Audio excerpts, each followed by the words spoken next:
Video only before you buy. Lead generation is one of the most important aspects of any marketing campaign. So let us help you identify your target audience and market your products or services to them. Go to aimyourdigital.com today. aimyourdigital.com. Let's go! This is Seattle Sports. Streaming through the Seattle Sports app. KIRO AM Seattle. KIRO FM HD2 Tacoma. This hour is brought to you by the Harnish Auto family. Give me a freaking auto! From the Quantum Fiber Studio, this is Brock and Salk on Seattle Sports. I don't read the internet, guys. Take the bull by the hands. And Brooke, you are. And Brooke, you are. Now here are your hosts, Brock Heward and Mike Salk.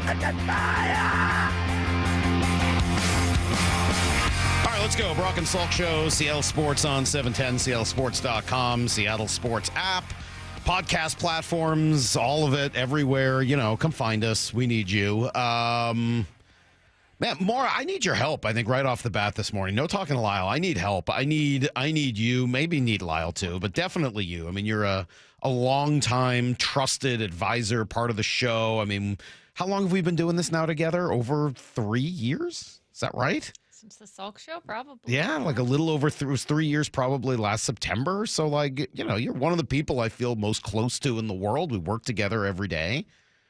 Did I do or say something yesterday to get people mad? I'm just looking at the text line overnight, and sheesh, I'm under attack this morning, and I don't even know why. Like, some mornings I come in here, and, like, it's kind of empty. Some mornings I come in here, and I look at it, and I'm like, you were actually like Mr. Positivity yesterday. Right? I remember telling Lyle, like, I'm not sure that it was as great as he's making. Let me read you some of the response to the day yesterday, because it was crazy. Salk, this one came in at like 7:20 last night.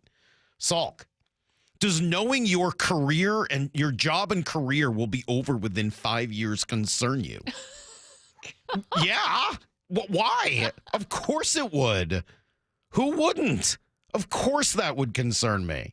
Is that because the radio industry is going to go kaput, or because I'm going to age out of the demo? Because if it's aging out of the demo, I'll have, I have 8 years until I age out of the demo. I got until 54. So I got, 7.5 more years. How old do you keep saying Bob is? Bob's like 70 and he's still got a gig. He's out of the demo. So I think I should be okay. Dave's out of the demo. Brock's going to be out of the demo before me. The real concern is when Brock retires, because he'll do that before me because he's got money. And then I'll be like, oh, man, I got to figure this out. Do we want to do another Mike Salk show? Can we, bring somebody else in to kind of, then I got to train them and work on chemistry. I mean, so 5 years, yeah, maybe. You could be right. I don't know. 5 years. That would be sad, though. I feel like I need 10 more years to get, maybe. 8 more years to get Cecily out of the house. Like, at that point, both the kids will be in college. And, yeah, if I retire. 10 more years would be how many years for you and Brock working together? Oh, my God. 26? Wow. Right? That's a lot. It's like a marriage. Yeah. I think once you get to 25, you get sick of each other and you just kind of move on. So, yeah, maybe 9 more years, something along those. But, again, we sort of did the breakup makeup thing a couple of times. Yeah, you did. Yeah. So, let's see. That wasn't it, though. How about this one? Salk, let's see. Hey, this is 2 in a row that kind of come together. Hey, Salk, listen to the radio with Coach, but you brought up nothing of the 49ers injuries on why they won. Why spend so much of your show saying that bleep and not bring it up as a question? What? Salk all morning goes, wow, they won because the 49ers lost players. But during the interview, he's too scared to bring up his own thought. Just goes to show Salk is trash at viewing. Salk don't analyze anymore. I don't know how you have a radio show. I'll defend you on that one. I feel like you said, of course, they did have Bosa out. They did. I mean, we were getting texts the whole time you were talking, like, hello, Bosa went out, and that's how people want you to acknowledge that those things happen. It's part of the game. But then you said, but they played amazing game. Like, you were just trying to qualify. I'll acknowledge that happened, but they still played really well. I don't think you said that was the reason. Also, do you think that's something you're supposed to ask? Like, again, I will say this again. Crazy people be crazy. That'd be a really weird thing to ask me. Don't do you you feel like you won because Bosa was out or Kittle was out? I will say, and I think most people know this, but it's fun to kind of talk about because I like when, You guys know that one of my heroes in this business, of course, is Howard Stern, because of the way he's transformed his career, because of sort of the ways in which he builds characters and does interviews.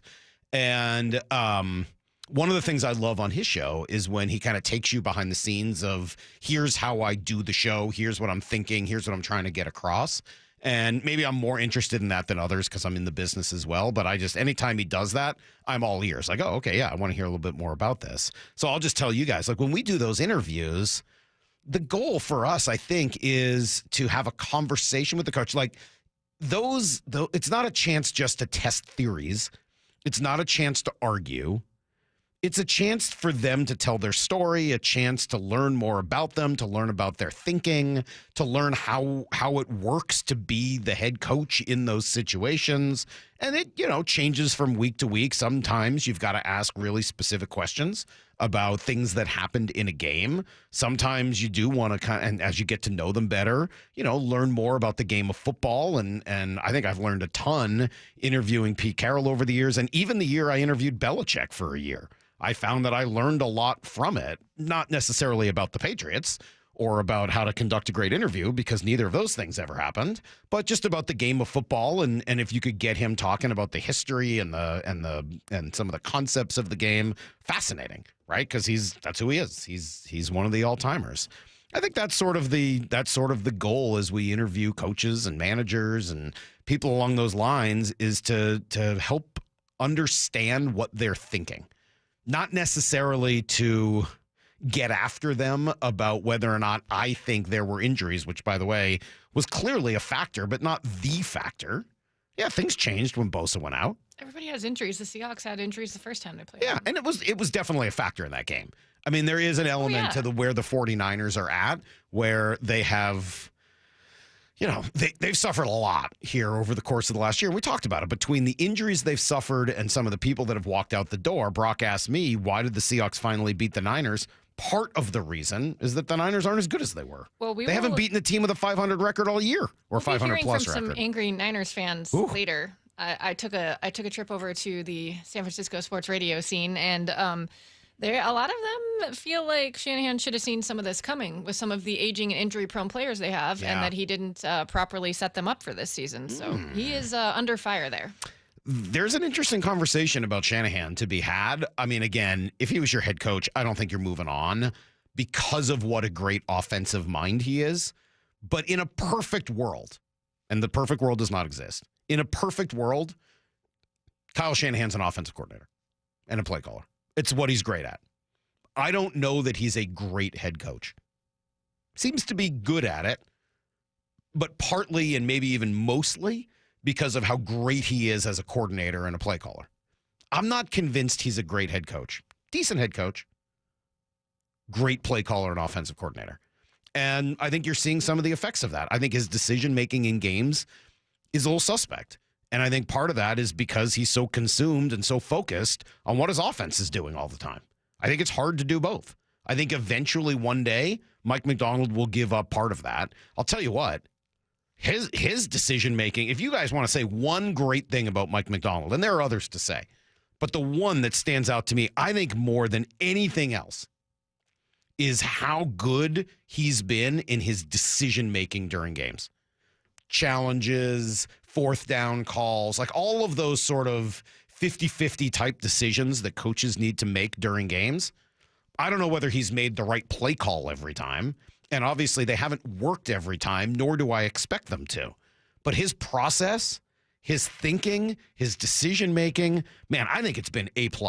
I think it's been tremendous. And for a rookie coach to be, let's call it, 10 games into a season?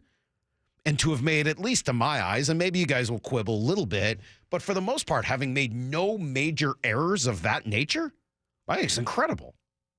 Truly, I really do. I think it's an awesome achievement for a rookie head coach. He's done other great things, too. I'm not trying to say that's it and everything else has been bad. Nothing like that. But that does stand out as something that he's done maybe better than anything else. Let's see. Don't worry, Salk. I don't think you're trash. Thank you. 509. That's nice. I appreciate it. 360 says you're just not self-aware. No kidding. I've said that many times. Let's see. Do you guys send coach the questions in advance? Do the Hawks PR someone have to approve them? Take us behind the scenes. No, neither. Neither of those things are true.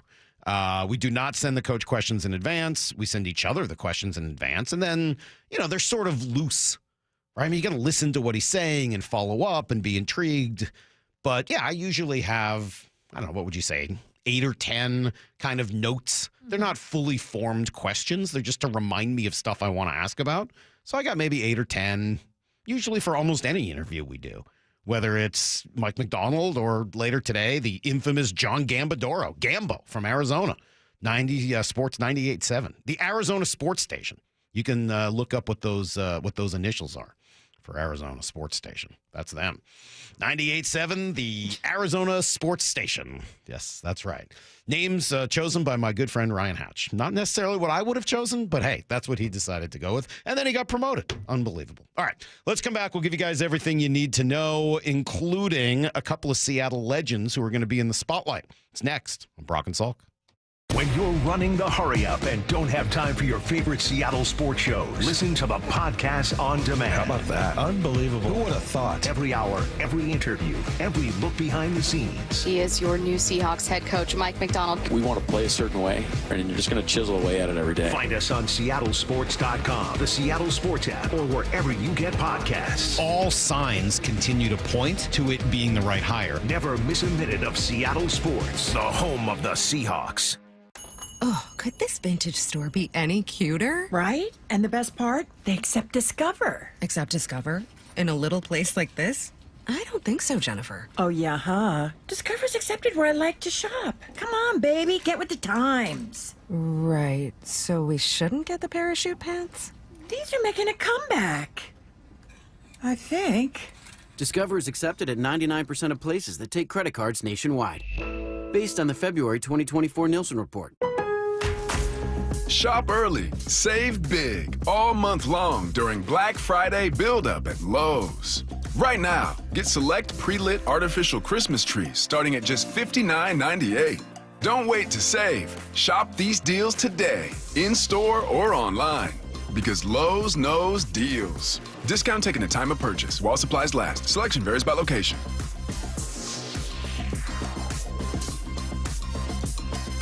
Don't fall, just call Seattle Holiday Lights. We'll hang them up, we'll take them down, we'll do it right. So call Seattle Holiday Lights. Seattle Holiday Lights. Visit SeattleHolidayLights.com. As a Lennox Premier Partner, Home Comfort Alliance has a long history of 5-star customer satisfaction. Get a dependable, energy-efficient new heat pump and save up to $4,000 when you mention the Curly Cash discount. Call the comfort people, HomeComfortAlliance.com. Roof now, pay later. Hi, I'm Sam Thomason, owner of State Roofing.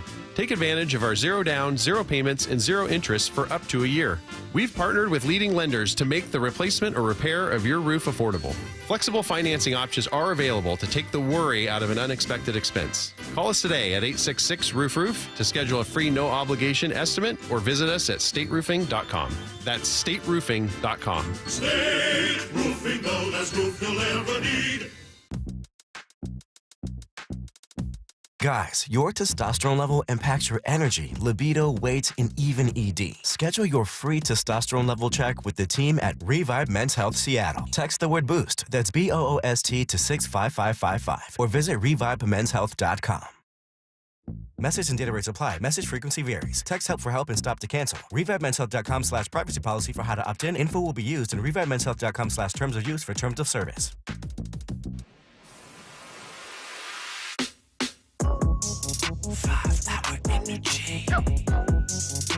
When I pull up to the parking lot, it's time to level up. Dial in, showing out for your team. Listen up, get you some. Stand the fan to give you what you need. Fan fuel, game time. Turn up the intensity. Team colors bleeding out. 5-hour energy. For a limited time, get the fan fuel flavor at 5hourenergy.com. Adam Schefter here with Vivid Seats. We've got some late-breaking news coming out of the stands. According to multiple sources, Vivid Seats fans are scoring rewards on every purchase and at a rapid pace. Obviously, these rewards are a game changer, and coupled with their MVP-worthy ticket selection, why get tickets anywhere else? Don't drop the ball this season. Shop with Vivid Seats and earn rewards on every ticket. And as the official ticketing partner of ESPN, Vivid Seats is offering you $20 off your first $200 ticket purchase with code Schefter. That's code Schefter. The Mike McDonald Show. The first word from the head coach after every Seahawks game. We want to play a certain way, and you're just going to chisel away at it every day. Presented by Emerald Queen Casino. In the PNW, we all know what driving is like here in the winter. Very slippery. Our friends at Mazda of Everett have your solution. A huge selection of over 600 new Mazda all-wheel drive SUVs. With over 600 new Mazdas in stock to choose from, you can find the Mazda that's best for you. Plus, right now, they've got 0% financing on select new Mazdas on approved credit during the Mazda A Season to Move You sales event. See for yourself why Mazda of Everett is different. MazdaofEverett.com. Take your game day experience to the next level with a Mariner Suite. Suites are perfect for birthdays, anniversaries, client meetings, and that company outing you've been trying to plan for months. Enjoy first-class catering, VIP parking, custom setups for 14 to 400 people, and more, all with the help of a dedicated Mariners rep. Suites start at $125 per person, and season ticket members get 15% off. Reserve now at mariners.com/suites. Munoz strikes out the side, and the ball game is over. My Seahawks jersey is more than just a piece of clothing. It's a symbol of the unique spirit of my city. Creating a sense of community and belonging. A bond uniting us and a love for the game. This is my jersey. This is my jersey. This is my jersey. This is the Pro Shop. You can find your new favorite jersey at the Seahawks Pro Shop. Shop online at Seahawks.com or visit us at the Landing in Renton or Lumen Field. O'Brien Auto Group has some of the best new car brands in the Northwest. Those great new vehicles make the best pre-owned vehicles as well. O'BrienAutoGroup.com for the best factory certified vehicles. O'BrienAutoGroup.com for a large selection of the best pre-owned cars and trucks. O'BrienAutoGroup.com. Choose from hundreds of SUVs, trucks, hybrids, EVs, and more. O'BrienAutoGroup.com. One site is all you need. That's OBRIEN Autogroup.com. O'Brien. This hour is brought to you by the Harnish Auto family. Need to know. Brought to you by Ben's Plumbing, Heating, and Air. 15 minutes past every hour with Brock and Salk. Here's what you need to know. Up first. Well, how big was that win Sunday for the Seahawks? I think the correct answer is enormous, and for a bunch of reasons. First of all, it at least stopped the slide. They were headed in the wrong direction. It gets them turned around. Second, it puts them right back in the thick of things in the NFC West and gives them an opportunity to win the division. I was shocked to see that the odds of going to the playoffs only went from 6 to 13% yesterday. Whatever. You beat Arizona this weekend, you're right there and tied for first place at the worst, and maybe even ahead if the Rams end up losing to Philadelphia. So you're right back in the thick of things in the division and in the playoff race. And then third, you should be brimming with confidence after that. It shows that you're capable of beating good teams, something I think you needed to prove, and they absolutely did on Sunday. Mike McDonald with us yesterday. We asked him, all right, what was different? I think we played more of a complimentary game, but it's hard to say, like, hey, we just, totally shifted. I think you look at, like, all the things we've been talking about, like, refining what we're doing, kind of attacking all, like, we're talking about chasing edges, continual improvement on how we handle our business Monday through Saturday, and then the approach on Sunday. I thought we managed the game well throughout for the most part, and put ourselves in position to win at the end. But then you go back and you watch the tape and you said, hey, we had opportunities to take leads or hold leads, and those are the things that we're going to be chasing moving forward. But I think you're just like continual improvement is what we're looking for right now. So I thought that's what we saw. I really enjoy how he looks at everything as a coach. Like, yeah, we were great. I mean, there are 2 or 3 plays that I want to back a lot, and I've been focused. And then it's all he can think about.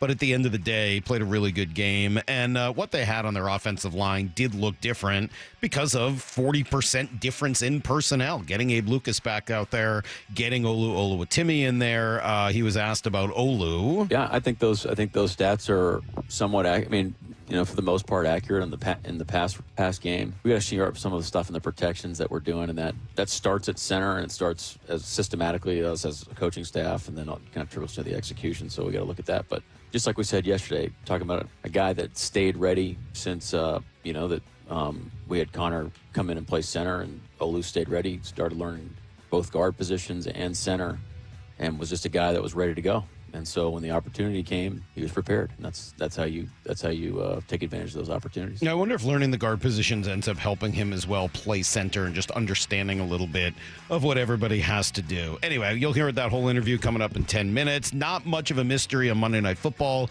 Houston rolls past Dallas. Most entertaining parts of the game, the shots of a miserable-looking Jerry Jones and the outside chance that more of the stadium would fall apart on national TV. Other than that, not a ton of drama last night on ESPN. Here's the second thing you need to know. All right, 2025 Hall of Fame ballots are out. It's going to be a very interesting year. Seriously, one more to lock, I think, is Ichiro, obviously. Not sure how this wouldn't be unanimous. I don't know what the possible argument against Ichiro would be. 3,000 hits in the majors alone. The number's over 4,000 when you include his time in Japan. He's got the single-season hits record, which is in all likelihood going to stand forever. He was among the best players of his generation. Like, I don't know what the possible doubt would be. Paul Hembekides, who works with Mike Greenberg's show at ESPN, does a ton of research, had this to say to Buster Olney about Ichiro. The entire list of players with more hits and steals than Ichiro are Honus Wagner, who debuted in 1897, Ty Cobb, who debuted in 1905, and Eddie Collins, who debuted in 1906. Yeah, that's it. Dude's a Hall of Famer by any measure, and just the dedication to the game, the whole deal. Ichiro should be in. I would think CeCe Sabathia also gets in as a first-timer, one of, again, the dominant players of his generation at his position. I'm hoping for Billy Wagner. I think he will. He was over 70% last year. This will be his 10th and final time. But again, I have a simple test. Were you one of the dominant players of your generation at your position? Like, that's it. Billy Wagner, absolutely. Plus, he has one of the coolest stories ever. Natural right-hander, broke his right arm when he was a kid, started throwing lefty while the arm was broken, and became what's about to be a Hall of Fame closer as a lefty. That's insane.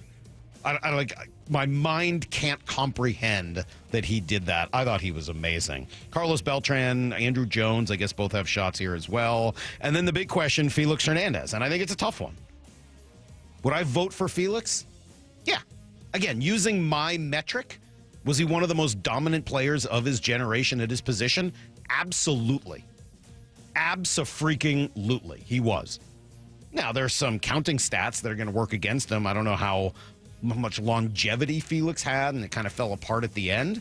But to me, he's one of the dominant players, and I thought he did it long enough. I'd also vote for Dustin Pedroia for the same reason. Again, the longevity's probably not going to be there, but I would vote for both of those guys, and I'd love to see them both get in.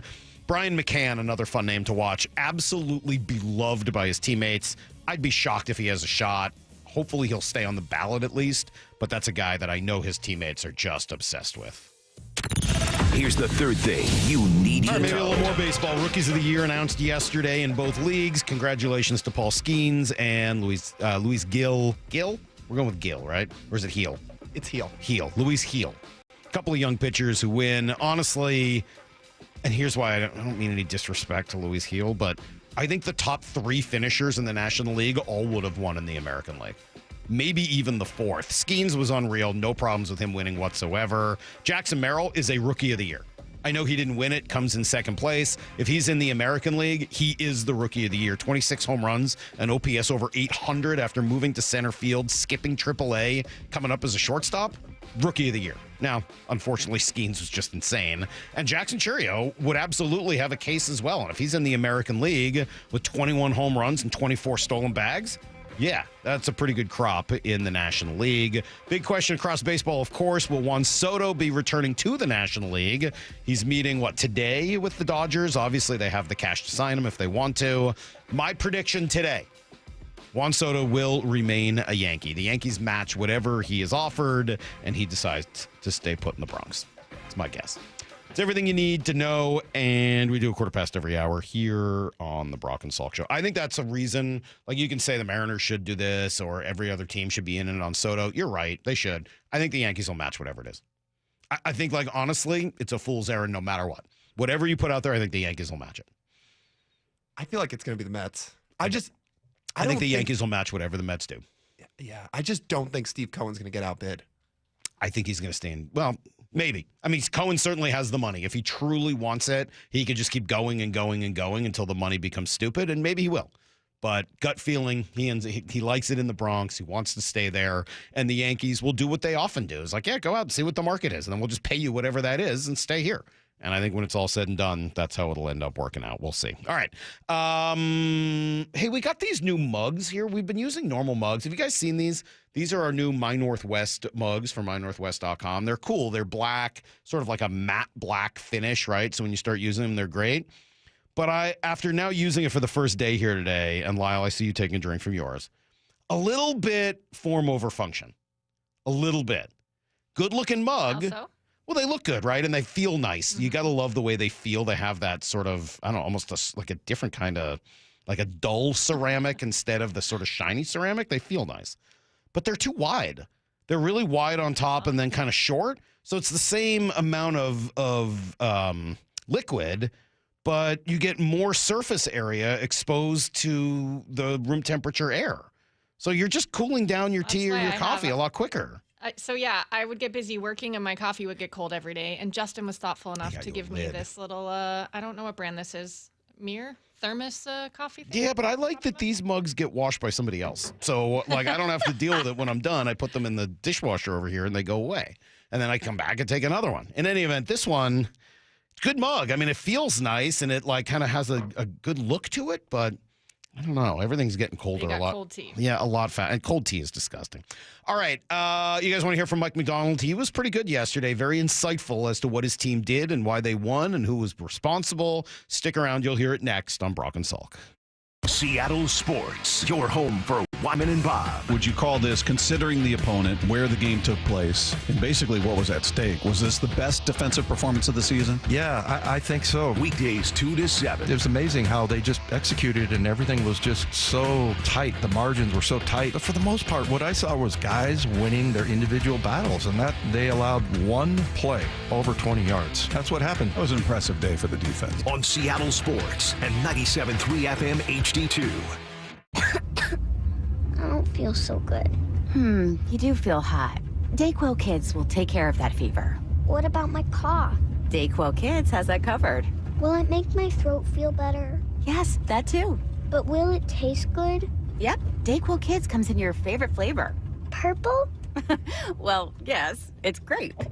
Try new Dayquil Kids Plus Fever, the daytime coughing, aching, sore throat fever just for kids medicine. Safe for kids 6+. Use as directed. I feel like I'm constantly cleaning hair off my bathroom floor. At least my Swiffer Sweeper makes it easy. Sweeper heavy-duty dry cloths have ultra-thick pads to trap and lock hairs, like a hair magnet. And when I'm finished cleaning up my hair, Sweeper takes care of his too.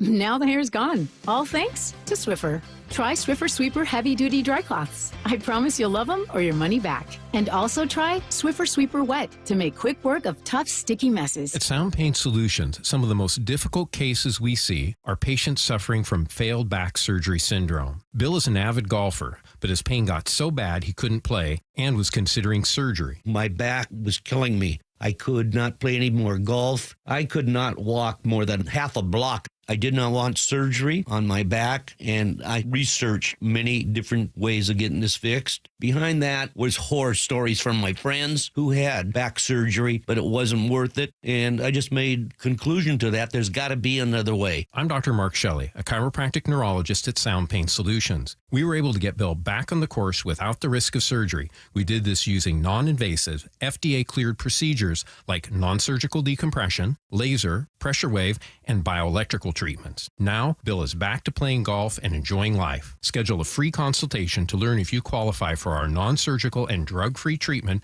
by calling Sound Pain Solutions or visiting soundpainsolutions.com. FX's English teacher. Every single one of these essays is so bad. An F? What is this? With grades like this, I'm gonna have to hit the corner, sir. From executive producers of What We Do in the Shadows. Who's running the school? Is it us or is it them? Them. Go sit next to Tiffany. She told me it was offensive to learn Mandarin because you're not Japanese. FX's English teacher is now streaming on Hulu. All new Mondays on FX. Some people just know they could save hundreds on car insurance by checking Allstate first. Like, you know to check that your seats aren't in the visitor section first, before buying tickets. I'm so excited for this game. I can't believe you got us tickets. Me too. Wait, are we on the wrong side? Yeah, checking first is smart. So check Allstate first for a quote that could save you hundreds. This is going to be a long game. You're in good hands with Allstate. Savings vary, subject to terms, conditions, and availability. Allstate Fire and Casualty Insurance Company and Affiliates, Northbrook, Illinois. Bonneville International radio station contests are open to participants 18 years of age or older that are residents of Washington State unless otherwise specified. Employees or agents of the station, Bonneville International Corporation, other area radio stations, or any entity associated with the contests are not eligible to win unless the station otherwise specifies at its own discretion. Persons who have won in the last 60 days from a station contest or event may not be eligible. Full general contest rules are available on seattlesports.com or in person at the station during regular business hours. The noon hour of the Bump and Stacy Show is powered every day by the caring and compassionate team at Pendergast Law Personal Injury Lawyers. Go to pendergastlaw.com. Your new beginning starts now. D.R. Horton has new construction homes available throughout the greater Seattle area. With spacious floor plans, flexible living spaces, and home technology packages, you can enjoy more cozy moments and sweet memories in your beautiful new home. With new home communities opening throughout the Seattle area, D.R. Horton has the ideal home for you. Visit drhorton.com to learn more. D.R. Horton, America's builder, an equal housing opportunity builder. Planning to propose this holiday? Shane Company is ready to help you find your dream engagement ring. We handpick the most beautiful diamonds and colorful gemstones in all shapes and sizes. So when you walk in the door, you can trust your rock is in stock. At Shane Company, we've always sourced directly, cut out the middleman, and pass the savings on to you. We work with your budget, not against it.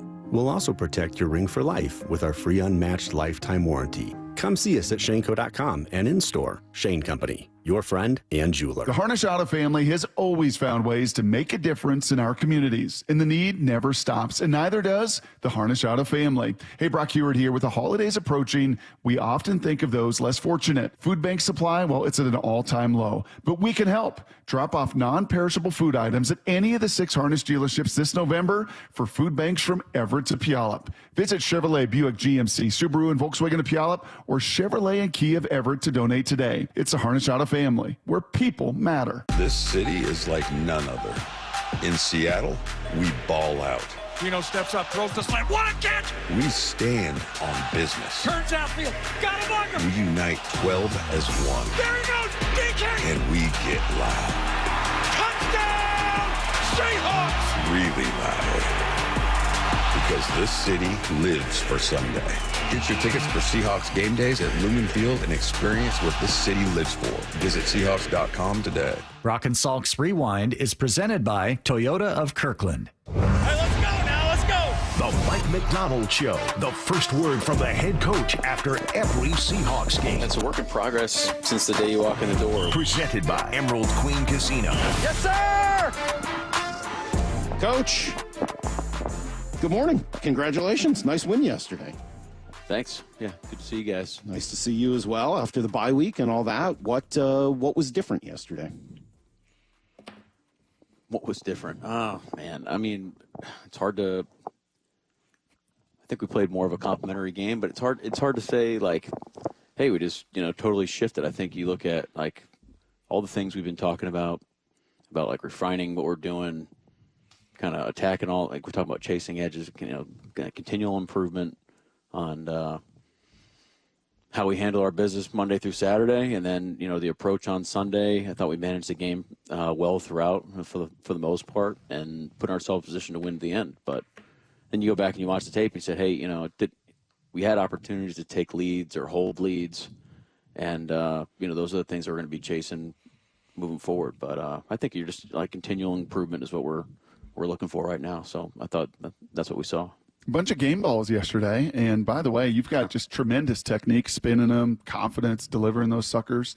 Do the Navy SEALs get any game ball yesterday? You going to send a game ball to the Navy SEALs who came into town during the bye week? Yeah, we probably should. We probably should send each one. Everybody gets them. That'd be more game balls than we gave out.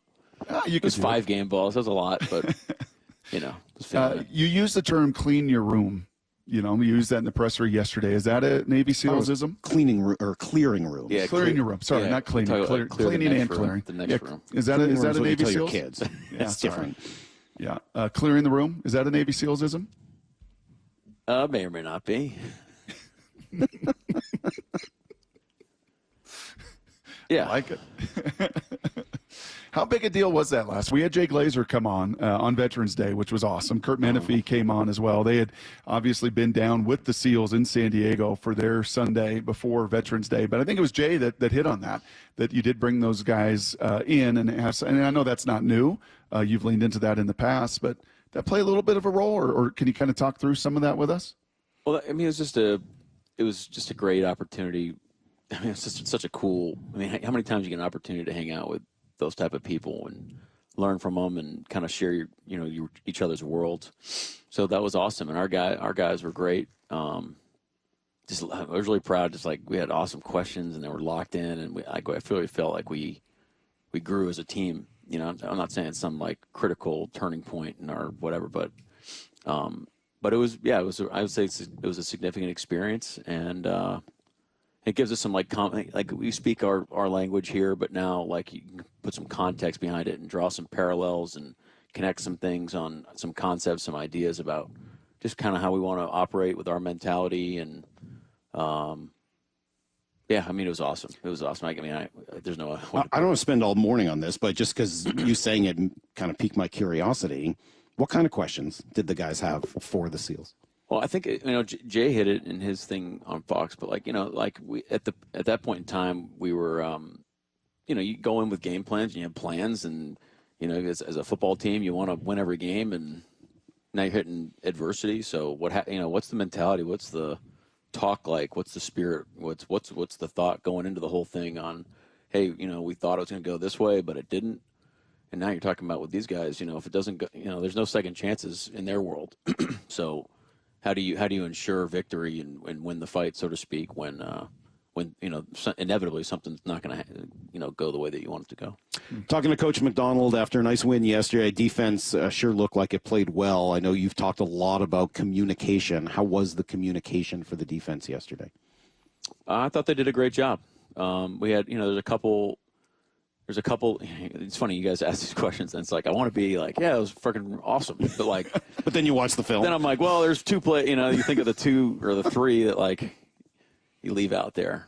But as a whole, I mean, look, San Francisco, they do a great job with changing the positions, changing the counts, the movements, the shit. I mean, they do all the things. So you gotta be on your details, and it speaks to the guys' prep and the scout team and our coaches just hammering down the details. So it's just you can play with anticipation. So when things move, your eyes are right. Everybody's on the same page about what we're playing and how we're getting out of different calls. So who's responsible for that in a game like this? Who's most responsible for that communication?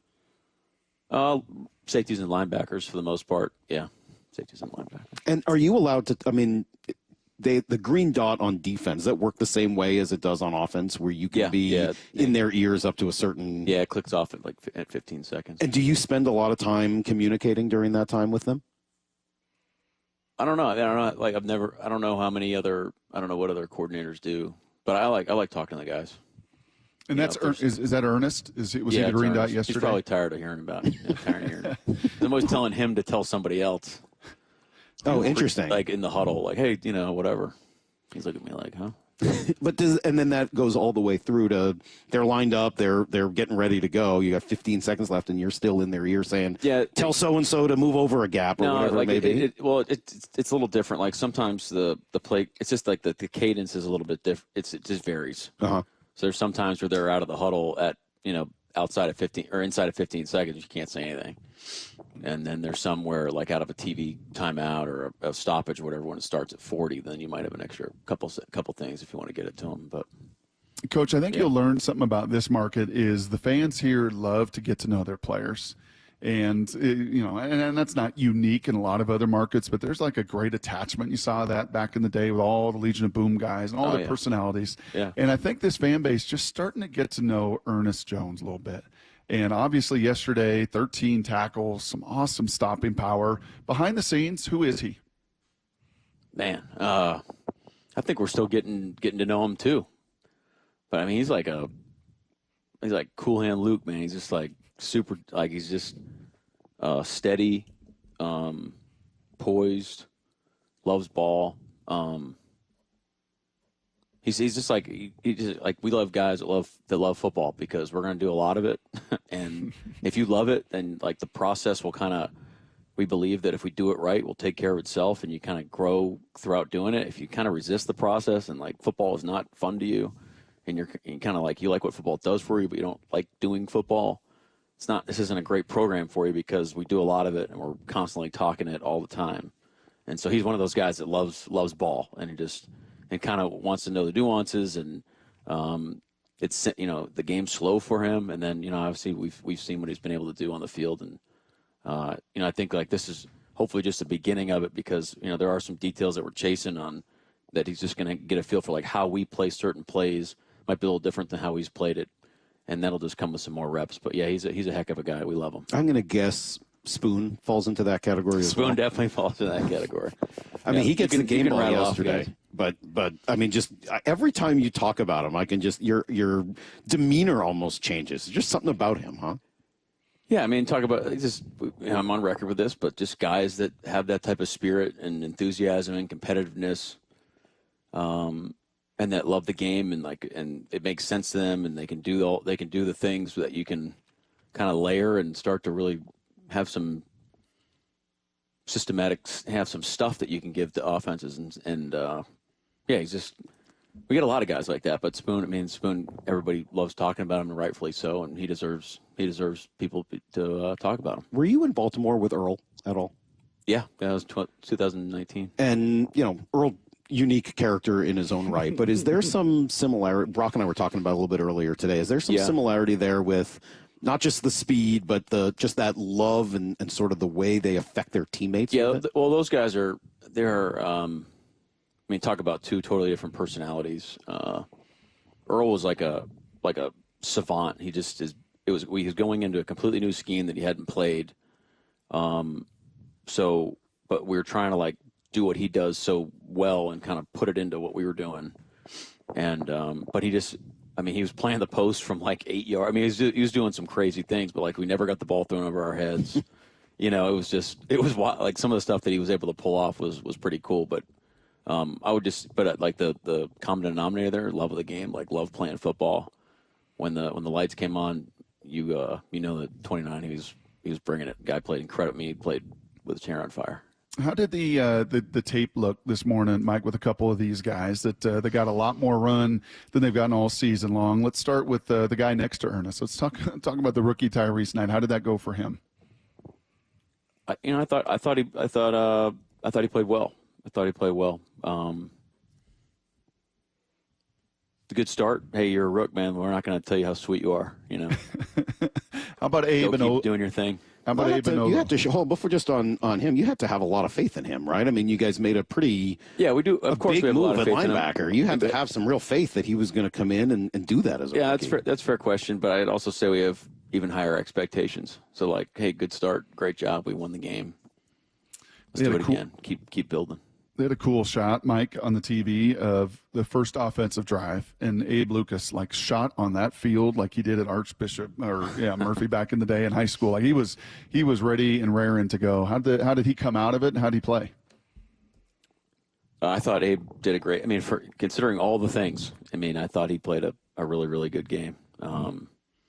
Definitely something to build off of, and he should be proud of. Got tired a couple times, just getting back into football shape. I think that'll happen naturally. But the guy, I'm happy to see him out there. Just for so many reasons, right? Just all the things he's gone through. Hopefully we can, stabilize the 5 guys that'll be out there now. Be great to have some continuity from week to week. And And then just to see him go play effective football for us and help us win the game was great. And the guy right in the middle of all of it, who you said after the game kind of got that call during the week that he's going to be starting as Olu. The next level ESPN guys had him 27 for 27 in pass protection snaps yesterday. What did the game tape show with the guy right in the middle of all the action? Yeah, I think those stats are somewhat. For the most part, accurate in the past game. We got to share up some of the stuff in the protections that we're doing, and that starts at center, and it starts as systematically as a coaching staff, and then it kind of trickles to the execution. So we got to look at that. But just like we said yesterday, talking about a guy that stayed ready since we had Connor come in and play center, and Olu stayed ready, started learning both guard positions and center, and was just a guy that was ready to go. And so when the opportunity came, he was prepared, and that's how you take advantage of those opportunities.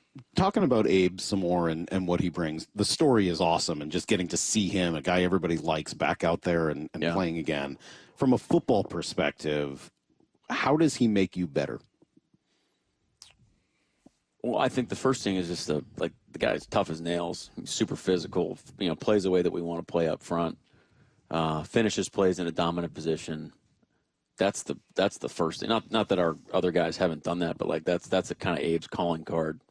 And so, you keep getting guys out there playing that way, then that's gonna reflect the style that we want to play consistently. And he's just such a big and physical, imposing presence out there as well. Where I think with him and Charles, and when they're playing their best football, that's a pretty formidable combo. Mike, do you feel like that with continuity, if continuity can come there with those five guys, that maybe a little more run game identity? Because I'm kind of watching thinking, man, is this a gap team? Is this an outside zone team? Is this a And I think Ryan and Scott are, doing a great job trying to figure all that out as well. And you're number one here with moving personnel. But do you feel like continuity may help define what you want to be in the run game? I think that's definitely a part of it. That's definitely a part of it. But it's right now it's this big equation, and that's a part of the equation. But yeah. That'd be just any like you've seen that in our secondary. You'll see that up front at offensive line. Start playing next to the same guys all the time. There's chemistry that goes with that. I think like a little more congruent in the run schemes that we're doing, and how we're playing all the double teams and getting to the next level and understanding how guys fit stuff and how we handle movement. Like all those things will. Should at least get cleaner as you have that continuity from week to week. Geno Smith with 2 minutes left. Is he about as good as anybody in the league? Numbers say so. Tape says so. So I say so. What is it in those moments that he does so well? Man, that's a great question. I've never felt when he's had the ball in the situation is too big. He's very, very poised. I mean, it's on record about how great of a competitor he is. So I think you kind of put those two things together, and he makes really clean decisions at the end of the game and understands how to manage the clock. So I mean, there's a lot of stuff that goes into it. His accuracy and then his legs coming alive really help us later part of that drive. Do you talk to him in those moments? Does he change? Do you see a physical change or feel a change in his energy in those moments, or maybe the opposite, where it's that he doesn't change and that's what's so impressive? Yeah, I'd say that he doesn't change, but it's not like I'm giving him a dissertation before he goes and takes a 2-minute drive. I mean, we're coming right off a defensive play, so there's some stuff going on there, but yeah, you just hit him with a couple things, but I didn't say anything to him yesterday. I mean, he knows, but you could just tell by his body language he's in it. You know who changes though, Mike? The broadcasters change. Right? Okay. You guys stay pretty even, but the broadcasters, they can get a little hype, they can get a little loud, they can clap in the booth. You want to hear Geno's touchdown run through the optics of Steve Rabel and Dave Lyman up in the that's booth. Great. Yeah, I love Steve's call. This is pretty good. Geno gets him back to the line of scrimmage, 22-21, gets the snap, looks, steps up, gonna run, 10, 5, Geno, touchdown, Seahawks, holy catfish, Geno Smith runs left side, can't find anybody open from 13 out, 12 seconds left, and the Seahawks take the lead 19-17. Are you kidding me? No quit in this bunch. That's awesome. Great job, Steve. As usual, as expected. Yeah. And Dave Wyman jumping in as well. When he took off and ran, did you know? Did you have to look at the clock? What was going through your mind the minute he took off and ran? Well, yeah, I mean, going into that play, we would have had to clock it and it would have been pretty tight. You know, we probably would have had maybe a play or two left if the clock was running. So that was the first thought. And then I forgot about that immediately once he crossed the line of scrimmage, and I kind of looked. It seemed like he had a pathway to the end zone. So, and then I'm like, okay, there's 12 seconds. What are we doing on defense? You know, where are we kicking the ball? I think it's hard for me to get too excited in that moment, but it was pretty cool. Is there an amount of time left at which you don't still worry? Yeah, 0 seconds. 0 seconds. That's it, right? Like until it's at 0 seconds, you're still even seeing the worst possible outcome. I think they call like OPI on the last play. I'm like, son of a, there's a penalty. Like, what if that's on us? Yeah, there's one more. I'm thinking, okay, one more play, 15 yards. Like is it Hail Mary? And then they signal it to the offense, and then that's when you knew it was over. As you've kind of gone through this here for the last 11 weeks or whatever it is now, how much does winning and losing? How even are you able to stay in the building versus having your mood affected by wins and losses, et cetera? I mean, you might probably have to ask like Dave on that or somebody else around here. I mean, I try to stay consistent. It's probably because look, I mean, it's the same conversations we had at the beginning of the season. We started 3-0. We knew, hey, it's great to be 3-0, but it's not. We're not there yet, And then, you have the 3-game losing streak. Then you go back to Atlanta and felt like we played pretty good, but now we gotta go do it again, And then we fell short another couple times. So it's like we have to stay consistent as a football team in our approach, our mentality. I think our guys have learned, we're learning that. I think we've come a long way in that regard. So we got a big week coming up. It's I think people will say I'm pretty consistent, but just hey, let's point out what we're going to improve on. Let's hammer away at it, attack it, and let's grow.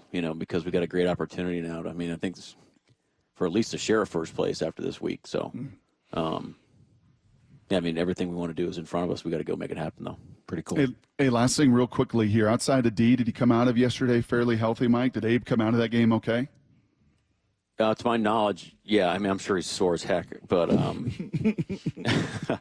and then Vist didn't finish the game, so we're trying to Laviska. So we got to figure out what's going on there. But yeah, those two guys right now are the ones that I know about. Cool. Well, Coach, congrats. Nice win on the road in the division against a rival. Another division game coming up next week. We'll look forward to it. All right. Thanks, guys. All right, there you go. That was Mike McDonald yesterday following the win. And, there's a lot of good stuff in there. I think we'll be chatting about it over the course of the morning. But I think he seems reasonably happy. He should. What his team accomplished, beating a good team, ending the losing streak. Or not even just losing streak, but like the losing streak to the Niners, but also just the direction that they seem to be heading. You gotta do something to turn that around. And I thought they did that. I also just thought they played better, especially defensively. Like even if they had lost that game, you'd be like, all right, they're still not quite there. They're not quite ready to beat San Francisco.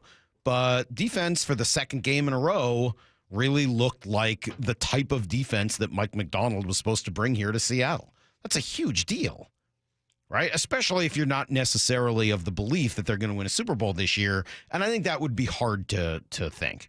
Like, is that something that a lot of Seattle fans believe, that right now there's a chance they're going to win a Super Bowl this year? Hard to think after watching Detroit, after watching Buffalo, knowing that Kansas City's still out there. I mean, those three teams kind of feel head and shoulders above everybody else.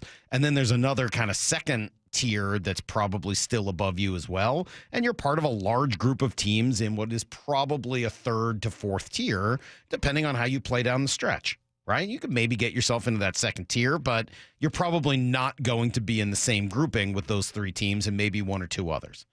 So with that as sort of a baseline, what are you doing to show that this is the right decision, that this is the right path, that you are heading towards what will eventually be on that Super Bowl tier? And we're going to talk through that a little bit more detail at 7:30. But I'll ask you guys now, if you want to send in some text kind of ahead of it, how many moves could you make the Seahawks a Super Bowl contender in? Like what 2 moves, what 5 moves do you think you would need to make? And they don't have to be specific. I don't need like a specific name, but like, 3 moves. They need a tight end, a tackle, and inside linebacker. Obviously, those wouldn't be the 3. But like, if you could do 2 moves, 3 moves, 5 moves, how many moves do you think it would take to get this team to being like Detroit, like Kansas City, like Buffalo? Maybe there's a couple other teams that you want to put in there. What do you think they need to do to get there? Is it a lot? Is it a little? Is it impossible unless you find the right quarterback?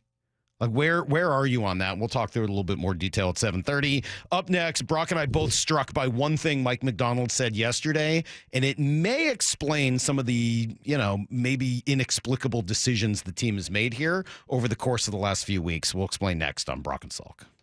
Seattle Sports has your chance to win 4 tickets to the Seahawks Salute to Service game against the Arizona Cardinals on November 24th. 10-5, touchdown, Seahawks! Head to the Seattle Sports app, click the Win tab in the bottom right corner, and enter for your chance to win. Holy catfish! You can enter once per day, so the more times you enter via the Seattle Sports app, the better your odds will be. Do it every day, November 13th through November 19th. Details and rules at seattlesports.com/win.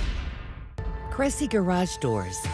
Make your home unique and stylish. Have it stand out from the other homes in your neighborhood.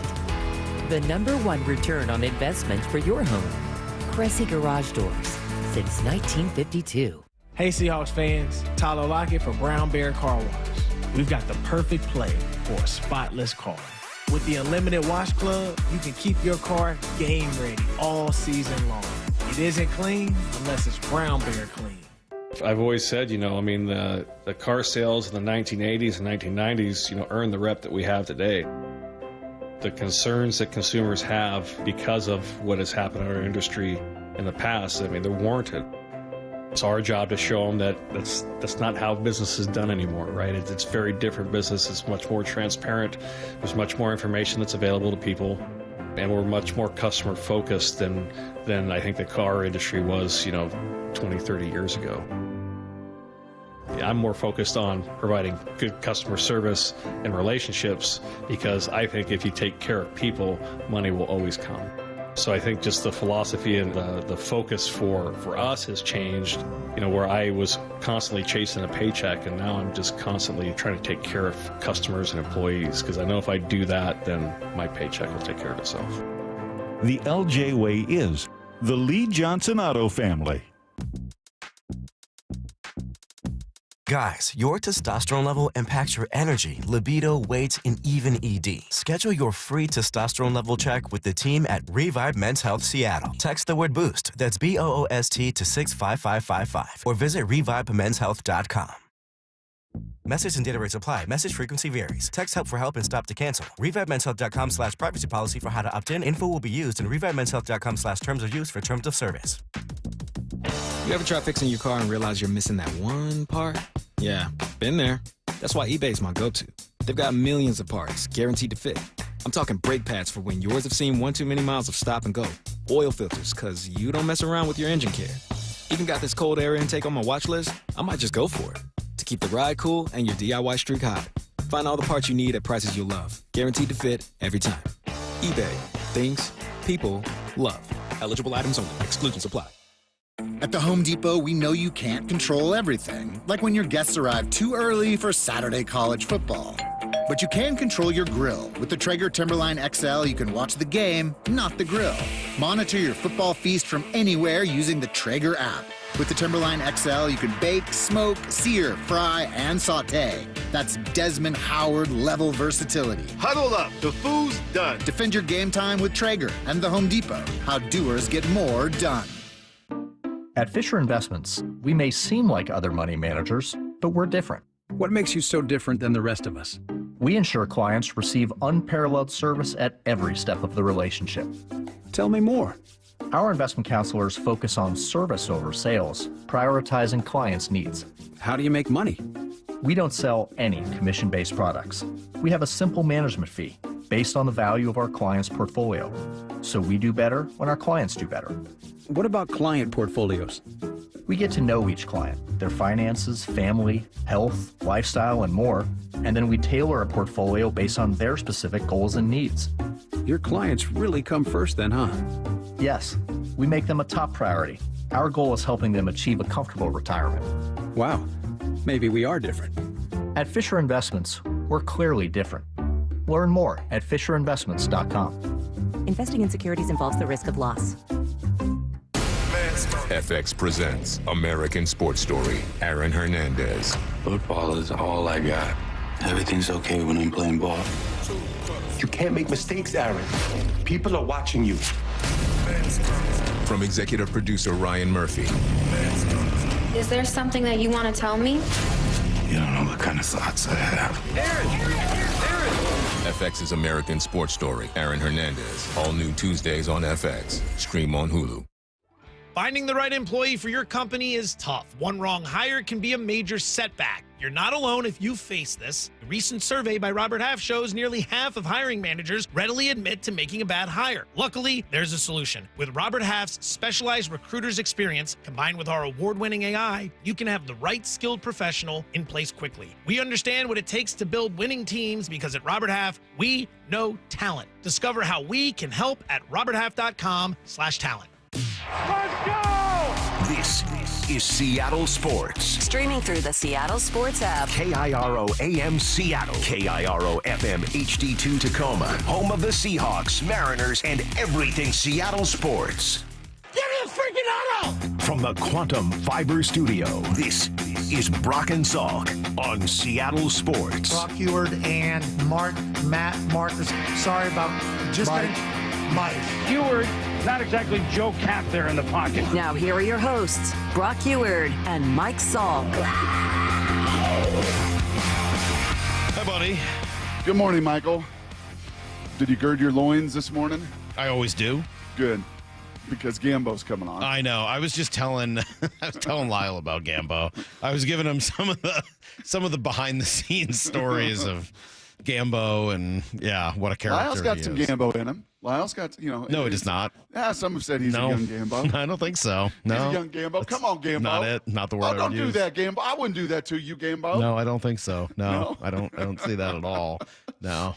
You didn't listen to Gambo down there when you lived in the desert, Lyle? What were you doing?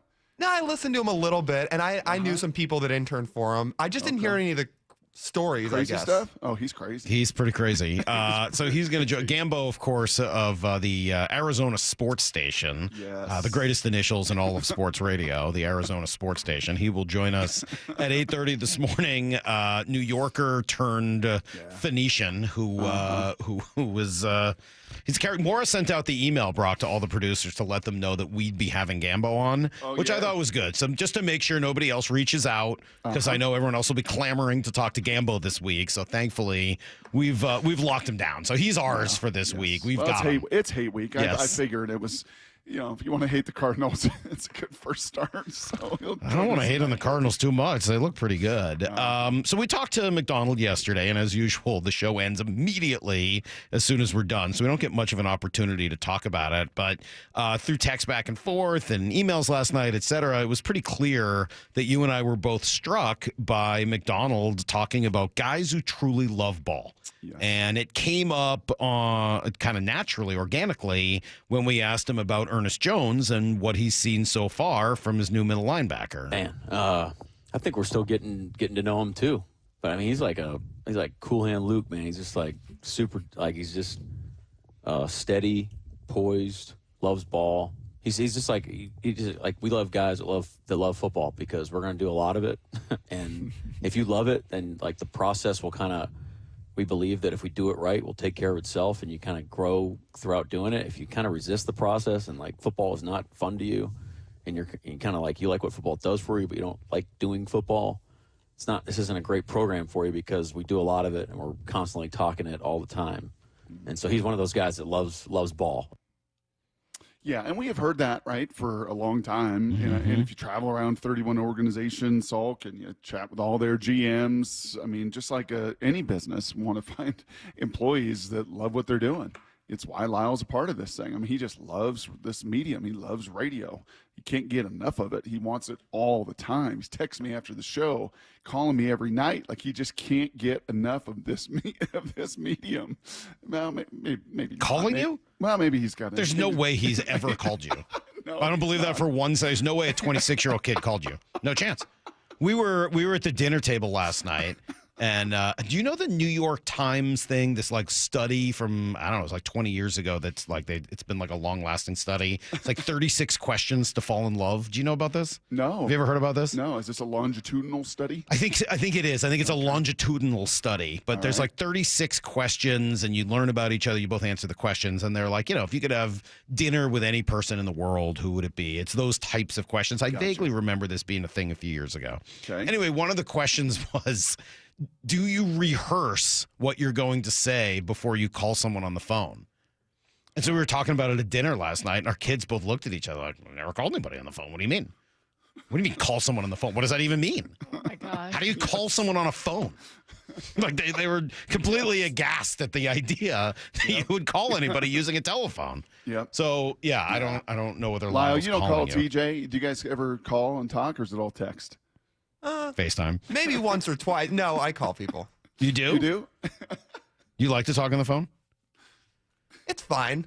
Obviously, it takes more time and effort, Yes. but I don't mind talking on the phone. Let me ask another question, then we'll come back to this whole loving ball thing. Yes. You ever see Cool Hand Luke? No. Me neither. No. And like, it's one of those movies that's got all sorts of famous lines and stuff from it, right? What we've got here is failure to communicate. Right, that's from Cool Hand Luke, and then later from the Guns N' Roses song. But I've never seen it, and I think maybe I need to remedy that. Maybe we should. Do you think, Brock, that it is more important in Mike McDonald's world, in his program, in his system, yes, to love ball Yes. because it's a thinking man's, working man's situation? 100%. 100%. It's not just, hey, go do this job. This is why I'm asking you to do this job. And this is what everybody else around you is doing. So you have to have an understanding of what everybody else is doing. And it's a good question, because not every scheme requires this. Right, I've told you plenty about the Miami Dolphins back in the day. I could tell you about the Indianapolis Colts. Like it would, in many ways, Pete Carroll, C-ball, hip ball, the Monty Kiffin. Like, here you're going to get to this spot. We're going to play this with great discipline, and then you're going to go rally and make tackles, and we're going to make the opponent earn it, and we're going to know everything that's coming at us, because we're so simple, right? That the attack is pretty simple. That is not Mike McDonald's deal. That's not this system. People would marvel, right, at times, Salk, especially off the air, when the show ended and we get to sit around and chat with him for a little bit afterwards. He would marvel at the Belichicks. Like, how do they do this every week, right? Do you remember some of that? Like, how do they change their scheme? And I don't understand. Like, how do you go about doing that versus, just the structure? And there's different ways to do it. And there have been a lot of world champions on both sides of that ledger. There's not one perfect way to do it. But in this system, you're going to have to not just love to play on Sundays. You're going to have to love to talk about it on Wednesday and on Thursday and on Friday. Yeah, I think Pete had guys that wanted to play it every day. Oh, absolutely. They wanted to practice it. They wanted to compete in it. They wanted to get after each other. And then when they were done, they wanted to talk about politics and the world and argue with each other. And they did. I mean, we've heard that from G and KJ and Cliff and everybody else over the years, that they would get together in that back room there and they would squabble and fight and talk about and loving each other and just all of the things that made them close. But it was a love of playing football. Yes. And that's not to say that some of those guys didn't love the other parts of it. I'm sure they did. That's not a shot at them at all. But if you want to succeed in this system, it sure seems like you really have to want to love talking about it, analyzing it, breaking it down, thinking your way through it.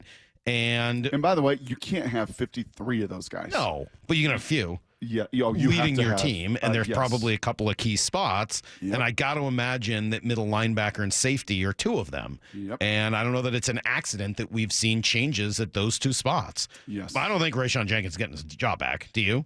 No. I think that's Kobe Bryant's job. And maybe that's part of the reason why. I don't know. But Kobe seems like a really good, strong communicator.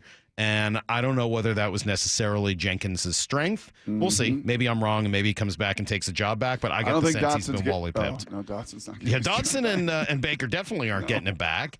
And I got to wonder if that's part of it, right? And, how many guys, maybe that's what Ernest Jones is. Maybe that's what Tyrese Knight is. I don't know yet. It certainly sounds like that's what Devin Witherspoon is. Yeah, I'm on record with this, but just guys that have that type of spirit and enthusiasm and competitiveness and that love the game and it makes sense to them and they can do the things that you can kind of layer and start to really have some have some stuff that you can give to offenses and we get a lot of guys like that. But Spoon, everybody loves talking about him, and rightfully so, and he deserves people to talk about him. I wonder how to ask Coach McDonald if he's read this Power of Full Engagement book. I'm about halfway through it now, Salt. And I know why Jake Dickert liked it so much. It's the one he recommended to us, and why Chris Peterson liked it so much, because what you find, and I know this in my own life, I know this on this show, I know this with the different people I've worked with in television, like when you love what you do, it can cut through a lot. When you have people that don't really love what they do, it is a energy vampire. Yep. When you go fishing with Tom Nelson, you may not have ever fished a day in your life. Like or when we went crabbing a year ago about this time, God bless Jason Benetti, even with a shellfish allergy, he's got the juice and energy to want to be a part of it. And they got on that boat and they got off the boat and like, oh my God, Captain Tom loves fishing. He loves what he does. And it's just infectious. Well, we see it here in this building and on radio, and you guys probably see it in your own jobs. And look, that's probably not true at every job. And maybe there's some gigs where just nobody likes it. And I don't want to speculate on what those jobs are, but I'm sure there's jobs out there where you just are getting through it. Yeah. But if you have a job where there are some people who come in, like they like what I don't mean like they want to work on their day off. That's a lot for most jobs. But they like being there. They like being with the people. They like thinking through what direction you're going to go. Makes an enormous difference. It does, and it makes the day go by a lot faster. And if you have a job that's as complex as Mike McDonald seems to be making it for especially the guys on his defense, great. One last point on this, and then we'll move on. If that's truly what he needs, guys who really love it and are smart enough to think their way through it, it might take a little longer to find it. Yep. Those guys have to be a little bit rare. And even more so, not only are they rare, they're hard to identify. Whether it's in the draft or in free agency or in trades, they're hard to find. It's hard there aren't a lot of them, and it's hard to know where to look for them. Actually, there are a lot of them. Yeah, they don't make it to that level. Division 1 AA, Division 2, Division 3. Fair point. They just happen to maybe not have all the other skills. Let me rephrase. It's really hard to find guys who are like that and are NFL talents. There you go. And he's going to have to go do it. So, all right, let's come back with everything you need to know. And then I've got what I think is a hard question, Brock, about getting to the Super Bowl. It's coming up. Brock and Salk, Seattle Sports on 710. Seattle Sports, your home for Bump and Stacy. You didn't think we'd go all the way through all these highlights without playing the game-winning touchdown, right? Gonna run! 10, 5, Gino! Touchdown! Seahawks! Dave in the background. The Dave laugh. Yeah. That's pure joy. I can't contain myself. I love it so much. And Gino jogged in. I was yelling, run, dog, what you doing? But again, we need to see more of this from Gino. It's an underrated dynamic to his game. There's nothing there. Do what you do. Streaming live on the Seattle Sports app. That was a fun little conversation just about energy and loving what you do. Over the years, it's been super fun for me to get to know the people at First Mark Insurance because they do love what they do, and they know, and they've provided so many First Mark Challenge victories through the years. They know that they can benefit you so much. And Molly and I decided after hearing all of these First Mark Challenge victories, why don't we take this challenge too? And boy, am I glad we did. It has saved us thousands on our premiums. And right alongside that, we know what we have covered. Here's how they do it. Here's how First Mark goes to work for you with that relentless energy. They fully analyze your current coverage, making sure you're not overpaying for the wrong coverage. Then, unlike you and me, well, they go to the market, dozens of major carriers they've worked with for years to find you the best fit. That's it. No stress, no confusion on your end. Think of it this way. FirstMark's your teammate, and they spent the last 30 years helping thousands of families, including mine, successfully manage the complicated world of insurance. So don't wait a morning longer. Take the FirstMark Challenge. Did I mention it's totally free? You might be the next FirstMark Challenge victory. Just go to firstmarkinsurance.com. Firstmarkinsurance.com. Your teammate that goes to work for you. Safety comes first. When money is tight, Buc-ee's has you covered with available financing. For oil changes, wiper blades, brakes, tire rotation, tune-ups, and factory maintenance, it's Buc-ee's Complete Auto. No appointment necessary and financing's available. Check Buc-ee's.com for the location near you. Want to listen to Seattle sports on your smart speaker? Hey, smart speaker, play Seattle sports. This message is powered by the EQC Sportsbook at Emerald Queen Casino. Emerald Queen Casino, the entertainment capital of the Northwest. The rain's been coming down in sheets lately, and there is more to come this winter. But despite all of those big raindrops, you want to know a surprising fact? A metal roof will not magnify the sound of rain. That's right. That was one of the first questions I asked Anthony, the owner of Asset Roofing, when he was explaining the benefits of a metal roof. Metal roofs are all the rage right now, and they're more eco-friendly. They last almost twice as long as a traditional roof, and they are a great option for adding solar panels down the road. Asset Roofing is leading the local push in metal roofing, and they can even offer metal roofs for up to 30% less than their competitors. They make each roofing panel custom and in-house to speed up production and save homeowners like you time and money on their roofing project. Remember, you're either hiring a liability or you're hiring an asset. Go to AssetRoofingCo.com. That's AssetRoofingCo.com. Certified work that's never in doubt. Asset Roofing, excellence is on the house. Did you know your skin is the largest organ of your body? Huh? That's why you should shower with Old Spice Super Hydration Body Wash instead of plain old bar soap. Love your skin by super hydrating it with vitamin B3 and glorious notes of vanilla and shea. Did you know that my super hydrated skin is the second largest organ of my body? The first is my heart. Old Spice. Men have skin too. Old Spice Super Hydration Body Wash. 24/7 renewing moisture. With daily use. Lowe's knows that to win the job, pros need the best prices.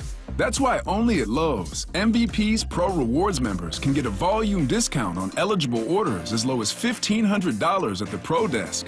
That means you get the prices you need to start any job, small or large. Because Lowe's knows pros. Valid in-store only. More terms and restrictions apply. Visit Lowe's.com/terms or Pro Desk for details. The Mike McDonald Show, the first word from the head coach after every Seahawks game. We want to play a certain way, and you're just going to chisel away at it every day. Presented by Emerald Queen Casino. What's your holiday tradition? Now, if you're like me, it involves gathering around a big meal to celebrate.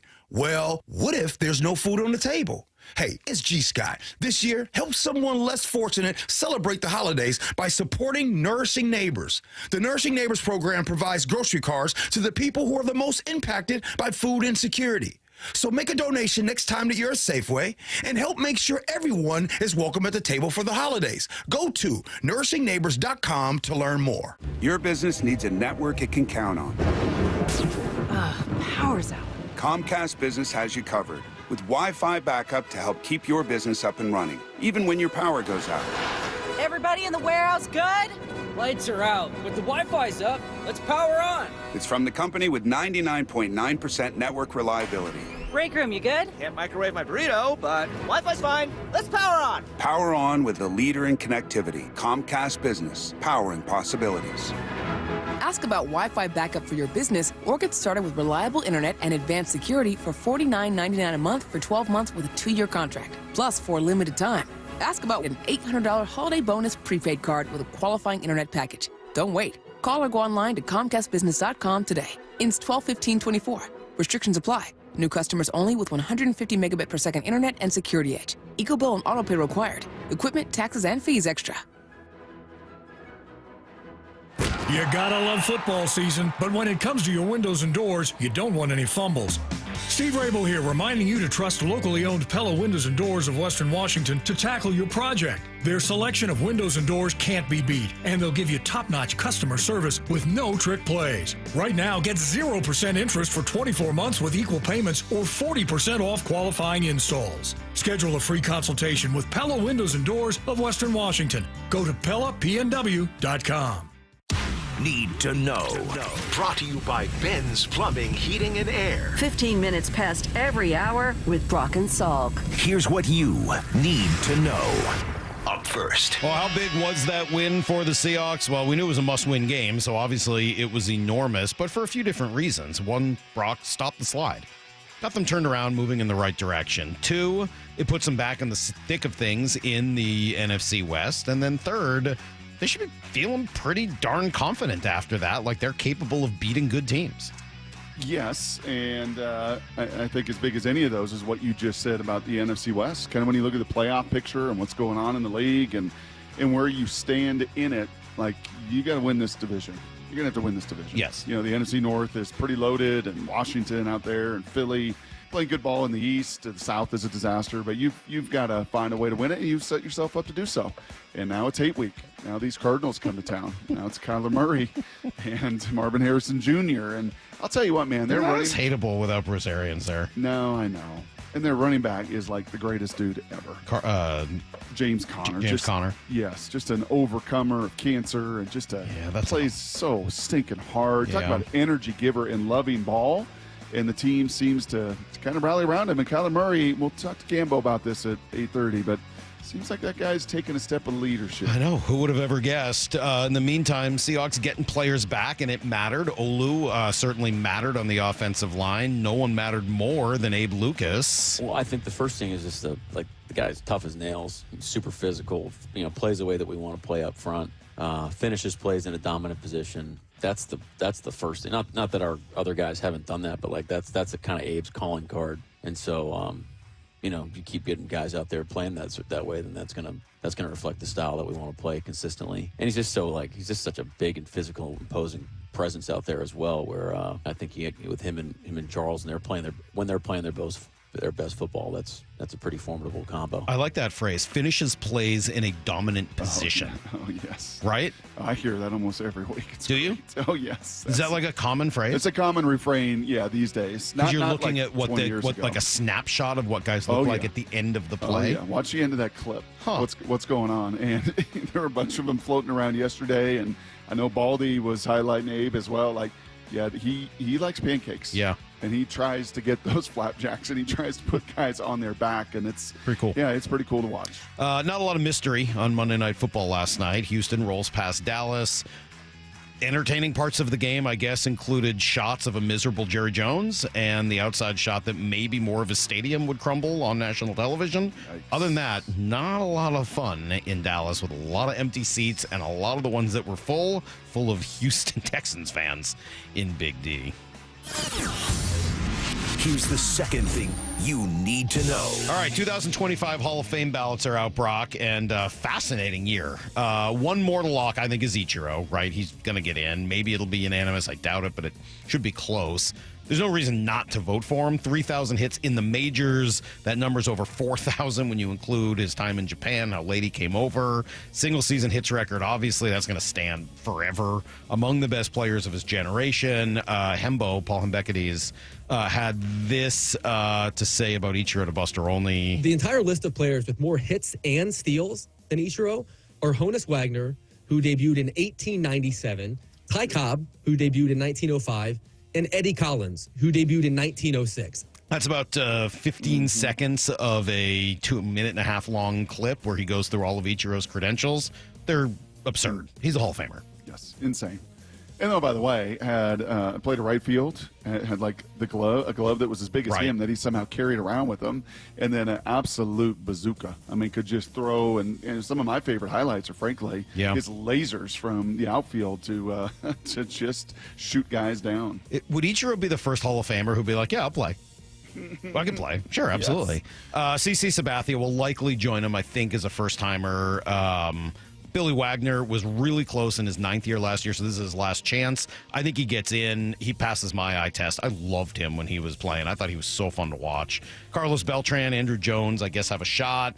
And then what about Felix? First year on the ballot.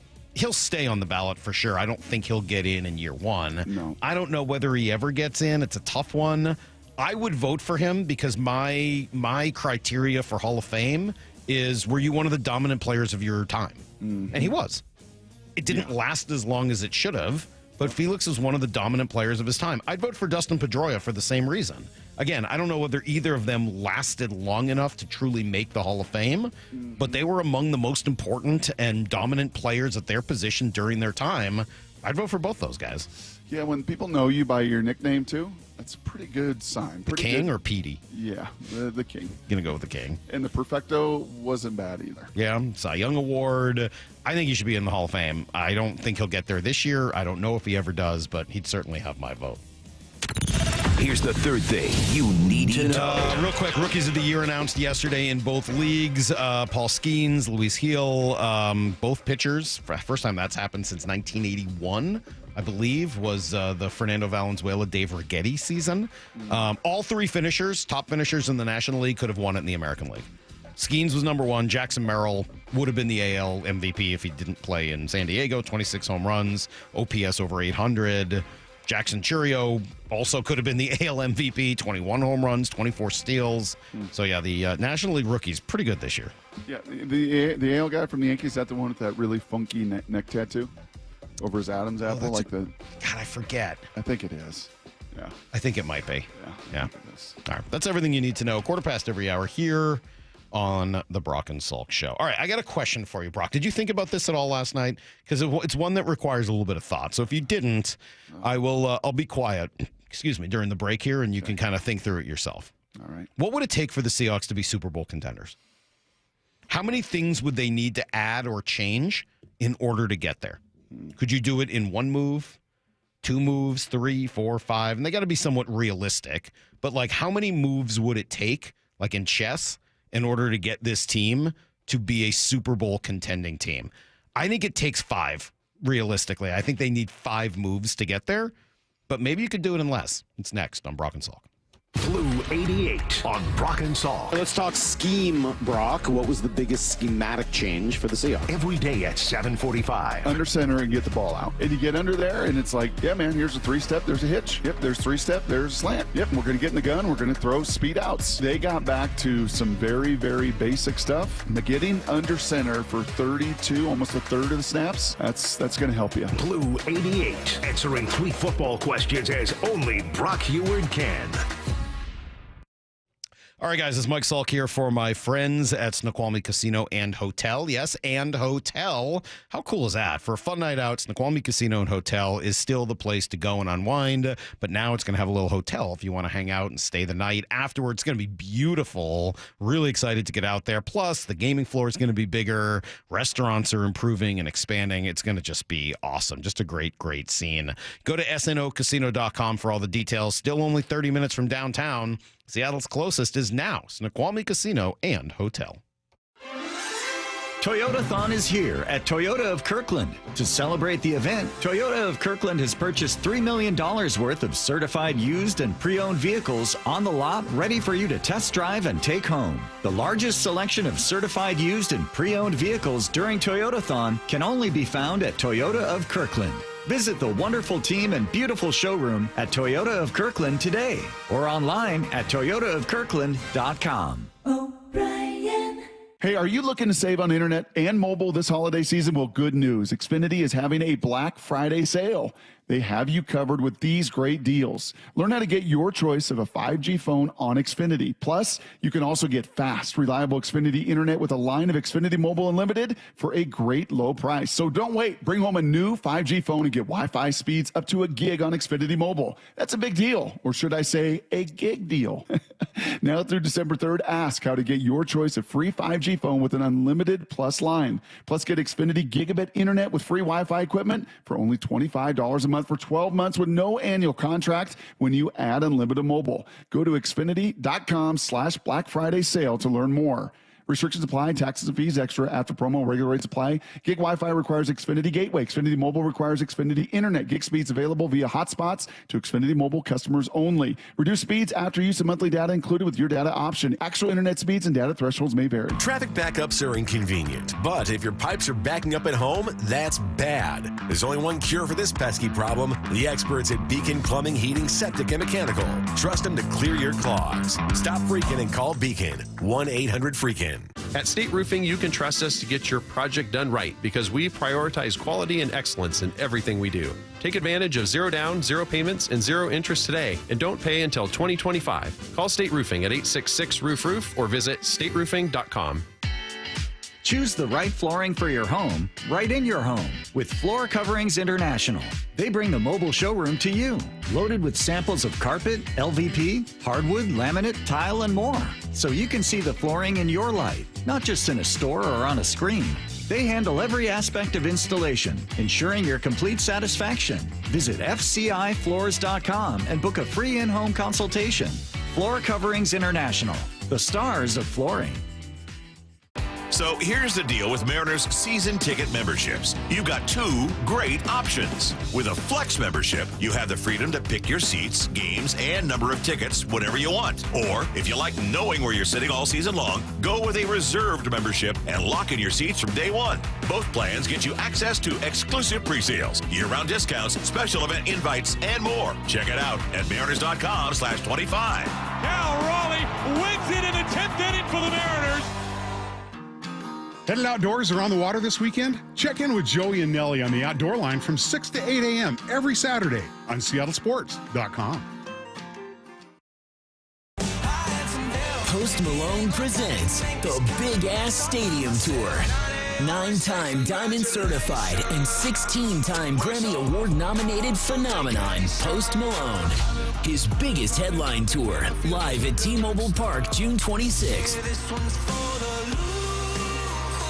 Global superstar Post Malone with Jelly Roll. Pre-sale for City Card members begins Wednesday at noon at LiveNation.com. Don't let sinus problems, snoring, and allergies hold you back. I'm Dr. Ryan Stern with the Stern Sinus Center. Nasal congestion, sneezing, runny nose, snoring, facial pain are just a few sinus symptoms we can help you out with. From allergy workups and treatment to modern nasal breathing procedures to advanced outpatient balloon sinuplasty, we can diagnose and treat your problems. Let us help you get the relief you need easily, quickly, and permanently. Come see us in Federal Way and Auburn or at sternsinus.com. That's sternsinus.com. You're free now. Free to fill your feed with impossibly chunky chunkers who chunk harder than you ever thought possible. Cats, corgis, babies, baby penguins, baby pandas, chunky baby pandas. Free to make your smart devices do silly things. Free to open a world of remote work and a portal into Gametopia. Who's the boss now? Free to be everything you imagine, and then some. That's how it feels to have Quantum Fiber Internet. Quantum Fiber, your world unleashed. Learn more at quantumfiber.com. Limited availability, service in select locations only. November is a great time to get a new TV. Now that the top-rated brands like Samsung, LG, and Sony are at the lowest prices of the year. With Black Friday deals available, what more could you want? How about better than Black Friday? Before you click, you should call Video Only to see how you can go lower than Black Friday. That's right, the best TVs at better prices. Check out Video Only before you buy, or you'll be sorry. This hour of the Brock and Salk Show is powered by Star Rentals, preferred supplier to the West's best contractors. From the Quantum Fiber Studio, you're listening to Brock and Salk. Weekdays 6 to 10. On Seattle Sports and 97.3 FM HD2.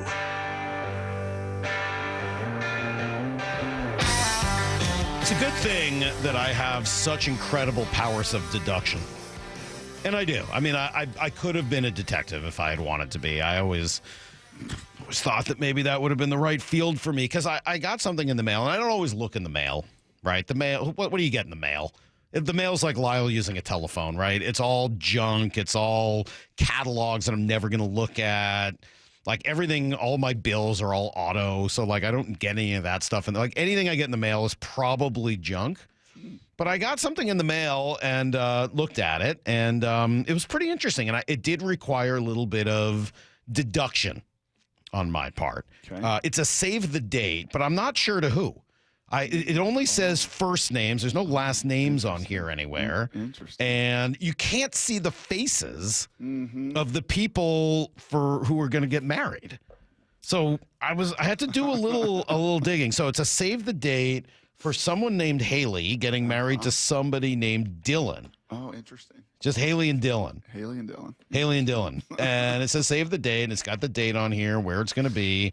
And there's a kid in a cowboy hat kissing a blonde girl. Now, you can't see her face. She's sort of facing away. And I would thought it was a bold decision to go with a kiss, especially. Yeah. Anyway, the back, you flip it over, and there's another picture. And you can't see their faces in that one either. She's facing away. You just see his cowboy hat. And it's like, okay, so a cowboy, I don't know many cowboys, getting married to a blonde girl, and I don't know who this is. So thankfully, as I said, I am as good at deducing as I am, detective work, and I was able to eventually determine that that's actually Haley Heward in the picture. Kissing in public, Brock. Yeah. Doesn't seem like a Heward move. Shocking. Thank you, Maura. I really worked hard on it. Heather and I got together. Yep. Yeah. I mean, I would argue inappropriate. Like, so inappropriate. So inappropriate. Yeah, exactly. I think I may have told her that too. Really? How did she react to that? Yeah, she just giggled. Like, are you still playing sheets? Like, she is so full of so much joy. I bet she is right Still now. to this day, yeah. Oh, yeah, she loves that. But I thought they never kissed. So inappropriate. There she is. So inappropriate. That girl's now getting married. Yes, she is. Dear God. We are getting old. That girl is now getting married. I'm going to have so many stories. Yeah. For the months ahead. Yeah, you are. Yes, I am. Did you help with this at all, or was it all Haley? Did Molly help? What do you think?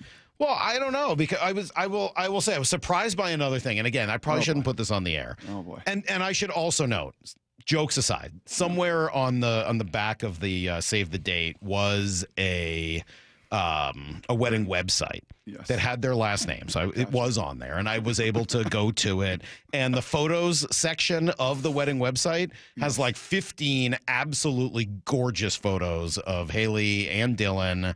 And my kids were enthralled. We were looking at them yesterday. And like, oh my God, she's so pretty. Yeah. Do you know that they have these websites now? Did you know that? We had one of those. You did? Yeah, of course. Oh, really? Yeah, I didn't get married when I was 7 like you did. So, yeah, we did have those when I got married. But yes, I did. Okay. I was aware. Okay, I got great. married at 30 like a normal person. Anyway, it was addressed to Mr. and Mrs. Mike Salk. Yeah. Which, again, I thought was an interesting choice to go formal with the Mr. and Mrs. Right. Especially since Heather's not Mrs. Salk. But that's fine. I don't care. We don't care about that. But it was an interest. Like, if you're going to go formal, wouldn't you go Michael?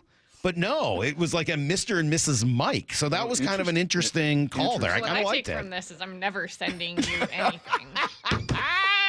Because I might just be super judgy about it. Yeah. Well, Heather and I just did a little looking yesterday. That's all. That's a good idea. You know what? I'll talk to the wedding coordinator. Her name is Molly. I'll chat with her and ask her why she didn't go Michael. I don't think that's a wise decision. I would let that go, please. Yeah, that's for radio only, not to be repeated to any wedding coordinators that happen to be related to you or named Molly. So, no, we're excited, and it's awesome, and huge congrats to Haley, and cannot wait. And she looks just gorgeous in the pictures, and he changes his hair a lot. Yeah, he got like long hair, short hair. Yeah. Cecily, very impressed with the multiple hairstyles. He's got a lot of hair. He's got a lot of. Is that it? He's got a lot to figure out there. Is that why he covers it up with the cowboy hat? I don't know. Maybe. I think gel will be good for him down the road. Eventually, those are things you learn when you get married. When you're a cowboy from Montana, you don't really know gel. Okay. Yeah. But I think maybe eventually. Maybe a pomade or something? Yeah, we'll get to some product eventually. All right, some product. So, yes. We'll get to some product. Sculpting clay. Okay, so how are they going to get to the Super Bowl, Salk? How many moves? You got a 5-point plan? I think it's 5 points. Okay. So I'm trying to deal with reality. Is yours more specific? Because mine are 3 bigger pictures. I don't have names. I have positions. Names? Okay. All right. I got positions. Okay. I think you could do it in 5 positions, but it still requires like a huge leap of faith at quarterback. Mm-hmm. Like, I think there's got to be multiple ways you could do this, right? This is how can you do it with Geno Smith at quarterback? Like, how could you do it quickly? Okay. Mm-hmm. And I think if you were to do it quickly with that, sort of as a baseline, I think you need 5 things. I think you'd need a star edge rusher, a guy who takes over the game from the outside. And credit to the guys they're good.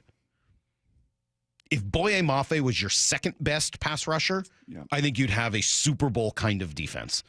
He's good. This is not a shot at Boye or any of those guys. I think they've done a really good job. But if you had a stud, if you had a Joey Bosa, if you had a Watt, if you had a Myles Garrett, like if you had one of those dudes, that would be the first biggest difference I still think you could make on this team. Okay. 2, a legitimate guard. 3, a legitimate guard or center.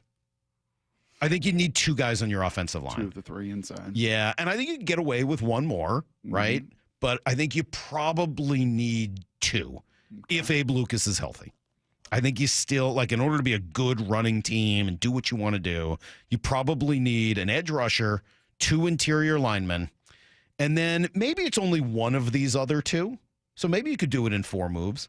Either a tight end, a real tight end, and maybe Barner's going to turn into that. Just texting with somebody in the San Francisco system, I know. One name that he dropped was number 88. Like, that guy's pretty good. He is going to turn into something. So maybe it's Barner. Maybe he's going to be that guy. And if so, maybe it's another linebacker to go with Knight or a safety. Like one other guy in the middle of that defense who can kind of turn things, make it what you want to be. Yeah. So, okay, maybe I can do it in 4 moves. Yeah. If you think Barner's going to turn into something, but for me, the idea would be like one of these tight ends that takes over games at times. Yeah, and we've seen a lot of those guys in Super Bowls the last few years. It's interesting that you point to the personnel, and I don't diminish any of that. But before any of that has to happen, you just have to form an offensive identity. Like if you think of the Super Bowl champs through all these years, you go back to 11 and 12 and 13 and 14 with these Seahawks, you could see it coming. You could feel it coming. It's kind of like you said to me about hockey. Like, oh, you're going to really like hockey. I'm like, I don't even know, like the blue line, these waves of players, these shifts, these like, how am I going to, the level of detail? He's like, no, you'll just kind of feel it. The more you watch it, you'll kind of get a sense of the movement, right? And when the puck kind of comes into the scoring zone and, you with time, and if you really get invested in it, you'll just kind of grow. You'll just sense it almost. And we did, and frankly, like in 03 and 04 with the Seahawks, you could sense this thing coming like, ooh, yeah, this is coming. Yeah. Right? 93 blast. This thing's on the train and it's coming. I get the that. Detroit Lions, you could feel this a couple years ago. Their win when nobody picked them to win, some bet their kids, their mortgage, their marriage, right? Like you could sense this team coming. To me, like these final 7 games, I'll get this in Blue 88 a little bit deeper too, because I have been talking as well. Like they've got to form like an offensive identity. This defensive identity is coming. It's coming. It still needs some horses. You're right. And Spoon needs to stack these great games, and Boye and Derek and and Ernest Jones and right. They're still. I mean, the sample size is really small, but you can kind of see the vision of that. Offensively, it's just a mixed bag. It seems like a collection of pieces. Correct. Right? It doesn't necessarily have a sense as to where it wants to go. Yes. Yeah, that's fair. I so think even that if you makes some sense. added to me like those pieces of, here's this great player, here's this great player, here's this great player. Okay. But what are you? Like what really Well, you are say you that, but I think if you were to add, again, a couple of guys in the interior, and as I said, it doesn't, I got a text here saying Belichick could be laughing at you for saying you need a guard or a center. Interior linemen don't matter much. I'm not saying that you need to have the best guard or center in the league. Just guys that aren't bad.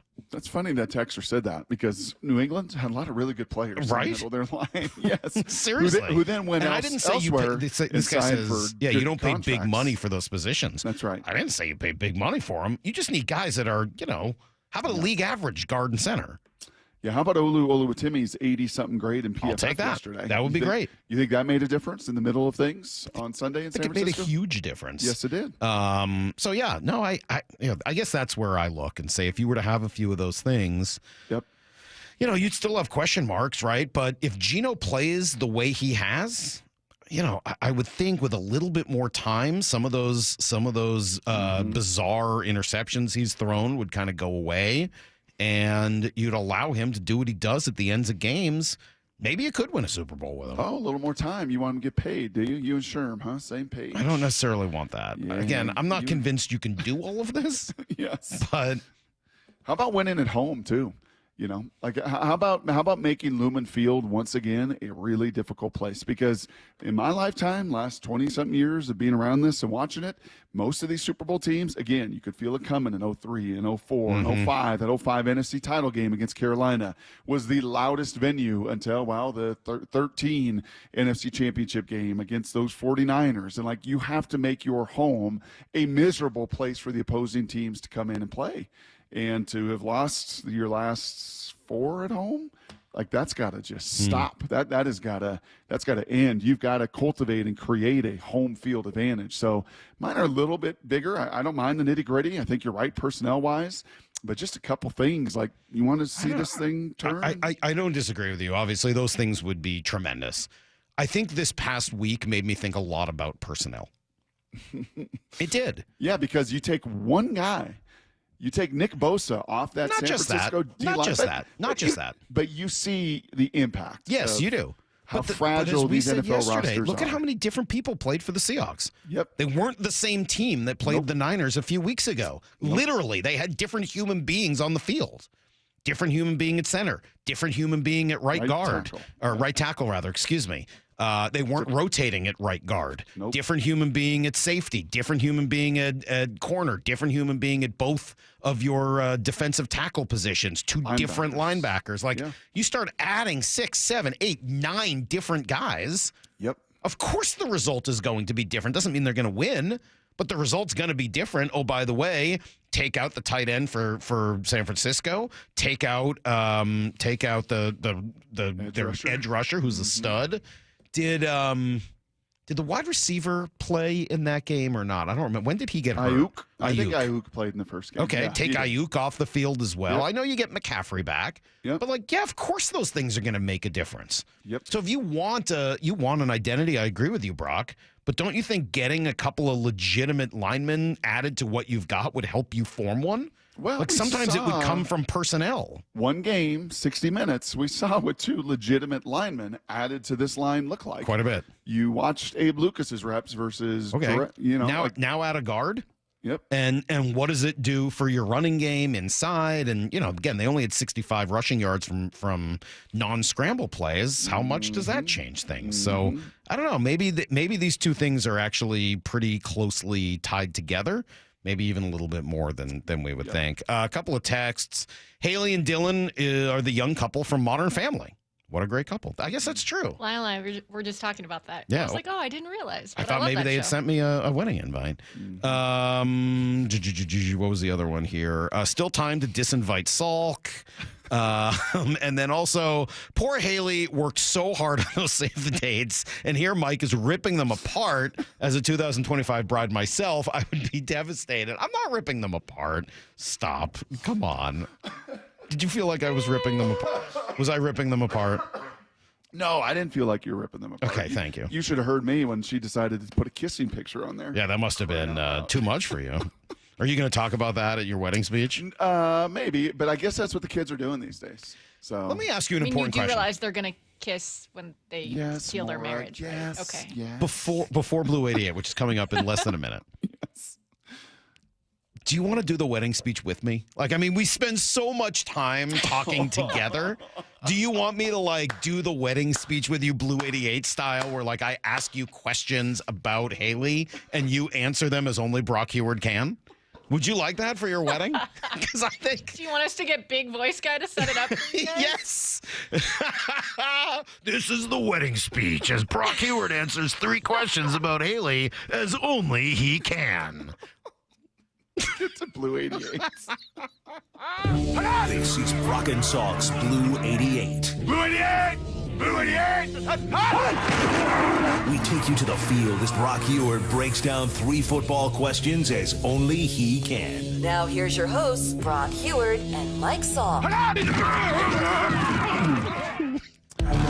I admit something? A little confession here. That's not going to surprise you or maybe more or many people out there, but it just, I'm just reminded so often the difference of my wife and I and others. You know what I'm not great at?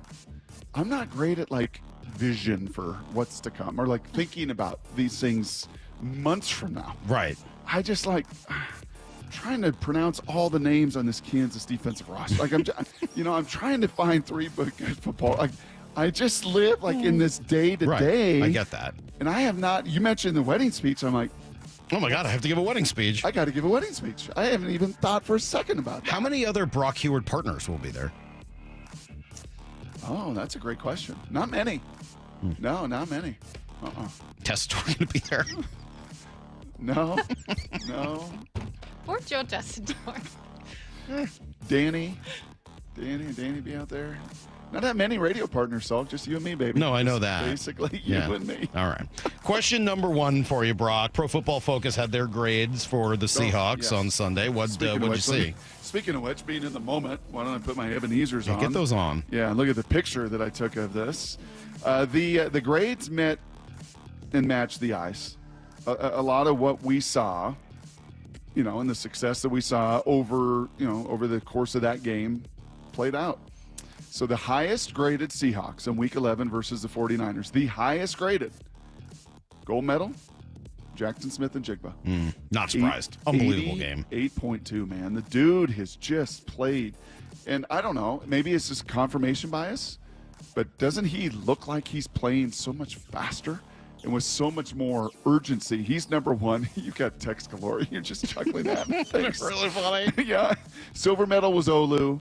Bronze medal was Devin Witherspoon. Sounds right. So when it came to PFF, kind of matched exactly what our eyes saw. Ernest Jones, I bet, would have been up there too. He was in the 70s. Tyrese Knight. I mean, look at this list right here, Salk, to absolutely pay off what you were just talking about with personnel. 3 of the 5 highest graded Seahawks, according to PFF, did not play a month ago against the 49ers. Olu was the silver medalist with an 80. Tyrese Knight actually was the certificate of participation 4th with 77.5. Wow. Impressive. And Abe Lucas at 76.8. Anything above a 70 is a really good grade. This isn't like a C is a good grade. If you get above a 70, if you get that's a good grade. You get above an 80, that's a game changer. If you get anywhere near 90, that is like a Hall of Fame performance. And 3 of the best. Pretty cool. Didn't even play in this game a month ago. Question number 2. Do you like Blue Haley 8? Or do you like Blue 88? Blue Haley 8? Or do you like something borrowed, something Blue 88? Blue Haley 8? Pretty good. Question 2. What are some impressive numbers, Brock, that speak to what McDonald has done against the Shanahan tree? He's the Shanahan killer. Shout out to @new_era72. Pretty good little tweet he put together here yesterday. How about this when it comes to Mr. McDonald, what he's done to Kyle and Shanahan and McVay? Held the McVay offense to 13 points in regulation. Brock Purdy had his lowest passing yard total in 23 games. 7 3-and-outs versus those Rams, and basically locked down McCaffrey and Williams in the run game.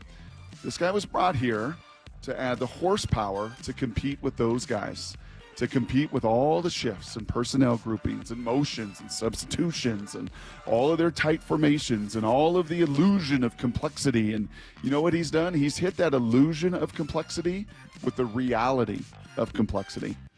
And those two things have collided. And in these matchups over the last couple weeks, tip your cap to Mr. McDonald and staff, and most importantly, the players for executing it on the field. All right, question number 3. Lots of new pieces, right? Learning in year 1. Who's going to be under the most pressure in these final 7 weeks to grow and improve? Yeah, I think number 1 is Ryan Grubb. Oh, okay.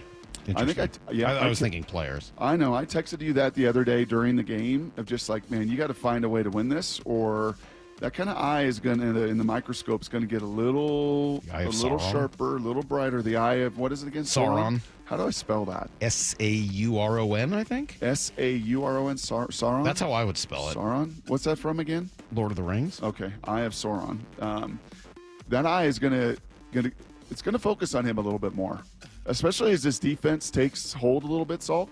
Especially as this defense starts to form some of that identity, especially as this defense, as you're kind of watching here over the course of the season, start to be like, oh, okay, now I see what it's supposed to look like. What is it with this offense? I mean, Jackson's playing at an unbelievably high level. DK's at 1. K9's talented. Now you got a couple stable pieces on your O-line. Like, okay, come on, Grubby. What are we going to be? Are you going to continue to live in this shotgun as much as you are? You heard from Greg Olson during the broadcast. There were some positives, but there's still a bunch of times you're like, come on now. Like, you can't just be stagnant. You can't just line up. You can't be predictable. So I think that there will be just, a focus on what do these last 7 weeks look like of just the identity. What are you going to hang your hat on? And I think there will be some analysis, some scrutiny, and some criticism if this thing does not grow with some of the talent at hand. All right, that is today's Blue 88. I was thinking Tyrese Knight, but okay. You can go in that direction, too. No, I think that's fair. I think again, just because of the moves they made a linebacker, and they had a great first start on Sunday. I heard pretty clearly, by the way, to kind of reinforce my gut instinct on that. And my gut instinct was, not shockingly, but it was much more, it wasn't about his leadership or wasn't about this or that or anything, even Dotson. It was, this guy's got more upside, and we need to give him a chance. So this guy is more physical. Yeah. This guy has more thump. This guy's got more speed. This guy has got, more tools to work with. And maybe he's going to be a rookie and he's going to make a few mistakes, but the tools are there and we got to put them in play. And it was a lot more about that than it was anything that Dotson was not. Does that make sense? The eye of Sauron now turns to Gondor. Yeah.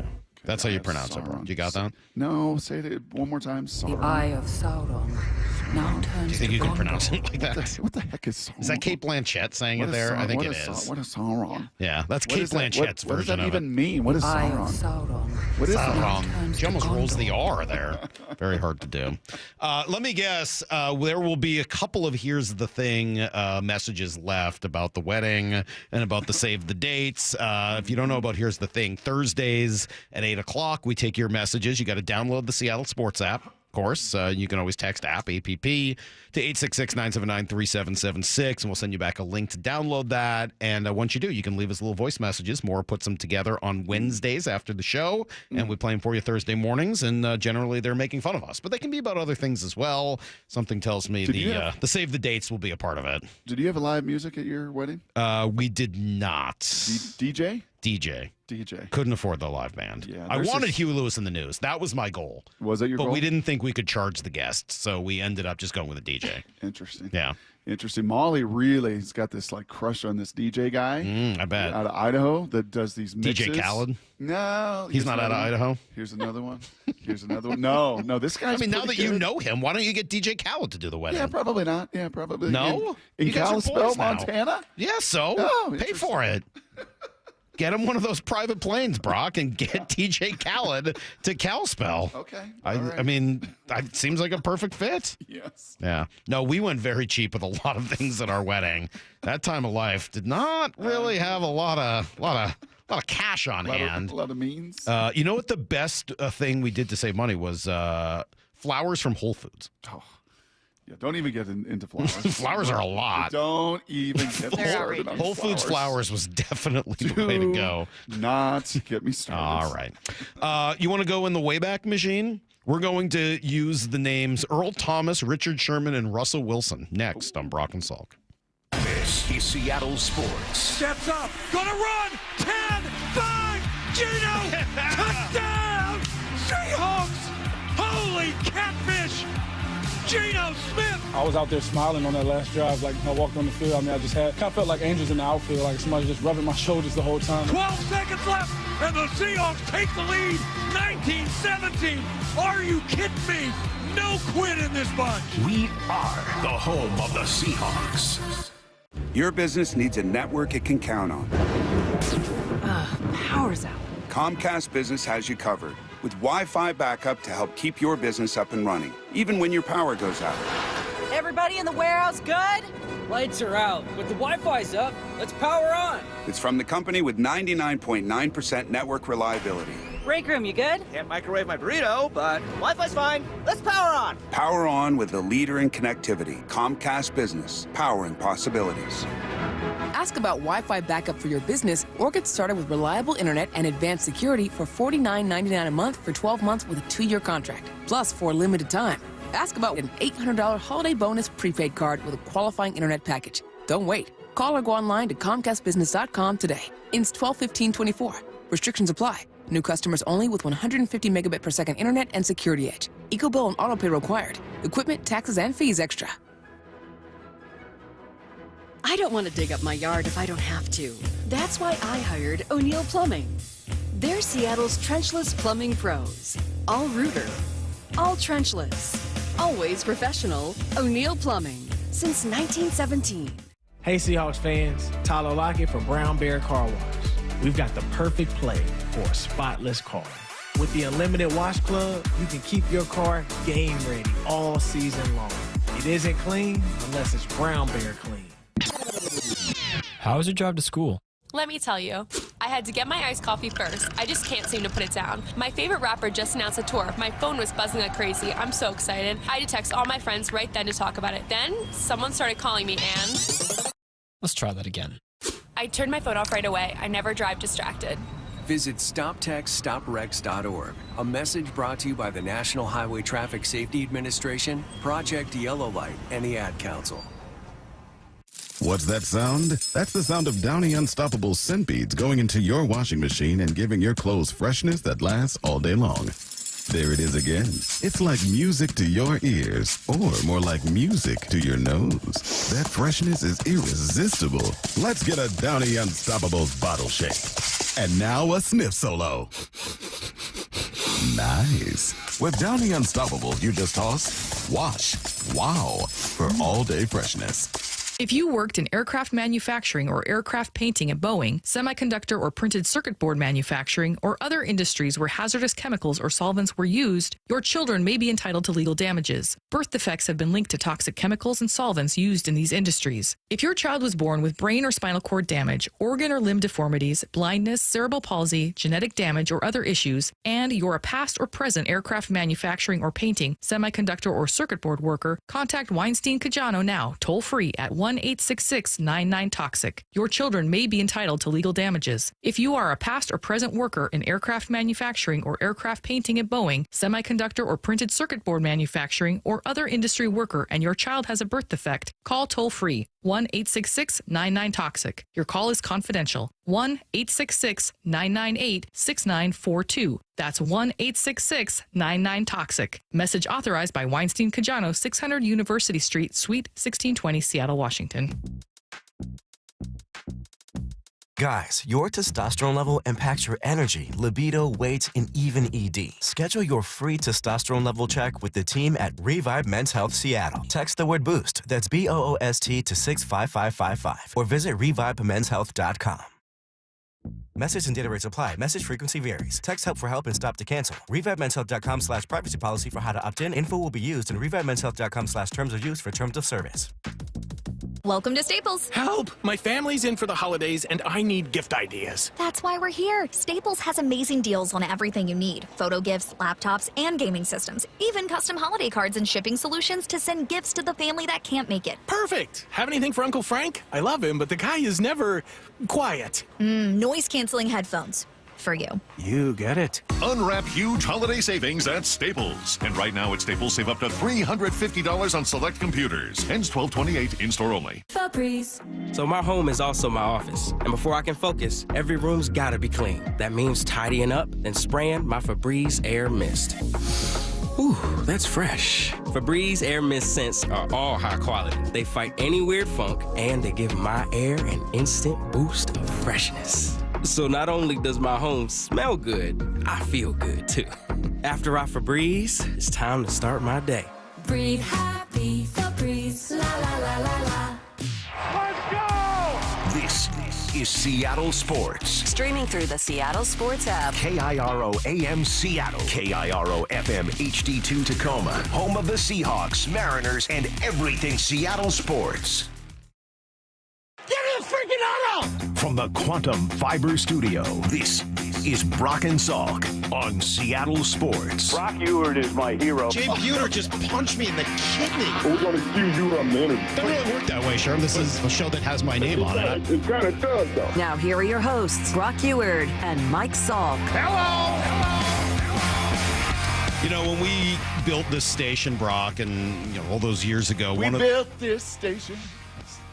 We built this station on rock and Do you know who sings that? Or what city they're talking about? No chance. Out of Detroit. curiosity. It was Detroit, Motor City. It was definitely not Detroit.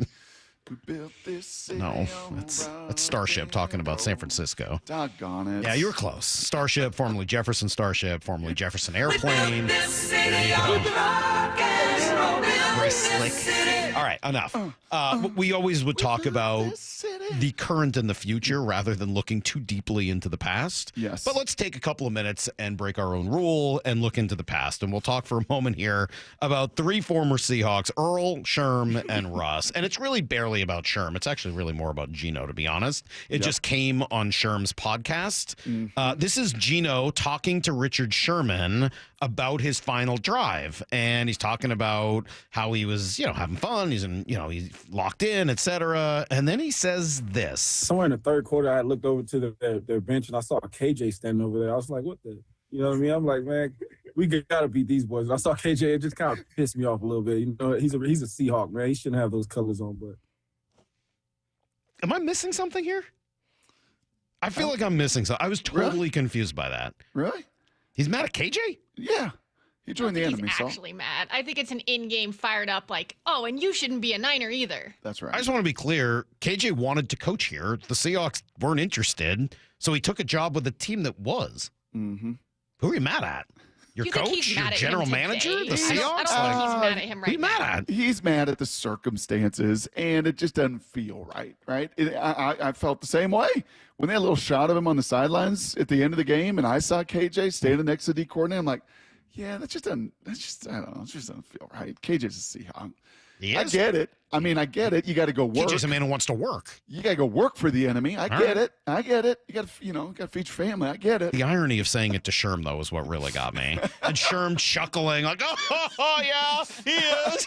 Like, what? What? You, of all the people in the world to laugh at that, aren't you literally the last one? He just lives in an alternate reality. Yes, it's really amazing. We got to get him back on the show. Yeah, it's never going to happen. We got to get him KJ or Sherm? Sherm. Oh, okay. Sure. Do we really get him on the show? No. We're not going to get Sherm on the show any more than we're going to get Gino on the show. No, but I mean, did we really even get him on the show before? Not really. Not really, no. Yes. Yeah, that's just not going to happen. If we can't get Sherm, can we get Earl on the show? Well, it sounds like Earl's out there and available. He sits down with Josina. He can sit down with us. All right, so I've got some clips from Earl with Josina Anderson on her podcast, The Exhibit, debut play version. These Friday? Were they too uncomfortable? We ran out of time, Were unfortunately. they too hard to hear? They were interesting. All right, so Earl thinks he could still play. Oh, I know I still can play. I know I still can play. It has to be a good atmosphere where coach is going to let me go out there and play, communicate. I know the plays. I know the formations. Just a good atmosphere where they understand me. When did he last play? Do you know how old he is, by the way? 34? 35. 35, okay. Yeah, 35. When did he play last? 5-6 years ago? How long has it been since he played? It's been a while. Been a while, right? Yeah, let's see here. He last played in 2019. Right, that's 5 years. And he was basically, they had like a team meeting and said, get this guy out of here. I remember that. Yeah. So anyway, if he doesn't want to play, it's cool. He can coach. Just finding ways to be competitive now in life. I definitely miss the game. I have dreams and goals of coaching in the NFL, not high school, maybe college, but the NFL. But that's my game plan right now. I'm going to be in the Hall of Fame. I'm not sure if it's going to be this year, but it should be. I should be first ballot. So I'm excited about the accolades that's going to be there, all the people that still believe in me. But I definitely still have that competitive edge. I watch NFL all the time. He's a unique human. Can I ask a side question here? He went on to pat himself on the back for how he usually picks the winner in most games that he watches. And just saying it right after talking about coaching, it sounded like he was saying that's his qualification. He said he made Cam and made Sherm. Yeah. Like he made those guys. And I know they get mad when they hear it, but it's true. Can I ask a side note question to all of this? Does the whole podcast have that music behind it? Yes. And it has a very weird aesthetic too. I showed it to you. Yeah. It's all like a black and white and like zebra print. But the whole thing has that music behind it? Yes. Man. I kept thinking it was just going to be for one cut. But Right. It's not. No, it's for all of them. You want one more? No, the other one's too long. I can't play anymore. Well, the other one is when he says he gave Sherman I know for sure that 2013 team, that we don't win a Super Bowl without me. That's We don't go back without me either. So that's just that.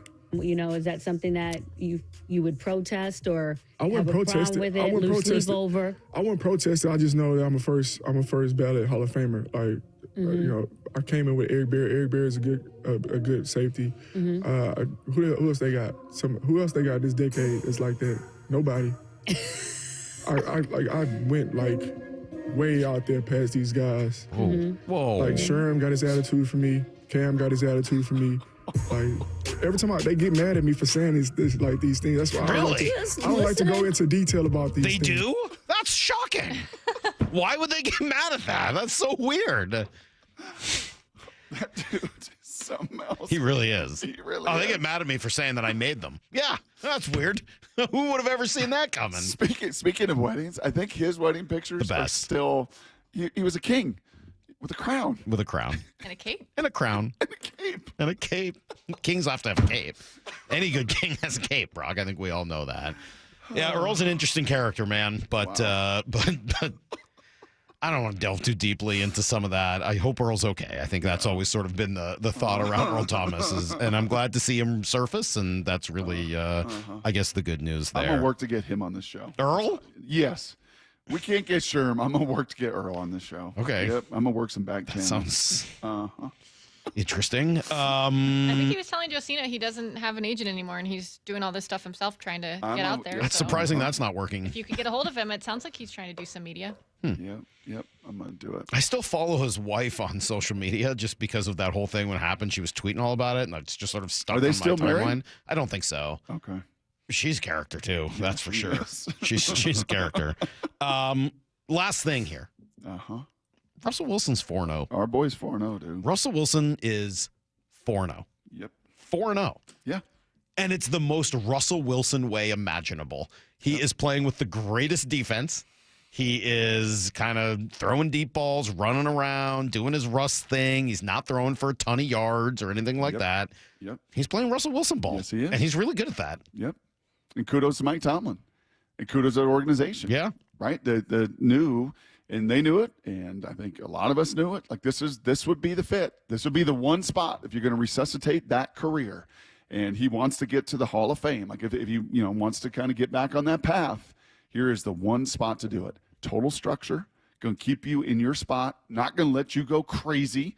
It's not going to be about your brand. It's going to be our brand. It's going to be the Steelers brand and the ball and the way we play. And you're going to assimilate and fold into it. And then we'll add a couple pieces around you. And yeah, man, taking off. So you rooting for him? Russ? Yeah. Yeah, a little bit. Are you? Yeah, a little bit. Not like, going crazy rooting for him. 866-979-3776. Before I answer the question, Jerk, I'm doing it right now. Thank you. 866-979-3776. Very simple question, people. Are you rooting on Sundays and Mondays and Thursdays? You rooting for Russell Wilson to win? Are you rooting for a comeback? Are you rooting to see Russell win the AFC North, win playoff games? I'm not rooting for Russell? that. Are you rooting for Russell? Just yes or no, and no in between. That's yes or tough. no. Like I'm rooting for him over some teams, but not every week. Like I like the Ravens, so I wouldn't root for him over the Ravens. I wouldn't root for him over this Detroit team. 866-979-3776. Yes or no? Are you rooting for Russell Wilson? Every time you say it's tough, then I play you a cut of him, and you're reminded. Stop it. play No cuts, Maura. Sure? No cuts right now. No I'm in a sound. happy, like rooting for Russ, good for him kind of mode. I don't want to hear about yummy in my tummy You or can't just anything say like you're that. rooting for him if listening to a cut of him would make you change your mind. Well, I don't listen to him, which is how I'm able to root It's just for the him. eyes. Yeah, just the eyes. Just the eyes, not the ears. Working very well. Speaking of guys who can be hard to listen to, John Gambadoro, Gambo himself from Arizona. I almost said Florida. That's weird. Will join us in 20 minutes after everything you need to know next. It's Brock and Salk on Seattle Sports on 710. This is Seattle Sports. Seattle blitzes. Ball is tipped up in the air and intercepted. And it's Hankins who picks it off. Witherspoon tips it, and Big Hank, all 300 and blah, blah, blah pounds of him. I can go out there and play with anybody. We come out there and show what we are and play physical. Purdy gets hit and goes down at midfield, and I believe it's Draymond Jones. Felt like we played physically. The guys were flying around on defense. We are the home of the Seahawks. All right, we know that this is the time of year where the weather is just, it gets you, right? It's cold, dark, days are getting so short, feels like midnight in the late afternoon. It's harder to go to the gym or go running, get exercise. All you want to do is just lie on the couch, favorite comfort food. I know it feels right, but then it starts feeling wrong because of the weight gain, all the consequences. Well, let Eastside Weight Loss Clinic help with all of this. They've got the secret for fast-lasting weight loss. I just want to show it to you. All it takes is a free 15-minute phone consultation. It worked for me. Lost 35 pounds in 8 weeks. Could not believe how easy this program is to do. Look forward to cooking and eating healthy, delicious meals. They give you a ton of great recipes. You buy all the food at the grocery store. It's all natural, all real, and it really does work. Eastside Weight Loss Clinic. Healthy, sustainable weight loss that works. No gimmicks, no tricks, no drugs, no injections. Call them at 425-588-0080 or go to eastsideweightlossclinic.com. Dr. Ryan Coogan, D.C. Results may vary.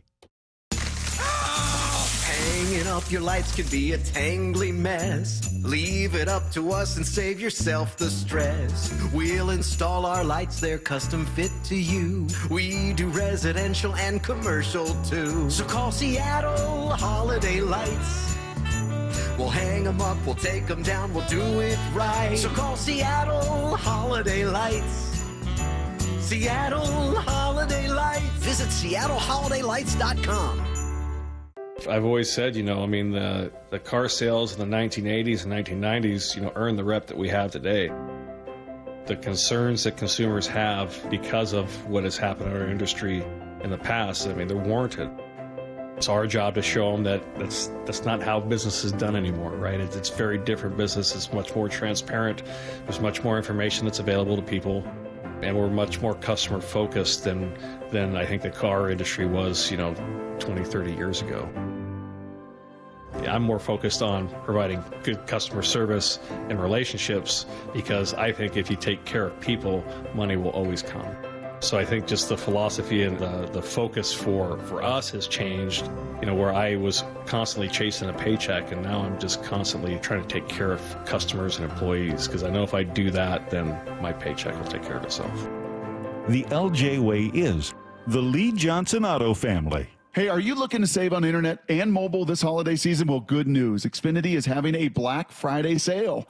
They have you covered with these great deals. Learn how to get your choice of a 5G phone on Xfinity. Plus, you can also get fast, reliable Xfinity internet with a line of Xfinity Mobile Unlimited for a great low price. So don't wait. Bring home a new 5G phone and get Wi-Fi speeds up to a gig on Xfinity Mobile. That's a big deal. Or should I say a gig deal? Now through December 3rd, ask how to get your choice of free 5G phone with an unlimited plus line. Plus, get Xfinity Gigabit internet with free Wi-Fi equipment for only $25 a month for 12 months with no annual contract when you add unlimited mobile. Go to Xfinity.com/Black Friday sale to learn more. Restrictions apply, taxes and fees extra after promo, regular rates apply. Gig Wi-Fi requires Xfinity Gateway. Xfinity Mobile requires Xfinity Internet. Gig speeds available via hotspots to Xfinity Mobile customers only. Reduced speeds after use of monthly data included with your data option. Actual internet speeds and data thresholds may vary. Seahawks Player Spotlight. Man, it felt good to go out there and be able to contribute. Exclusive interviews with your favorite Seahawks. We got a genius as the head coach. Every day with Wyman and Bob. Post Malone presents the Big Ass Stadium Tour. 9-time Diamond certified and 16-time Grammy Award nominated phenomenon, Post Malone. His biggest headline tour, live at T-Mobile Park, June 26th. Global superstar Post Malone with Jelly Roll. Pre-sale for City Card members begins Wednesday at noon at LiveNation.com. Direct savings and client focus, the cornerstones of the Diamond Dave philosophy. Hi, I'm Diamond Dave Cantor. My team and I, Cantor Diamond, can be your trusted friends with an inside scoop on the diamond world. Just like they are to thousands of people around the world. And just like we have been for over 34 years. At Cantor Diamond, it's all about the diamonds and the savings, not paying for high-end retail locations or the overhead of a mall. You stand to save big time with our by-appointment professional office approach, combined with direct importing. When you choose Cantor Diamond, you choose huge savings, top quality, and excellent service. Call, email, or message us for an in-person appointment. Or sit back and relax for free FedEx shipping anywhere in the USA. Call Diamond Dave at 253-272-7007. That's 253-272-7007. Or follow them on Instagram at Cantor Diamond. That's at KANTOR Diamond. Choose the right flooring for your home, right in your home, with Floor Coverings International. They bring the mobile showroom to you, loaded with samples of carpet, LVP, hardwood, laminate, tile, and more.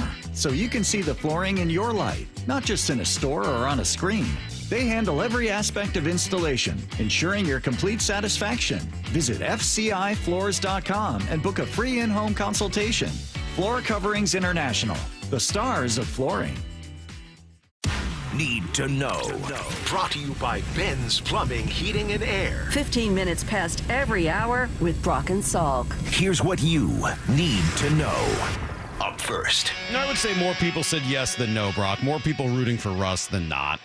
Significant margin. Honestly, if as long as we don't play any cuts from him. If he never opened his mouth, I think it would be a really high number. It's just once he starts talking. It does make it hard. Yes. Like, please just stop saying anything at all. Yep. Seahawks coming off a great win, a really much needed win for a whole bunch of reasons. I think you really like just where it puts them in the division, and you're right.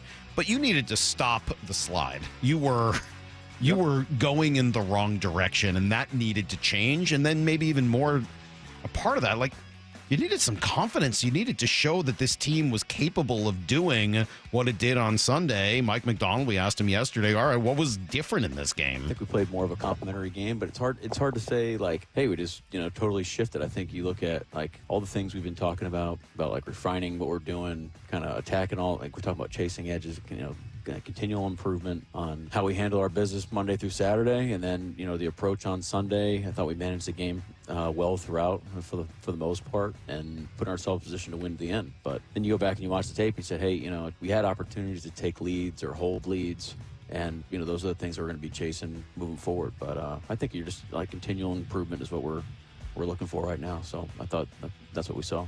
He's never going to be satisfied, right? Oh, no. And I don't think any coach is really ever satisfied until you lift that Lombardi trophy. But I would tend to agree with that. It was disciplined. It was detailed. And we went to great lengths to talk through that yesterday. But I think the other piece to that, they were the more emotional team. They, just again, through the optics of what we get to listen to and what we get to watch in a broadcast. But you felt their passion. You felt their juice. San Fran, they look like a beat-up team. Right, you did not, Bosa gets knocked out, and Trent Williams, man, some of those clips of what Boye did to Trent Williams, people don't do that, but he didn't practice all week, and game time decision, he's playing on one leg, and like they were just kind of a battered, beat-up football team that I didn't feel their energy. I didn't feel them like you normally do. Jerry Rice didn't feel it either. I don't know if you saw his comments about after the game and what he wants these guys to do and everything else. Seahawks brought it, and were able to finish it and turn this thing around and create a huge game with Gambo. Hate Week, Cardinals, coming up on Sunday. Should be pretty entertaining. Here's the second thing you need to know. I'm not even going to put the Monday Night Football game in there. It wasn't worth it. 2025 Hall of Fame ballots are out. Very interesting year. I think Ichiro's a mortal lock, right? CeCe Sabathia's probably going to get in his first ballot. Immortal lock? Immortal lock. Immortal lock. Mortal. Okay. Lock. That's what I thought. Okay. 3 words. I know. Not an immortal lock. I got you. A mortal lock. I got you. Ichiro. Thank you. He gets in, right? 4,000 plus hits, including the time in Japan. 3,000 here, despite coming over late. First of all, anybody who gets 3,000 hits is in automatically, it seems like. And he's one of the all-timers. He did stuff that only Honus Wagner, Ty Cobb. I mean, you got to go back to the aughts. And in fact, you even got to go back to like the 19th century to put up the numbers and the comparables to what, I mean, he's absolutely a first ballot. Will he be unanimous? Mariano Rivera, the only unanimous Hall of Famer out there. I think there was Ichiro did play for the Yankees, so he's got a shot at it. There was so much animus. Man, you remember how mad Bob was when Griffey was not unanimous. He wanted So to take mad. those 3 voters Yeah. and put them in some kind of one of his jiu-jitsu locks or whatever holds. Rear naked choke. Yes, and just torture those guys Yeah. or whoever they were. Billy Wagner probably gets in. He was really close last year. This is his last shot, so probably gets the Edgar treatment and Jim Rice treatment and gets in on his last opportunity. Let's see. Carlos Beltran, Andrew Jones, they're sort of in the middle. We'll see if they go up at all. And then Felix and Dustin Pedroia are 2 other new guys this year. What does Felix got to have vote-wise? To stay on the ballot, was it 15%? I know, to but stay on? what do you want to see? Do you want to see him 50%? That won't happen. Really? No. I think for Felix to have Just a didn't- shot just didn't do it long eventually, enough, huh? I think you got to put up like 30% now. Okay. I think. If Felix could put up 30%, I think that would maybe give him a shot eventually. Okay. Just a gut feeling. And the feeling is he just didn't do it long enough, right? Right. I mean, that was the sense. Yeah, it kind of fell apart the last few years. Yep. I would vote for him because I think he was dominant for a period of time and was one of the best at his position. That's why I would vote for Pedroia also. Pedroia with a couple of World Series that he was the central figure in. Yeah, I would vote for both of those guys for the MVP or for the Hall of Fame. Here's the third thing you need to know. Sorry, I was thinking of awards because Rookies of the Year were announced yesterday. Paul Skeens, Luis Hill win the 2. Skeens, I mean, would anybody not have voted for him?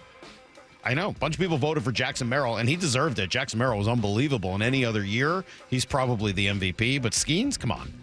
And then even Jackson Churio has a legitimate case with the Brewers. 21 home runs, 24 bags. All 3 of them probably better than whatever was in the American League. And Juan Soto, Brock, meeting with the Dodgers. Oh, really? All right. Here's my prediction. Juan Soto remains a Yankee. Yeah. Whatever he's offered, the Yankees match it. Yep. That's my prediction. Yep. You agree? I think so. And unlike the situation with Saquon, right, where they told Saquon, hey, why don't you go to the market and come back to us? Well, this is more like, I want to go to the market. Yes. Right? Totally different deal. 100%. And I kind of liked hitting in New York. And kind of like that guy Judge next to me.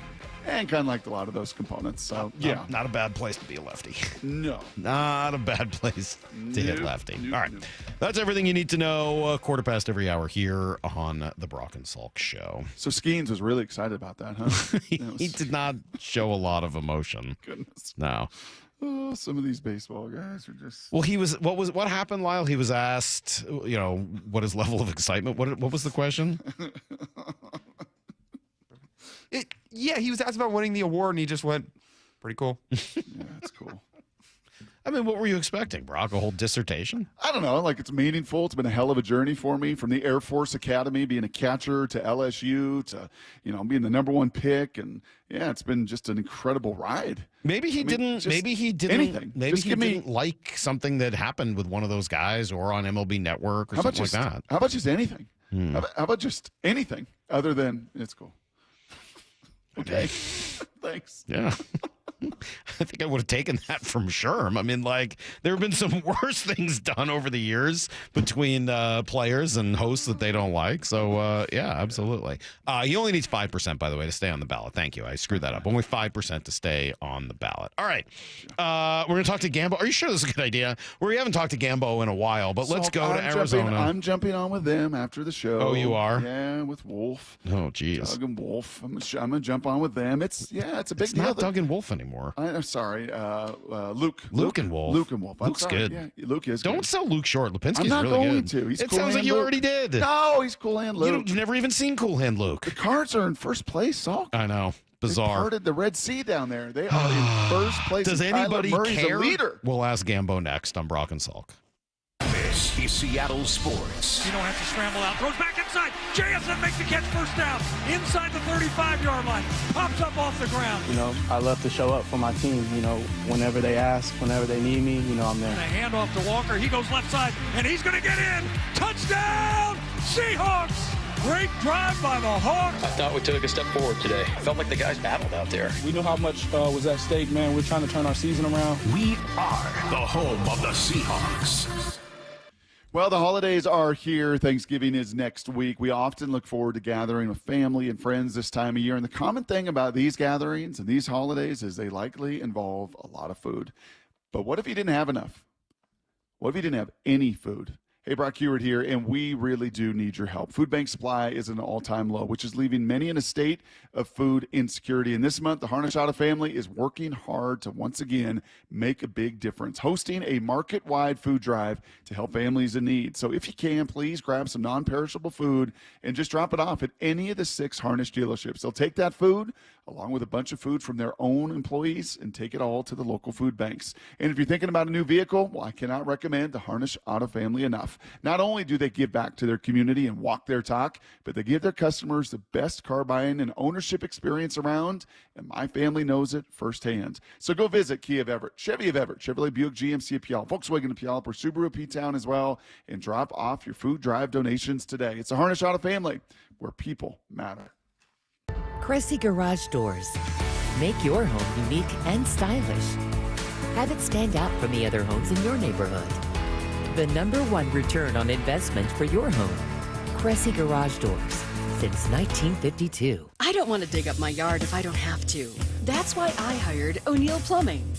They're Seattle's trenchless plumbing pros. All rooter, all trenchless, always professional. O'Neill Plumbing. Since 1917. Are you interested in investing in real estate in the greater Seattle market, but don't want to manage properties, develop real estate, or sign on debt? Hi, it's Scott Rirucka, CEO of Legacy Group Capital, based in Bellevue. We've been running local real estate investment funds for over 15 years. We've had 0 investor losses and have averaged double-digit returns since inception. Find out why over 800 local investors have invested over $200 million in our Legacy family of funds. Legacy Northwest Fund returned over 12% in both 2007 and 2008.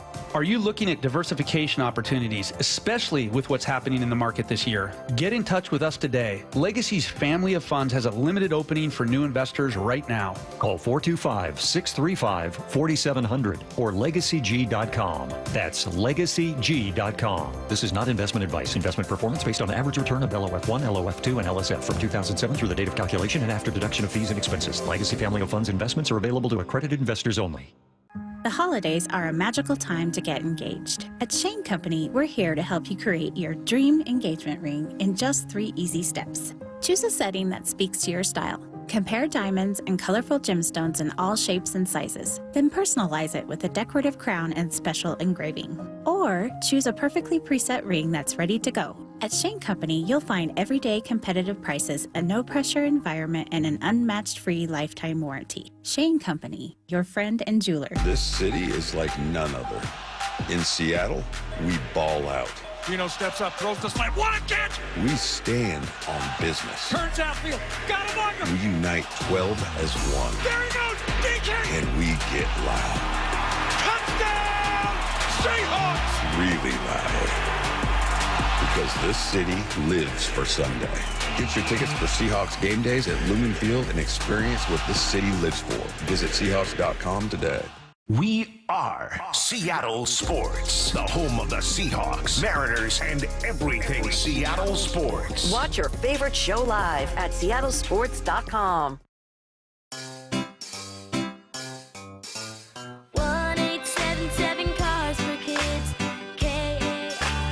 Cars for Kids accepts all kinds of real estate donations. Turn your challenging or unused property into a brighter future for kids and get a tax deduction for the full appraised value of your property. Visit carsforkids.org or call today. That's Cars for Kids Real Estate. 1-877-CARS-FOR-KIDS. Donate your real estate. Hurry! It's your last chance to donate for 2024. Your business needs a network it can count on. Power's out. Comcast Business has you covered with Wi-Fi backup to help keep your business up and running, even when your power goes out. Everybody in the warehouse good? Lights are out, but the Wi-Fi's up. Let's power on. It's from the company with 99.9% network reliability. Break room, you good? Can't microwave my burrito, but Wi-Fi's fine. Let's power on. Power on with the leader in connectivity, Comcast Business, powering possibilities. Ask about Wi-Fi backup for your business or get started with reliable internet and advanced security for $49.99 a month for 12 months with a 2-year contract, plus for a limited time. Ask about an $800 holiday bonus prepaid card with a qualifying internet package. Don't wait. Call or go online to ComcastBusiness.com today. Ins 12/15/24. Restrictions apply. New customers only with 150 megabit per second internet and security edge. EcoBill and autopay required. Equipment, taxes, and fees extra. Safety comes first. When money is tight, don't neglect maintenance on your vehicle. Keep it safe. At Bucky's Complete Auto, we have you covered with available financing. For over 50 years, Bucky's Complete Auto has been servicing and repairing cars and trucks with modern-day technology and good old-fashioned customer service. There's a Bucky's just about everywhere for oil changes, wiper blades, brakes, tire rotation, tune-ups, and factory maintenance. No appointment necessary and financing's available. Check Bucky's.com for the location near you. From the Quantum Fiber Studio. This is Brock and Salk. Weekdays 6 to 10. On Seattle Sports and 97.3 FM HD2. This is kind of disappointing, Brock. What's that? Well, I looked up our sister station in the desert, 98.7. Arizona Sports Station. Just to make sure, because I knew they were 98.7, but then I just had like this moment of panic, like, wait, they are 98.7, right? And just I had just like a weird, like, wanted to check and make sure I got it right. And I'm looking at it, and it seems like they've dropped the word station. What? They're just Arizona Sports 98.7 now. What? Which I think is disappointing because I really miss, the initials of the Arizona Sports Station. Is that our boy B Long? Did B Long realize it has to have been B Long because Hatch was pretty well like, if we're going to be the Arizona Sports Station, B Long must have come in and changed something down there. Gambo joins us now. Afternoons, of course, on, well, what is now Arizona Sports 98.7. Gambo, what's going on, man? Man, you know more about my radio station than me. I didn't even notice that.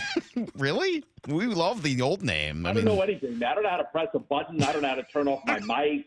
I don't know how to, honestly, when my sound goes down, they got to come in from the studio to fix it for me. I've never pushed a button, so I have no idea. Well, you pushed a lot of buttons, Gambo. They do have the dump button just for me, there we friend. Go. Just for me, they've got that dump button. I seem to mess up 2 or 3 times a year. Quickly, our old program director, who we referred to as Lumberg 2 when he was here, who really helped to get our show on track and moving in the right direction in the early years as we were kind of floundering, is now there working with you guys. How is he? Quickly, nobody else cares but us, but quickly, how is our guy B Long? Who? What's his name? Brian Long. B Long. Yeah. I just don't know. I don't know that I've ever met the guy. Oh, jeez. How long has he been at the station for? Oh, man. Oh, no. This is bad. All right. Well, let's move on then before we get people in trouble.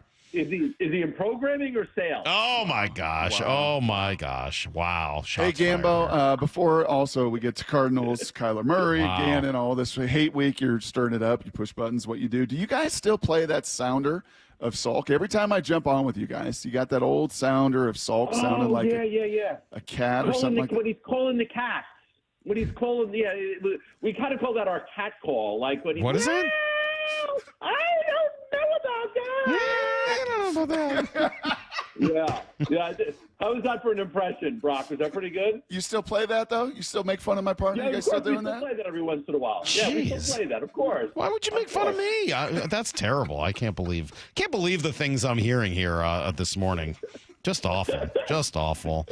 Well, I'll tell you what, if you want to play some bad sound of me, you could play all the early year sounds of me talking about Jonathan Gannon and laughing at him and the pew pew and all that stuff, because it looks like he kind of knows what he's doing, huh? Didn't you do the same thing with Bruce Arians, if I remember correctly? Oh, I'll still do that with Bruce Arians. That guy's terrible. That guy's the worst. Didn't you knock Bruce Arians? And I think he took him to the NFC Championship game. Yeah, I had to knock him in between times when he was drinking paint again. Yeah. Whatever it is, he had some success there. Not really. You just don't like Cardinal coaches. No, I told you I'm flipped on Gannon. Gannon seems like he knows what he's doing. He seems like he's pretty good, huh? Well, I'll tell you, we like him. We do a show with him. We do a show with him every week. I mean, he's so different than Cliff, right? I mean, Cliff was this pretty boy with the tight jeans and everything. And Gannon comes in there, I mean, he just lets it rip. He's a fun guy to deal with.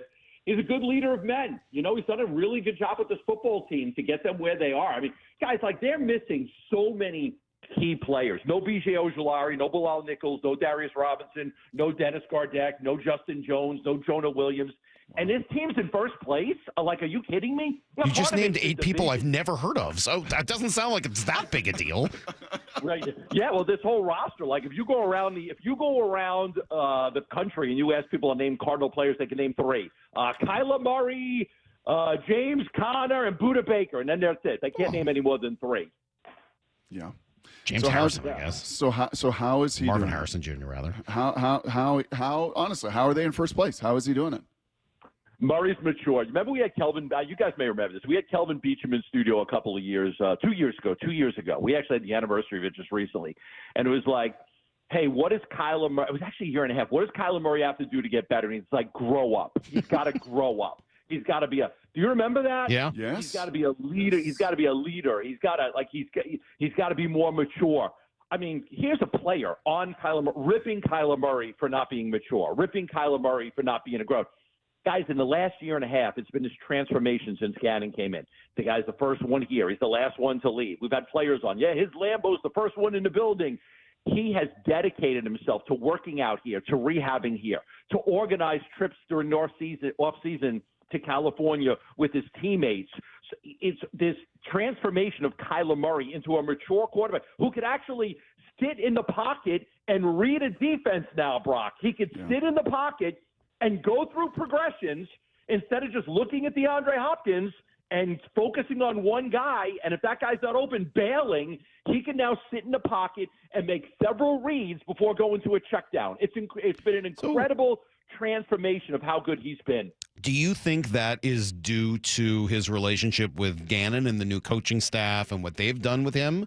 Do you think it is just the natural process of getting older and maturing? Or do you think he's one of those guys that maybe needed to get paid in order to relax about it? Because I've heard that actually said about another guy you guys have in Arizona, about Ketel Marte, that when he got paid, it kind of relaxed him and he was able to go out and be who he needed to be. Are any of those true of Kyler? It's a good point, Sock. I mean, Marte's been a great, that trade for Seattle was Mike Hazen's first trade, and it ended up being a fantastic trade because Marte's been so good. But I think what happened, is you get into the league, you've been great at every level, junior high school, college. You've just been great on your natural ability. You get to the NFL and you think, okay, I don't have to continue to work I'll work, but I'm not going to work at the level to be, I think that's the thing. He worked, but not at the level you need to work, the commitment that you need to be great. I think he just came in and thought he was going to be great. And when he wasn't, when he was just average, it was like, oh my God. Last year around this time, he still hadn't been playing a football game yet. Dobbs was the quarterback. You guys beat us twice last year. Dobbs beat us and beat you you guys beat Dobbs in the first game, Kyler in the second.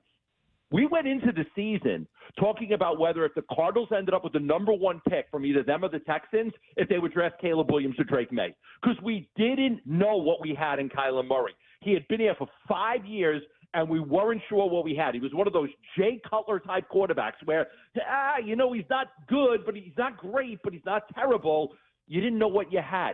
I think he finally committed to being great. That's all. He's here all the time. He's working out here. He's rehabbing here. I think he finally understood that I can't get by just on natural talent alone. I got to really work hard, study the playbook. There was a time when he had that iPad he would never look at it. Like, and the Cardinals knew that. They could track how often you looked at the playbook. He never looked at it.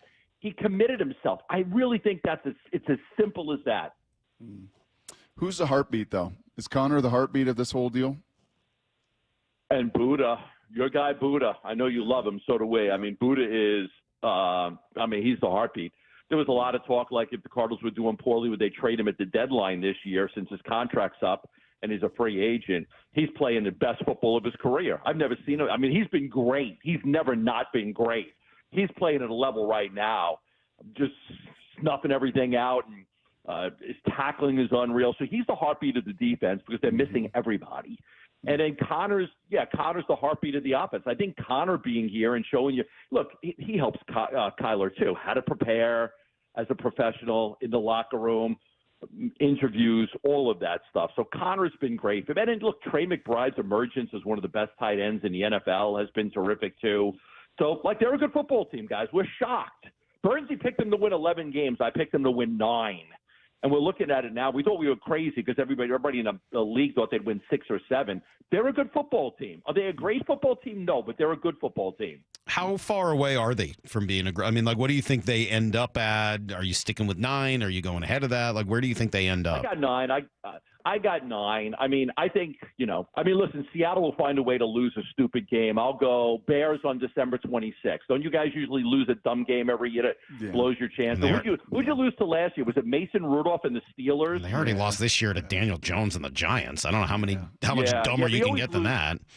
Yeah, you guys always lose a game late that kind of blows your chances. I'll pick the Bears beat you guys on December 26th to take your chances away because that's what you guys do. They don't have a pass rush.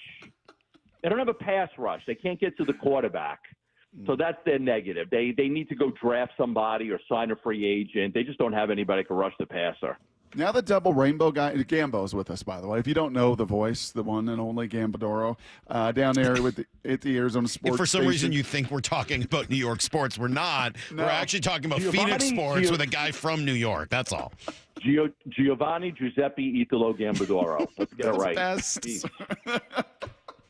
Say that again one more time. Giovanni Giuseppe Italo Gambadoro. Wow. That is. Mi padre nato Messina, mi madre genitori nato Rimini. Yes, exactly. Want to do the show in Italian? A little bit, yeah. That was actually kind of fun, yeah. You're a little easier to take in Italian, I would say. You guys come visit me in 2 years. 2 years, I'll be living there. I'll give you guys a free. You have free place to stay if you ever want to come. Back in Italy, I like it. So now the double rainbow guy is out, and we know the hatred everybody had there, especially many of your colleagues at that station for one Pete Carroll. Now that he's out, how do you all view these Seahawks with Mike McDonald? I think McDonald's a great coach. I think he might have the best coach in the league, to be honest with you. I really like him. I'm still surprised that, at Geno, I know I just don't think I've watched him with the Jets because as a New York fan, I never thought he was that good, but he's kind of been decent for you guys, right? He's kind of been good for you guys. He's clutch. You guys were going through all ththese roster cuts, man, like the center retired and you were making you were making trades before anybody else was. So, and then you guys had that stretch where you just, you weren't good. You guys lose you mentioned you lost to the Giants, and then you lost 5 out of 6 after starting 3-0. It's like, oh, Seattle's good. But then that win over the 49ers. But the 49ers aren't good this year. Like, they're not right. There's something wrong with the 49ers. So you guys beat them. Look, this division comes down to these 2 games that the Cardinals and the Seahawks are going to play against each other. I really do. If Seattle wins both of these games, they're probably going to win the division. If Arizona wins both of these games, they're probably going to win the division. If they split, then it's kind of wide open. So I think these 2 games coming up here with the Cardinals are going to ultimately determine who wins the division and who does. How are the Cardinals done against the Rams and Niners this year? Cardinals beat the Rams. They beat the hell out of the Rams. Like, it was like the one game early in the season you were like, wow, they blew them out 41-10. Marvin Harrison Jr. had a great game. And then they beat the 49ers when we weren't sure that the 49ers were bad. At that point, we weren't really sure. And they beat the 49ers at an epic comeback in the fourth quarter to win the game because they were down. And it was on the road in San Francisco, and they beat them 24-23. And it was, at that point, I know they had a lot of guys out, McCaffrey, but they were still the 49ers. And we just so in the division, they haven't lost yet. They haven't lost the division game, which gives them some, when it comes to tiebreakers, they're in a pretty good spot. As long as they don't lose 2 to Seattle, if they could split with Seattle, I think they're going to be in a good shape if they ended up tied to win a tiebreaker. Just out of curiosity, when did we decide that the Niners were bad? Was it after they lost to the Seahawks? No, I think it might have been after they lost to the Cardinals. You were like, okay, this they lost to the Cardinals because we didn't know what the Cardinals were at that time, right? We weren't really sure, and then they beat the 49ers, and we're like, oh my God, wow, that's insane. Okay, they don't have McCaffrey and they're out, and I know Ayuk got hurt, but they were still supposed to be a great team. But now Bose is hurt, right? Bose is they're just a mess, and they've said it. There's something wrong with them this year. Look, the Cardinals have been blown out in a couple of games too, which gave us a lot of pause. Like the Washington Commanders, they kicked their ass up and down the field. It was like, oh, okay. And then the Packers. So there's been a couple of games with the Cardinals where just like, wow, we just didn't know for sure. All right, Gambo, last thought here. We'll let you get back to your workout. Hold on, I got to know, what is the Red Sea thing? Is the Red Sea engaged? That was going to be my question. Oh, it was? Yes. Oh, I didn't know. Stop stealing my notes. I just want to know whether the Red Sea is engaged. I'm really curious with Kenny Dillingham and all he's doing at ASU, and they control their destiny. They went out. They're going to be in the Big 12 title game. The Suns, we know. Kenny Dillingham, man, coach of the year. They've got to give that guy a raise. He's making $3.95 million. ASU wins out. They may play for the Big 12 championship. Yes. Switching out of the Pac-12, where you had to deal with USC and Oregon and Washington every year. Best thing for them. They never had a snowball's chance. They never had a chance. So what's going on in the market, Gambo? Is it Suns? Is it ASU? Is it the 6-4 Cardinals? The Suns have no Durant's out, Beal's out, Nurkic is out. I was at the Suns game last night. They've lost 4 in a row. They've lost 5 out of 6. It's ASU. Arizona State may win the Big 12. The Big 12's they don't have any great teams in the Big 12, but they have a shot of winning the conference. If they that's a bigger deal. BYU, that's a bigger deal in the market than the 6-4 Cardinals. No, the Cardinals top dog, but ASU's like a close second right now. The Suns are always hot, but the Suns they're struggling right now they're 1-5 without Durant. But the Sun Devils, this BYU game, we're wondering how many BYU fans are going to be in the building for this game because they usually show up. But that's a huge game. If they beat BYU and then they beat Arizona, they probably end up in the Big 12 championship game, and they're one game away from being in the college football playoff. Does anybody miss the Coyotes? Who? I had a feeling that might be the answer to that one. What's going on with the Suns building? Are they going to build something new? I was down there last year. I took my dad to see the Eagles for his 75th birthday last year, and so we went to, and he's in. It was awesome. It was great. They were tremendous, but that building is not great. The Suns building? Yeah. Do you guys like that building?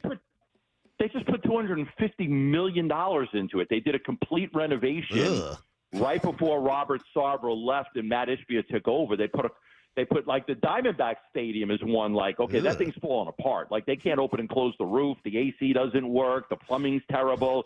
They need a completely refurbished building because that building is now 27 years old, the Diamondbacks building. They need a new stadium or something or a complete refurb.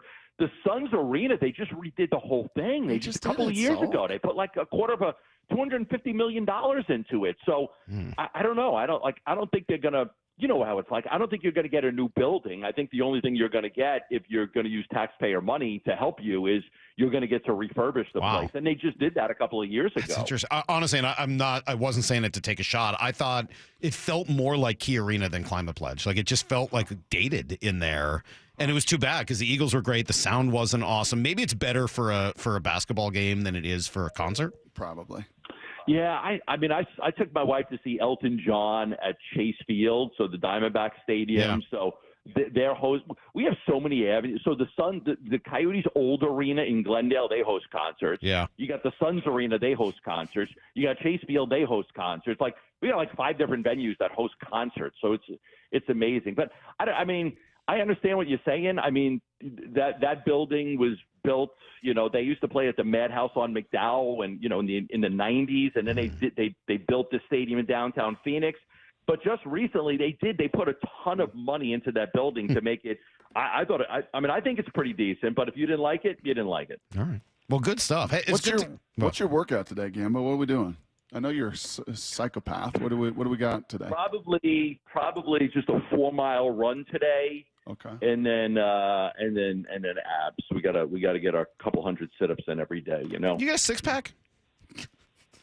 I mean, look, I'm gonna be 58 years old next So is week. Mike Tyson. Are you do you have a 6-pack? Yeah. I mean, I'm in shape. That's all. It's a non-answer. I don't feel like you're answering the question about the 6-pack. I could go to the beach and take my shirt off, no problem. But you?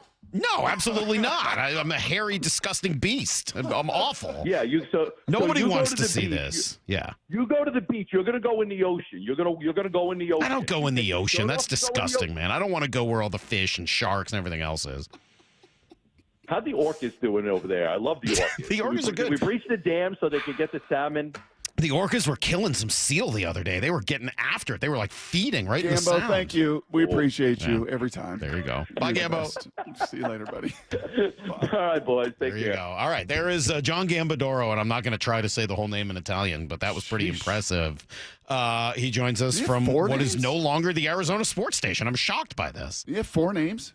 It sounded like at least 4. At least 4 names, Yeah. right? That was impressive. He may get sainted before it's all said and done, would be my guess. I'm surprised, There's by a the lot. way. There's a lot of comedy in there, by the way. He's so fun. There's a bunch. That's the word I use, but yeah. I think he's so fun. There's a few things to unpack there. I'm surprised in your list Is of one of Kyler them Murray. whether or not you and I play for the Seahawks? No, but it's Kyler Murray specific, and I'm surprised you didn't put on there the game was taken from him. Right? I don't think it was about that's getting true. Yeah, that's getting true. paid. He's kind of gotten paid. I do think there is something to maybe that light bulb going on, with just some maturity and everything else. But to me, I'd have to think like, hey, man, they're talking about drafting Caleb Williams. I tore my knee up. I don't know if I'm be able to run. Yeah, that's a and Brock. do these That's things. a Brock kind of answer. The motivational element of it. Yeah, I would the think, competition element of it. I'd lean into that. And then secondly, you know what? Maybe this Gannon thing is working down there in a place that can be a little artificial. And it's working because he's just real. I mean, he's just not. He sure strikes me as a pretty darn authentic guy. Every time I do hear him, and not just the funny stuff, but there's just he too is young, like Mike McDonald. He too is a defensive guy. He too, just is really a player's coach and wants these players to play great. And I think coming off of some of the buffoonery of Bruce Arians, coming off of some of the, I don't want to call it Cliff fake, but just a little bit more prepackaged, to have someone as authentic as that dude is. You know who's playing for them, Salk, on their D-line when he said they got no pass rush? LJ Collier. Yeah. Is playing a lot of snaps for them. It's not a great sign. No, it's not. Yeah. And to be 6-4? I mean, Gannon seems to know what he's doing. What's up, Bird Gang? Jonathan Gannon, your new head coach, Arizona Cardinals. Ready to get to work. Buckle up. We're going to have some fun. As much as it doesn't sound like it. Correct. He seems like he's got their attention, and they seem to like him. Awkward people. As long as they're authentic, right? It can work. It can be actually charming. That's right. And like, I kind of like this dude. He's in his own little space, but he's. Let's go, man. Let's go. Can't wait, man. Can't wait. I was talking about you, bro. Everything I said. Let's go. Oh, man. They said, why do you want to take this job? Well, not many open jobs have a franchise quarterback. That's why. Just awkwardly authentic, and it seems to be working in that market. All right. So. Just like Gambo, yes. Awkwardly authentic. There's no way you could put that on. That's for sure. That is 100% real world, exactly who he is. You guys, it's the you guys that gets me every time. Well, you guys lost to them. like Brock and I are out on the field taking handoffs and tackling people. Yeah, us guys, we lost to the Rams. Okay, sorry about that. I'm surprised he doesn't say use guys. Yeah, no kidding. All right, well, from Arizona to another division rival, Brock, what is going on in the Bay, where they built this city from rock and roll? We will hear from the fans on 2 different Bay Area radio stations because they're not happy and they want blood. After the Niners lost this past weekend, it's worth taking a little listen to what's going on down there. We'll do it next on Brock and Salk. The Mike McDonald Show, the first word from the head coach after every Seahawks game. What was different? I think we played more of a complimentary game, but it's hard to say, like, hey, we just, totally shifted. I think you look at all the things we've been talking about like refining what we're doing, chasing edges, continual improvement on how we handle our business Monday through Saturday, and then, the approach on Sunday. I thought we managed the game well throughout and put ourselves in position to win the end. So I thought that's what we saw. Don't miss the Mike McDonald Show the morning after the Hawks game at 9:30 on Seattle Sports.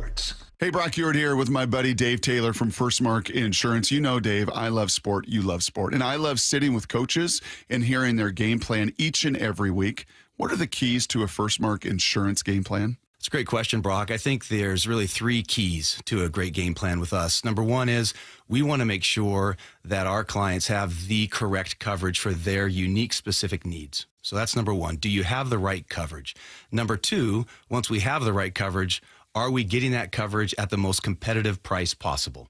And then last and not least would be, once we have the right coverage at the most competitive price, are we providing world-class service to those customers so that when they need it, they have someone there that's got their back. Those are the 3 keys to a First Mark Challenge victory. And man, am I so glad Molly and I took the challenge.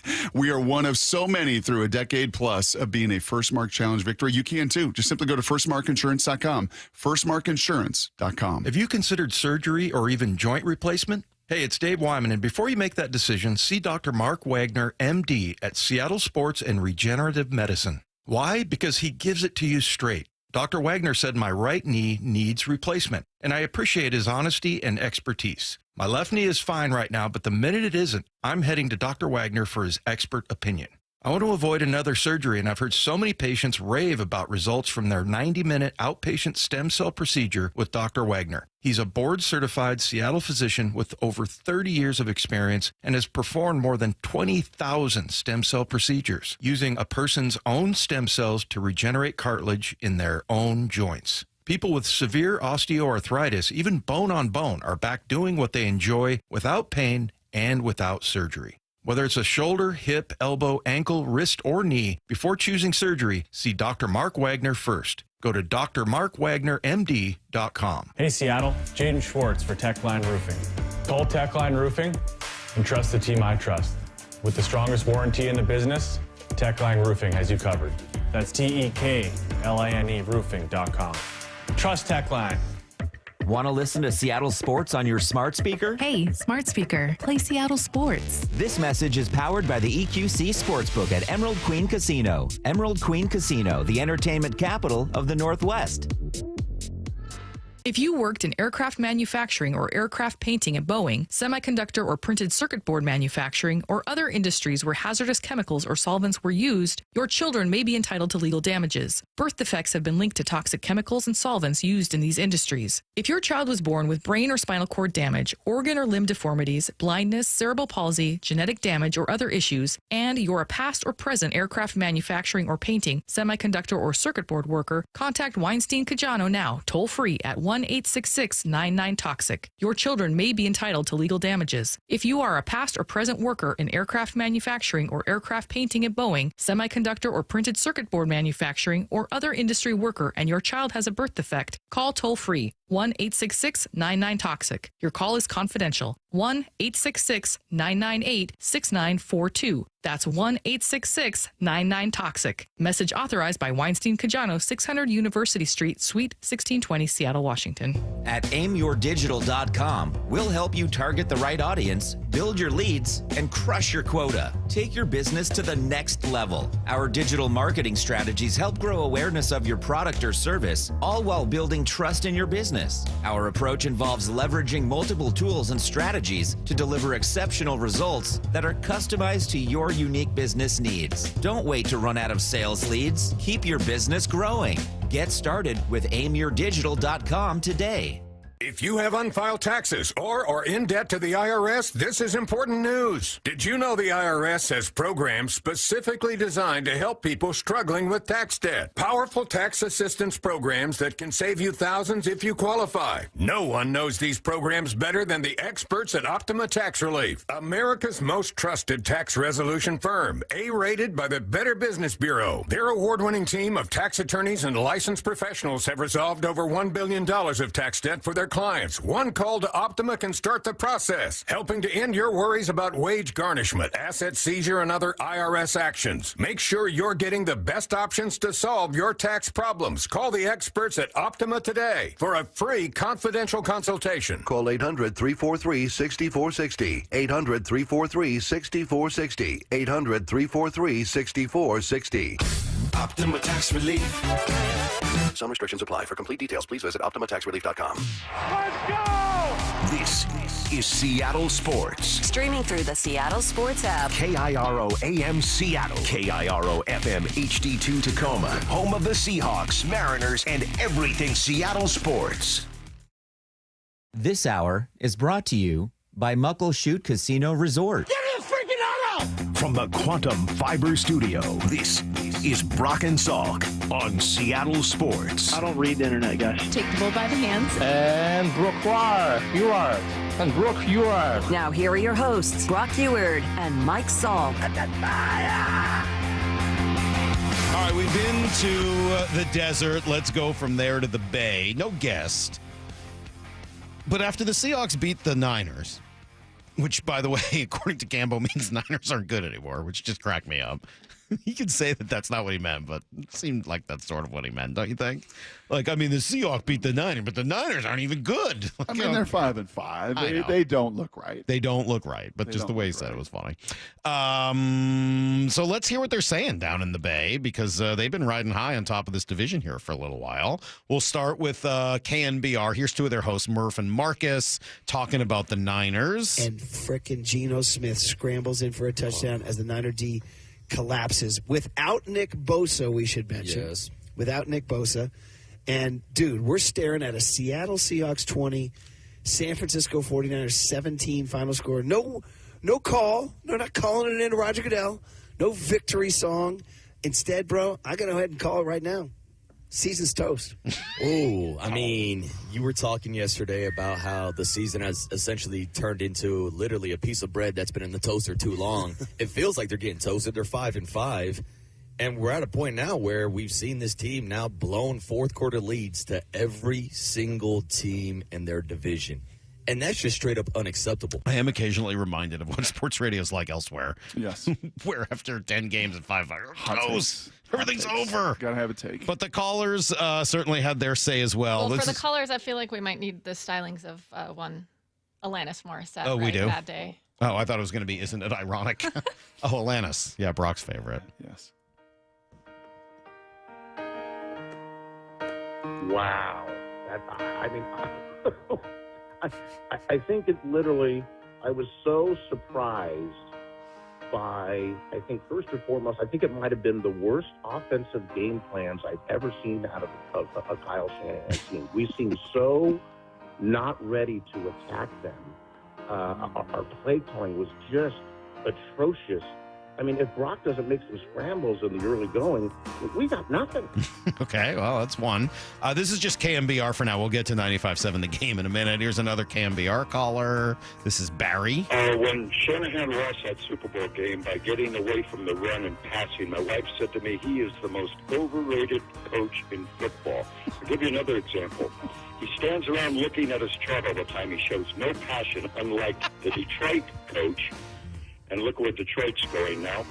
He's like a kid on a video game, sitting in the basement playing video all the time. He never looks up and gets into the flow of the game emotionally, physically.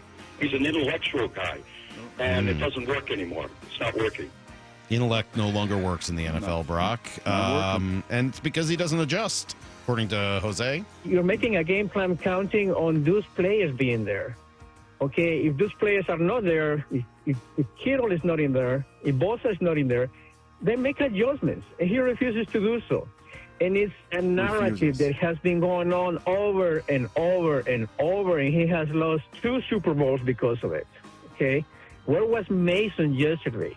Why is he overusing McCaffrey when he knows the guy just came back and he's just getting reacclimated to playing, a full game? At some point, McCaffrey is going to go the same way Greenlaw went last year. He continues to do this. I'm not saying fire the guy, but he needs a GM to rein him in. Wow. You want to hear what they're saying on 95.7 on the other station? Bad loss. You think it's better or worse on the game? Ooh. Let's find out. Either get a new GM where he has no say-so over the groceries because you went out and picked these groceries. You cooked the food. And if the food is not good, that means either the groceries were not ripe or they were past their expiration date. We got an aging left tackle. We got an aging tight end who's always hurt. An aging running back who's always hurt. A wide receiver who's always hurt. A defensive end who's overpaid and always hurt. So, yeah, I don't know what type of coaches they will be able to get. Your best wide receiver tore every ligament in his knee. He's coming back. Why was Kyle Juszczyk on the team? What the hell does he do? I don't know a fullback that doesn't block anybody, but he's one of the highest paid fullbacks of all time? Like, yes, this is on Kyle Shanahan, and we have to accept that. Wow. I know, right? That's JC. I will say this, though. It's not all crazy. No, and it is amazing how fast things can turn in this league. And you know what? We saw it with our own eyes, right? We watched Sherm get hurt, Cam get hurt, Cliff get hurt, right? Bennett get old. Like these things, it doesn't last 10 years, doesn't last even at times 5 years. Yeah. So that sounds crazy to hear. But honestly, I have flashbacks to think how, and it was actually in the desert. Well, I don't necessarily disagree with any of it. Some of the blame at Shanahan, I think, is a bit much. I believe that Shanahan is directly responsible for all of these blown losses. Shanahan has no cutthroat in him whatsoever. He doesn't put his foot on the opponent's necks. He gets a lead, and then he becomes the most predictable play caller in the league. Run, pass, run, pass. Run, pass, punt. Run, pass, punt. It's so frustrating to watch. It's like they get these leads pretty easily, and then they just freaking blow it. It's funny considering the way, he's thought of around the league as a play caller. Yep. Are we all wrong? What's the deal? All right, so that's sort of the thought there. Here's what I said this morning. I think that there is something to the fact that in a perfect world, Kyle Shanahan is an offensive coordinator. Mm-hmm. In a world where there are only 16 NFL teams instead of 32, he would be one of, if not the best offensive coordinator in the game. And I think his skill set is much more geared towards that, designing plays and calling plays, than it is to manage people. Yeah, managing people and team. running an entire team. And some of the decision-making that has to come with that. I don't know that those are his strengths. But because he's so good at the other stuff, in this league, you're a head coach. That's right. Because otherwise somebody else, I'll take him just to get him as an offensive coordinator. I'll live with him as a head coach. That's exactly right. Yeah, he has, again, back to this power of full engagement and just energy and what you bring. Like on the sidelines, I would tend to agree with some of that. I think there is kind of a negative vibe. I think over the years he's had to learn. I think John Lynch has been a perfect counter to him, who is a positive and forward and energetic. Like I think that's why those two have worked pretty darn well to build a really successful team that is aging, that is getting old, that it is really hard to sustain that level of play and play as many games as they have played in the playoffs over the last 2, 3, 4 years. I said Adebo didn't look as twitchy and explosive to me. Trent Williams was playing on one leg, right? These guys are, getting older, and the window and father time catches you fast. And to just constantly stay ahead of it can be a challenge. But no, I think that's 100% spot on, Salt. I think he is wired in many ways to be what that caller said, like that intellectual. Sit up in the press box and call these plays in a chess match. But that's not the reality of the NFL. No, it is the not. reality is you'd end up with somebody who's not as good because he's so good at doing that. It probably means you've got to deal with some of the disappointments in the other parts of the coaching. Yeah, and then the other side of it is you can have that just tremendous leader that doesn't have some of those X's and O's, right? And doesn't maybe surround himself with all that, what would that be like? Kind of horsepower and in schematic advantages. So, all have strengths, all have weaknesses. Try to leverage that the best you can. But yeah, they are in a little bit of adversity down there in San Francisco. They're toast, Brock. They're done. It smells a lot like bread that's been in the toaster for too long. Yeah. Hey, how long do you keep a toaster? How long do I keep one? Yeah. Until it stops working. Okay. Yeah. They do get kind of crusty, though. Yeah. They got to get, unlike my grill that I like kind of blackened and hardened, and it's just, to me that adds How long do you think that takes? What's that? A toaster to get, to the point where it's time for you to move on. I don't know. Do you use a toaster a lot? I don't use it that much. Use it sometimes. The kids use it a lot in the mornings for, toast or bagels or whatever. And, there's a whole conversation the other day about needing a new toaster. And I was like, why? It's like, oh, well, we just need one. I was like, but that one works well. I don't even have one. I have limited counter space. I put my bagels in the air fryer. Well, that is another thing is we don't have a lot of counter space either. So the toaster sits up in a cabinet. Yeah. And then there was some talk of a four slice toaster. Oh yeah. Well, we don't have room for that. You're gonna have to buy another house or put it out in the shed or something. We don't have room for a 4-slice toaster. Plus, we just bought a freaking toaster a few years ago. Why do you need to buy another one? That's right. It still works. Yes. So as far as I'm concerned, if the kids can spend their own money on a toaster, it's fine. But I'm not buying another damn toaster. Hawks Live. Thursday nights from 7 to 9. Live from Bellevue Square Center Court. Join former Seahawks Michael Bumpus and Paul Moyer as they go deep on the Hawks with player interviews and opponents analysis. Rookie Michael Jarrell, what's your approach? Are you the talking type? I'm pretty much quiet until somebody get me riled up, or like we make a big play. I'm gonna talk a little bit. We get a first down. I'm gonna talk a little bit. Or our pancaking, I'm definitely gonna talk. So it's like Presented by the Bellevue Collection. Every Thursday night throughout the Hawks season.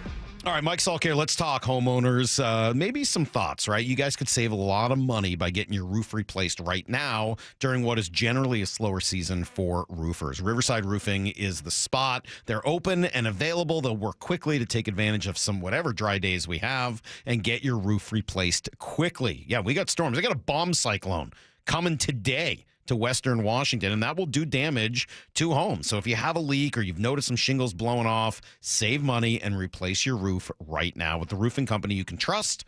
That's Riverside Roofing. They're always evolving, providing more value for the customer. First, it was the GAF Master Elite certification, which allows them to offer the best warranty in the market. Then it was implementing the catch-all system, which makes sure your yard is clear. And now Riverside Roofing, LLC.com has the quick quote, which offers a roof replacement cost in just 60 seconds. So you're not wasting valuable time. Always improving, never satisfied with the status quo. All of that describes Riverside Roofing. Find them at Riverside Roofing, LLC.com. They are the roofing company you can trust. Don't fall, just call Seattle Holiday Lights. We'll hang them up, we'll take them down, we'll do it right. So call Seattle Holiday Lights. Seattle Holiday Lights. Visit SeattleHolidayLights.com. What is that sound? Ugh, that sounds like a plumbing sound. Luckily, there's a company that fixes all the plumbing sounds across Puget Sound. That's All Sound Plumbing. Puget Sound's plumbing experts. Have a sound? Visit allsoundplumbing.com. Febreze. So my home is also my office. And before I can focus, every room's gotta be clean. That means tidying up, then spraying my Febreze Air Mist. Ooh, that's fresh. Febreze Air Mist scents are all high quality. They fight any weird funk, and they give my air an instant boost of freshness. So not only does my home smell good, I feel good too. After I Febreze, it's time to start my day. Breathe happy, Febreze, la la la la la. This Thanksgiving at Total Wine & More, find Pinot Noirs and Cabernets that you adore. Our helpful guides are so friendly and nice. So many bottles to try at the lowest price.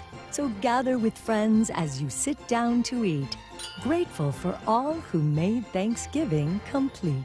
With the lowest prices for over 30 years, you'll always find what you love and love what you find. Only at Total Wine & More. Drink responsibly, B21. Your business needs a network it can count on. Power's out. Comcast Business has you covered with Wi-Fi backup to help keep your business up and running, even when your power goes out. Everybody in the warehouse good? Lights are out, but the Wi-Fi's up. Let's power on. It's from the company with 99.9% network reliability.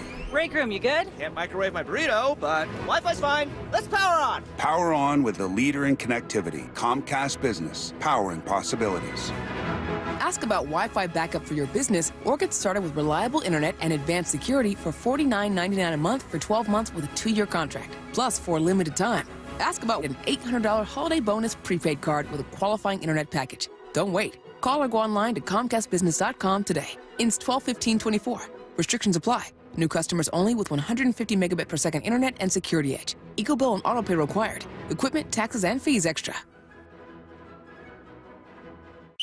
The Mike McDonald Show. The first word from the head coach after every Seahawks game. We want to play a certain way, and you're just going to chisel away at it every day. Presented by Emerald Queen Casino. Toyotathon is here at Toyota of Kirkland. To celebrate the event, Toyota of Kirkland purchased extra inventory and has a premium selection of Tundras, Tacomas, RAV4s, Priuses, hybrid Camrys, and the all-new Crown Signa. Toyotathon is here, and Toyota of Kirkland is ready to celebrate with you. Visit the wonderful team and beautiful showroom at Toyota of Kirkland today or online at toyotaofkirkland.com. I was having trouble getting up and down my stairs at home. I thought, well, this isn't going to work because how am I going to go to Utah and do some hiking? When Judy came to Sound Pain Solutions, her knee pain was preventing her from enjoying an active lifestyle. She was diagnosed with osteoarthritis. She tried numerous treatments and was told she should have surgery. I'm Dr. Mark Shelley, a chiropractic neurologist at Sound Pain Solutions. We were able to get Judy back to hiking with our comprehensive, non-surgical, and drug-free treatment. I think that the Trigenics that they do along with the adjustment, the pressure wave, and the PRP are the best options for joint pain. And I would really recommend it to anybody who is suffering from joint pain and would like to avoid surgery. Schedule a free consultation to learn if you qualify for our safe, drug-free, non-surgical treatment by calling Sound Pain Solutions or visiting soundpainsolutions.com. O'Brien Auto Group has some of the best new car brands in the Northwest. Those great new vehicles make the best pre-owned vehicles as well. O'BrienAutoGroup.com for the best factory certified vehicles. O'BrienAutoGroup.com for a large selection of the best pre-owned cars and trucks. O'BrienAutoGroup.com. Choose from hundreds of SUVs, trucks, hybrids, EVs, and more. O'BrienAutoGroup.com. One site is all you need. That's OBRIEN Autogroup.com. O'Brien. Need to know. Brought to you by Ben's Plumbing, Heating, and Air. 15 minutes past every hour with Brock and Salk. Here's what you need to know. Up first. Huge win for the Seahawks on Sunday, and apparently it's gotten into the head of the Niners fans and some of the radio hosts down there. They are jumping ship as quickly as possible. Here, it's all positive vibes today, right? I mean, things are looking up, and maybe one of the biggest reasons, well, two big reasons why. One, defense was awesome. That's the defense that we've been waiting to hear. See. Yep. Two. Hear and see. No kidding. And feel. Two, the offensive line. And when you change out 40% of the people playing on the offensive line, they become a different unit. And Abe Lucas was a major difference maker. Olu Oluwatimi was a difference maker. You told McDonald yesterday that the numbers showed from ESPN that he didn't get beat a single time in his pass blocking. Here's what McDonald responded. Yeah, I think those stats are somewhat. I mean, for the most part, accurate in the pass game. We got to share up some of the stuff in the protections that we're doing, and that starts at center and it starts as systematically as a coaching staff, and then it kind of trickles to the execution. So we got to look at that. But just like we said yesterday, talking about a guy that stayed ready since we had Connor come in and play center, and Olu stayed ready, started learning both guard positions and center, and was just a guy that was ready to go. And so when the opportunity came, he was prepared. And that's how you take advantage of those opportunities. What do you think that journey was like for him this year? He was going to be the starting center, then he wasn't, then they bring in Connor Williams, then he's inactive a couple of times. What do you think that's been like? Well, I think his journey through the college ranks probably prepared him for some of that, right? I mean, he bounced around a few different places. And he played, obviously, every one of those stops, but it wasn't as if it was just a real smooth journey from Air Force to Virginia to Michigan to learning new teammates. One of my buddies, Tom, Golf Pro Tom, texted me when we were chatting earlier about this, and he made a really good point. He said, you know what? Dude just has center instincts. When that's what you have been your whole life. And I think back to some of my great teammates that were centers, like Jeff Saturday and Robbie Tobeck. And you know what these guys were? Centers. They weren't tackles or guards that flipped over and moved around. Obviously, Justin Britt was some of that. No, I'm Max Unger. I'm a center. It's what I am. I got all this kind of institutional, knowledge and all these instincts from the background of playing it.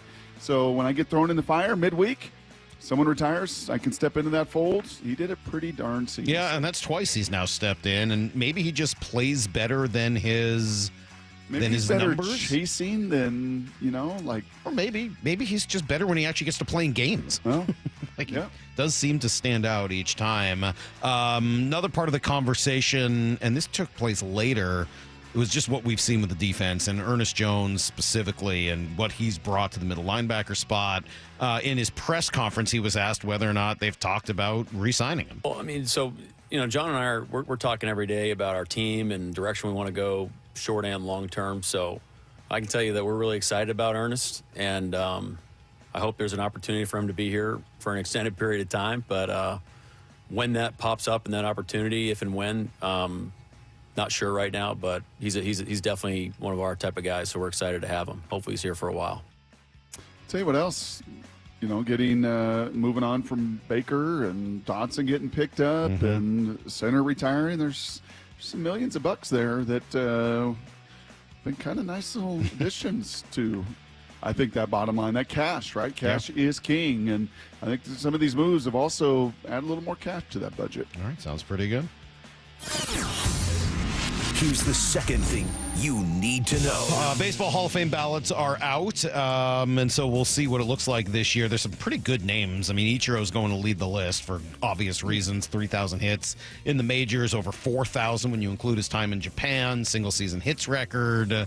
You want to hear the full thing from Paul Hembekides? Sure. This is him talking to Buster Olney. Yeah, there are 4 words, Buster, that I wrote down to amplify the career of Ichiro. The first is throwback.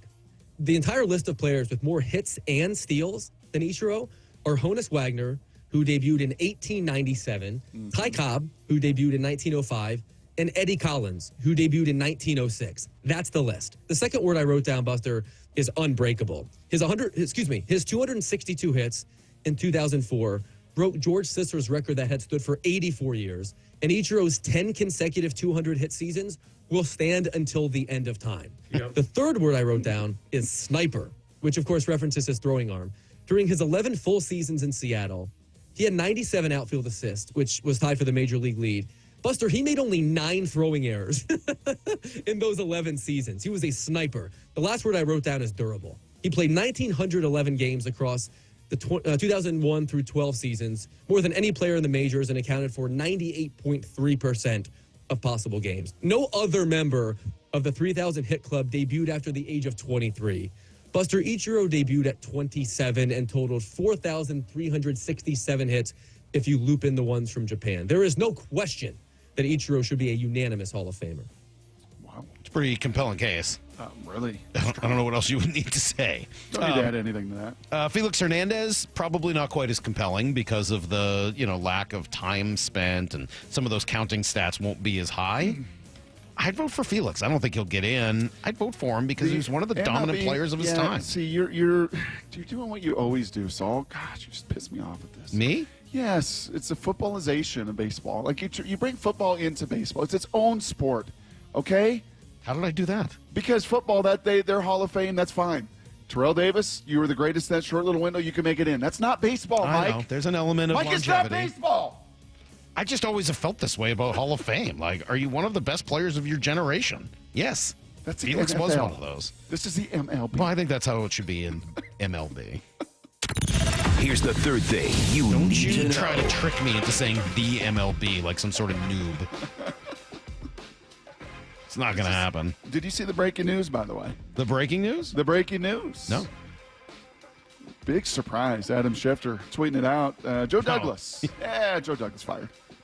The GM of the Jets. Just didn't work out. I was expecting you to say, what's his name in Jacksonville? Nope, not yet. Not yet? No, not yet. Wait, they fired the GM of the Jets? Yeah. But Aaron Rodgers is still there. He is. But isn't he the GM of the Jets? Who else built that Jets team? I didn't even know they had another GM. Mm-hmm. Oh, Aaron didn't want the... Oh, I see. He didn't want the title. Yeah. He didn't want to get stuck with the responsibility of it. Just wanted to Seahawks get to demand play the what he Jets, wanted. right? Is it Cardinals and then at New York? Sounds right. Wow. Yeah. Gambo says it's one of those games we'll lose. Paul Skeens, congratulations. He wins the Rookie of the Year. Here was his reaction. How do you put this into words, Paul? It's cool, and I think the biggest thing is just stay present through it all. That's helped me this year. I've surrounded myself with good people, I think, and I've been super lucky to experience all the things that I have. So, just going to try to continue to stay present, and enjoy the ride. Hey, I didn't hear the rest of that. Oh, that's weird.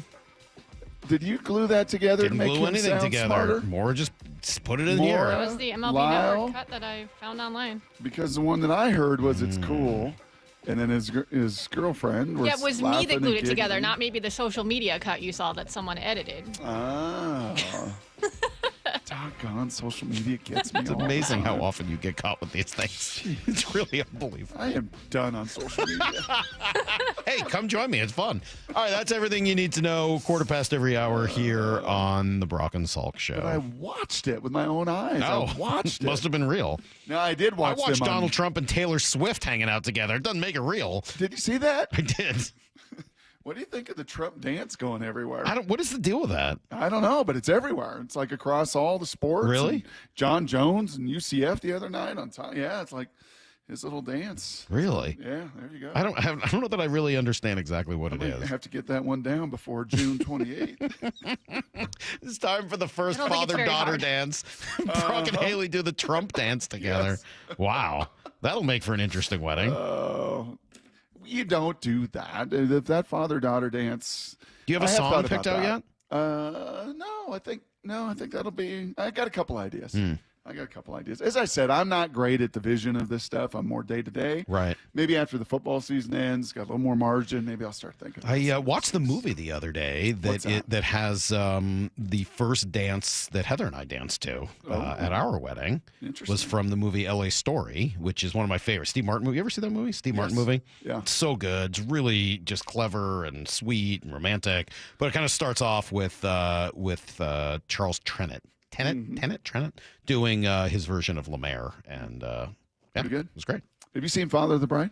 I have. Yeah, maybe that's a more appropriate Steve Martin movie for this conversation. All right. We got to answer the questions here coming up here in 20 minutes. I can only imagine where this will go today. I do have some questions that were sent in on Twitter last night, but if you would like to add your own, you can text us 866-979-3776. 866-979-3776. Any question, any subject, we'll answer them coming up in 20 here on Brock and Salk. Seattle Sports, your home for Bump and Stacy. You have a problem with people calling what the Seahawks did a lucky win. There's a lot of people who listen to our show who listen to the post game and they text in, and as soon as the clock hits zeros, people are saying, well, they got lucky. There was no George Kittle. Bosa didn't play. You got to be lucky in the NFL. To just disregard what that defense did, to disregard what JSN did, to disregard Gino's final drive to win the game is nuts to me. Enjoy the win. On Seattle Sports and 97.3 FM HD2. All right, Mike Salk here for my friends at Snoqualmie Casino and Hotel. How cool is that? Snoqualmie's been amazing for a long, long time, and I've loved going there, talking about them. But adding a hotel, that is the missing piece, and it's just about done. Brand new hotel, expanded gaming floor, more restaurant space. It is going to be awesome, and it's already great. Fantastic spot to watch sports, everything that goes with it. You can go to snocasino.com, see all the details. Still only 30 minutes from downtown. Seattle's closest is now Snoqualmie Casino and Hotel. Here at NC Machinery, people always ask, what can you do with Cat compact equipment? Well, here goes. Build gardens, patios, and parking, set posts and poles, plant trees, remove pipes, stumps, and rocks, clear snow, brush, and trees, trench, grade, and maintain. Landscape your backyard, your front yard, your neighbor's yard. Get through doorways, alleyways, and fence gates. Build ropes, trails, fire breaks. Move gravel, wood chips, and hay. Clean pens and barns. Break concrete, asphalt, and gravel. Use tools like hammers, tampers, trenchers, mulchers, and mowers. And for the doers doing, the landscapers, contractors, and landowners digging, call NC Machinery to get 0% for 60 months on select compact equipment. Terms and conditions apply. Saying goodbye to my electric blanket. That's right. I've got an electric blanket. It's John Curley. We're not going to need it anymore because Home Comfort Alliance installed my heat pump, giving me dependable heating and AC while improving my air quality and comfort without my good old electric blanket. As a top Lennox Premier partner, Home Comfort Alliance has a long history of 5-star customer satisfaction. Call the comfort people and ask for the Curley Cash discount. Currently up to $4,000 in combined rebates and discounts. Visit HomecomfortAlliance.com. My wife and I always loved doing everything together. Jiu-jitsu, kayaking, and intimacy was always on point. It was around my early 30s when I noticed a downward trend. Watching a lot of TV, putting on weight, and just full of self-doubt. I had tried another men's clinic with disappointing results. It's the personalized treatment I receive at Revive Men's Health that has been the complete game changer for me. I've got my energy and motivation back. I'm feeling stronger than I did in my 20s, and it made me a much better husband to my wife. This is Dr. Andrew Elshouse of Revive Men's Health. If you're always feeling tired or moody, or your sleep is poor, you have low libido, you may be suffering from low testosterone. Book your free T-check and exam. Call Revive Men's Health Seattle at 206-529-1111. That's 206-529-1111. Or visit ReviveMen'sHealth.com. If you're injured in the state of Washington, here's what matters. Who represents you matters. The experience of their staff matters. Their investigation team and track record of success matters. Davis Law Group was founded in Seattle and has been winning cases for more than 30 years. We know Washington State, we know our courts, and we know how to deliver the highest level of client satisfaction. And that's what matters. An airliner heads for Alaska with 101 passengers and crew. Then, somewhere over the Gulf of Alaska, Flight 293 slams into the icy waters below.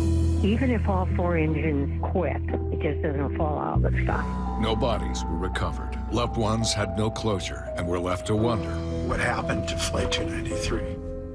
Unsolved Histories, What Happened to Flight 293 is available now, wherever you get your podcasts.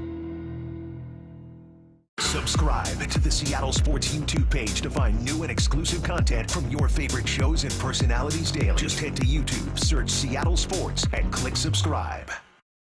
Post Malone presents the Big Ass Stadium Tour. 9-time Diamond certified and 16-time Grammy Award nominated phenomenon, Post Malone. His biggest headline tour, live at T-Mobile Park, June 26th. Global superstar Post Malone with Jelly Roll. Pre-sale for City Card members begins Wednesday at noon at LiveNation.com. When searching for the most advanced prostate cancer treatment, excellent outcomes, minimal side effects, and a short treatment course, CyberKnife at Swedish is top of the list. Swedish CyberKnife patients report a better quality of life both during and after treatment. Swedish CyberKnife treats patients from all over the Pacific Northwest. So if you, a friend, or a family member is diagnosed with prostate cancer, consider Swedish CyberKnife. Go to swedish.org/cyberknifeprostate. Treat prostate cancer with Swedish CyberKnife. Safety comes first. When money is tight, don't neglect maintenance on your vehicle. Keep it safe. At Bucky's Complete Auto, we have you covered with available financing. For over 50 years, Bucky's Complete Auto has been servicing and repairing cars and trucks with modern-day technology and good old-fashioned customer service. There's a Bucky's just about everywhere for oil changes, wiper blades, brakes, tire rotation, tune-ups, and factory maintenance. No appointment necessary and financing's available. Check Bucky's.com for the location near you. Take your game day experience to the next level with a Mariner Suite. Suites are perfect for birthdays, anniversaries, client meetings, and that company outing you've been trying to plan for months. Enjoy first-class catering, VIP parking, custom setups for 14 to 400 people, and more, all with the help of a dedicated Mariners rep. Suites start at $125 per person, and season ticket members get 15% off. Reserve now at mariners.com/suites. Munoz strikes out the side, and the ball game is over. This hour is brought to you by Muckleshoot Casino Resort. From the Quantum Fiber Studio. This is Brock and Salk. Weekdays 6 to 10. On Seattle Sports and 97.3 FM HD2. It's one thing to love playing. It's another thing to love everything about getting ready for your games. And Brock, this I think fits very well into an adage that you've said many times, and I love it. I've really tried to take it to heart and think about it in a lot of different ways, talk about it with my kids. Don't tell me how competitive you are, right? Show me how disciplined you are. That whole Ichiro thing, right? I mean, Lyle, one of the things you will really enjoy come March and spring training is getting behind the ropes even more at spring training, and you will see Ichiro to this day. I mean, some of it's maybe like, are you serious? You're still doing it? Well, he's been down there. Lyle's been down at spring training. He's been down at spring training. Has he been sitting at the picnic table right next to Ichiro, stretching for an hour, watching Ichiro hit for an hour, watching Ichiro throw for an hour, watching Ichiro on the backfield? Like, I mean, it's remarkable the level of, when I think of Ichiro, like he epitomizes that right there. You would never have to tell anybody how competitive Ichiro is. Look at the way that he works in the discipline to do it day in and day out. I was dropping Titus off the other morning, and his stinking school, I'm going to have a talk with the head of school about this. Ridiculous that they don't have an hour in their day period to train like all of their competitors do at every one of the other schools you're competing against. So you're waking your kids up. Some of them, live far away at 5:30 in the morning, multiple times a week, when what they actually need is rest. So to lift during the day, but I was dropping him off, and I said the same thing to him still. I mean, just remember, Titus, man, it's not the most talented, and it takes no talent to just work and grind. And these are the hours, man. This is the discipline that it's taking every single day to keep doing this in a very, very long season. So, yeah, man, you got to love it, and you got to have the discipline to go about doing it. Well, and the reason it comes up was our conversation with Mike McDonald yesterday, and it's always fun to learn about the way the coaches are thinking. I mentioned right at 6 this morning with Maura and with Lyle that I was taking some grief. I don't know what was going on last night. People were mad at me on the text machine at like the middle of the night last night. It happens every once in a while. I don't really know why. What was being replayed, I wonder? I don't know. Or maybe people just listen to they listen to the on-demand stuff later, and then they get mad. And yeah. One of them was about the being soft on McDonald. Oh, no, it was that I was talking all day yesterday about how the Seahawks only won because of the Niners' injuries, but then I didn't say that to McDonald. Right. I was like, well, I didn't talk about that all day. It's true. It's part of why it's a part of the game. What, are you going to not tell that part of the story? But the Seahawks played great defense. The offensive line was better. And Gino, what he did. I mean, all of those things were big-time reasons why they won that game. Both those things can be true at once. But we talked about what we're trying to accomplish in these interviews. And a lot of it is giving our guests, especially guys like Mike McDonald, a chance to explain who they are and tell their story, and so that we can learn about them. I know that there are people that want us to yell at them at times for us, or, try on different theories or whatever. Yeah, I mean, sometimes certainly I asked Pete about the timeout calls a million different times and stuff like that. But for the most part, I think what's interesting is learning from these guys that get to the top, how they do it, why they do it, what their philosophy looks like. And I think we learned a little bit about that from Mike McDonald yesterday as we were asking him specifically about Ernest Jones, but I think he gave us a really nice look into what he's trying to find in a player. Man, I think we're still getting to know him too. But I mean, he's like Cool Hand Luke, man. He's just like super, like he's just steady, poised, loves ball. He's just like we love guys that love football because we're going to do a lot of it. And if you love it, then like the process will we believe that if we do it right, will take care of itself, and you kind of grow throughout doing it. If you kind of resist the process and like football is not fun to you, and you kind of like you like what football does for you, but you don't like doing football, this isn't a great program for you because we do a lot of it and we're constantly talking it all the time. And so he's one of those guys that loves ball. And as he says that, and I'm sure there's a slice of the audience like, yeah, all these guys love ball. All of them think football's fun. No. So whoever thinks that, and wherever you are in your workspace right now, and look around your workspace or think about your office or the dynamics in your business, you think everybody in your business loves it? No, they don't. They do it for varying and different reasons. And, what you really got to sort through, especially in this day and age, is, are you doing it? Did he say this, or did somebody else say this, for the things that football provides, or do you do it because you just really genuinely love to compete and play? There's a ton of guys that love everything that comes with football. Like, man, I love the attention. I obviously love the resources and the money and all of this stuff. Dude, the actual grind, not so much. Right. You get through the grinds in order to get to the fun stuff. That's versus people who are like, I actually kind of like the grind. Like, I like looking at the film. I like trying to figure this stuff out. And he certainly put Devin Witherspoon into that category as well. Not a surprise, given the way his face lights up every time he talks about his Nickelback. Yeah, I'm on record with this, but just guys that have that type of spirit and enthusiasm and competitiveness, and that love the game, and it makes sense to them, and they can do the things that you can kind of layer and start to really have some some stuff that you can give to offenses, and we get a lot of guys like that. But Spoon, everybody loves talking about him, and rightfully so, and he deserves people to talk about him. What do you think he means by layer? Just adding like one concept on top of another? That's right. Like Algebra 1 to Algebra 2 to Algebra 3 to pre-calculus to calculus. A lot of these things. You got to understand the first part in order to build upon it. That's exactly right. Yeah. That's exactly right. Speaking of which, I was chatting with a few folks that, in and around the program a little bit, and just kind of a little check-in over the last couple of weeks of where things are and some of the differences that maybe have emerged. And this is probably the biggest one, is just the level and the detail of communication. And it's kind of been the sense really since February, Salk, is McDonald really is, and we've gotten to know this in these interviews. He is thoughtful. He thinks. He's trying to communicate. What does he say? Sometimes he's too linear. Was that his term? Oh, here's my my linear side coming out of the million things here that are going through my mind, and which ones do I want to process and let out? But there is a lot of communication. There is a lot of ball, a lot of walkthroughs, a ton of details.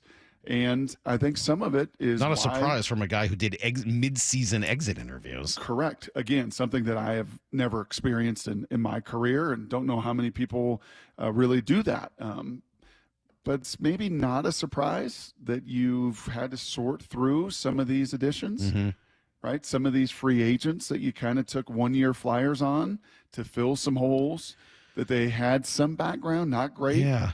Had some, guys that had productive experience, but were they going to be fits with what you wanted to do? And I think that answer has been pretty definitively with a bunch of them, no. So we talked about this a little bit earlier at 7 o'clock, and I'll bring it up again here. You just sort of alluded to it when you said, I'm sure there are folks out there thinking, oh my gosh, everybody loves ball, right?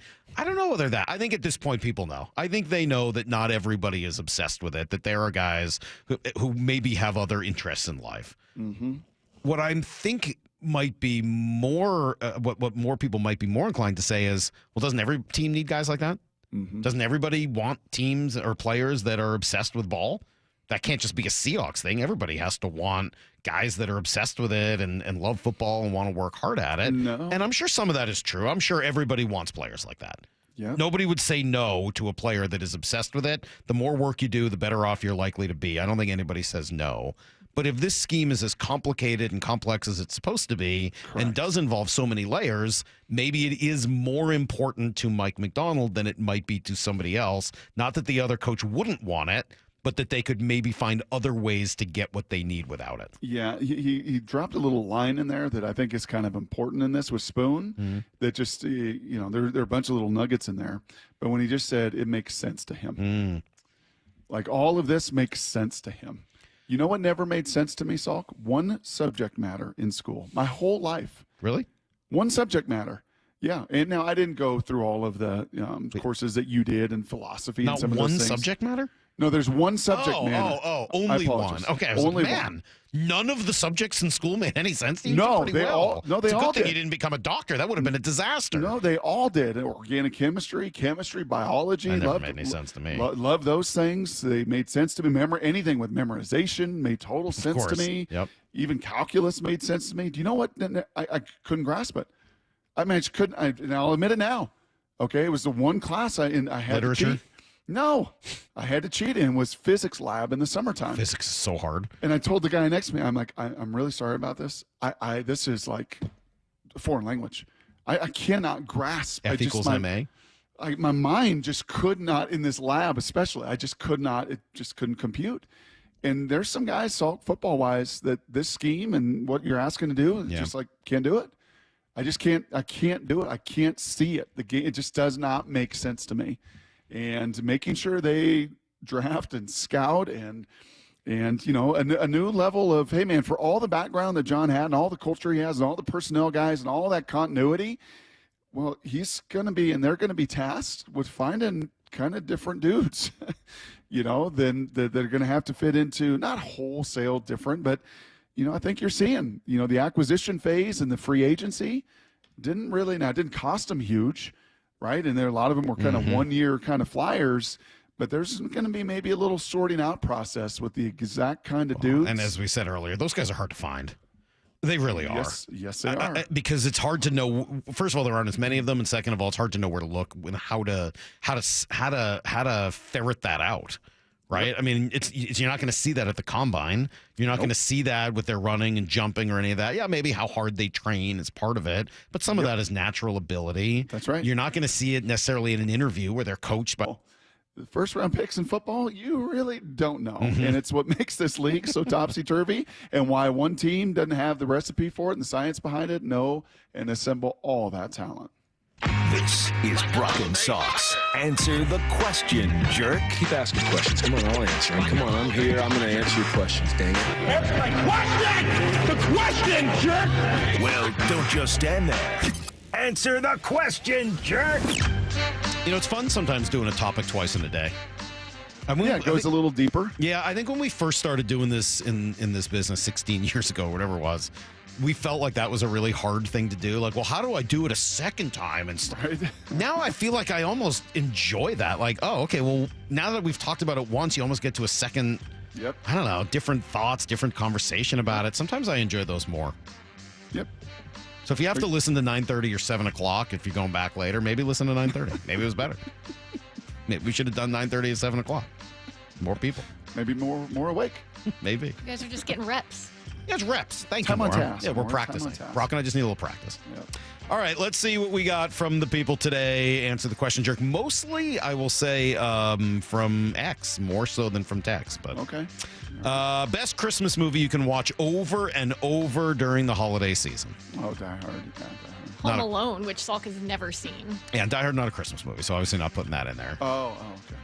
Home Alone and Home Alone 2. I love Home Alone 2. They're both good. Never seen it. You gotta see Home Alone. I'm good. It still seen plays. Die Hard. I think I've made it this far. I think I'm good. Home Alone still plays. The pranks are so awful that they're hilarious. There's no way you think that I could watch this now for the first time at age 46 and enjoy it. With your kids? No. With your kids, you could. No, they don't. I feel the really same do way that. about Die Hard. My kids have better things to do. Oh, they got better taste. They get better taste than that. Okay. That's what you wanted to say, but then it was like, that's too late. Oh, you've told us some of the old movies you've made your kids watch. Like Do the not Karate even Kid? act like you're too Oh, snobby. Summer School? Bill and Ted's? Yeah, all right. We've watched some dumb stuff, but dumb stuff that I like. Huge difference. I will say that you can't watch it more than once a season, but The Night Before is my favorite Christmas movie. Heather and I make a date every year. We watch The Night Before. Wow. Yeah, it's the best. You would hate it. You would not like it. Okay. Yeah, not a problem. It's really funny. Not ready to let the kids watch that one. Jerks, is it better to have your team play on Thanksgiving or to give 100% of your focus to the food? Oh, I see. I'm going to go easy answer on this one. 100% focus on the food. Yeah. You don't want your team playing on Thanksgiving. No. It's fun to sit back and watch other teams play that you don't care about. Gosh, we had one where they lost and it just ruined Thanksgiving or Christmas. It was one of them. Here recently in the last 4 years. Christmas. Was it? It was terrible. I know. Yeah, that wasn't great. Eat the ham, Seahawks Tina. played Thanksgiving here against the Niners last year, didn't they? I don't remember. I It went. all runs together in my mind. Yeah. Yeah, and they lost. It's not fun. If you've got a full stomach from Thanksgiving and then you watch your it's team no fun. lose, that's no fun. No, you want to watch the Lion. You just want to not care. Whatever it's on, fall asleep, eat leftovers, whatever. Yep, agreed. Salk, King of Thanksgiving, this says. Wow. I will take that as a moniker. King of Thanksgiving. What are the best restaurants to go to for Thanksgiving so I don't have to cook or clean this year? Yeah, so we've been doing this for, I don't know, the last 6, 7, 8 years, something like that, going to restaurants whenever possible on Thanksgiving. There aren't that many that do it, and they are getting, I swear to God, the prices have doubled in the last couple of years, which is brutal. Yep. Salty's is awesome. They have a great buffet. Palisade always used to be great. I know they've changed ownership. I don't know if they still do it. You can do a lot, obviously Ascend Prime, incredible, the whole Thanksgiving thing that they do there, the whole brunch thing is amazing. A lot of the steakhouses will do something. So yeah, there's some options. There you go. Yeah. It is nice not having to clean. You're just done. Just walk I away. think last year was Missoula. And Well, I that's did that cool. whole gold belly thing of the right. deep fried turkey, and that thing was good. What did you have to do once it got there? Very easy. Just throw it in the oven for a Thawed while? and put it in the oven, and it was. That sounds good. Man, that Gold was Belly's a good. great company. It's pretty fun. Yeah. Oh, pretty fun. You can get stuff delivered from restaurants all over the country. All over the country, It's awesome. Wing, like Philly cheesesteaks from Pat's and Geno's, Jim's. In fact, it was so good we Wings didn't even from Buffalo. we didn't even eat the turducken. Really? I gave that to I've never Dylan. had a turducken. I'd really like to. We should try that. I'd like somebody to make me a turducken. Okay. I love duck. Lyle, make me a turducken. I am, after all, the king of Thanksgiving. I can barely make a PB&J. You want me to make you a whatever you just called it? Bro, have you done the peanut butter and cranberry yet? No, it hasn't been Thanksgiving yet. You're waiting. Okay. I thought about you the other day. I ended up having a little sin in my life. I did the cranberry bliss bar at Starbucks, but only ate half of it. And the cranberry bliss bar, pretty good. And it made me think about you if you've done the cranberry and peanut butter. You're going to wait till after Thanksgiving. So Yeah, next, Like Friday after Thanksgiving. Sure, because that's when you have cranberry sauce. Right. what if it just Little is a? leftover. What if it just turns you on? What if all of a sudden you're just like, man, I gotta have it. Please don't answer that question. What if it just lights Objection, your Your fire? Honor. Please withdraw the question. What if it just lights your Witness fire? badgering the witness. What if it lights your fire and you're like, now Please I stop gotta it. have this forever? We're not talking about this anymore. As Brock likes to say, push. Gentlemen jerks. Is Mike McDonald coach of the year? No. I think Dan Campbell's pretty much got that wrapped up, barring some sort of disaster. This Jonathan Gannon guy, keep an eye on that too. Yeah. For what he's doing with all those dudes down. Yeah, it was great. Gambo named like 30 guys I've never heard of. He says they're all hurt and they're all a big deal. I'm like, if you say so. Never heard of any of those dudes. I think that's more of a you problem. DJ Jones, you've heard of DJ Jones. He mentioned, I might have heard of a few of them. Yes. He mentioned a lot of guys that nobody has ever heard of. Don't even try to put that on me. It's a tough question. Yeah. I don't know how to answer it. I think this is really just a mood thing, but breakfast burrito or breakfast sandwich? Oh, yeah. I think I'd go breakfast sandwich a lot more often. Breakfast burrito's a little bit more of a treat. The best breakfast sandwich and the best breakfast burrito? Burrito. Right. But just sort of, yeah. Like, breakfast burritos are huge. Yeah. They're so big. Yes. I don't have that in me. It's not a great way to start your day. It's a lot of gluten to start your day. I feel like I might be a part of this question. Jerks, more aggravating golf playing partner. Somebody who plays very slowly or somebody who talks constantly? You think you're both? No. Oh. Just one. No. I play pretty quick. Yes. I'm ready to go. I don't take very long. But remember, he's a verbal processor, this one. I definitely talk a lot on the golf course. I admit it. I will say the most entertaining talker that we've ever played with on the golf course. Wassel. Not close. And yeah. Just because of the sheer level of anger he would have for himself in any moment that would be instantly like absolved as soon as he said it into But then the air. kind of like puking, it got out, and then he was fine. He's fine. Until the next time he had to puke. One of my buddies who I did the golf trip with is a very slow golfer. Oh. It's tough. Don't like that. He was playing the best I've ever seen him play, though. I was like, hey, he's sort of not new to golf, but didn't play forever and ever and ever. Yeah. I was like, hey, come on, mate. Take as long as you need, like with your routine, but just do the routine while everyone else That's right. is hitting their shots. Yes. And he was like, oh, I never thought of that. Okay. So, that was an example of me talking too much and him taking too long. Yep. Like Jim Caviezel did. Oh, yeah. Hit it too good. When Mike Heward had to say to him, hey, you played Jesus in that movie. He made the world in 7 days. You think you can pick it up? And that truly did happen. On that note, I guess we're done for the day. Wow, that was something right there. Brock was on a roll in that answer to the question. Yeah, that was a Brock Heward specialty right there. I guess we're done. Stick around for Bumpin' Stacy. Be back tomorrow morning at 6 a.m. Daniel Jeremiah, of course, tomorrow at 8:30. Until then, Brock the Hay. It's in the barn. See you, everybody. Get to the chopper!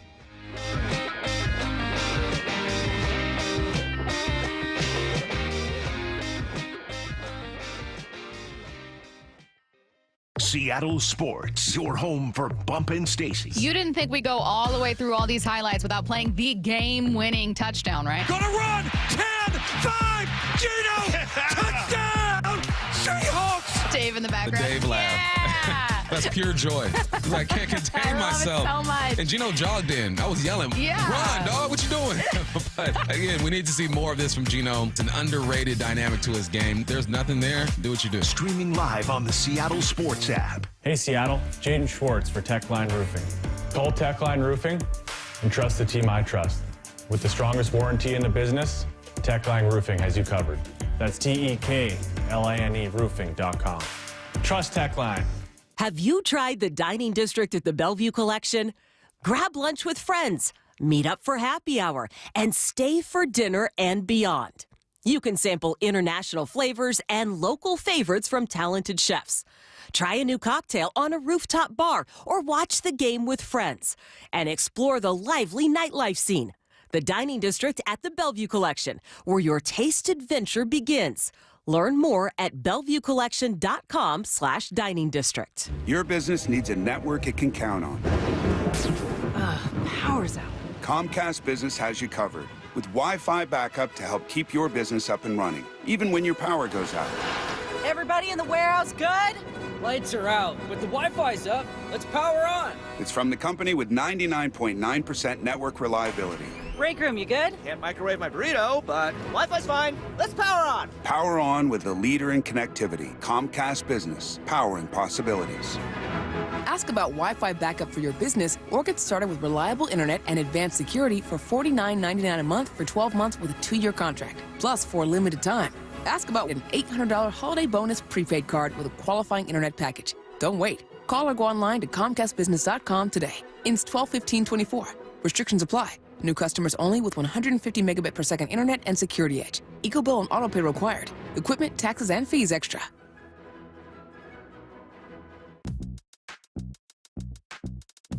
Guys, your testosterone level impacts your energy, libido, weight, and even ED. Schedule your free testosterone level check with the team at Revive Men's Health Seattle. Text the word BOOST, that's BOOST, to 65555 or visit ReviveMen'sHealth.com. Message and data rates apply. Message frequency varies. Text help for help and stop to cancel. ReviveMen'sHealth.com/privacy policy for how to opt in. Info will be used, and ReviveMen'sHealth.com/terms of use for terms of service. Sometimes even heroes need rescuing. I'm a retired firefighter, 27 years. Kurt had severe pain in his knees and his shoulder, which was keeping him from enjoying his well-deserved retirement. Loved to ski, loved to fish, and couldn't even walk 18 holes. That's why Kurt decided to see Dr. Mark Wagner, MD at Seattle Sports and Regenerative Medicine for stem cell therapy. He was just awesome. He goes, yeah, give me a shot. And he took care of me. He stemmed my knee and my shoulder. And how are you feeling now? I was pain-free in 12 weeks. I play golf now pain-free, and it's awesome. So you'd recommend this treatment to others in your situation? Absolutely. Yeah, Dr. Wagner's, he's had a couple people call me, and I recommended that they do it. Before you choose surgery, consider stem cell therapy with Dr. Mark Wagner, MD at Seattle Sports and Regenerative Medicine. Schedule your consultation at drmarkwagnermd.com. Free consultations, no fee guarantees, 5-star reviews. JP Pendergast with Pendergast Law explains the importance of going beyond these familiar offerings. Accident victims want an attorney, Tom, that satisfies their needs. Someone who handles those needs with the highest degree of care. Pendergast Law offers the no-fee guarantees and free consultations, but these only scratch the surface. Okay, explain more. We make sure that every member of our team is genuinely passionate about helping others. Customer service and communication are our top priority. It's how we take care of our clients so they always feel one step ahead of the insurance companies. Our strong reputation for high standards provides comfort and confidence when it's needed most. Pendergast Law offers the free consultations, the no-fee guarantees, and, of course, they are 5-star rated. But what really makes them different is their genuine passion for helping others. I can't recommend them enough. If you or a loved one has been injured in a car accident, call Pendergast Law. We can help. That's PendergastLaw.com. Planning to propose this holiday? Shane Company is ready to help you find your dream engagement ring. We handpick the most beautiful diamonds and colorful gemstones in all shapes and sizes. So when you walk in the door, you can trust your rock is in stock. At Shane Company, we've always sourced directly, cut out the middleman, and pass the savings on to you. We work with your budget, not against it. We'll also protect your ring for life with our free unmatched lifetime warranty. Come see us at shaneco.com and in-store. Shane Company, your friend and jeweler. I don't want to dig up my yard if I don't have to. That's why I hired O'Neill Plumbing. They're Seattle's trenchless plumbing pros. All rooter, all trenchless, always professional. O'Neill Plumbing, since 1917. Let's go! This is Seattle Sports. Streaming through the Seattle Sports app. KIRO AM Seattle. KIRO FM HD2 Tacoma. Home of the Seahawks, Mariners, and everything Seattle sports. Seattle Sports Snapshot. The Jets are in full rebuild mode. At least that's when it comes to top brass. Just a month after firing head coach Robert Saleh, the Jets have fired GM Joe Douglas. Douglas oversaw some great picks for the Jets, but had a few misses, most notably at quarterback, an issue he couldn't solve. Turns out that's been a decades-long issue for New York. Meanwhile, in Cleveland, Browns head coach Kevin Stefanski told reporters he's not concerned about talk that he's on the hot seat. His team is off to a 2-8 start this season, their worst start since 2017. Snapshot, brought to you by Miller Lite. When it's game time, it's Miller time. From the Quantum Fiber Studio, this is Bump and Stacy on Seattle Sports. Streaming through the Seattle Sports app and at seattlesports.com. Now, here are your hosts, Michael Bumpus and Stacy Ross. Here we go now. I think Sunday changed everything for the Seahawks. And look, before we continue talking, I know that there are going to be people that hear that bump and think, oh my God, oh my goodness. guys. Oh my God, they were so lucky to get a win. If Nick Bosa was playing, if they didn't get lucky with the timeout situation, if they didn't, they would have lost. I don't care. JSN was out of bounds. JSN was out of bounds. DK might have been out of bounds. I already know that you can add a million qualifiers, but I still think it's true. Sunday changed everything for the Seahawks, and here's what I mean. It's not that this is suddenly a Super Bowl team. It's that we've seen good things from the defense. Getting a win does help a new team culture and a new locker room with a new head coach. It helps your playoff odds. It changes the way you look at the rest of the schedule, and it also is a good sign for new players that were thrown into the mix. That is what we're going to be covering here in the open bump. We'll start with what it means for actual playoff odds. The Seahawks saved their season with this win. If you were to lose this and then drop your next game to the Cardinals, your season's done. It doesn't matter if you win the rest of your games. You're not going to have a divisional or conference tiebreaker. You needed this win. These next two, at least one of them, were must win. You got that out of the way. It's not like you can afford a loss to the Cardinals per se, but you're not sweating this game quite as much as you would have been. If you lose this ball game, you are now 4-6 at the bottom of the NFC West by yourself. Instead, you're locked up in the middle with the Rams and the Niners at 5-5, and you have a chance to try to even some things out when you play the Cardinals. If you lose this ball game, you have to win every single game after this to even have a glimmer of hope of getting into the playoffs. We're not saying that all is well, all is fixed. This team is primed for the playoffs. What we're saying is that that win was bigger than what some people might have recognized. You've lost to the Niners 6 games in a row. Mental game. Boom. You see how happy these guys were walking off the field? I saw Tyrese Knight celebrating. Lincoln Tomlinson naturally being an ex-49er celebrating. Reek Woolen celebrating. It was a different type of celebration because I think they understood, and I heard them mention that they've lost 6 games in a row. Or D. Spoon mentioned that as well. They were aware of the dominance that the 49ers have had over them, and I know they were aware of the situation they are in the NFC West. It is still wide open in the NFC West. You play the Cardinals twice in 3 weeks. You can flip this thing all the way around. I think either the Rams or the Niners are playing the Packers. There are some games that the Niners and Rams could possibly lose, and you have 3 games ahead of you with the Cardinals, the Jets, and the Cardinals that you could win. And all of a sudden, you go from, is this team going to make the playoffs, to sitting at 8-5 saying, okay, we have a chance. Right, and think of how different that feels. Someone said the Hawks have 5 wins. No, what Bump is saying is you would have had 4 wins, 6 losses. Yeah. You would have been staring at losing out on any kind of tiebreaker, certainly over San Francisco and potentially over the Cardinals were you to drop that game as well. Yeah. Now you are a half game back of first place with a chance to take first place because of a tiebreaker over the Cardinals. It's just crazy how, without taking a monumental step forward in a lot of areas, it's not like I watched this game and thought the Seahawks suddenly were the most improved offensive line and most improved, run defense and most improved anything. It's not like I watched it and thought fundamentally they have fixed every problem. There's a lot to be done this offseason. But I watched it and thought, well, I'm liking that in a second game, the defense is performing a little better against the run. I'm liking that in their rematch against the 49ers, they've performed significantly better against the run. And I'm liking that some of these new players that were thrown in here, Tyrese Knight and Olu at center, are performing pretty well and not struggling. And then you get the win on top of that, and you're like, well, I'll take it. This is a weird division. It's a weak division. It's the weakest in football right now. Well, maybe not the weakest, but it's certainly the closest in football right now. And there is a monumental shift that happened purely as a result of winning. Yeah. How long is that going to last us up to these guys and how they perform on Sunday? Up to them. But that's football. You win, you lose, you wait a week, you talk ill about your team, or you boost them up, you look for silver linings. And it's always easier to talk about some positive stuff after a win.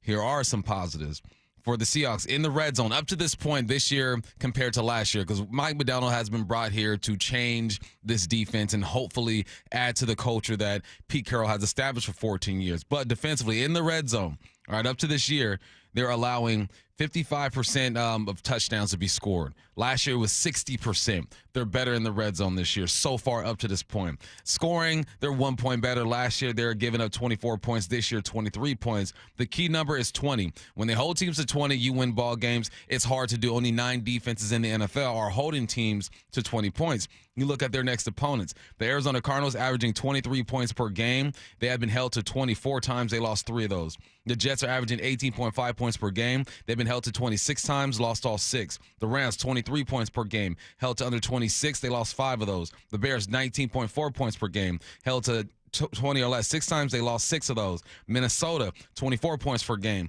held to 20 or less twice, lost 1. And finally, the Green Bay Packers, 25 points per game, lost 2 of those, or held to under 22 times, lost 1 of those. 20 is the magic number. We've seen that they're capable of doing that so far this year. When they hold teams to 20, they typically win that ball game. Most teams do. Harder to do in the NFL. Something else they're doing better, they're allowing 36% of third downs to be converted in 2024. Last year, they allowed 46% to be converted. They're doing some good things, and I think the last couple seasons or last couple weeks, it's come to light a bit more, even in a loss with the Rams, then obviously a win with the 49ers. We're in the sports pit talking about Mike McDonald and his progression as defensive coordinator. With the Ravens, it took him 8 weeks to kind of figure this thing out, and he had better personnel. So we've seen this team adjust their personnel defensively and offensively with some additions over there with Abe Lucas, but defensively adding a defensive lineman in Harris, you bring in 2 linebackers. They're doing things that indicate that they could be turning a corner. You put yourself in a hole. You lost some games you shouldn't have lost. You think you could have beat the Rams. You should have beat the Giants. I know the Giants beat you up, but you felt like personnel-wise you could have beaten those teams. Yeah, you're a better but team. This is a 17-game season, and they're giving you hope. It's better to be a Seahawks fan than a Browns fan, than a Dallas Cowboy fan, than a Jets fan, because you literally have some hope here. With those teams, it's a wrap. Honestly, the 206, it feels better at 5-5 as a Seahawks fan than as a 49ers fan, feeling like your Super Bowl window's closing. Now, that's a good point. I'd love some pieces of this 49ers roster. They have a number of All-Pros and Pro Bowlers, and I do think that there is a gap between the personnel the 49ers have and the personnel the Seahawks have, and the 49ers front office has done a great job with that. But their fans are feeling much more upset about being at 5-5 than our Seahawks fans. They're crying. I mean, we spent time looking at their tweets and stuff yesterday. They mad. They Those hot. tears are flowing right into the bay. They think it's over. They think it's done. I mean, all the comments, the season's done. And you're like, dang, I thought you had Christian McCaffrey, though. I thought you had Trent Williams. I thought you had Nick Bosa. Juwan giving y'all hope. God, Juwan's I thought that balling. you guys had this cheap quarterback that you lucked out. You guys were in a Super Bowl Kittle last be back, year. right? Kittle's coming back. Everyone's freaking out up there. And here in Seattle, while you're going to find people that go, I don't want to root for them unless they're a Super Bowl team, you're also going to have people going, oh. You know Well, when wow, okay, I'll take 5-5. you know when That's your friend does something that they typically don't do and they have success, you're like, I see you. Right. I see you. That's what we're doing with the Hawks right now. Exactly what it is. It's and there are some people whose, I don't know, their expectations are never going to be met no matter what. But the large number of Seahawks fans that I talk to are like, you know what? I've been disappointed at times this season, but I'm cool with where they are right now. There's still a chance that you win the division, as unlikely as that is. And I'd rather be in that, wow, I could be surprised place than in that our window is closing, the sky is falling place. Different situations. Same record, different situations. Exactly. We're building, and it's like they're holding on. They're sending in reinforcements. They're trying to secure that foundation because it's been messing up for a while. It's two different teams right now. Chris and Puyallup. Ooh, I like that 20-point thing for the defense. It's a good one. It's a good one. Continuing forward here, looking at the rest of the schedule. This is how I felt, honestly, when the Bears moved on from Shane Waldron and felt like they were in complete disarray, and Caleb Williams was struggling more than we thought. And because the Seahawks still had the 49ers and Cardinals right in front of them at Week 11 and Week 12, I was like, I don't want to look too far ahead in the schedule right now. I don't want to do it. But now that they've got that win out of the way, suddenly I'm looking at, okay, well. I think we should now. Now I can kind of relax a little bit and say, okay, now a win over the Jets would matter even more. A win over the Bears would matter even more. A win in your season finale, your second meeting against the Rams, would matter even more. I mean, there's a chance that in Week 18, it's a battle for the NFC West with the Seahawks playing the Rams. Curtis has mentioned this, and the 49ers playing the Cardinals. It seems more real now because you got through the 49ers. Don't care who's available, who's not available. It seems more real because you feel like you can beat the Cardinals twice and you should beat the Jets. You can look at that Packers and Vikings situation after the second time you play the Cardinals and say, if we split that, we should be okay. You split that and you finish strong against the Bears and the Rams, you feel like you can beat the Rams. You should have beat the Rams. You shot yourself in the foot several times. Because you got through that Niners game, it feels like a real possibility. I was talking to, I think, Brian Walters, and we're looking at the schedule. And I'm looking at the Vikings and the Packers and saying, you can split one of those. You can win both. I prefer that. But if you're going to drop a game, you can split one of those, but you got to take care of everybody else. So I think that's all it is. It just changes the probability, the odds, and all that good stuff. And you look at your team and the way this defense has been playing, and you're looking at this offensive line. I think that's a big thing, too. We've highlighted the defense. Olu played his butt off, man. I don't think y'all understand how well this young man played.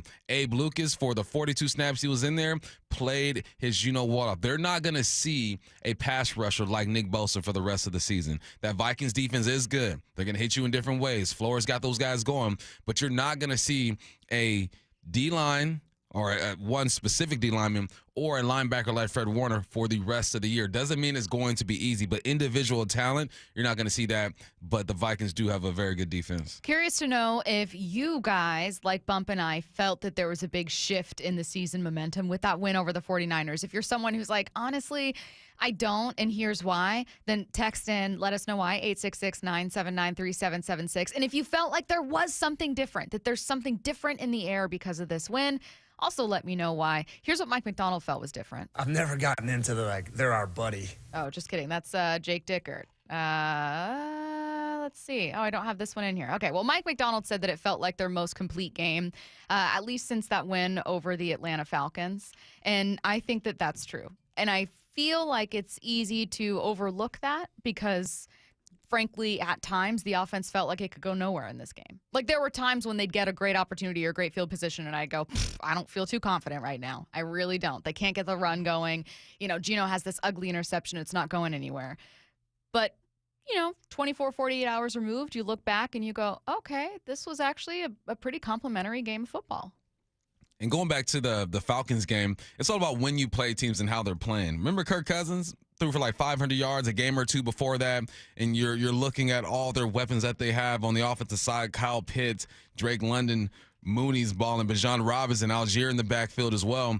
Offensively, they had some guys over there. So that's why you looked at that 34-14 score, and you feel like, okay, we're doing things. You took care of the football offensively. Geno had 2 touchdowns, no interceptions. Ken Walker scored a touchdown.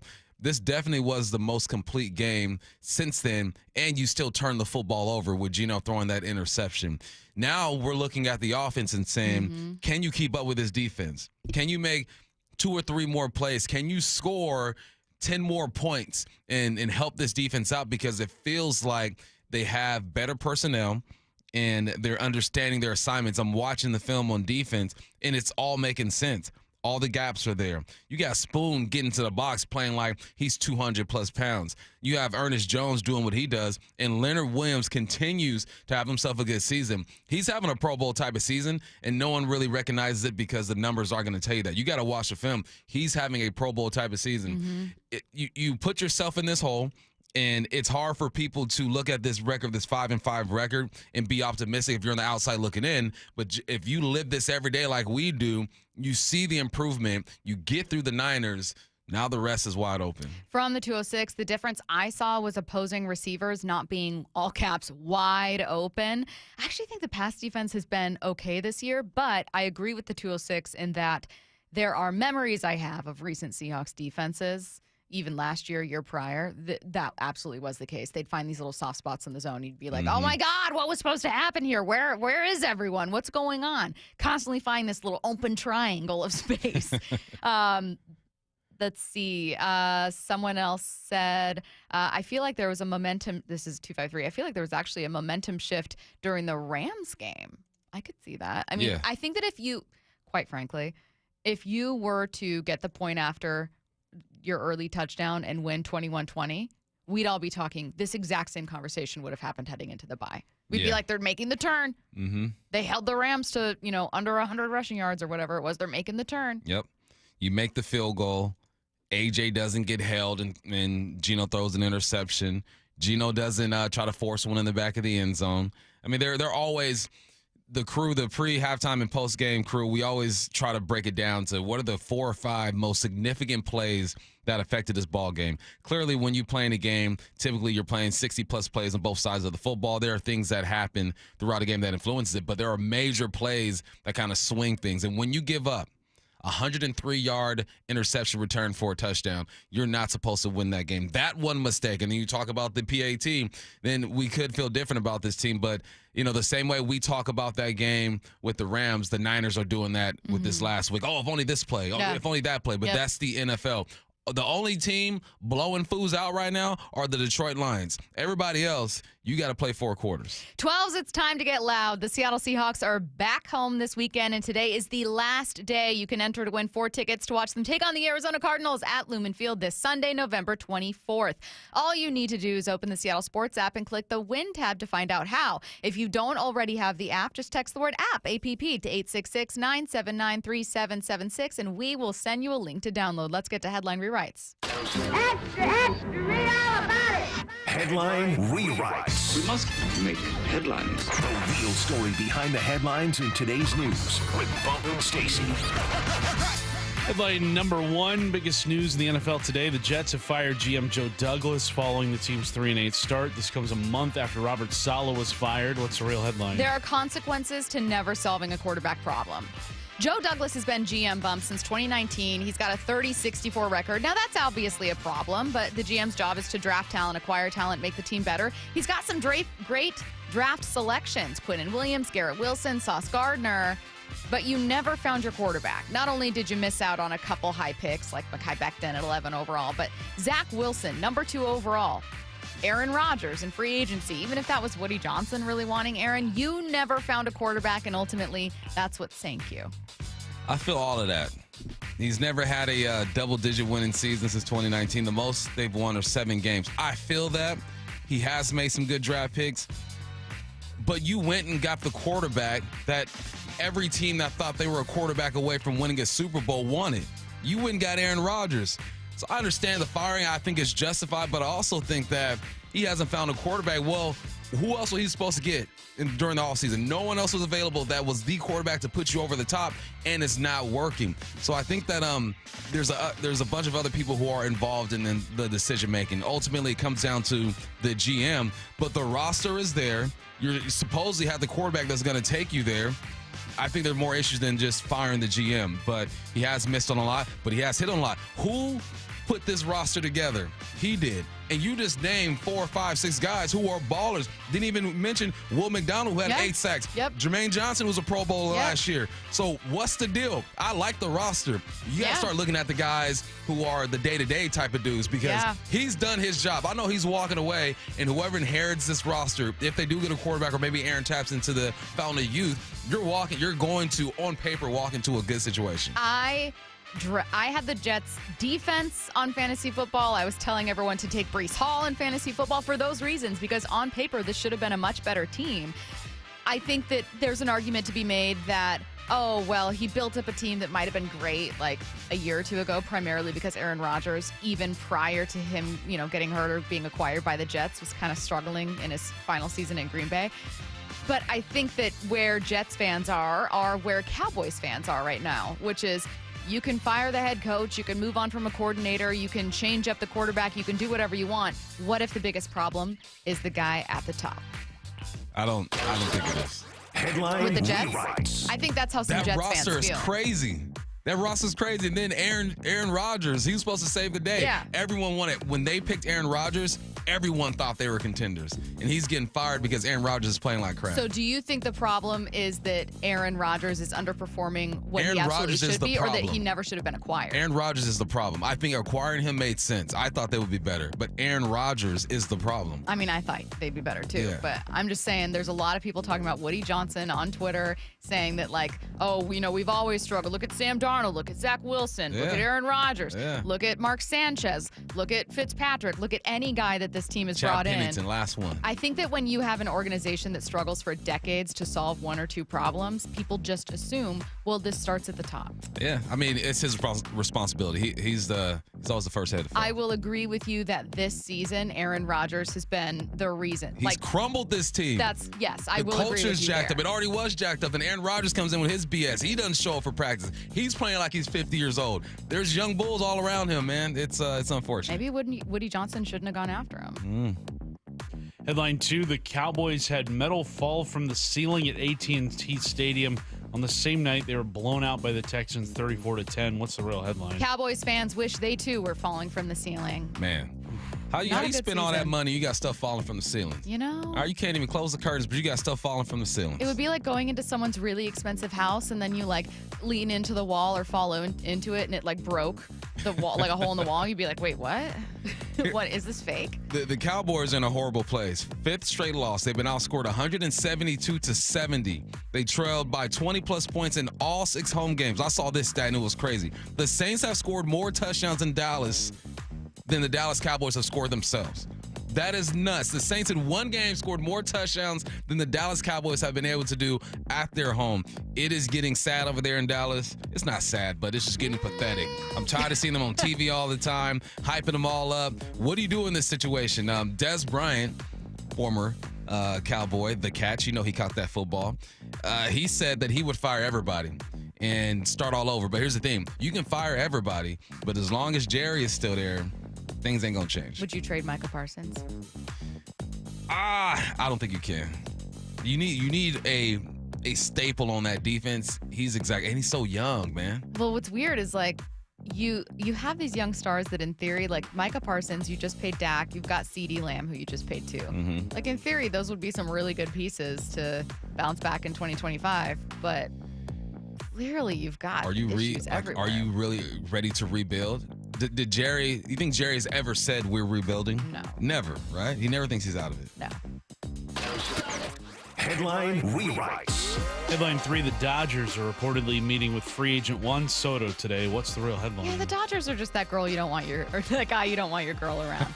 It's just they are constantly outspending, outperforming, winning all the time. It's like that perfect person where you're like, I hate, and they're nice.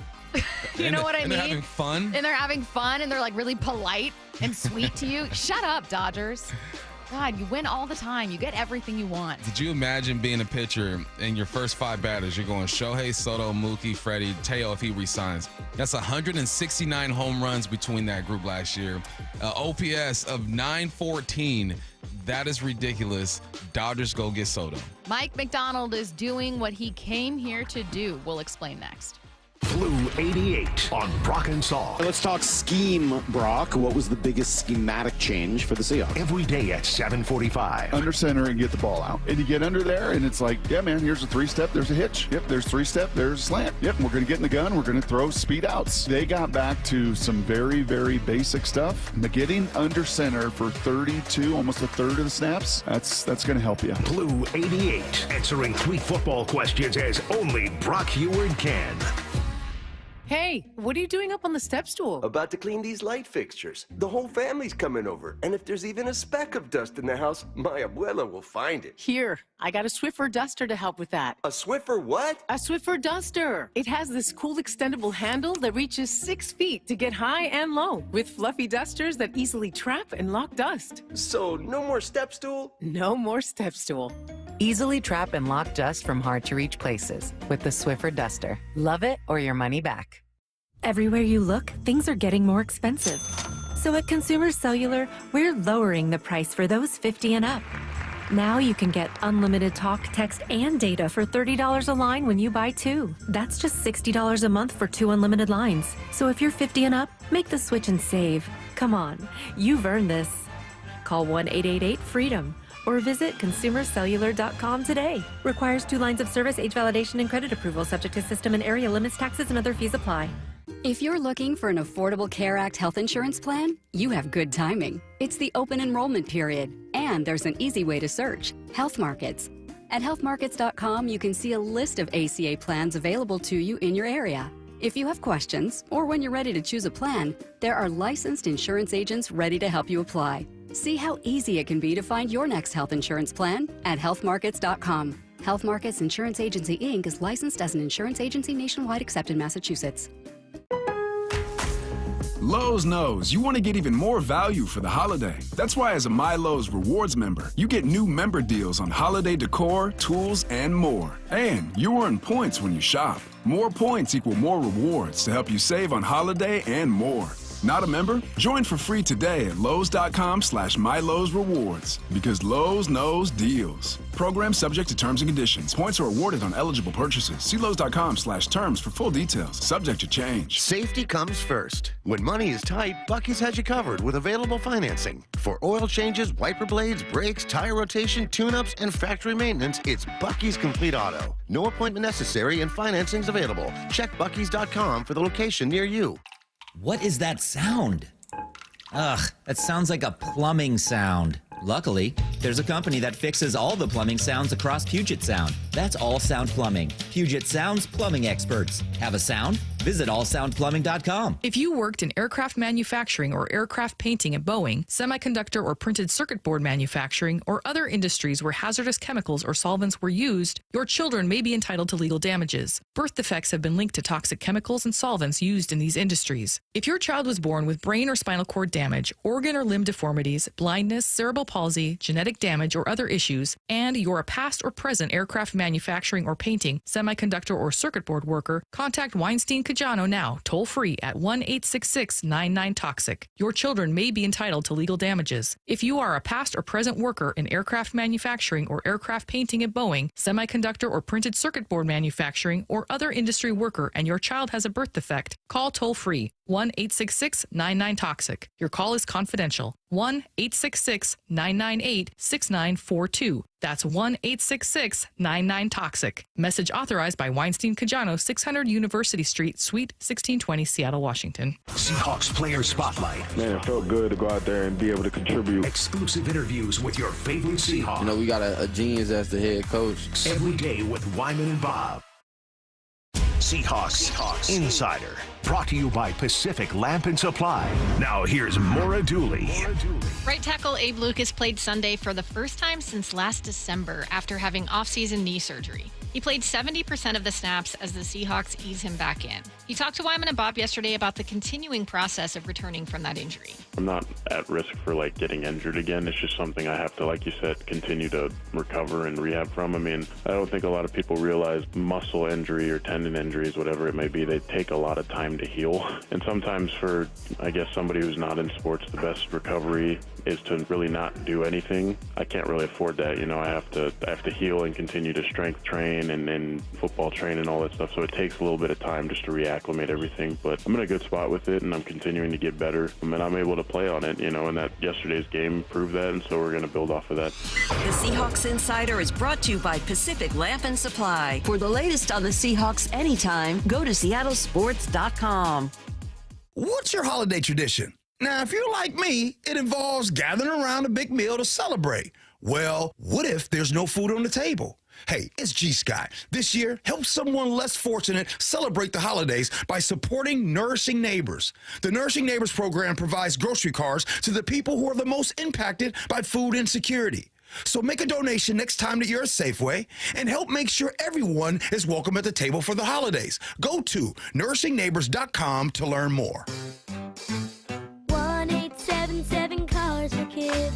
KARS Cars for Kids. 1-877 Cars for Kids.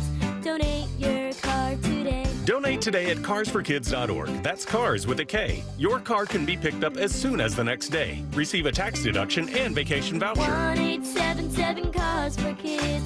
Donate your car today. Now accepting donations of land, homes, buildings, or any kind of real estate. Wow, look at these Black Friday deals on TVs. Samsung, Sony, and LG at the lowest prices of the year, even on their top-rated models. Now we can get that top-rated Samsung we were thinking about, but we'll need to get up early on Friday. These are great deals, but why wait? Video Only has all these deals right now. We can get what we want today, and they're even offering no-interest financing. So we can get these Black Friday deals right now at Video Only and pay it off later? Yep, and many of their prices are better than those flyers. Better than Black Friday? No wonder Video Only got those high scores when they rated TV stores. Let's head over now and beat the crowds.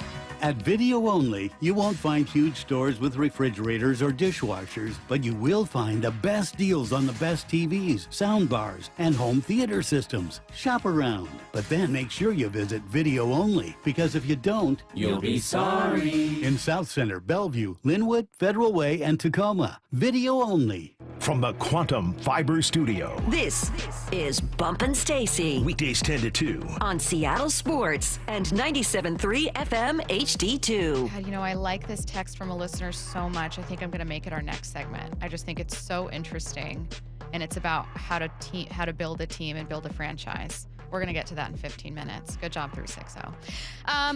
Mike McDonald was brought here to win the division. And I think that, Bump, when you look around the NFC West, you see young, really smart head coaches that are offensive geniuses and gurus and have actually the resumes to back it up. Can we stop saying that so much? Yes, we can. We call everyone a genius. We like, can. oh, he's under 40. Yeah. I'm not saying Mike McDonald's not nice and all these other guys under 40 aren't nice. But Yes. if you're under 40 and you're calling plays, they're going to call you a genius so quick. I do agree with you 1,000%. I think in the case of Sean McVay and Kyle Shanahan, I'll let it slide. It fits. It fits. And McDonald could get there for sure. But we don't know yet. And it's a really good point. He was brought in, though, to beat those guys. Like, yeah, I want Mike McDonald to come in and help coach up a great team and make them a really physical defense. And I'd love a defense-first team again. That would be really cool. But ultimately, at the press conference when John Schneider was talking about the decision to move on from Pete Carroll, he kept using the word evolve and adapt and blah, blah, blah. And I think that he had his eye on McVay, on Shanahan, on these young coaches and coordinators around the league and said, we need a guy that can do that too. I want a genius. I want one of those. I want one of those. I want that. And honestly, Curtis pointed this out in the sports pit. Mike McDonald, you could make the case, is doing what he was brought here to do. They did slow the Rams' run game. They did beat the 49ers the second time around. Is that what you see, Bump? Yeah, we're seeing glimpses of it. Obviously, you have to do it, consistently for it to be who you are. Some things show up. My son is playing the best soccer he's ever played in his life. He's put together 5 good games. And after every game, I got to remind him, this has to be who you are. This has to be who you are. Good game, proud of you. But every day, 95% of the time, this is who needs to show up. And that's what we need to see for the rest of the season to really buy into it. Like, I'm bought in. I've bought some stock in it, right? But now, if the stock market is great, am I going to dive in and get some more shares? I'm trying to see. Give me more indicators to let me believe that you are who we think you are, and there are a few. I went over some of those already. In the red zone, they're better this year than last year defensively. When it comes to scoring, they're better this year than last year defensively. When they hold teams to under 20 points, they're going to win that ball game. They're better on third down this year than they were last year defensively. They're allowing fewer first downs. That means they're shutting down these runs, or excuse me, these drives. They've held CMC to 79 yards on the ground, Kyron Williams to 69 yards on the ground, and then the last one they got away from him, Cook went for 111. They have less explosive plays defensively, over 20 yards. They're on pace to be better this year than they were last year. So when you look at some of the numbers and you break it down, there are indicators that say, okay, they're moving in the right direction. Yes, they're 5-5, but there are things that say the McDonald's sauce is settling in, and these guys are really being receptive. McDonald's sauce is settling in. And honestly, with Baltimore, it took a while to settle in. And I've mentioned this before, but Baltimore's run defense was pretty solid before Mike McDonald got there. What they brought him in to do was fix their pass rush and fix their pass defense, and they were just getting absolutely torched by great quarterbacks and wide receivers. And in the AFC, that was a problem. Yeah. So they needed to figure out a way to stop it, and it took them a minute. It took them a while. Why do you think that sometimes it takes a new defense a minute to settle in? Because if we do see a turn for Seattle's defense, it will have taken a good chunk of the season to get there. The best teams have coaches on the field, and those are the players. So the best teams, here's my first year coaching high school football. I'm installing my offense. My first time, let's use Monroe, for example. In 2015, I'm installing my offense. And I got to go over every single thing a bunch of times. Then the second year, I don't have to do as much. By the fifth year, the kids are coaching themselves, essentially. They know the offense. You have guys who have been in the program since they were freshmen, 8th grade, all the way through to their senior year. They understand it. That's why teams like Bellevue are going to be good every single year, because since they were 8 years old, they've run that offense. That's why, like, Stevens has had a run. Woodinville has their run. Like, these schools that are directly connected to their youth program are going to have success because they're not teaching the same things over and over and over again. We can skip a few pages and go to chapter 3 and say, let's start here instead of chapter 1. That's why you haven't seen the instant success with Mike McDonald, because there's no one on that field consistently that says, this is what he means when he says that, or I already know this. We don't need to go over this again. There's Mike Morris, who has been on this that Michigan team, and then that's it. And we spoke to Mike Morris. I spoke to him on this here, the huddle, on Hawks Live, and I asked him, I go, are you the guy who is out there kind of directing guys and putting them in place? He goes, no, I'm still young. It's not my role yet. The veterans have to do that. So once you get veterans who know your defense like the back of their hand, that's where it gets easier to teach, easier to install, because there's more guys who understands the ins and outs of your thing. Is there something to acquiring that talent? Like, Ernest Jones is not a veteran from Baltimore's defense who can come in and be like, oh, this is what Mike's talking about, you guys. But he is I'm going to count him as a veteran, even though he's in his rookie contract. Yeah. He is a veteran who knows how to ball. Yeah, veterans know ball. Like, that personnel acquisition is part of it, too. There's only so many things that you can do on a football field. Mike McDonald's not revolutionizing defense and doing things that have never been done or saying things that have never been said, but maybe the combination is different than what people are used to. And if you get a guy like Ernest Jones, who's now played in 3 different defenses, there are some cues from other defenses that he goes, oh, okay, so when he says bonsai, he means purple in this defense. There's this terminology that's different. And then with Mike, from what I hear and what I see, is that he connects players. Like, if this player does this and this player automatically does this, to whereas in other defenses, maybe you speak to each player individually. So there are certain things that you got to pick up on, but you're right. When guys are in the league 3, 4, 5, 6 years, they're in the league for a reason, because they can ball and they're smart. And Ernest Jones strikes me as a guy who can ball and is smart, because he's making plays already. I thought it was a really interesting point. You had great numbers on the defensive turnaround. Curtis brought up kind of like the I guess, things that Mike McDonald is doing to prove, like, hey, this is why you brought me over. Ultimately, you didn't bring me over here to beat the Miami Dolphins. You brought me over here because you had been getting your what's whooped constantly by Sean McVay and Kyle Shanahan. Now, first meeting on Thursday night, it still felt like that was the case. That didn't feel great, but you got it done the second time around. I don't care what 49ers fans are saying and what qualifiers they're adding to that game. You got it done. Let's see if you can get it done against the Rams in your finale. And smushed in between these two games, you got 2 against the Arizona Cardinals. So this is also an interesting test because that's kind of the wild card in your division. Yeah. I have no expectations for what Mike McDonald should do against Jonathan Gannon because I don't know what the Cardinals are going to be. And that's kind of a separate part of the conversation. They're the mystery. but- Remember when Starburst used to put out those mystery flavors? You have to guess what it was? I was thinking of Airheads when Airheads would do Airhead the white too. ones. Yeah. Both of them were doing it. And it's like, you don't know what it is, but it tastes good. And that's what the Arizona Cardinals are. We don't know. I haven't watched enough film on them. So give me a few more days. I got you. Yeah, it's like Taco Bell. Mike McDonald coming out with the chalupa of defense. Can we get a Taco Bell sponsor? The amount of times we talk about Taco Bell on this show is egregious. It's obscene, and it makes me hungry. And I'm appalled that Taco Bell is not latching on to how much we talk about Taco Bell. We need to stop. It's getting offensive. We were talking about the firing of Joe Douglas, GM for the Jets, and that ultimately what caused him to get fired wasn't a totality of draft misses. He had actually had some great classes, and Bump pointed out, like, he constructed what on paper should have been a really good team. But there are consequences to never solving a quarterback problem. A listener texted in a really interesting point about team building and about how teams try to solve that problem. We're getting to that next. Seattle Sports, your home for Wyman and Bob. Member of that offensive line, Abraham Lucas, is with us. Abe, how are you, man? I'm sore. How are you?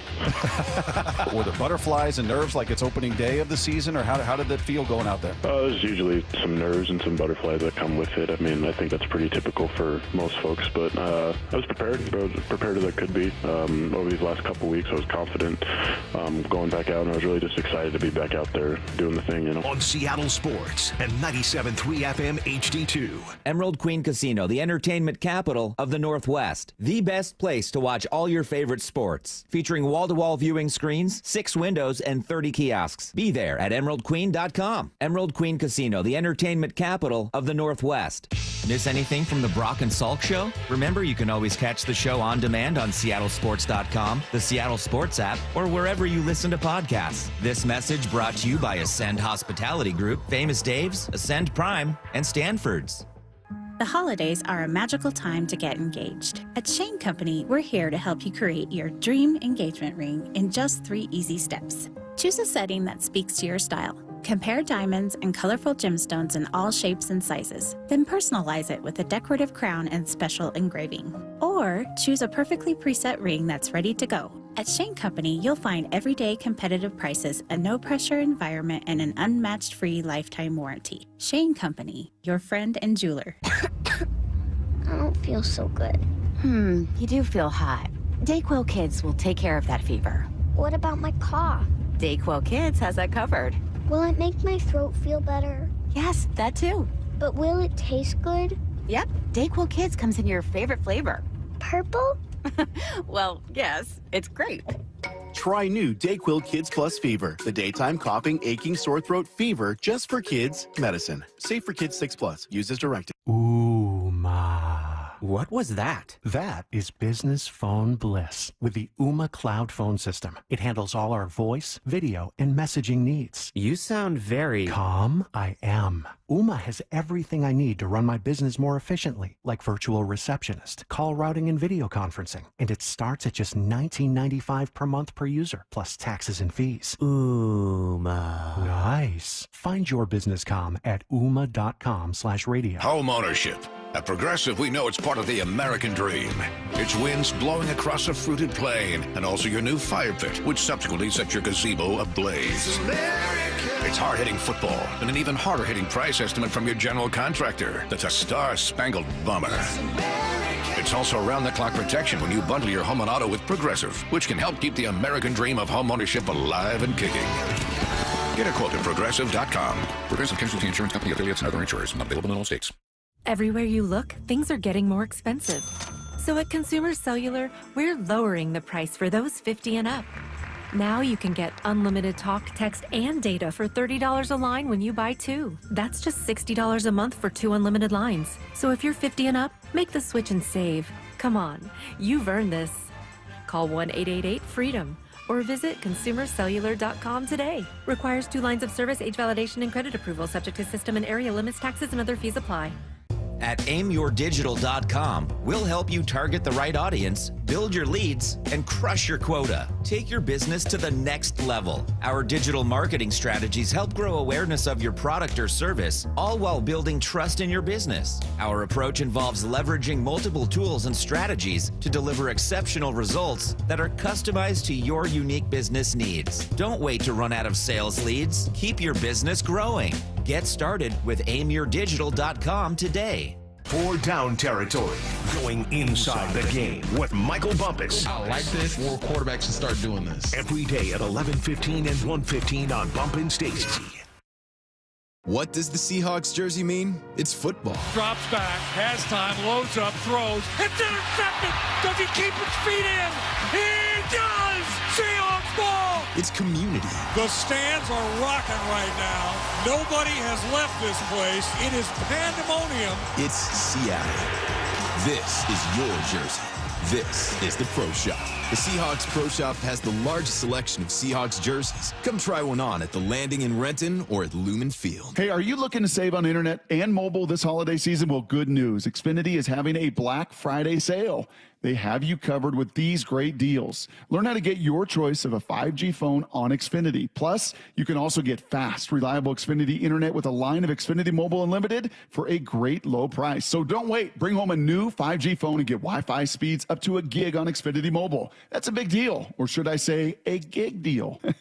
Now through December 3rd, ask how to get your choice of free 5G phone with an unlimited plus line. Plus, get Xfinity Gigabit internet with free Wi-Fi equipment for only $25 a month for 12 months with no annual contract when you add unlimited mobile. Go to Xfinity.com/Black Friday sale to learn more. Restrictions apply, taxes and fees extra after promo, regular rates apply. Gig Wi-Fi requires Xfinity Gateway. Xfinity Mobile requires Xfinity Internet. Gig speeds available via hotspots to Xfinity Mobile customers only. Reduced speeds after use of monthly data included with your data option. Actual internet speeds and data thresholds may vary. O'Brien Auto Group has some of the best new car brands in the Northwest. Those great new vehicles make the best pre-owned vehicles as well. O'BrienAutoGroup.com for the best factory certified vehicles. O'BrienAutoGroup.com for a large selection of the best pre-owned cars and trucks. O'BrienAutoGroup.com. Choose from hundreds of SUVs, trucks, hybrids, EVs, and more. O'BrienAutoGroup.com. One site is all you need. That's OBRIEN Autogroup.com. O'Brien. From the Quantum Fiber Studio. This is Bumpin' Stacy. Weekdays 10 to 2. On Seattle Sports and 97.3 FM HD2. This doesn't initially sound like it has anything to do with the Seahawks, but it will, I promise, because it has to do with how to build an NFL championship team, and that is exactly what Seattle wants to do. Joe Douglas, GM for the Jets, was fired. That news broke this morning via ESPN's Adam Schefter. Why was he fired? Well, in part because the Jets are having a very disappointing season, and he is 30-64 as a GM, of which he's been since 2019. So you could look at just the record and their season and go, well, he didn't get the job done. Look a little closer, though. The real reason he was fired, and Bumps, you do have a great take about it, but the real reason he was fired is that they didn't solve the quarterback problem. And clearly, the owner, Woody Johnson, looked at Joe Douglas and said, you're the GM. You didn't find me a quarterback. You had since 2019. You got Zach Wilson at number 2. We brought in Aaron Rodgers. We tried all this other stuff, and it didn't work out. You didn't find me the quarterback. You're fired. A listener texted in what I thought was a really interesting point. They said, basically, some franchises are so obsessed with finding their franchise quarterback, they can't make themselves just build a good football team.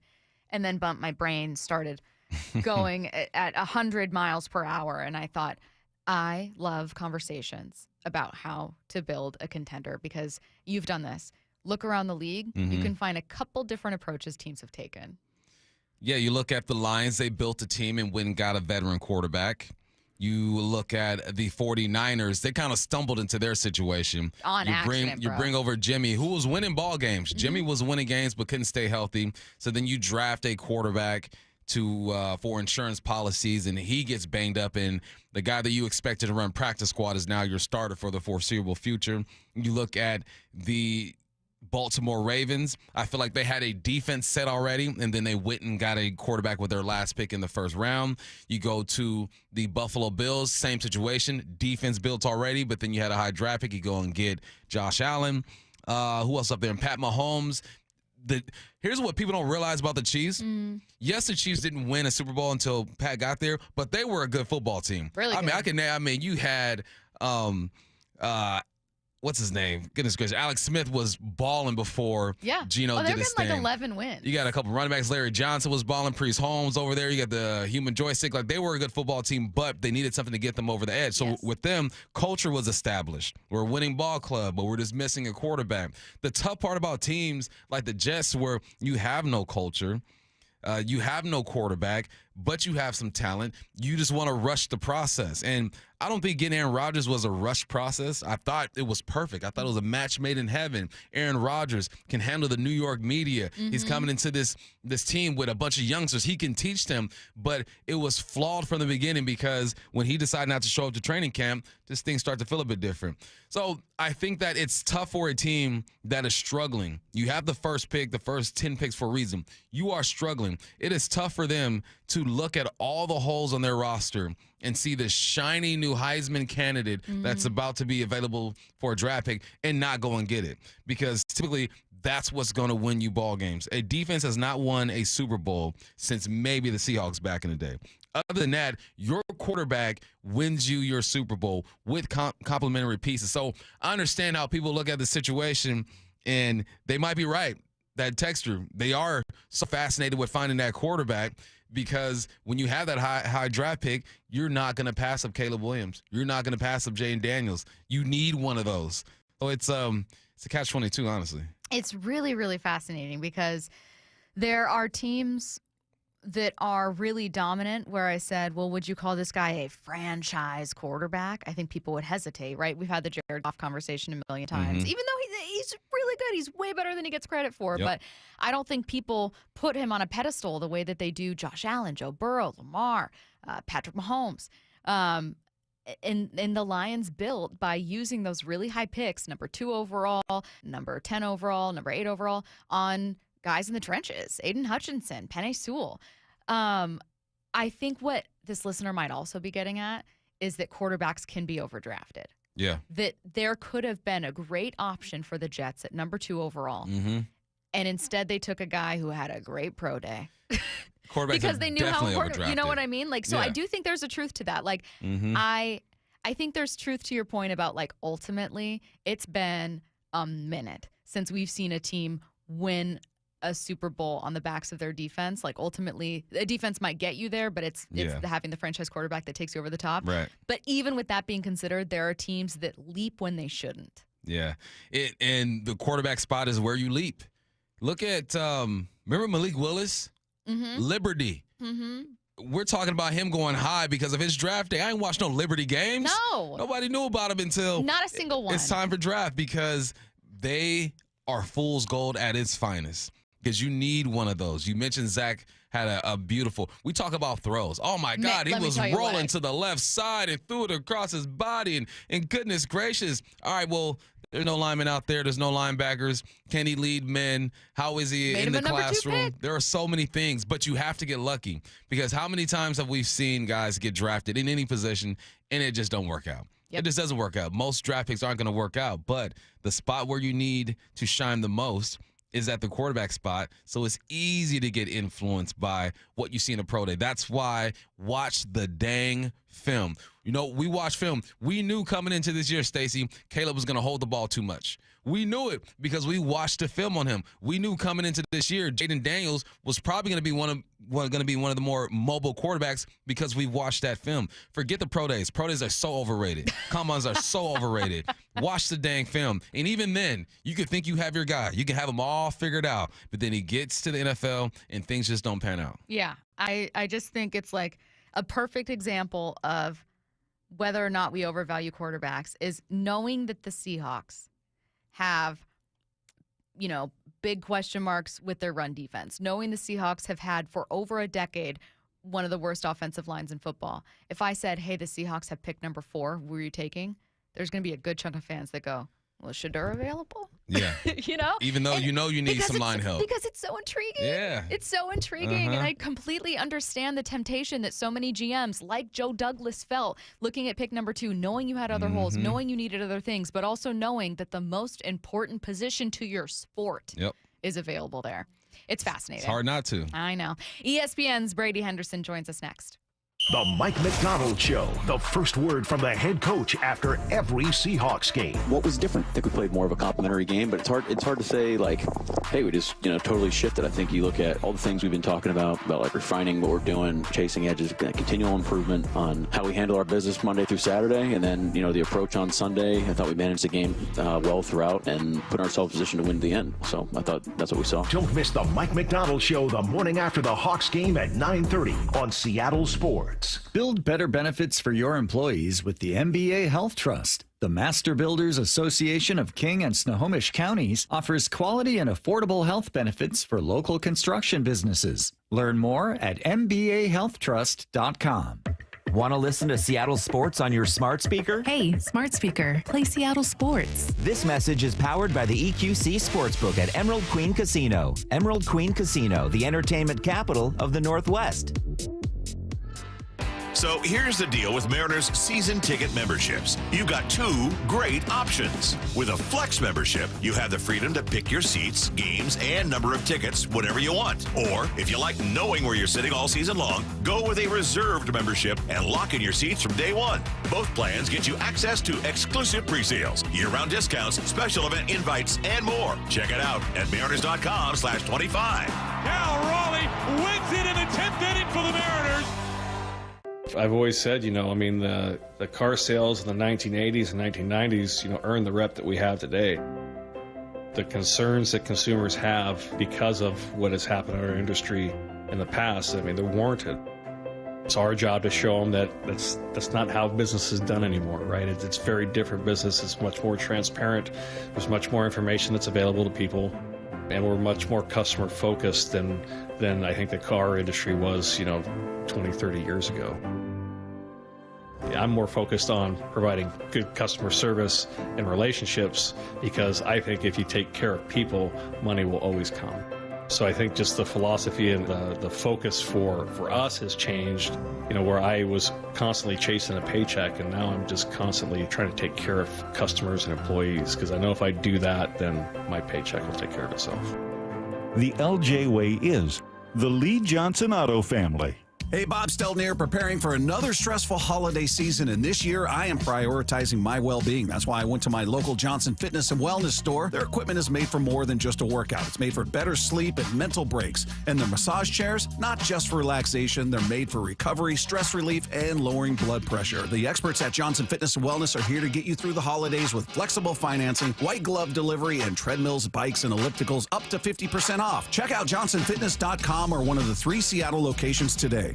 At Sound Pain Solutions, some of the most difficult cases we see are patients suffering from failed back surgery syndrome. Bill is an avid golfer, but his pain got so bad he couldn't play and was considering surgery. My back was killing me. I could not play any more golf. I could not walk more than half a block. I did not want surgery on my back, and I researched many different ways of getting this fixed. Behind that was horror stories from my friends who had back surgery, but it wasn't worth it, and I just made conclusion to that. There's got to be another way. I'm Dr. Mark Shelley, a chiropractic neurologist at Sound Pain Solutions. We were able to get Bill back on the course without the risk of surgery. We did this using non-invasive, FDA-cleared procedures like non-surgical decompression, laser, pressure wave, and bioelectrical treatments. Now, Bill is back to playing golf and enjoying life. Schedule a free consultation to learn if you qualify for our non-surgical and drug-free treatment by calling Sound Pain Solutions or visiting soundpainsolutions.com. Your business needs a network it can count on.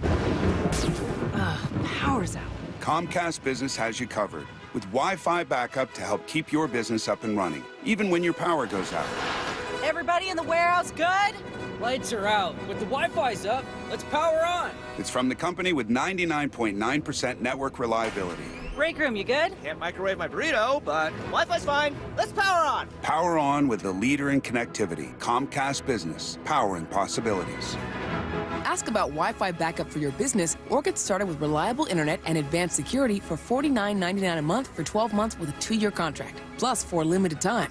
Ask about an $800 holiday bonus prepaid card with a qualifying internet package. Don't wait. Call or go online to ComcastBusiness.com today. Ins 12/15/24. Restrictions apply. New customers only with 150 megabit per second internet and security edge. EcoBill and autopay required. Equipment, taxes, and fees extra. Bonneville, Seattle, and Seattle Sports are looking for organizations that regularly distribute information about employment opportunities to job applicants or have job applicants to refer. If your organization would like to receive notifications of job vacancies, please notify Human Resources at 1820 Eastlake Avenue East, Seattle, Washington 98102, or email us at seattlealljobs@bonneville.com or call 206-726-6902. Bonneville is an equal opportunity employer. Let's go! This is Seattle Sports. Streaming through the Seattle Sports app. KIRO AM Seattle. KIRO FM HD2 Tacoma. Home of the Seahawks, Mariners, and everything Seattle sports. Seattle Sports Snapshot. The 49ers can add quarterback Brock Purdy to their lengthy list of injuries this year. Purdy is dealing with a shoulder injury to his throwing arm after San Francisco's loss to the Seahawks this past Sunday. Kyle Shanahan says it doesn't appear to be a long-term issue, but the team is monitoring closely.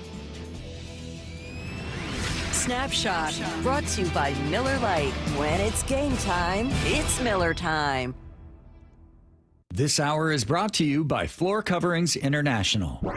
From the Quantum Fiber Studio, this is Bump and Stacy on Seattle Sports. Streaming through the Seattle Sports app and at seattlesports.com. Now, here are your hosts, Michael Bumpus and Stacy Ross. Here we go now.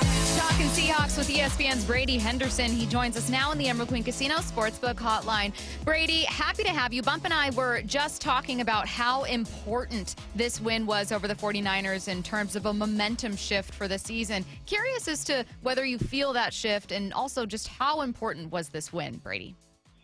It was huge, and not just because they badly needed it in the standings with, how tightly packed the NFC West is and, how I think tightly packed also the playoff race is. Just if you look at where they are in the standings, they're 5-5 right now, and they're still they did take a jump in terms of getting closer to that seventh wild card spot, but they've still got a team in front of them, the Rams. You've got San Francisco right there at 5-5. Tampa Bay is 4-6. So you just needed it in the standings, and I think you needed it just for kind of the mindset of the team. If you lose 7 straight to the 49ers, if you lose 6 of 7 games this year, I think that, the season sort of has spiral potential at that point. And it's amazing, if you could pick like one win that could have the potential to really swing the season one way or another, I think it would be this one, just with, again, how badly they needed it against the 49ers and just where they were in their season. You don't have a bye. You don't have another break coming up because you just coming off your bye. And I just think for the mindset of the team, it feels like a win that could potentially be a turning point for them. AB, I described the rest of the season going forward, or especially the game against the Niners, like these are the games that the Hawks are going to be involved in. They're not good enough, I feel like, to blow a team out. They're not good enough defensively just to completely shut a team down, even though they did hold the Niners to 17 points.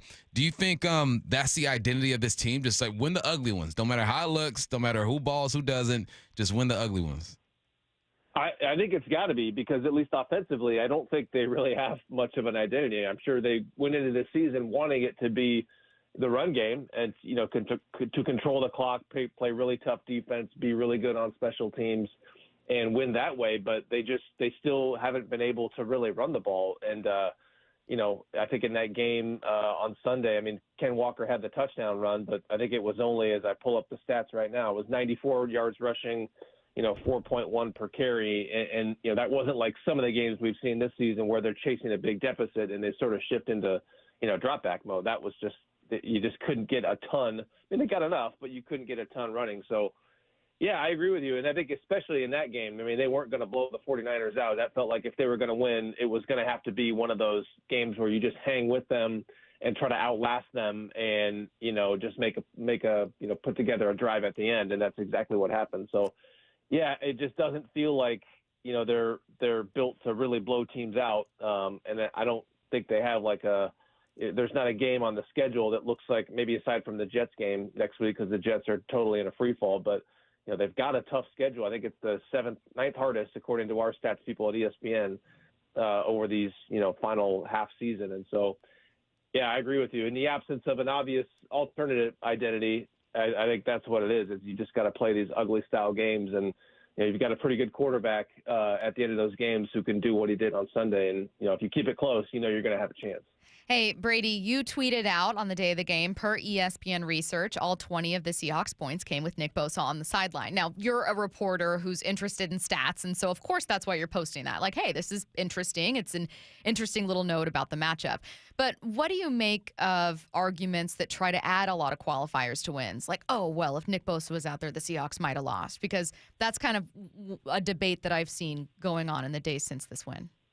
Yeah, well, and I probably should have clarified the stat. That didn't mean that every one of their scoring drives came with him off the field. It just meant the scoring plays. So, I don't think he's on their field goal block team. So right. The 2 field goals wouldn't have really impacted it. But it was really the 2 touchdowns. But actually, it was, I think it was he was gone for most of that first touchdown drive because he had the sack, and then you saw him kind of limping around afterwards. I think he played one more play. And then he was off the field. So he was off the field for actually the majority of that touchdown drive, and then he didn't come back in the game. So obviously he wasn't, and the broadcast showed him kind of in agony on the sideline during that game-winning touchdown drive. So the bottom line is they did a lot of their damage without Nick Bosa on the field. But that's probably going to be the case whenever you take a comparable player, off the field in any situation. An offense is going to have a lot easier time, especially an offense that is, challenged, to say the least, on their offensive line. I was really surprised with how much Abe Lucas played. 42 snaps out of, 59 or 60 plays. I'm glad he played that much, but now I'm concerned about the recovery. You don't know really how healthy you are until you've been through some battles, and then you sit at home and things start to flare up. What did you make of Abe Lucas's performance, and have you heard anything about how he's feeling after the game?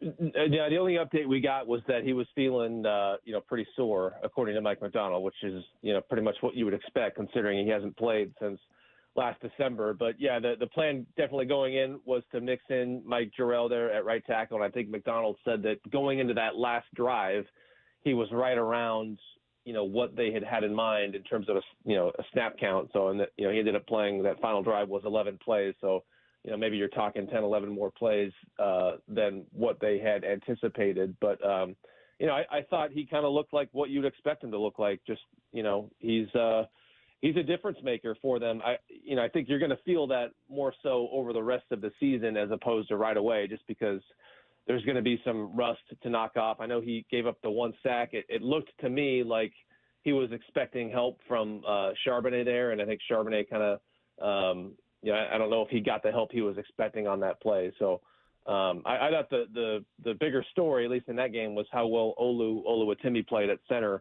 Against a pretty good front. I know, our stats people had him at 0 pass block losses among the plays that would qualify as either a win or a loss.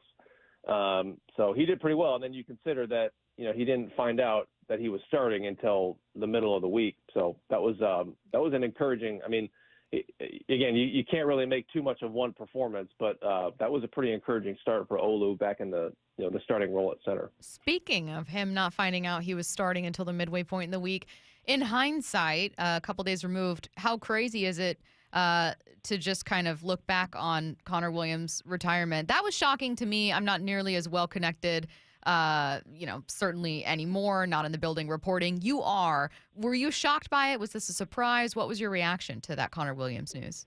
Yeah, I was definitely shocked by it. And I imagine that some people in the building were as well.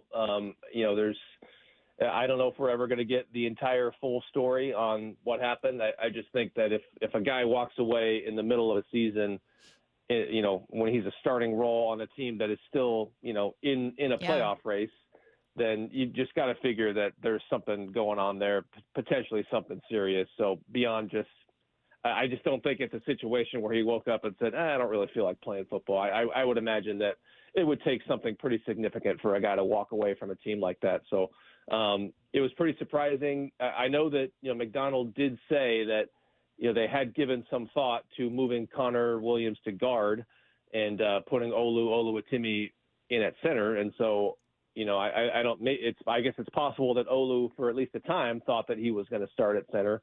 But the word from McDonald was that he didn't find out until last Wednesday for sure that he was going to be in that role. JSN has back-to-back 100-yard games, and I'm excited for this because I feel like it's going to open everything up for DK, maybe Tyler Lockett as well. Is it safe to say that he's established himself as the number 2 receiver, or do you feel like Tyler Lockett is still that guy? I think it's safe to say, and that's really what it looked like was going to be the case. I mean, just with Tyler Lockett, getting up there in age, he took the pay cut to stay with the team. They spent a first-round pick last year on Jackson Smith and Jigba, and with all of that, plus how good he looked, in training camp and over the offseason, it really felt like this was the transition year where he overtakes that number 2 role, and I think it's clear that that's happening. JSN has these 2 monster games back-to-back, one of them, I think, without DK, where you felt like, you would see him take on a bigger role, but then he does it again with DK back in the lineup. So, McDonald made the point that it feels like JSN and Geno are kind of clicking when it comes to those extended play situations, and you saw that a few times in that game, including, once on that final drive where it was, he didn't seem like he was the first option, and Geno scrambled. JSN actually slipped and then, got back on his feet and made the play there. So, and McDonald also noted that chemistry is still a work in progress because JSN was the intended target on that interception that Geno threw. So it's definitely not there, and not that it would be when a guy is only in his second season, but it does feel like it's kind of growing there. And, JSN, I think he's had a pretty good season when you look at just if you look at what his stats would look like over the course of 17 games. I mean, he's well over 1,000 yards. Touchdown production still is not quite there. I think he has 3 this season, but he's definitely being that chain mover that they wanted when they got him. And he's also shown, especially in that Rams game, that he's not just a, third down slot guy who's, going to be operating on the short middle part of the field. Like, he's also shown that he could be a deep threat. So he's looking like he's going to be a pretty big time player for them. One thing that a lot of analysts were talking about, kind of re-examining the first half of the Seahawks season, Brady, was, God, I'd love to see more play action for the Seahawks offense. I'd love to see Ryan Grubb make things maybe a little easier on the offensive line or try a few things out. You've since been at press conferences with Ryan Grubb and have asked him questions and heard from him. What does it sound like the Seahawks offensive coordinator thinks about his first half, and what does it sound like his approach will be for the second half of the season? Yeah, I just think the interesting thing about Ryan Grubb is that they're not running the ball all that often, and he's playing for a defensive-minded head coach who wants to run the ball. So yeah. I just think that he's got a lot to prove over these final 7 games. And I know he was a very big hire. When they made him, obviously everybody locally knew how prolific that UW offense was the last couple seasons. And that was a very big deal when they hired him. And that was the most important hire on that staff, just because McDonald is running the defense. So whatever defensive coordinator he hired was really, only nominally going to be in that role. So, I just think Ryan Grubb has got a lot to prove just when you consider that they're not running the ball, and he's playing for a defensive-minded head coach who really wants to do that. I haven't checked the updated stats since that game, but I know going into the San Francisco game, they were second to last in terms of designed rush rate, and, they've been running a ton of shotgun, and that's probably a product of Ryan Grubb coming from the college ranks where that is, teams pretty much live in shotgun, where it's not like, back in the day where, when I was growing up watching football, you would see, teams use that sparingly, sort of only when they had to, and, third and long situations. That's the name of the game in college football right now. And he's done a lot of that, though I will say there was a little less of that in the game against San Francisco. I think it was their second lowest rate of plays out of the shotgun. And I wonder if that was something that, as they did their self-scouting over the bye, realized that, yeah, maybe that's one way that you could take some pressure off your offensive line with their, when they're not sitting there in shotgun and basically tipping their hand to teams that they're going to throw the ball. What it was, B, he listened to the Bump and Stacy show and heard me say, get under center, please. He said, Bump told me. To help him out. That's what happened right there, B. That's inside information. He must have been listening. Yeah, he's got some time on the bye week and figures, I'm going to tune into Bump and Stacy. Why not? You should ask him what he thinks of the show during his next press conference.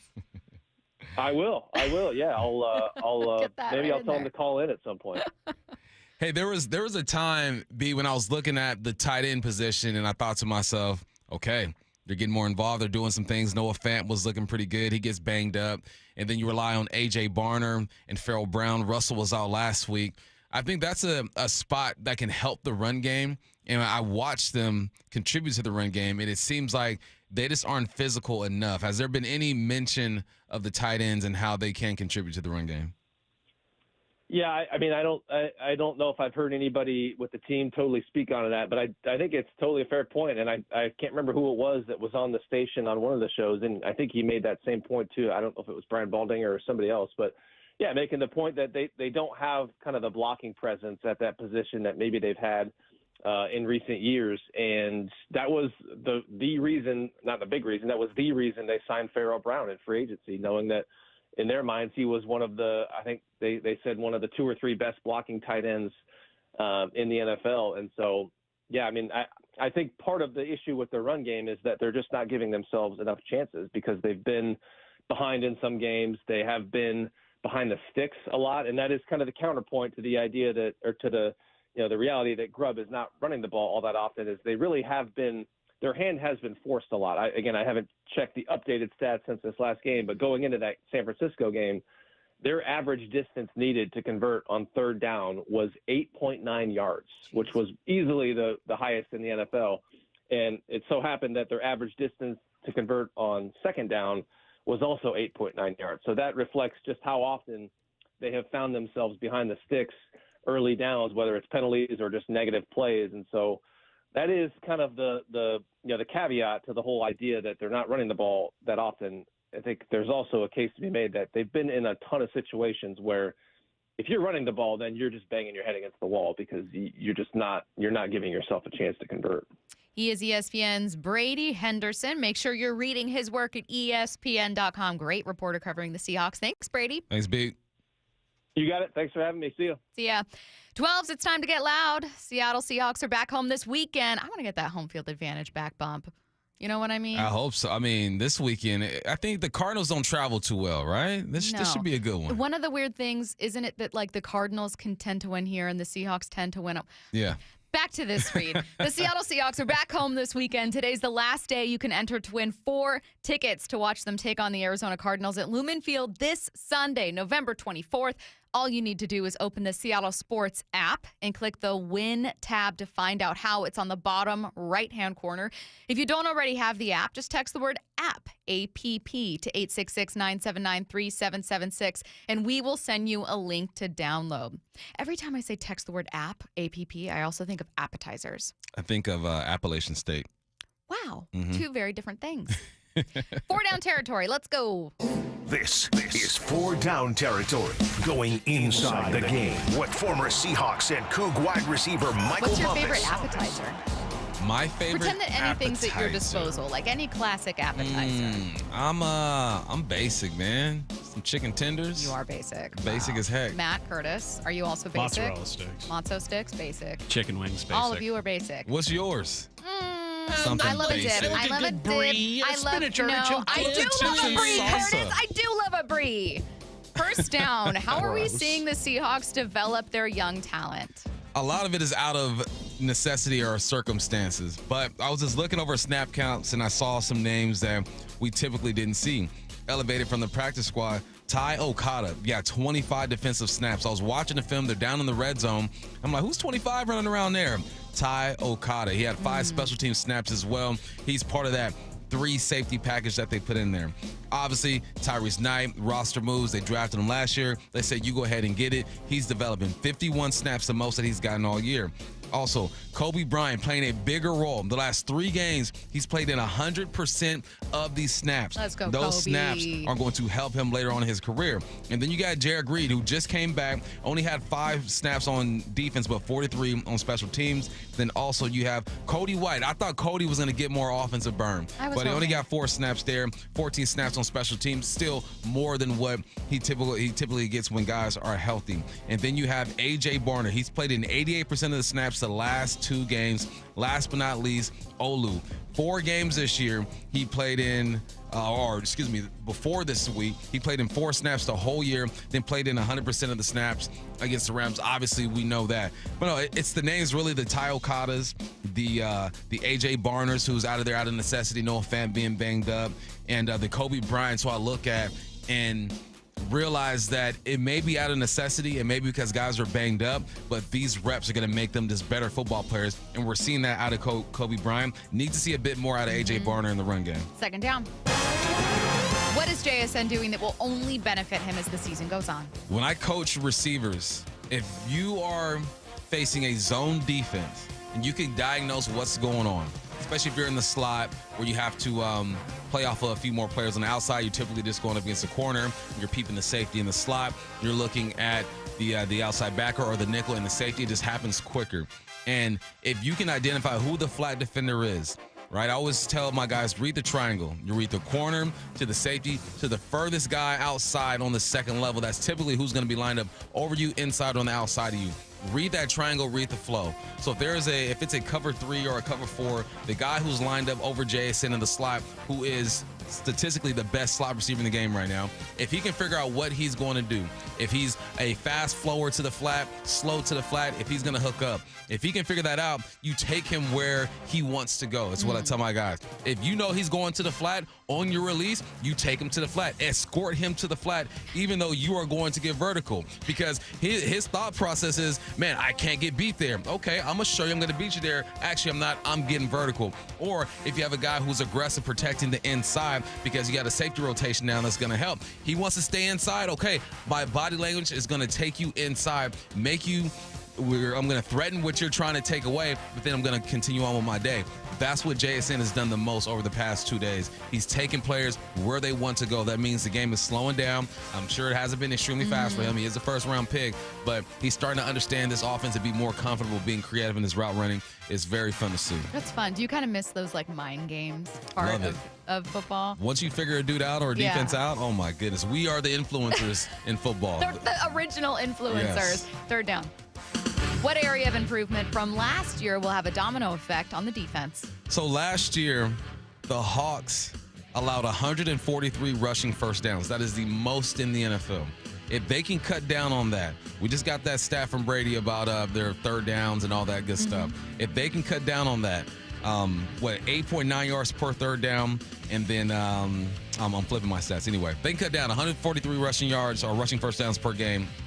Goodness gracious, 143 rushing first downs last year. If they can cut down on that, that means that there's more success on first and second down. Teams are getting into this third and short situation and just running the football and saying we can pick up 2 to 3 yards. So there's the domino effect. If you can stop the rushing first downs, that means that you're better on first down. You are better on second down. You're forcing offenses to become more predictable, which shows they're going to throw the football. When you know a team's going to throw the football, man, you let your guys up front, whether it be 3 or 4, get after the quarterback. You drop 7 or 8, and you sit back and read the quarterback's eyes if you are in a zone. If they can get better there, domino effect, defense is better. Fourth down. Anything stand out from our conversation with Brady Henderson? Yeah, 2 things stood out. Second lowest rate under center, or second lowest rate in shotgun. That means they were under center. And when the game started, I started to track it. I noticed you nodding when he was talking. I was like, I wonder if Bump was watching for that. The first few series, I started to track it, and then as the game goes on, I kind of forget about it. But I want to say the first series, it was like 70% under center. And I was so excited to see it. Geno's play faking, your influence in the defense because your back is towards the defense. I love to see it. It opens up your playbook. That was exciting. And I'm glad that Brady pointed that out because I was tracking during the game and it felt good. I need to see more of that. I think Grubb has to be who he is. He's got to call the offense the way that he calls it, but mix it up a bit. Now, just go ahead and get you a real fullback and we're good to go. None of this Mickey Mouse. None of this Mickey Mouse fullback stuff. No surprise, you guys know how the text line can work sometimes. Everyone loves talking about food without fail. It is the common unifier. And the second that I was like, I don't know, how about you three? What's your favorite appetizers? We got like a bajillion people. Loaded potato skins. Someone said, let's class this up a bit. Oh yeah, they said oysters with some bubbles. I hate oysters. Maybe I need to try again. I haven't had them since I was like maybe early in college. It's probably a texture thing, right? Yeah, and it's hard because that doesn't change. They haven't gotten better there, you know? Oysters There's not a lot they can do Yeah, about there's that. not a lot they can improve in terms of that. Like, you could try different flavors, different toppings, but if you can't get over the texture, that's not changing. All bad. That might be my least favorite appetizer. But My least, shrimp. I don't do seafood anyway. Oh, yeah, I was going to say, you But don't really shrimp, like seafood. When it's like fried shrimp, I think about it. I go, that looks kind of good. And I try it. And you'll I'm try like, it each nah. time and you'll hate it. Mm-hmm. See, it's just, you just got to know what you don't like, you know? I know that by now. Wazoo head coach Jake Dickert spoke some hard truths about the relationship between the Cougs and Oregon State. That's coming up next. This is Seattle Sports. You don't have to scramble out. Throws back inside. JSN makes the catch, first down. Inside the 35-yard line. Pops up off the ground. You know, I love to show up for my team. You know, whenever they ask, whenever they need me, you know, I'm there. And a handoff to Walker. He goes left side, and he's going to get in. Touchdown, Seahawks. Great drive by the Hawks. I thought we took a step forward today. Felt like the guys battled out there. We knew how much was at stake, man. We're trying to turn our season around. We are the home of the Seahawks. Take your game day experience to the next level with a Mariner Suite. Suites are perfect for birthdays, anniversaries, client meetings, and that company outing you've been trying to plan for months. Enjoy first-class catering, VIP parking, custom setups for 14 to 400 people, and more, all with the help of a dedicated Mariners rep. Suites start at $125 per person, and season ticket members get 15% off. Reserve now at mariners.com/suites. Munoz strikes out the side, and the ball game is over. An airliner heads for Alaska with 101 passengers and crew. Then, somewhere over the Gulf of Alaska, Flight 293 slams into the icy waters below. Even if all 4 engines quit, it just doesn't fall out of the sky. No bodies were recovered. Loved ones had no closure and were left to wonder. What happened to Flight 293? Unsolved Histories, What Happened to Flight 293 is available now, wherever you get your podcasts. Emerald Queen Casino, the entertainment capital of the Northwest. The best place to watch all your favorite sports. Featuring wall-to-wall viewing screens, 6 windows, and 30 kiosks. Be there at emeraldqueen.com. Emerald Queen Casino, the entertainment capital of the Northwest. Carl was a very safe cyclist. He was just a man who was trying to stay healthy. I was riding along and I could see very well, but I didn't see something in front of me, and I flipped over the top and I landed on the back of my neck and ended up breaking my neck. After his accident, we moved to Spokane because we physically could not get him into our house. Our daughter-in-law arranged for us to meet with 3 different law firms, and the Davis Law Group was the clear choice. When I found out the Supreme Court had ruled in our favor, I just remember that I was exhilarated. It was very elating. Chris did a great job. Settling the case when we did, it means that we don't have to worry about stretching every single dollar. We always felt that they were going above and beyond. Learn more about Carl's story at dlgstories.com/Carl. You're losing your hair and you want a simple solution that works, and you want the best. Modern technology, top-rated physicians, something that's guaranteed to work. Guys, you need world-class Dr. Parango and his team at Advanced Hair. Advanced Hair has completely redefined hair restoration, from the experience itself to the unmatched results. Receding hairline, bald spot, thinning hair. Get your hair back with Advanced Hair's simple one-day treatment that begins regrowing your own natural hair the very next day. Advanced Hair has changed tens of thousands of lives, including mine. And get this, they were recently crowned 425 Business of the Year. For your free consultation, call 425-449-8185. 425-449-8185. If you qualify, get $250 off and $250 free hair grafts. 425-449-8185. Refine your hairline with a team that's redefined hair restoration. AdvancedHair.com. Hey, Riverside Roofing is back with us for yet another year, and we're so grateful for Don, Jordan, and Brandon for allowing us to tell their story. Local family business, excellent work, all rooted in trust. You can find them at riversideroofingllc.com, the roofing company you can trust.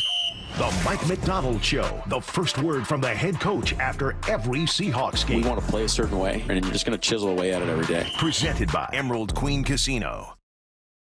Seahawks Insider Brought to you by Pacific Lamp and Supply. Now here's Maura Dooley. The Seahawks only had 4 penalties in their win over the 49ers Sunday, their lowest number of the season. Mike McDonald spoke to the media yesterday about discipline and how you build towards it. I think being disciplined comes with trust, and that comes with doing a lot of good stuff consistently. And now you start to see, hey, all my teammates and the guys playing next to me are going to do their job. Therefore, I only need to do my job. And I'm glad that it's coming together with EJ since he's been here in the short weeks that he's been here. But yeah, I mean, everybody wants to be disciplined. You know, nobody wants to be this out of whack operation. You know, so how do you kind of make that come to life and make it tight so the guys trust one another? And again, it's all about playing the right way, playing connected. That's the secret sauce. The Seahawks Insider is brought to you by Pacific Lamp and Supply. For the latest on the Seahawks anytime, go to seattlesports.com. In the PNW, we all know what driving is like here in the winter. Very slippery. Our friends at Mazda of Everett have your solution. A huge selection of over 600 new Mazda all-wheel drive SUVs. With over 600 new Mazdas in stock to choose from, you can find the Mazda that's best for you. Plus, right now, they've got 0% financing on select new Mazdas on approved credit during the Mazda A Season to Move You sales event. See for yourself why Mazda of Everett is different. MazdaofEverett.com. Do you hear that? These are the sounds of our jeweler's workshop at Shane Company, where they're working their magic to bring beautiful, fine jewelry gifts to life. At Shane Company, we love jewelry as much as you do, and we know what it takes to create something special. No matter your budget, we craft our jewelry with expert care to be passed down for generations. With jewelry craftsmen in every store and an unmatched free lifetime warranty, we're here to make sure your jewelry always shines bright. Stop by and shop online at shaneco.com. Shane Company, your friend and jeweler. I was having trouble getting up and down my stairs at home. I thought, well, this isn't going to work because how am I going to go to Utah and do some hiking? When Judy came to Sound Pain Solutions, her knee pain was preventing her from enjoying an active lifestyle. She was diagnosed with osteoarthritis. She tried numerous treatments and was told she should have surgery. I'm Dr. Mark Shelley, a chiropractic neurologist at Sound Pain Solutions. We were able to get Judy back to hiking with our comprehensive, non-surgical, and drug-free treatment. I think that the Trigenics that they do along with the adjustment, the pressure wave,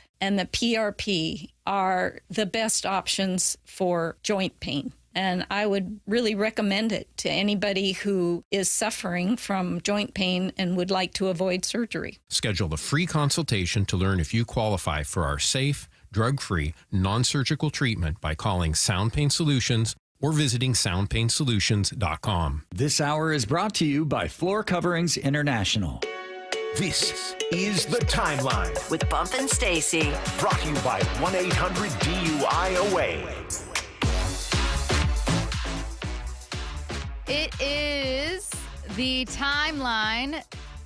Taking a look at the top stories across the timeline in sports. We're going to start with Wazoo head coach Jake Dickert, who spoke some hard truths about the relationship between the Cougs and Oregon State ahead of their upcoming game against each other. Take a listen.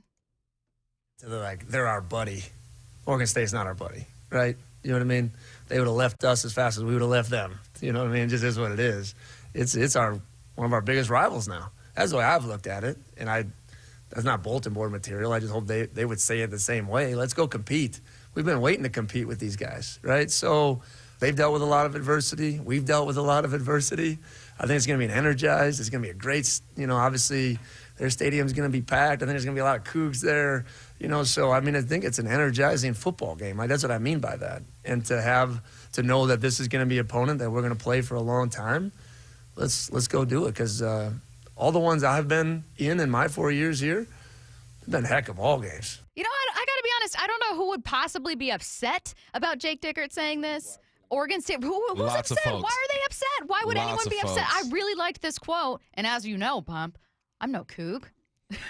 Definitely not a Coug. Definitely not a Coug. But I liked the quote. I'm not mad at the quote. I went and I looked it up last night because obviously Coug Nation is talking about it. I'm like, well, what's everybody talking about? Right. And here's the thing. All that it's us against everybody, that's for the tailgate. That's for when WSU and Oregon State link up at the tailgate and it's all love. That's for when you're walking down the street, you see an OSU sweater, you say, "Go Bees, we're in this together." Right. That's for when I wear my Pac-2 hat and I walk around and people show love. When it's time to compete, it is time to compete. And Diggert also said some great things about OSU before that snippet. He showed them some love. But he's also like, reality is, if we would have gotten an offer to leave this conference, we probably would have dipped. And they would have done the same thing. And if people would have looked at Wazoo for what it really is and not for what they think it is, which is the number 4 market in the Pac-12 at the time, then they would have been invited elsewhere. And so would OSU if they were perceived differently. He's just keeping it 100. And people are just so, it's not kumbaya all the time. No. I was in a production meeting when I called the OSU San Jose State game. And I'm talking to these players, Jeremiah Noga, and I think it was Barnes, their safety over there. And we're talking, and it's cordial, it's professional. And then when the cameras cut and the recorders are done and they find out I went to WSU, they go, "Oh, man, I'm sorry to hear that." I go, "Man, we used to whoop y'all, you know what?" And it goes back and forth. It's like, yeah, it's love, but it's competition at the same time. Diggert is making sure that his dudes are ready to go. We just lost to New Mexico. Yeah. All right, we got no time for this kumbaya, we love Oregon State. Hope everyone wins. We cool, but you want to clap you. I don't know why. I think this is what happens, Bump.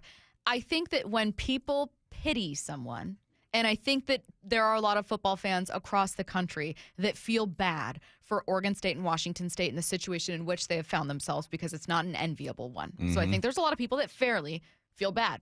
As a Washington fan, I am glad that my team is not in that situation, which means I feel bad for Washington State and Oregon State. However, I think that when you feel bad for someone, for a team, when you pity someone, pity a team, you tend to, in doing that, take away some of their own power and you know, take away their edge instead of seeing them as still a contender, a competitor, someone who's not here to mess around. I mean, last time I checked, unfortunately, the Cougs beat my Huskies in the Apple Cup, which is weird that has already happened.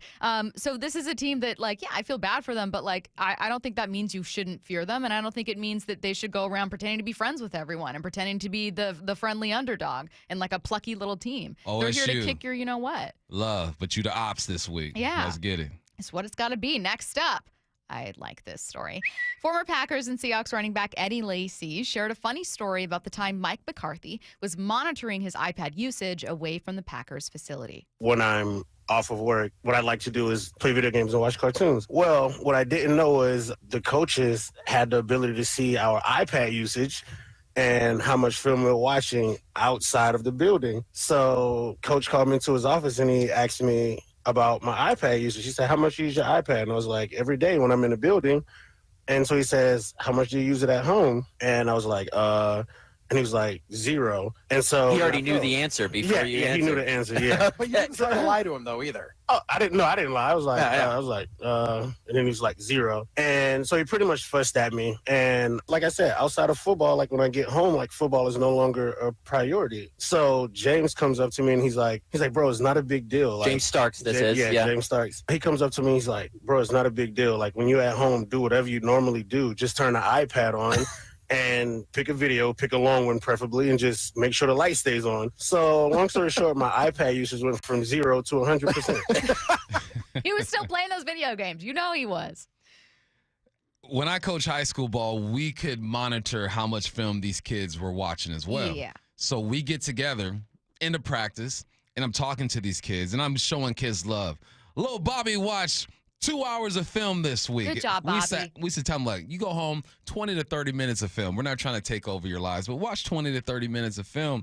And these kids figured out how to cheat the system doing the same thing. So now the kid who was watching 3 minutes of film throughout the week is now watching 7 hours. So then I bring it back up. I go, y'all don't even know how to cheat. There's no way you're going from 3 minutes of film a week to 7 hours. So this is a common practice in the NFL, but you might want to watch film, though, to make sure you're on point. Yeah, you might want to, like, actually, and it's one of those things where it's like, oh, when I studied, I did do better on the test. Lo and behold, the teacher / my coach was onto something. Right. In examining my own game, I could sharpen it. The thing that gets me is, how did Eddie Lacy, who's like millennial, young enough to know better, old enough to maybe get away with it. But how did you not know or not assume that coaches were tracking your iPad usage? Didn't think about it. Like, you're not quite old enough to not understand that they'd be able to do that or likely to do that. Yeah. You know? Stay on point. Come on, man. Next up, Texas A&M head coach Mike Elko should follow his own advice after he was asked whether his team is having trouble focusing on Auburn when a game against rival Texas follows. There's already so much talk about November 30th, it was announced as a night game today. How do you deal with that with your guys and saying, hey, we still have something ahead of us at Auburn, or is that even a big issue with your team? I don't think it's an issue. I think when you're in the situation we're in, it's easy to focus on the task at hand. I think our focus is single-handedly on on Auburn right now and locked in on what we got to get done. Obviously, it feels like a misstep. Like, he knows what this guy's getting at, so he said Texas, who's coming up Saturday, November 30th, obviously the number 3 team, instead of Auburn. Like, what he's trying to say is exactly what he said, which is our focus is on Auburn. We don't want it to be a trap game, but it accidentally ended up being pretty funny. Texas was just floating in the dome. You know, because they're there. Like, actually, I am thinking about them, really. But for this conversation's sake, I'm going to say the team we're playing this week, and he jacked that up. Last one up, Paul Skeens didn't have much to say after he was awarded the National League Rookie of the Year last night. Congratulations, Paul, from all of us. What does this honor mean to you right now? This is cool. Okay, Matt thought that was hilarious. What's understood don't need to be explained. He knew he was getting this award. He knew this. This is cool. This is cool. I kind of like it. He didn't give you the PR. Oh, I'm so honored. I want to thank everybody. Yeah. You know, it really means a lot. I work hard. He goes, you know who I am? You see my lady? All right. You see the mustache? This is what we do. You see my woman? You know, we'll be back next year for some award. Holla at us. The top rushing quarterbacks in football all have this one thing in common. That's next. 4 down territory, going inside the game with former Cougs and Seahawks wide receiver Michael Bumpus. What was so special about the last drive? He was 7 for 8 for 56 yards and rushed for 29 yards and a touchdown on that drive. He was clutch. He's got 10 game-winning drives since 2022. That's the 3rd most in the NFL. And then during that drive, JSN had 4 receptions for 38 yards, 2 receptions on 3rd down. When you need a play and you have a chance, Gino's going to give you that chance. 4 down territory, every day at 11:15 and 1:15 on Bump and Stacy. What is that sound? Ugh, that sounds like a plumbing sound. Luckily, there's a company that fixes all the plumbing sounds across Puget Sound. That's All Sound Plumbing. Puget Sound's plumbing experts. Have a sound? Visit allsoundplumbing.com. Transform your home from top to bottom with State Roofing. Hi, it's Sam Thomason, owner of State Roofing. It's not just about a new roof, it's about a new look for your entire home. Deck out your backyard or give your exterior a facelift with our siding and window options. And there's no better time to start than now with our incredible offer. 0 down, 0 payments, and 0 interest for 12 months. Why wait to make your dream home a reality? We do more than just roofs. Visit stateroofing.com. Let's talk about what's possible for your home. State Roofing, the last roof you'll ever need. I've always said, the car sales in the 1980s and 1990s, earned the rep that we have today. The concerns that consumers have because of what has happened in our industry in the past, they're warranted.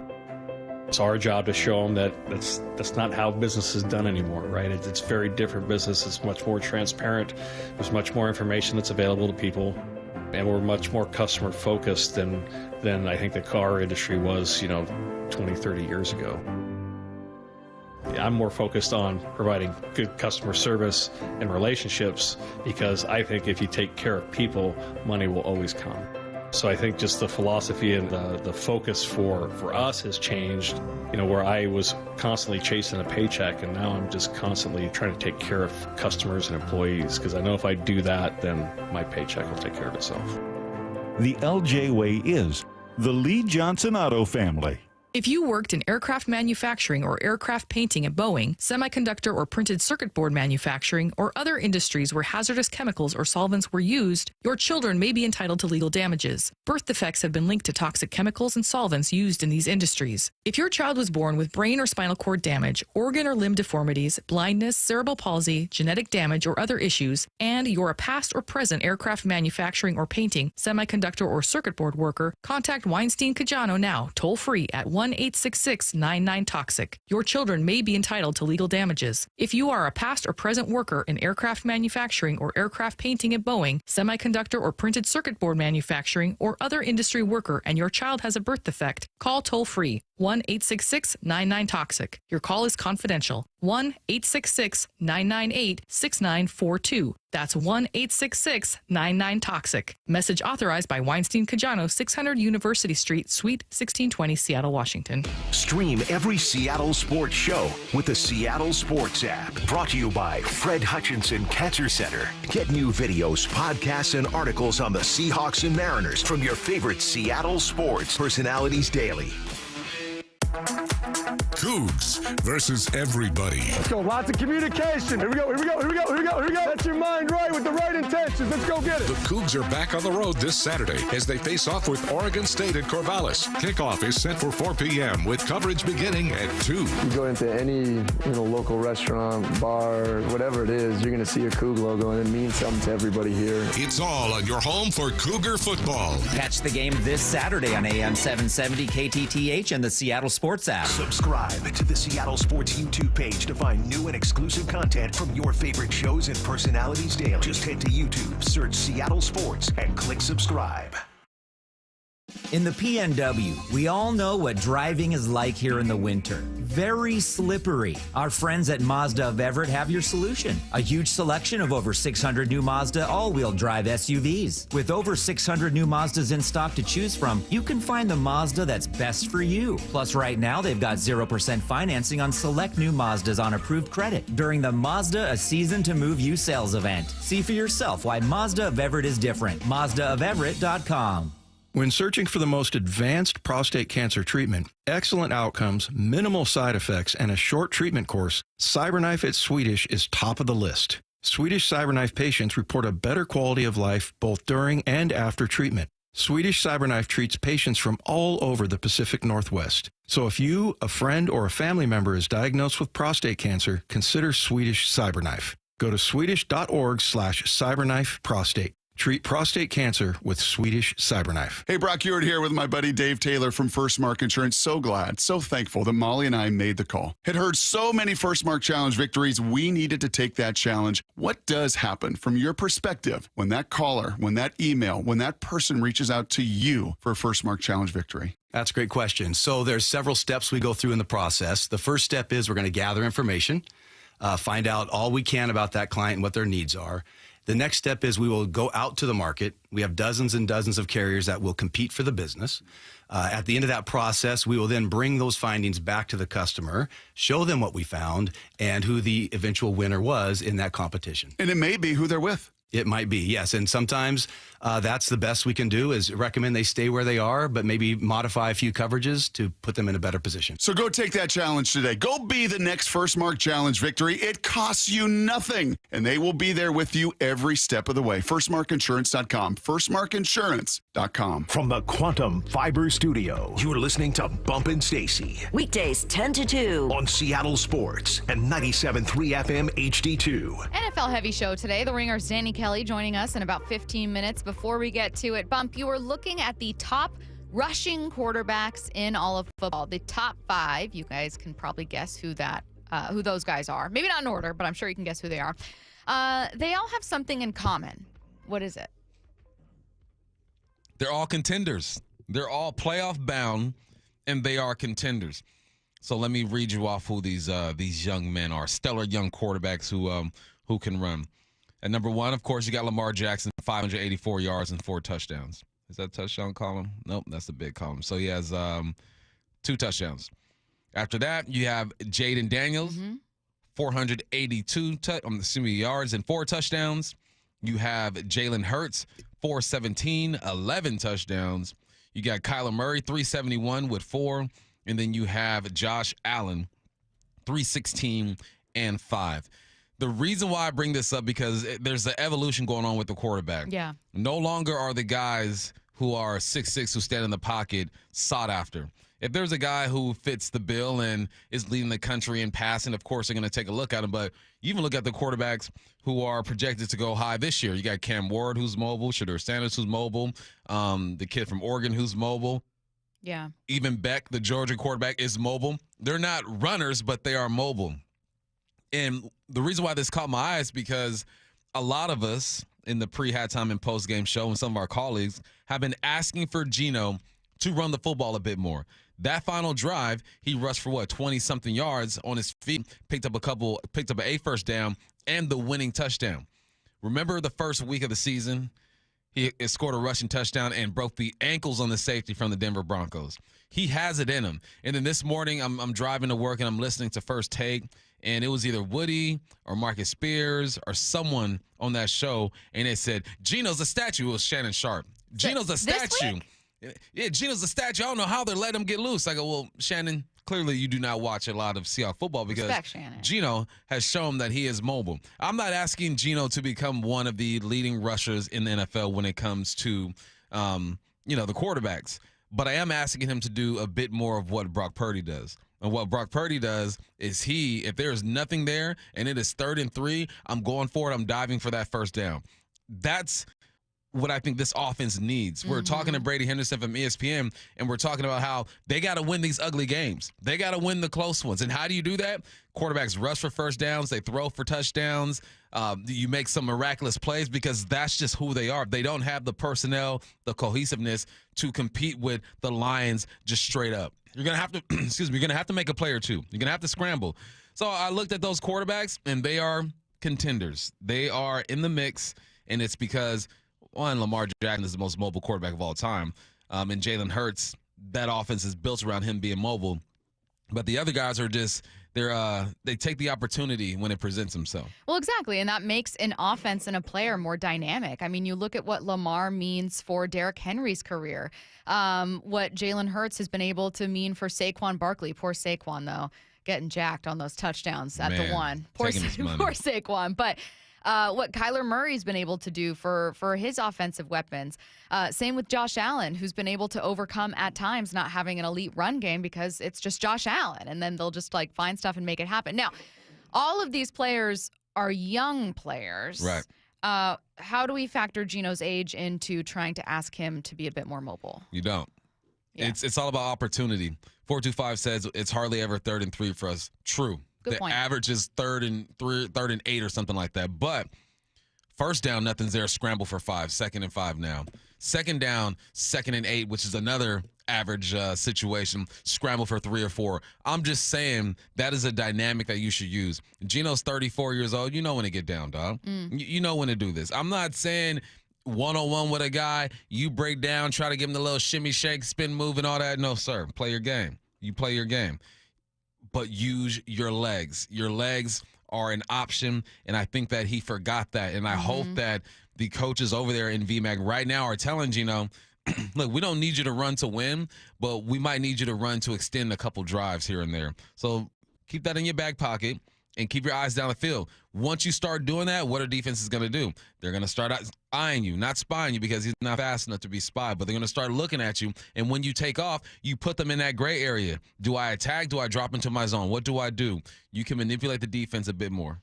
I am old enough to remember when mobile quarterbacks, the conversation about them was, well, that will lead to injury. It's ultimately a risk. Yeah. And what this guy's doing is just playing backyard football. And this is despite the fact that there have always been mobile quarterbacks in football. I mean, Steve Young was a mobile quarterback. Aaron Rodgers was a mobile quarterback. Cunningham. You've got Michael Vick. There have been mobile quarterbacks certainly preceding all the names that we're talking about right now. But when do you think that started to shift? Because when RG3 and Russell Wilson, maybe not quite Cam Newton, but Colin Kaepernick, when they were starting their careers, that conversation was still happening. The conversation was still happening that well, you got to get a real quarterback though. No, I think it's RG3 and Russell. I mean RG3. Yeah, RG3 and Russell Wilson.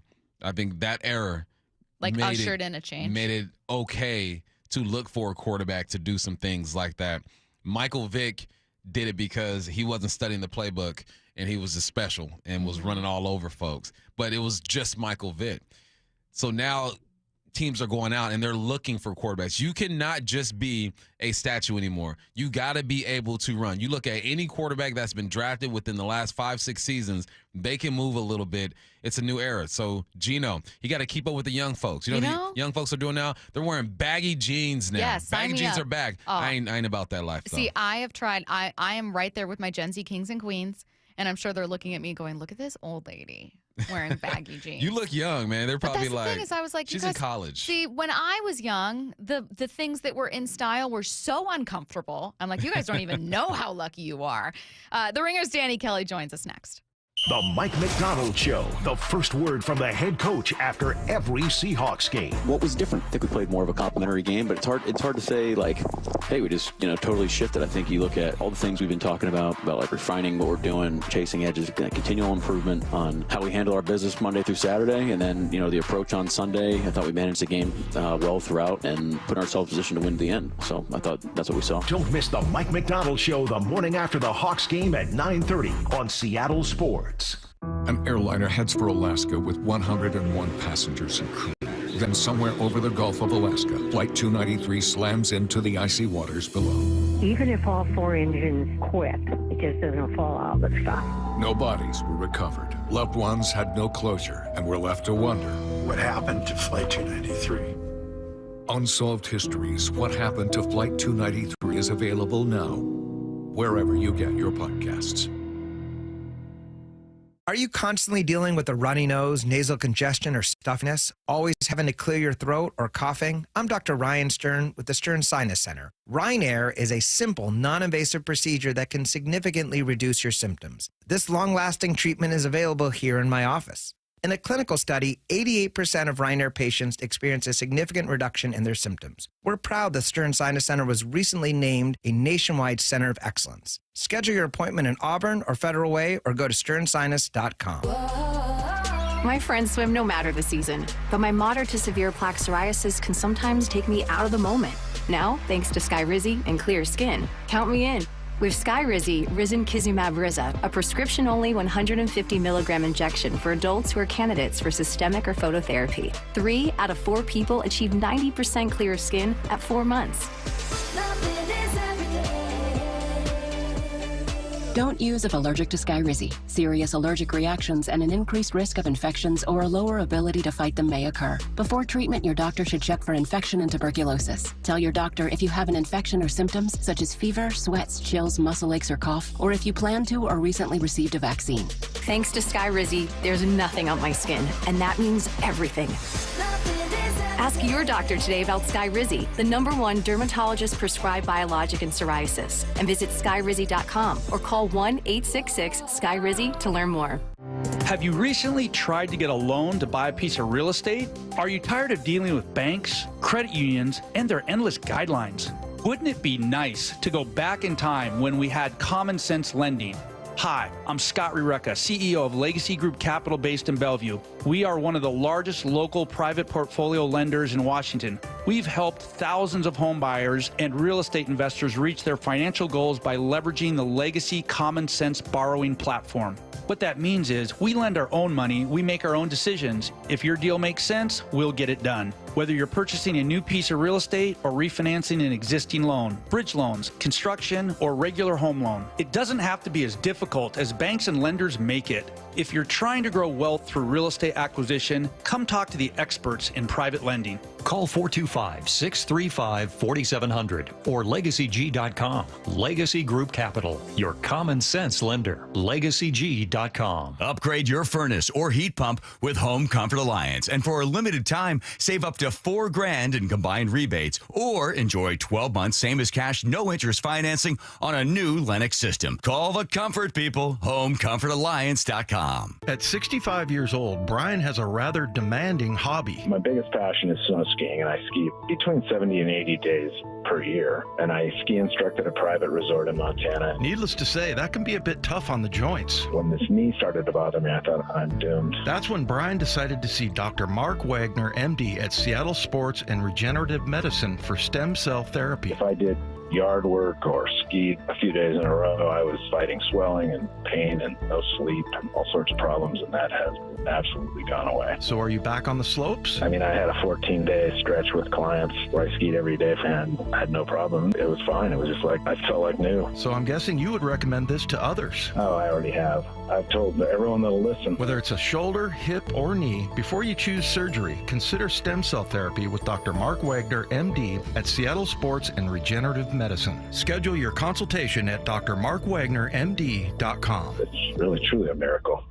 Leaky roof? Replace it with a metal roof from Asset Roofing. Metal roofs last almost twice as long or more eco-friendly, and Asset Roofing can do them for up to 30% less than their competitors. Asset Roofing, excellence is on the house.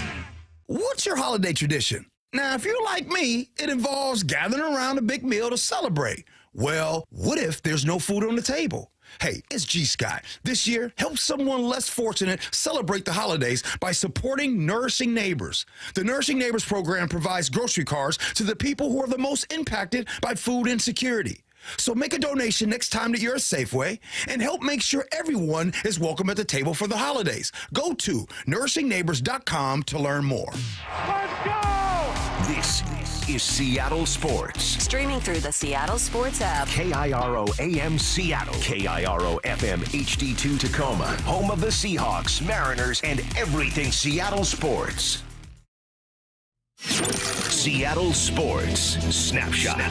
The Jets are in full rebuild mode, at least when it comes to top brass. Just a month after firing head coach Robert Saleh, the Jets have fired GM Joe Douglas. Douglas oversaw some great picks for the Jets, but had a few misses, most notably a quarterback, an issue he couldn't solve. Turns out that's been the decades-long issue for New York. Meanwhile, in Cleveland, Browns head coach Kevin Stefanski told reporters he's not concerned about talk that he's on the hot seat. His team is off to a 2-8 start this season, their worst since 2017. Snapshot, brought to you by Miller Lite. When it's game time, it's Miller time. From the Quantum Fiber Studio, this is Bump and Stacy on Seattle Sports. Streaming through the Seattle Sports app and at seattlesports.com. Now, here are your hosts, Michael Bumpus and Stacy Ross. Here we go now. The Ringer's Danny Kelly joining us right now on the Emerald Queen Casino Sportsbook Hotline. Hey, Danny, how's it going? Going pretty well. How are you guys doing? Fantastic. Obviously, it's always nice to talk about a win, and I am very glad the Seahawks are not losers of 6 of 7. It would have made for a tough week of radio. It was an interesting win, and one that I think kind of shifts momentum for the Seahawks here. Danny, how important do you think this win over the 49ers was to Seattle?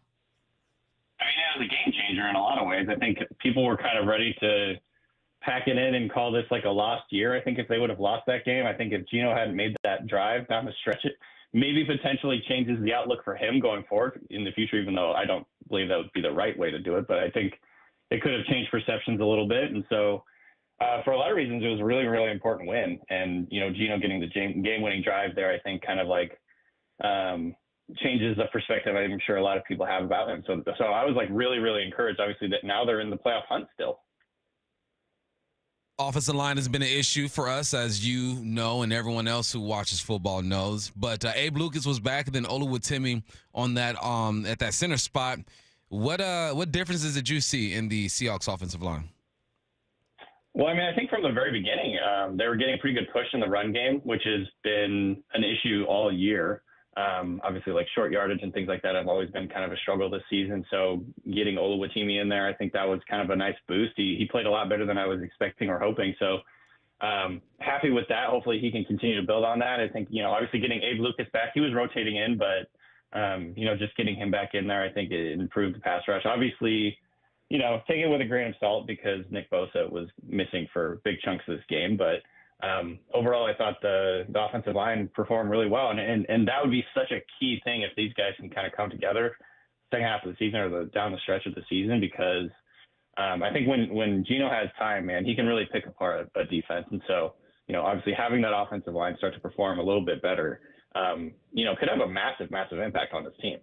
I think a lot of people were really excited about the hiring of Mike McDonald when he was brought here to Seattle. And still, we know that a slow start is probably likely when you have a new head coach taking over. That being said, was the Seahawks start to the season, I would say up to the bye, so like the first good chunk of the season, a surprise to you in any way or about what you were expecting? I would say, vibes point of view, probably a little bit disappointing. Yeah. I expected them to be up and down throughout the season. I think you have to expect that. I think no one really thought this was like a Super Bowl contending team to start the season, but I think that there was a lot of hope that the defense would look better than it had prior to the last 2 weeks. That being said, the defense has really kind of stiffened up over the last 2 weeks and started to look like a cohesive unit, started to tackle a little bit better. I thought they did a pretty good job in this last game of rallying to the football, tackling, and getting Debo in space, getting Christian McCaffrey in space. Obviously, you're not going to make every single tackle, but I thought they did a better job of that. And just generally speaking, it feels like the defense is kind of coming together and feeling, like I said, like a cohesive unit for the first time all season. So that's really, really encouraging because I was I would say I'd admit a little bit, disappointed by the performance of the defense. I think the vibes coming into this last game were kind of starting to deteriorate because there was, the Connor Williams retirement. You got trading away starting defenders. It was just kind of what is happening? What's going on with this team? I got a bunch of texts from people being like, what is going on? And so, I admit I was a little bit disappointed overall with kind of, I guess, just the vibes of it, where everything was going. But, obviously this is a huge, huge win for them and potentially a turning point in the season, hopefully. So, this is the nature of an NFL season is there's ups and downs and massive swings in momentum. And I think if they can kind of take this game and go forward and get the momentum going in the right direction, then, we can look at this season as an overall success and a reason to be really looking forward to what Mike McDonald can do long term. What do you think the outcome is for this season? I know that's a lot, right? You got to play the Cardinals twice. You got the Jets, the Vikings, Green Bay, the Bears, and you finish with the Rams. Stacey and I felt like this game was extremely important. You had to win this one for us to look at the rest of the season and say, you might be able to do this if you were a betting man. What would you think about what do you think the odds are that the Seahawks make a run at this thing? If I was a betting man, I think the odds are pretty, I would say right now, I think I predicted prior to the season the Seahawks would get 9 wins. And I'm still feeling pretty good about that. I think if they can win against the Cardinals this week, obviously that's a challenge. The Cardinals are looking better than they have been. But they got 2 games against the Cardinals. They got the Jets. If they can split one of the Packers, Vikings, or, beat the Bears, I think they have a pretty solid chance of getting to 9 wins, and they're going to be in the hunt in this division because I think this division is just going to beat up on each other, the rest of the season here. So I think they have a solid chance, maybe not a good chance, but a solid chance of going to the playoffs. And honestly, right now, I'll take that because coming into this week, I think all during the bye week, people are just kind of do we blow this thing up and start from scratch? Are we trying to tank or what? So obviously this 49ers win is huge from a, just what to expect from the rest of the season point of view. I think there's still hope that the Seahawks can make a run at this thing. And honestly, that's you see this every season. The team that gets hot at the right time generally are the teams no one wants to face in the playoffs. If you can stay healthy and get hot at the right time, then I think the Seahawks team can play with anyone. I think the only problem is, of course, they sometimes will lose games they probably should win. I really think they should have won that Rams game 2 weeks ago. They certainly should not have lost to the Giants. And so I think there's, this is the type of team that I think they can play with anybody, but they also can kind of play down to their opponents as well. Lose to anybody. Right, exactly. I still can't believe that Giants game, to be totally honest. That was probably the low point in terms of vibes, but yeah, I'm still sticking strong to I think this is more or less what I was expecting. I predicted 9 wins. I think they can still get there. Yeah, I feel in watching the Giants in games since, I found myself going, these guys? You lost to this team? And I'm not saying the Seahawks are a great team, but holy cow, the Giants have looked bad. Just benched their starter. Let's take a look around the rest of the league. I'm going to start with another New York team. Danny, the Jets. News today of Joe Douglas being fired as GM.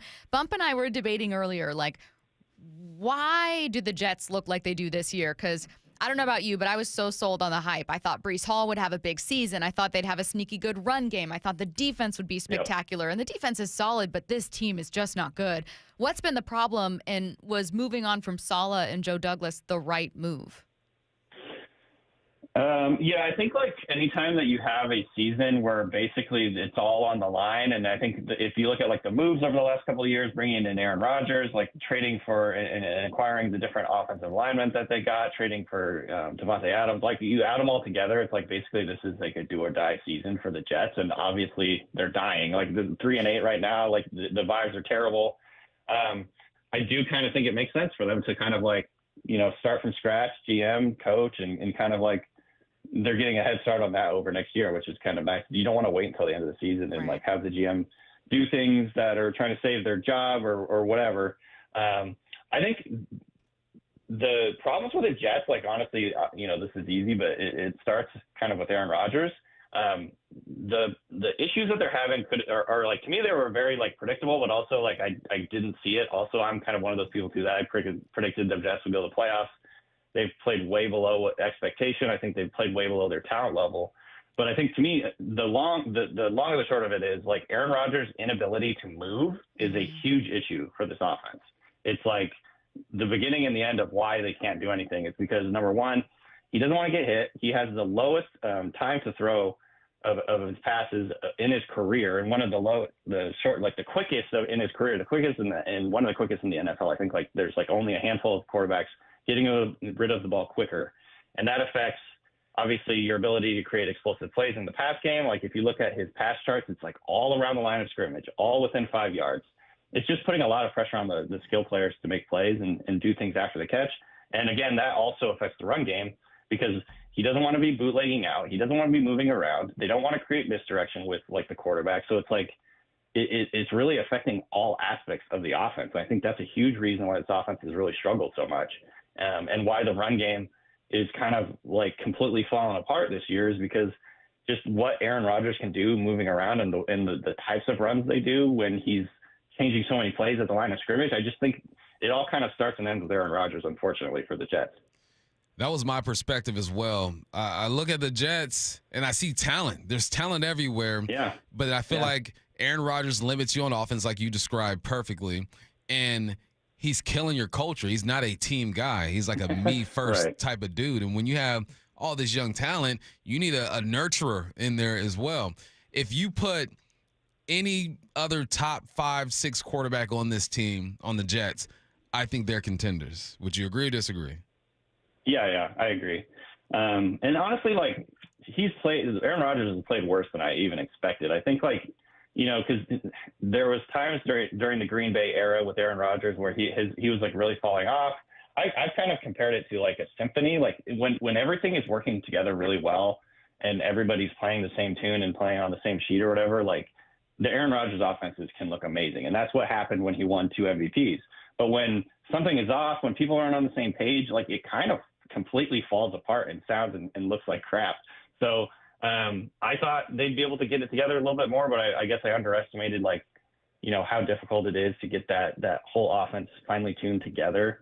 There's a whole bunch of new pieces. Obviously bringing Devontae Adams in will help a little bit, but I think at this point it's kind of too late. So long story short, yeah, I agree. I think, if they had a different quarterback in there, things might be different. Or I think they would be different. They do have a lot of talent. They have talent on both sides of the ball. And obviously the vibes are a huge, huge deal too with this team. It just feels like they've kind of given up. You've seen, I think the defense has kind of quit a couple of different games this year and just kind of like thrown in the towel and they end up getting blown out. So yeah, it's a vibes thing. It's obviously just like a quarterback fitting with the team perfectly type of deal. And these are the reasons I think everything is kind of crumbling right now. 2 questions. Do you think Aaron Rodgers comes back next year? Do you think the Jets want him to come back next year? I think no for the number 2. I think the second question is I'm guessing they probably won't. My guess would be like if there's a new regime in here, new head coach, new GM, probably wanting to start from scratch a little bit here. Obviously, a lot of things can happen. Maybe the person they hire ends up being an Aaron Rodgers supporter, and this goes the opposite direction. But I just feel like if you're a new GM, new coach coming in, you probably want some better vibes. You probably don't want to have to deal with like the baggage that comes with Aaron Rodgers. And obviously like it's not working. So they don't have like a ton of like fan pressure and external pressure to like keep Aaron Rodgers. So my guess is they probably don't bring him back. And then from there, like, I don't know if he's going to be back in football because like what team is going to want to pick him up? I'm sure there's a handful of teams that have quarterback needs, maybe the Titans or whatever. I know the Titans have been throwing around a bunch this morning, so maybe they're the team.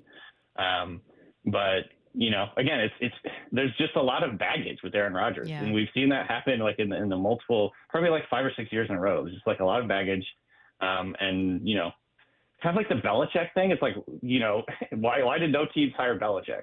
Because there's like a certain amount of baggage, and you have to give up a certain amount of control to have this guy in your building. Obviously, I think Belichick is going to get a job again, but like I think the same deal is kind of with Rodgers. It's like you have to have the whole organization behind this guy. He wants like a lot of control over personnel. He wants total control of the offense, you know, and he wants to bring in his buddies so he can like run his offense. And I don't know if there's any team that's going to want to sign up for that. Hey, Danny, you started out covering the Seahawks, obviously, for field goals, and so I know that they're near and dear to your heart. So if you were so you're always going to follow Seahawks storylines.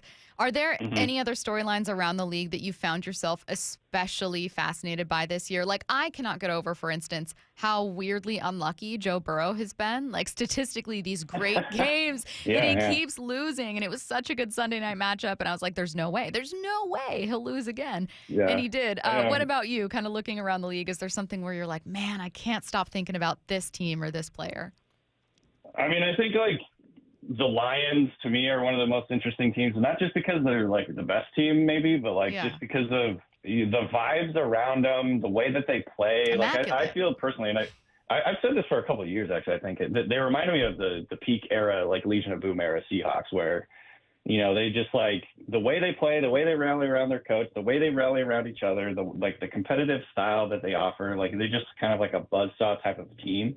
They definitely remind me of like the Seahawks of old. So there's a little, I think, nostalgia watching the Lions right now, kind of taking me back to like covering the Seahawks in those days. And then I think on the other hand, the Texans are an interesting team to me because like, I think CJ Stroud is one of the best quarterbacks in the NFL, but like this is such a frustrating team to watch on so many levels. They feel like obviously they're pretty good. They're 7-4. They're probably going to win that division, but they're also like, I don't know what, they kind of feel like a not very good team. They're kind of bad almost. It's like it's a really weird sort of like contradiction. Yeah. And I think like they're working against CJ Stroud in a lot of ways on offense right now. So I think they're like a really fascinating team. And I think, you know, cause I you know, full disclosure, I picked CJ Stroud to be the MVP this year, and that's obviously not aging well. And I think to me, it's just so interesting, like the way that they're building their offense and running their offense around him is so, to me, just like nonsensical. It's like run, pass, help, like hopefully he can save us on 3rd and 9 and whatever. And that's just kind of like their strategy, and they're really, really sticking to it. It's like kind of bizarre. So they're another team that I've been watching really closely as well. Which was also like the most speaking of the Seahawks comparisons, the most frustrating version of Seahawks offenses were the ones where they just like did not build up the trenches, and then they were like, well, Russ will get us out of 3rd and long. Surely it'll happen. No problem. That to me is the opposite of the Lions. Like the Lions to me are just so aesthetically pleasing. The way that they play, like they're aggressive on 1st and 2nd down. They push the ball down the field. They've got all these explosive players. You know, they don't ask their quarterback to do too much, basically. And that's why Goff has like resurrected his career, is because he can just run the offense. He can be a ball distributor. They're not putting a ton of pressure on him to like convert. I mean, I think he's played really well, but other than that one five intersection game where his brain kind of turned off or whatever. But you know, I think generally speaking, like the Lions are to me like the platonic ideal of what a team should be. Like that's why they're so compelling this year, is just the way they play, the way they're coached, the style and attitude that they bring. You know, we made fun of Dan Campbell for like the kneecaps thing that when in the introductory presser, and I'm like, man, we look like fools. They have really, really like bought into that, and they're living that, and it's just like honestly really fun to watch. So yeah, obviously the Lions, I'm not like breaking any news here. They're a fun team to watch, but like for so many reasons, I think they're just a great team right now. I absolutely agree. I mean, we've been talking about their drafting strategy, and they've been mocked for that too, whether it was Jahmyr Gibbs or whatever. And I think all of us would like run through a wall for Dan Campbell at this point. Just the most likable guy, most likable team. He is senior staff writer for The Ringer, Danny Kelly. Danny, thank you so much for taking the time today. We appreciate it. Thanks, Danny. Absolutely. Thanks, guys. All right, let's get to headline rewrites. Extra, read all about it. Headline rewrites. We must make headlines. The real story behind the headlines in today's news with Bump and Stacy. Headline number one, the Jets have fired GM Joe Douglas following the team's 3-8 start. This comes a month after Robert Saleh was fired. What's the real headline? Turns out there are consequences to never solving a quarterback problem. Bump, Danny Kelly, just on with us, agreed with you that the big problem with the Jets this year is actually Aaron Rodgers. It's Aaron Rodgers. This guy did a decent job with this roster. You got Sauce, you got Quinnen, you got Wilson, you got Hall, Jeremiah Johnson, Will McDonald. He's drafted well. What the heck is going on? Aaron Rodgers is the problem. He's not good enough. He's toxic in the locker room. He don't kick it with nobody. Didn't want to show up to practice. This man was like, look, I went and got y'all the quarterback that everybody thought we should get. This was going to be the quarterback to put us over the top. Instead, this quarterback comes in. He drags Nathaniel Hackett along with him, even though he was there already, but we know why. You get Saleh fired. There are some good things happening before Aaron Rodgers got there. It's crazy. He's a vibe killer. But exactly, he's a vibe killer. It's Aaron Rodgers' fault. If I'm Joe Douglas, I hope you got a nice little exit interview and you let them know exactly what was on your mind, because you did a good job building this roster. Here's my question about this roster and about Joe Douglas. The two biggest mistakes for Joe Douglas in hindsight, knowing that Aaron Rodgers has not performed, but in hindsight, drafting Zach Wilson at number 2, bringing in Aaron Rodgers. I would want to know, and I wish that I knew the answer, to how much of either of those decisions was Woody Johnson, team owner. Like, was it Woody Johnson saying, oh, I really like Zach Wilson, let's get him hit too? Was it Woody Johnson saying, let's go get Aaron Rodgers, I really like this move? Because if that's the case, if it was entirely Joe Douglas, then, hey, man, you had 2 shots at a quarterback and you failed, and you invested a lot of resources in it. But if there was ownership oversight into either of those decisions, like, is it fair to pin that on Joe? I don't know. I wish I knew the answer. And here's something else in his defense. The Jaguars took Trevor Lawrence, right? It's probably a good pick. I think Trevor Lawrence is a good football player. Organization is whack. The quarterbacks drafted in the first 3 rounds. Oh. Zach Wilson, Trey Lance, Justin Fields, Mac Jones, Trask, Kellen Mond, Davis Mills. He did exactly what he was supposed to do with that pick. Joe, I feel for you, Joe. Bumps out here. Joe is innocent. Headline 2, the Cowboys had metal fall from their ceiling at AT&T Stadium on the same night they were blown out by the Texans, 34-10. What's the real headline? Yeah, I think Cowboys fans wish they too were falling from the ceiling. Did you guys see the video of the sheet of metal actually falling? A big chunk of metal. So Where'd it land? It landed on the sideline, and people were out on the field. It was like early warm-ups, so not every player is out, not everyone is out, but there are people on the sideline. There is a guy. So I saw the picture first, and I was like, dang, I wonder if no one was there. Did it fall just like middle of the day? No one's out there? No.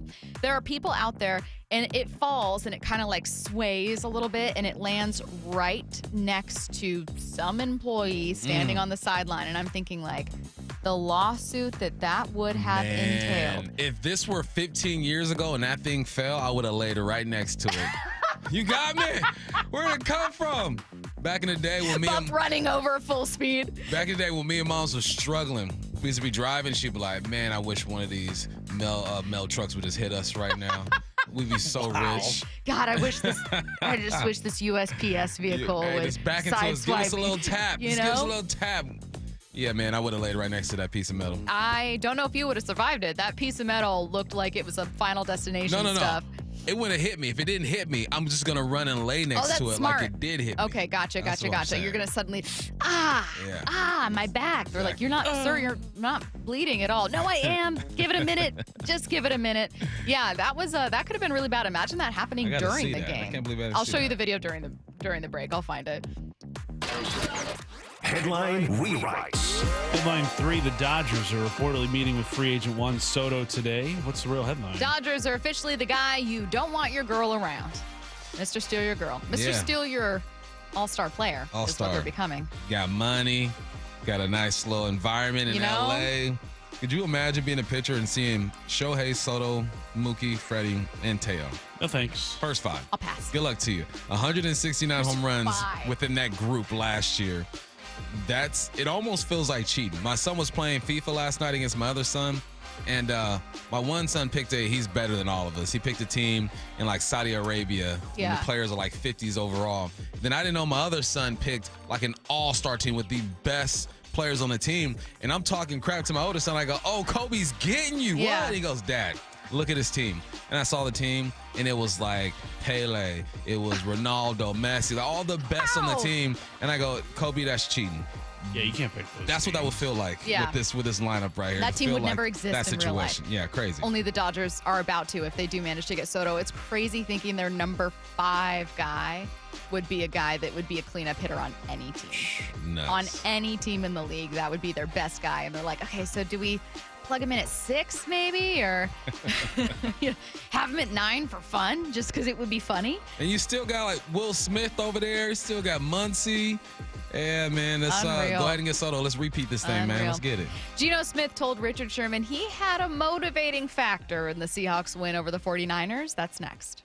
Seattle Sports, your home for Brock and Salk. His ability to drive the team late in game is his best attribute. In his last 2 years, 7 times. Fourth-quarter overtime, 7 game-winning drives, tied for the most in all the NFL. And I knew they were going to win the game as soon as he got the ball. Honestly, as soon as they got the ball with, 2:30 left or whatever. Timeout, yep. I said the only reason they lose this game is if they leave too much time on the clock and San Francisco comes back again. Like, he has just been absolutely money in those spots. Heck of a game from Geno. On Seattle Sports and 97.3 FM HD2.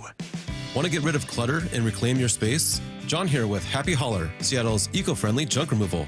We're a family-run small business that provides junk removal, donations, and recycling for the greater Seattle area. At Happy Hauler, we pride ourselves on responsibility, community, and sustainability. We prioritize donating and recycling, so we'll look for opportunities to do just that instead of going to the landfill. Make yourself, your community, and the planet happy. Reclaim your space. HappyHauler.com, hauling with a heart. At Pacific Power Batteries, our customers ask which battery is best for their car or truck. And the answer is the one that you will take care of. If you're a slam the hood and forget about it kind of guy, then we have a no problem type just for you. We often say that batteries don't die, their owners kill them. We'll show you how to maintain your battery to extend its life. Same with cleaning your roof or brushing your teeth. Yep, your car battery should last you between 5 to 8 years. So come on into Pacific Power Batteries and we'll show you how not to kill your next battery. Planning to propose this holiday? Shane Company is ready to help you find your dream engagement ring. We handpick the most beautiful diamonds and colorful gemstones in all shapes and sizes. So when you walk in the door, you can trust your rock is in stock. At Shane Company, we've always sourced directly, cut out the middleman, and pass the savings on to you. We work with your budget, not against it. We'll also protect your ring for life with our free unmatched lifetime warranty. Come see us at shaneco.com and in-store. Shane Company, your friend and jeweler. The best defense is a good offense. So before the sewer backs up into your home and wreaks havoc, stop freaking and call Beacon. Beacon Plumbing, Heating, and Mechanical is there for you when you need them most. 1-800-FREAKIN or beaconplumbing.net. In the PNW, we all know what driving is like here in the winter. Very slippery. Our friends at Mazda of Everett have your solution. A huge selection of over 600 new Mazda all-wheel drive SUVs. With over 600 new Mazdas in stock to choose from, you can find the Mazda that's best for you. Plus, right now, they've got 0% financing on select new Mazdas on approved credit during the Mazda A Season to Move You sales event. See for yourself why Mazda of Everett is different. MazdaofEverett.com. My wife and I always loved doing everything together. Jiu-jitsu, kayaking, and intimacy was always on point. It was around my early 30s when I noticed a downward trend. Watching a lot of TV, putting on weight, and just full of self-doubt. I had tried another men's clinic with disappointing results. It's the personalized treatment I receive at Revive Men's Health that has been the complete game changer for me. I've got my energy and motivation back. I'm feeling stronger than I did in my 20s, and it made me a much better husband to my wife. This is Dr. Andrew Elshouse of Revive Men's Health. If you're always feeling tired or moody, or your sleep is poor, you have low libido, you may be suffering from low testosterone. Book your free T-check and exam. Call Revive Men's Health Seattle at 206-529-1111. That's 206-529-1111. Or visit ReviveMen'sHealth.com. 12s, your Seattle Seahawks return to Lumen Field Sunday, November 24th to take on the Arizona Cardinals during our annual Salute to Service game. Tickets are available now at Seahawks.com. The Mike McDonald Show. The first word from the head coach after every Seahawks game. We want to play a certain way, and you're just going to chisel away at it every day. Presented by Emerald Queen Casino. Seahawks Insider. Brought to you by Pacific Lamp and Supply. Now here's Maura Dooley. Right tackle Abe Lucas played Sunday for the first time since last December after having off-season knee surgery. He played 70% of the snaps as the Seahawks ease him back in. He talked to Wyman and Bob yesterday about the continuing process of returning from that injury. I'm not at risk for getting injured again. It's just something I have to, like you said, continue to recover and rehab from. I mean, I don't think a lot of people realize muscle injury or tendon injuries, whatever it may be, they take a lot of time to heal. And sometimes for, I guess, somebody who's not in sports, the best recovery is to really not do anything. I can't really afford that. I have to heal and continue to strength train and football train and all that stuff. So it takes a little bit of time just to reacclimate everything. But I'm in a good spot with it, and I'm continuing to get better. And I'm able to play on it, and that yesterday's game proved that, and so we're going to build off of that.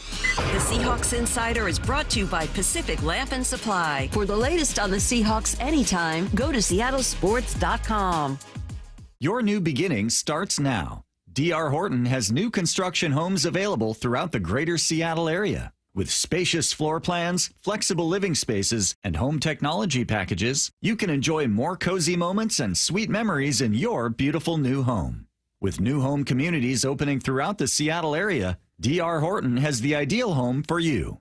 Visit drhorton.com to learn more. D.R. Horton, America's builder, an equal housing opportunity builder.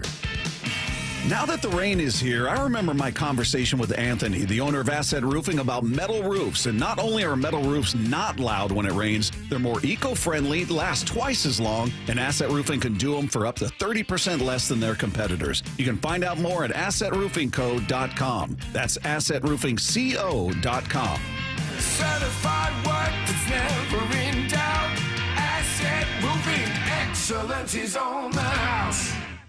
I've always said, the car sales in the 1980s and 1990s, earned the rep that we have today. The concerns that consumers have because of what has happened in our industry in the past, they're warranted. It's our job to show them that that's not how business is done anymore, right? It's very different business. It's much more transparent. There's much more information that's available to people. And we're much more customer focused than I think the car industry was, 20, 30 years ago. I'm more focused on providing good customer service and relationships, because I think if you take care of people, money will always come. So I think just the philosophy and the focus for us has changed, where I was constantly chasing a paycheck, and now I'm just constantly trying to take care of customers and employees, because I know if I do that, then my paycheck will take care of itself. The LJ Way is the Lee Johnson Auto family. From the Quantum Fiber Studio. This is Bumpin' Stacy. Weekdays 10 to 2. On Seattle Sports and 97.3 FM HD2. Taking a look around the NFL, but we're going to start with Seattle. Seahawks quarterback Geno Smith shared with Richard Sherman on Richard Sherman's podcast another motivating factor for him in the Seahawks win over the 49ers. Somewhere in the third quarter, I looked over to the bench and I saw KJ standing over there. I was like, what the? You know what I mean? I'm like, man, we gotta beat these boys. I saw KJ, it just kind of pissed me off a little bit. He's a Seahawk, man. He shouldn't have those colors on. But. You know the gif of Leonardo DiCaprio, I think it's from Wolf of Wall Street, is it, when he's like pointing at the TV? That was me when I saw KJ. And literally in my living room, I went, KJ! But, Geno didn't like seeing it. Hey, it's business. It ain't personal. It was weird seeing KJ in those colors, and then it was all of a sudden, too. They're flashing to the sideline as Shanahan, and then KJ walks up, correcting his linebackers. One thing I do know about KJ, he's going to make a heck of a coach. Whatever KJ wants to do, he's going to be great at it. The Niners got a good one, and maybe he finds his way back to Seattle eventually. Maybe. Despite calls to flex the Week 14 Monday night game between the 4-7 Bengals and 3-7 Cowboys, the NFL can't move it. Why? Because the production for the Simpsons-themed alternate telecast has already begun. So they said, yeah, no, we've got artwork, we've got voiceovers, we've got other work. It's already been done. We're not moving that. It's finished. He says it's not about you. It's not about you. It's about the Simpsons. These Simpsons characters are already ready to watch the Cowboys and Bengals. Joe Burrow would make the perfect Simpson character, just the way his head is, and I can see him as a Simpson character for sure. I would watch the Bengals in this game no matter what. I mean, I don't tune. The Cowboys are awful this year. They're going to have Cooper Rush as their quarterback. Maybe if at this point they had Trey Lance, I'd be interested in just seeing what he looked like. But the Bengals are a better team, certainly a better offense than their record would indicate. I'm okay with a Bengals game not being flexed out. The Bengals have a quarterback that's performing better than all quarterbacks in the game. Listen.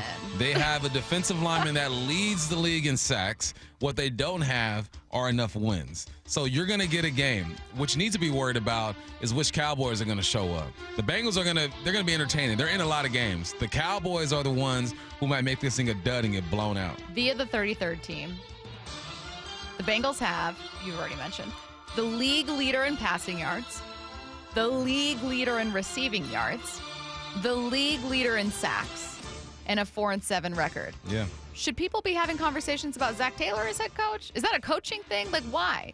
Make it make sense. Well, because football is played with 22 guys on a football field. Yeah. That's why. And there's 11 guys on the other side who are balling right now. Yeah, it feels like the rest of that defense is a major concern. Speaking of coaches in the hot seat, Browns head coach Kevin Stefanski, whose team is off to a 2-8 start, their worst since 2017, shot down any talk of being in the hot seat. This is in cut number 12. Curtis, would you mind playing that one, cut number 12? I think probably because I grew up listening to that, I'm smart enough to not worry about outside noise. I get that's part of this gig. That's life in the big city. My sole focus is getting this team ready to get a win on Thursday night. That's it. Should Kevin Stefanski, who I would argue has been the Browns' best head coach in years and years and years, should Kevin Stefanski be in the hot seat? Is he the reason their team is struggling? Nah, he should be good. He's bought himself a year because of what happened last year. The reason why this team is playing horribly is because your quarterback situation is garbage. So now you're selling. Amari Cooper is gone. Your defense isn't what it was last year. Not bad, though. Not what it was last year. But you need a complete team. You're banking on Chubb to save the day when his leg was he was looking at his dang heel last year. There's just so much going on with the Browns, and this is the Browns. I think that eventually next year, if he does not fix some things, if they do not get back into the mix when it comes to their division, then you start thinking about it. Yeah. But my man was coach of the year last year. You know? Let him live. I think that Browns fans know the situation far better than I do. So they know if they're like, no, like the defense is really falling apart, or like, no, like there's some, there's not a lot of buy-in. Like they'd have a better, like their finger on the pulse of what's wrong with the team. From the outside looking in, it felt like the problem with this team, the biggest problem was Deshaun Watson and the picks that you gave up that you'd otherwise be able to replenish your team with, the money you spent on him that you'd otherwise be able to use. You know, it has nothing to do with that. Thank you. Kevin Stefanski has nothing to do with that. Exactly. So I don't know if there's a random Browns fan listening that can explain to me why Kevin Stefanski should be on the hot seat. I'll take a listen to that conversation. But because that's just part of being a Browns head coach. That You're always going to be on the hot seat. ESPN's Louis Riddick was asked what he thinks about the possibility of Deion Sanders becoming the Cowboys head coach after the season. What would you think of that marriage if it might come together, Jerry and Deion? Look, I think the NFL overall is exactly... The NFL needs someone like Deion Sanders, quite honestly. He fits the NFL. It's a matter of whether or not the NFL fits him. That's the issue, whether it's Dallas or anywhere else. Because let me just tell you this. Anybody who knows that man, he takes a back seat to nobody. Right. Nobody. Not an owner, not players, not other coaches, nobody. And for him to come to the NFL right now and have to deal with mega millionaires who don't want to practice, who don't want to play hard, who don't want to sacrifice, who don't want to listen, that would send him through the roof. See, he can control that to a large degree at Colorado and in the college game. I don't know if the pro game necessarily is what he wants, but I can tell you this, if I was an owner and I spent some time talking to him like I've talked to him and understand what makes him tick, I would be trying desperately to get him into my building. There's no question about that. There are only two options for Deion as a head coach in the NFL. A hot mess of a situation with nothing but controversy, or something really, really cool. Here's the thing with Deion is he's not going to take a backseat to anybody. No. And he shouldn't. He's one of the greatest football players of all time. You can say he's the greatest DB of all time. He walks in with instant credibility. You don't have to even have watched him play to know who Deion is. My kids know who Deion is, and they've never seen him play. I think that he brings credibility. He'll know how to relate and talk to these guys, but you got to let him do his thing. He's brought Colorado back into conversations. He is the ultimate leader and delegator. That's what the great ones do. You lead, you have the final say, but you also delegate. If you get into a situation like the Dallas Cowboys where Jerry Jones is hovering over you and not letting you do your thing, Deion's going to be nothing but frustrated. It's almost like, just like he's done something that's never been done in college football before, the way that he's doing it, you got to allow him to come into your organization and call the shots. General manager, you're working with me. Let Deion hire his general manager like Pete Carroll did. The owner, I don't want to see you unless we're talking we're at a picnic or a dinner or something. You have to let Deion run the show. But because of the way he presents himself, it scares people. The chains, the glasses, he don't look like Bill Belichick, he don't look like Pete Carroll, and he's not going to do it like them. That is what scares people, because who owns these teams? Old men who have only done it one way. This is the way we're going to get it done. So it's going to be a risk, because he's going to go into a situation that isn't stable, and there's going to be some failure to start, just like it was at Colorado. But I think if someone were to give him what he needed or what he wanted, you have a chance to do something special. I think that Deion is obviously a superstar, and if there was one old man owner who was okay with a superstar and okay with attention at all costs, it's Jerry Jones. I could see him being on board with this. My question would be, if Shedeur ends up with Dallas, which we don't think he will. Not only are they not in the market for a new quarterback, I don't think they're going to draft quite that high. What if Travis Hunter ends up there? I don't know. I just think that if either Travis or Shedeur end up with Dallas, he's going to be blatant in his, not quite favoritism, but attention to them. Like, he plays by his own rules. Yeah. So, I mean, it's working for Colorado right now. It's working. It's all about control, though. You have more control in college. I can see him being someone that likes sticking with the college ranks, because you can build an entire culture exactly how you want without some of that oversight that an owner would have. Or a scenario that's been thrown out there, him going to Vegas, which 253 just mentioned. We know the Davis family over there. They do things differently, too. So maybe that'll work. Examining some of the unspoken rules when it comes to locker room culture. That's coming up next. Seattle Sports, your home for Wyman and Bob. Member of that offensive line, Abraham Lucas, is with us. Abe, how are you, man? I'm sore. How are you?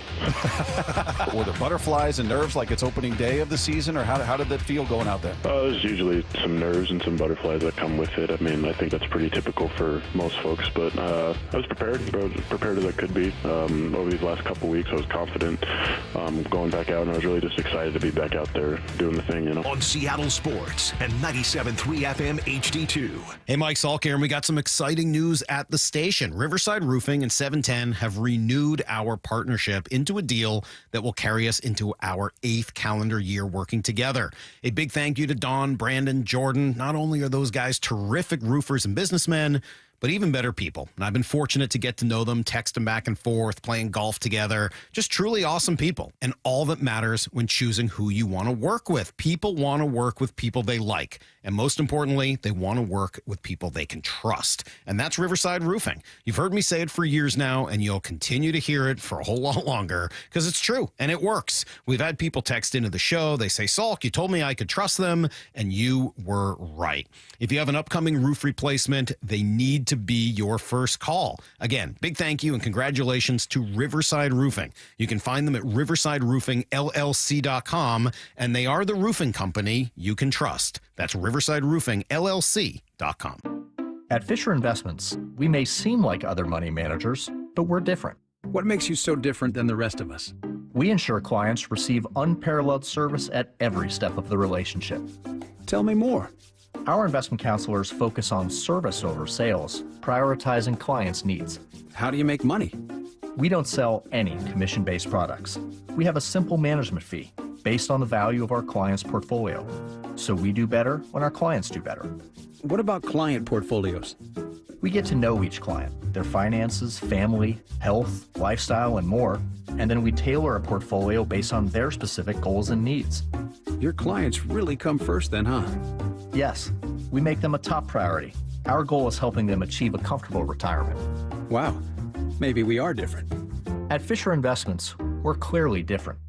Learn more at FisherInvestments.com. Investing in securities involves the risk of loss. As the Lennox Premier Partner, Home Comfort Alliance has a long history of 5-star customer satisfaction. Get a dependable, energy-efficient new heat pump and save up to $4,000 when you mention the Curly Cash discount. Call the comfort people, homecomfortalliance.com. So here's the deal with Mariners season ticket memberships. You've got two great options. With a Flex membership, you have the freedom to pick your seats, games, and number of tickets whenever you want. Or, if you like knowing where you're sitting all season long, go with a reserved membership and lock in your seats from day one. Both plans get you access to exclusive pre-sales, year-round discounts, special event invites, and more. Check it out at mariners.com/25. Now Raleigh wins it in the 10th inning for the Mariners. Want to listen to Seattle sports on your smart speaker? Hey, smart speaker, play Seattle sports. This message is powered by the EQC Sportsbook at Emerald Queen Casino. Emerald Queen Casino, the entertainment capital of the Northwest.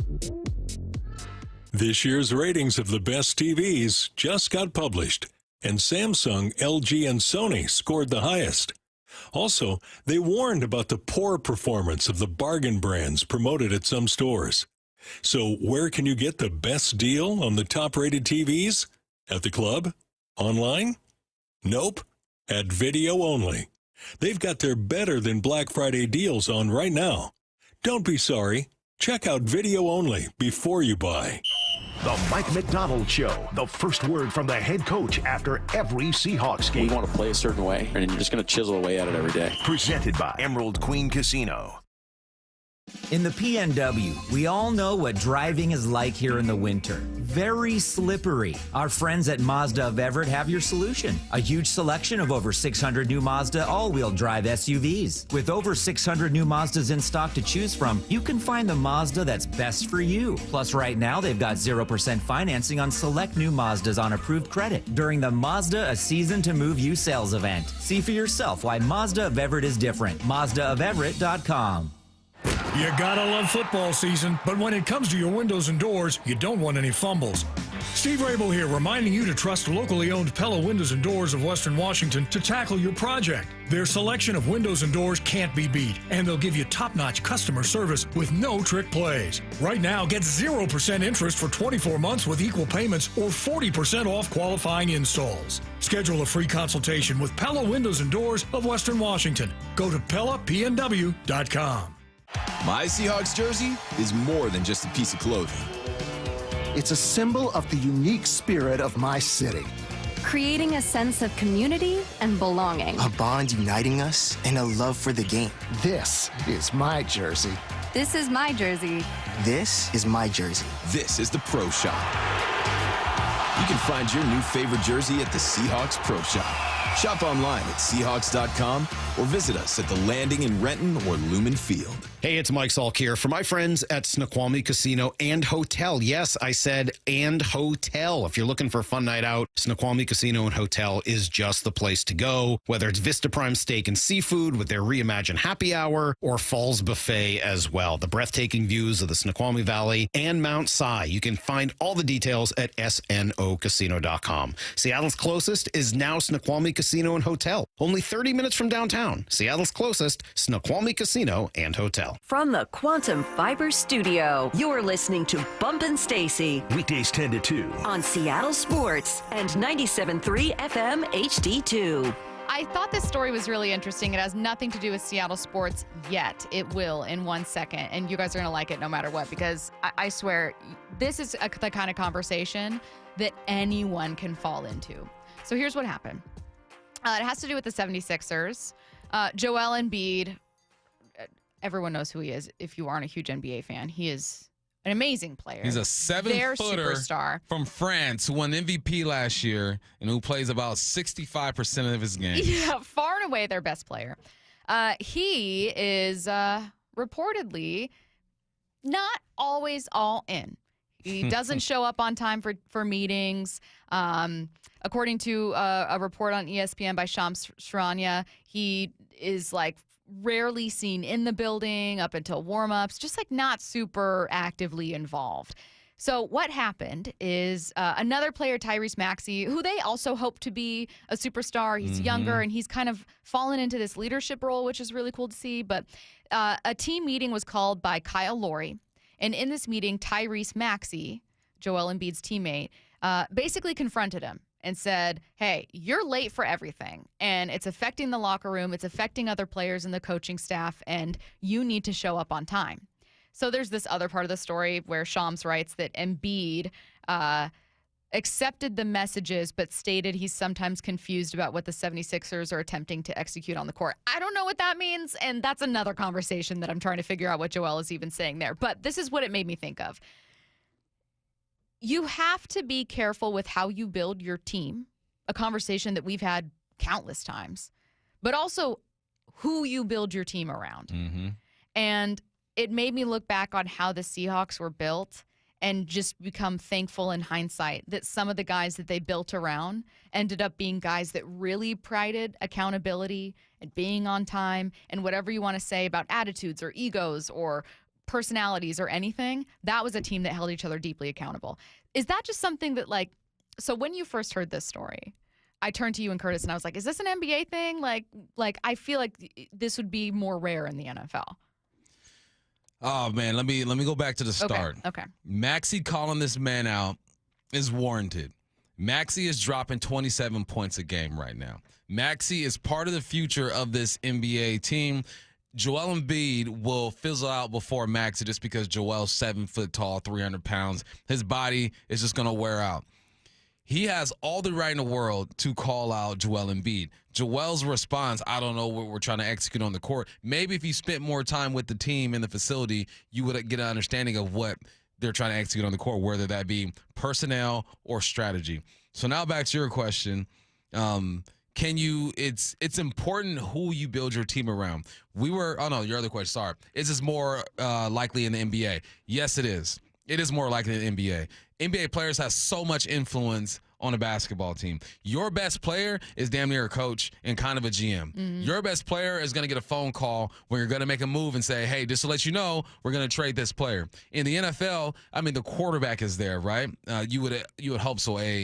A franchise quarterback kind of gets that type of attention. But everyone else, you kind of just show up to practice and the locker room is empty. You're like, oh, dang, I got rid of so-and-so. Like, there's not a lot of communication when it comes to that. But in the NBA, because there are only 12 players and you're paying these guys so much money, guaranteed money, that your best player is going to have more insight and more influence of what's going on. So now you mentioned, is it important who you build your team around? Most definitely. We're talking off of air, and we're talking about the good old days, the Legion of Boom days. And I said, and you agreed with me, that team was built around Bobby Wagner. That was Bobby Wagner's team from jump.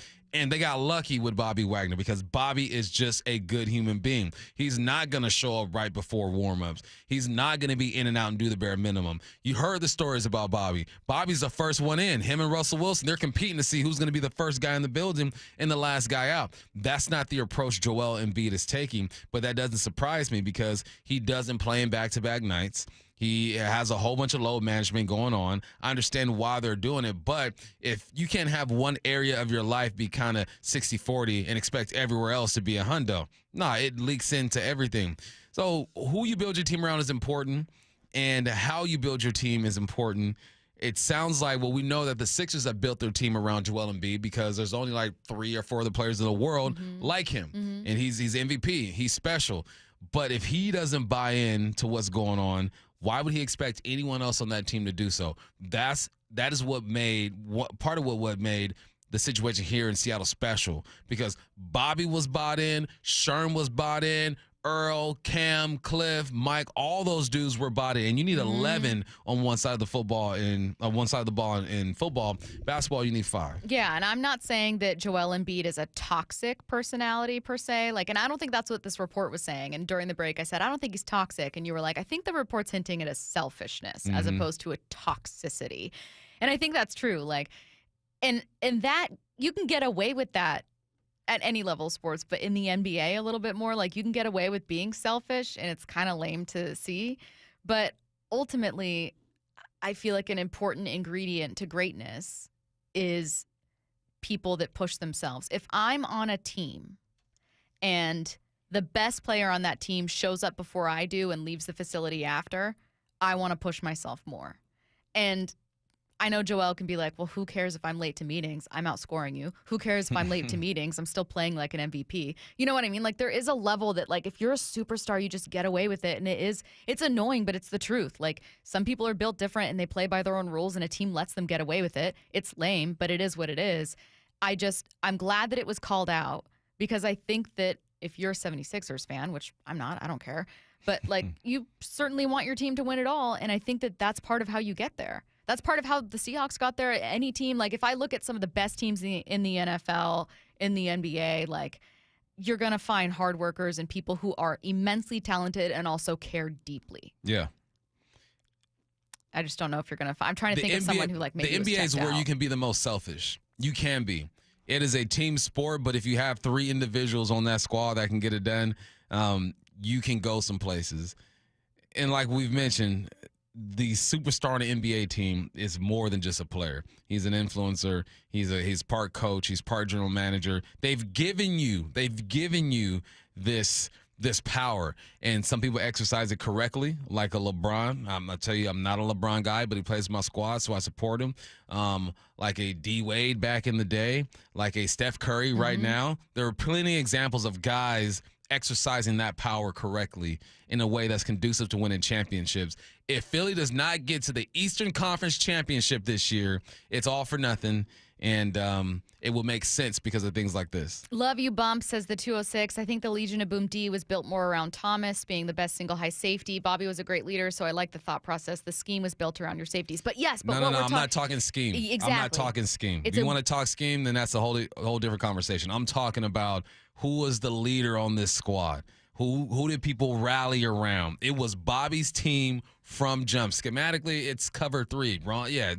Earl allowed everyone to play free, but when it came to accountability, responsibility, and all that other stuff, it was Bobby's team. And 206, you're totally right about scheme. I would agree with you 1,000%. Sure. And the reason that this story caught my attention and why I couldn't stop thinking about it is because we have had a million conversations. How do you build a team? Do you go quarterback first? Well, you got to spend these high picks on your offensive line. Or should you? Maybe you take a tackle high and a guard late. Here's what you need to, here's a championship contender recipe. We have so many conversations about how you build a team and the pieces you need. And I realized we'd not had nearly enough about okay, but who is in the building? And sometimes those players end up meaning a ton.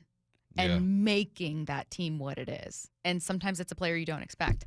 Brandon Montour, Seattle Kraken defenseman, joining us next. For Down Territory, going inside the game with former Cougs and Seahawks wide receiver Michael Bumpus. What was so special about the last drive? He was 7 for 8 for 56 yards and rushed for 29 yards and a touchdown on that drive. He was clutch. He's got 10 game-winning drives since 2022. That's the 3rd most in the NFL. And then during that drive, JSN had 4 receptions for 38 yards, 2 receptions on 3rd down. When you need a play and you have a chance, Gino's going to give you that chance. For Down Territory, every day at 11:15 and 1:15 on Bump and Stacy. Your business needs a network it can count on. Power's out. Comcast Business has you covered with Wi-Fi backup to help keep your business up and running, even when your power goes out. Everybody in the warehouse good? Lights are out, but the Wi-Fi's up. Let's power on. It's from the company with 99.9% network reliability. Break room, you good? Can't microwave my burrito, but Wi-Fi's fine. Let's power on. Power on with the leader in connectivity, Comcast Business, powering possibilities. Ask about Wi-Fi backup for your business or get started with reliable internet and advanced security for $49.99 a month for 12 months with a 2-year contract, plus for a limited time. Ask about an $800 holiday bonus prepaid card with a qualifying internet package. Don't wait. Call or go online to ComcastBusiness.com today. Ins 12/15/24. Restrictions apply. New customers only with 150 megabit per second internet and security edge. EcoBill and autopay required. Equipment, taxes, and fees extra. John here with Happy Hauler, Seattle's eco-friendly junk removal. We're a family-run small business that provides junk hauling, donations, and recycling. We'll give you an exact price before we start the job and get it done with a smile.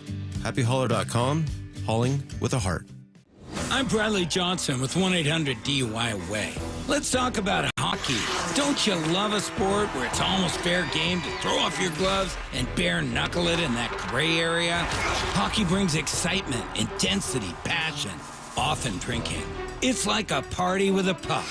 If you enjoy too many shots at the bar while watching slap shots on the ice, don't try to make a breakaway because the police won't just stonewall your goal. They're much more likely to throw you in that penalty box. And it won't be just a few minutes to think about what you did. Go ahead, enjoy cracking one open. Just don't overdo it. Call 1-800-DUI-AWAY or go to 1-800-DUI-AWAY.com for your free private consultation.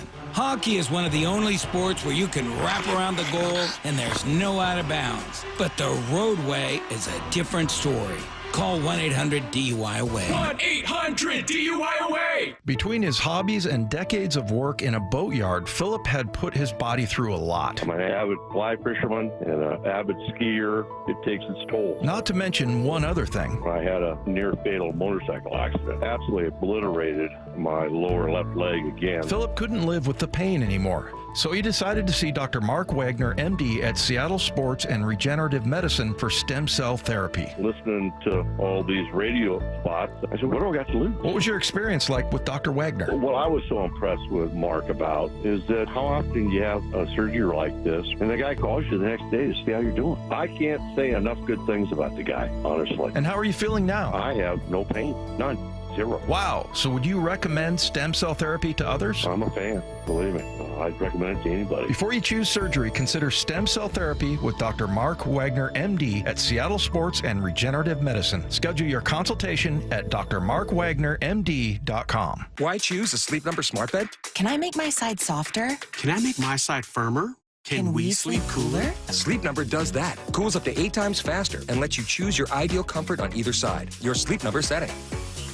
And now, during our Black Friday sale, save 50% on the Sleep Number Limited Edition Smart Bed, plus free home delivery when you add a base. And Cyber Monday. To find a store near you, visit sleepnumber.com.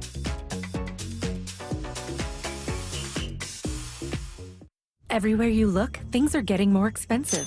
So at Consumer Cellular, we're lowering the price for those 50 and up.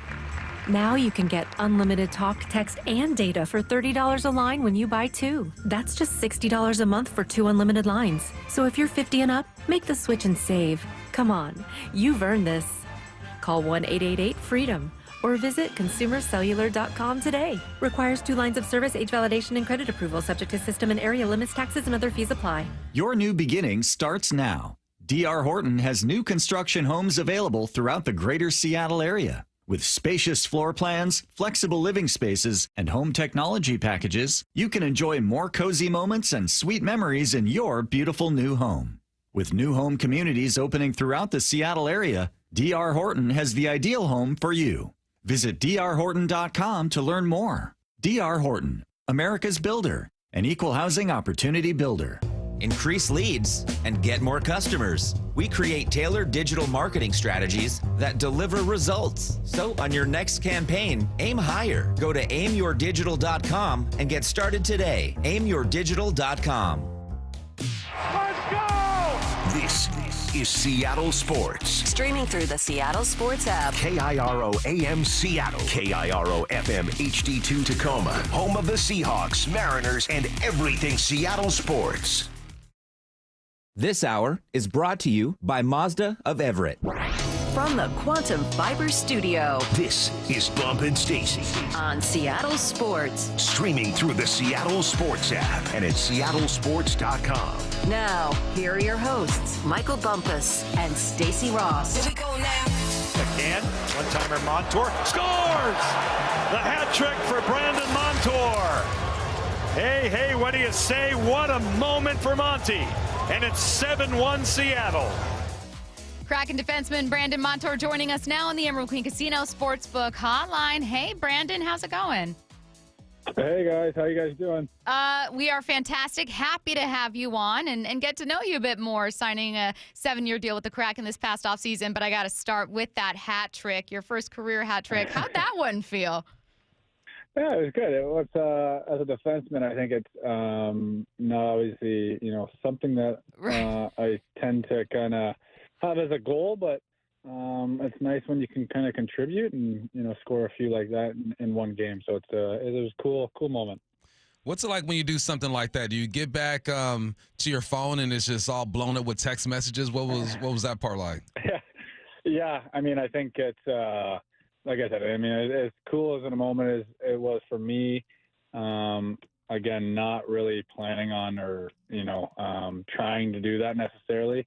But a cool moment for obviously friends and family watching back home, and anytime I guess you can score, but score a hat trick in the NHL, it's a pretty cool thing. So it was cool for a lot of people. Now, I would say that wow, that hat trick is probably one of the coolest thing that's happened. But you've also won a Stanley Cup, which is a pretty cool thing to win. I am a newer hockey fan and have fallen in love with watching the playoffs, which is just it's unreal to watch in person as a fan, and then getting to the playoffs is incredible. Yeah. Tell us about that journey and what did you do with your day with the Stanley Cup?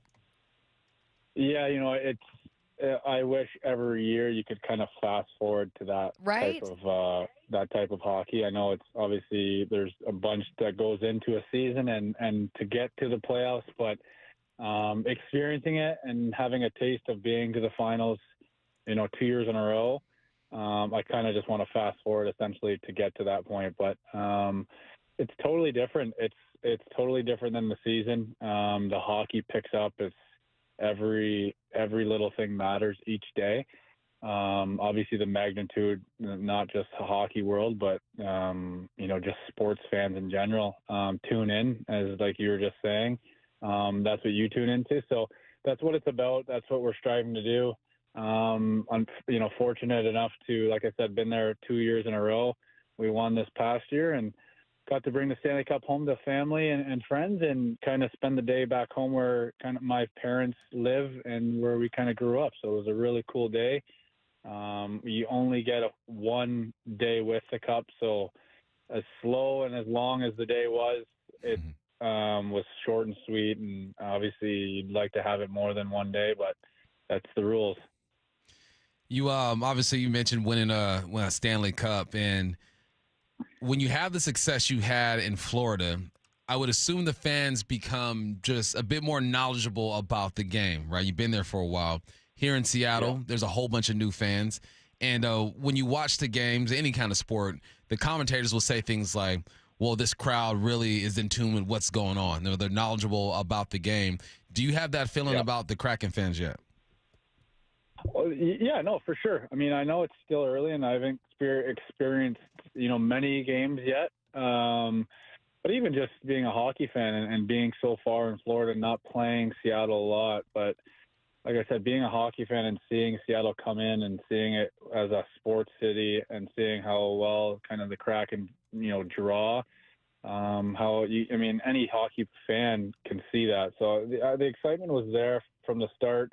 When I was kind of looking at teams and trying to pick teams and trying to figure it out, Seattle was always one of those teams that I was interested in. And I just couldn't imagine, obviously it's still early on and we have plenty of hockey left to go, but to kind of get to a point where you're playing meaningful games at the end of the year, playoff hockey, making it to each round, I couldn't imagine how loud this building's going to get. So that's, like I said, we're striving to do that and excited for those opportunities. I always, Brandon, give major props to players and coaches who kind of pull double duty and maybe balance crazy stuff at home with what's happening in the season. You and your wife welcomed your second child at the start of this month. Congratulations. And I immediately thought of new Seahawks head coach Mike McDonald and his wife are having their first during his first season as head coach. And I just immediately thought of him when I saw this about you and thought, God, first season in Seattle. And you're like, yep, it's pulling double duty here. It is crazy because our first this was a baby girl, but our first boy, Kai, he happened to want to come when we were in Vegas in the finals a couple years ago, and our game one ended, and obviously she's back in Florida. I got the call after the game saying we're heading to the hospital, so I hopped on a quick flight from Vegas to meet in Florida, and then this time she calls me and we're in Toronto, so I couldn't happen of being in further spots for both babies, but everyone's healthy. Both babies, the little girl Mason here is at home now and kind of getting used to the new surroundings, and our house is full on right now. Well, you hang in there, man. I got 3 of my own, and I'm towards the back end. I got 14, 12, and 10. So, they brush their own teeth, get dressed, and all that good stuff. So we'll get there. In the clear. Yeah, hang in there. But enjoy these moments, man. When they're young, they're special, man. Yeah, absolutely. So I come from a football background, played in college and in the NFL, and there's something common about football players. We all think that we could have been awesome basketball players. I read that you played lacrosse as well. I feel like hockey and lacrosse go hand in hand. Is that kind of like a thing? If you're a good hockey player, you better be a good lacrosse player. No, I mean, maybe not necessarily with I kind of like the skill set and the stick skill. Obviously, I think you got to play lacrosse a lot to be able to, catch and throw the ball and be used to kind of the hands specifically. But I mean, the comparisons for sure with obviously 5 players on the field. I played box lacrosse, not field lacrosse. So I mean, I don't know how much box lacrosse is here. Explain the difference. What's the difference? So I mean, field lacrosse is on a field, more players, similar, I guess, towards soccer aspect. But box lacrosse is literally would be in our arena with turf, and it's played 5-on-5. Okay. Same kind of rules as hockey and kind of basketball mixed. Field lacrosse obviously is a little slower, more players, different rules. I never really got into it, but box was always a fast-paced sport. And I fell in love with box lacrosse and hockey at the same time, and played my whole childhood, and obviously have friends in the highest levels that I can kind of keep track of and kind of stay within the game through them, which is kind of cool. Nice. I know that this is a conversation that Bump and speaking of that football players have had. Like when Pete Carroll was here, he was big on not specializing in one sport. The idea that young people should just play all kinds of sports and that you kind of take something from everything. Is that kind of the vein that you fall into, where you're like, I know that you obviously played a ton of hockey, but were you someone who as a kid wanted to try a lot of things? Yeah, absolutely. I mean, I tried many sports. And then honestly, for me, it was my parents, especially, they never really pushed me to play and just do one specific sport. So I fell in love with both sports, hockey and lacrosse. And I think for me, was fortunate obviously to play both, but always had the interest of going to those 2 sports. Never fell out of love. Wanted to, go to practice every day.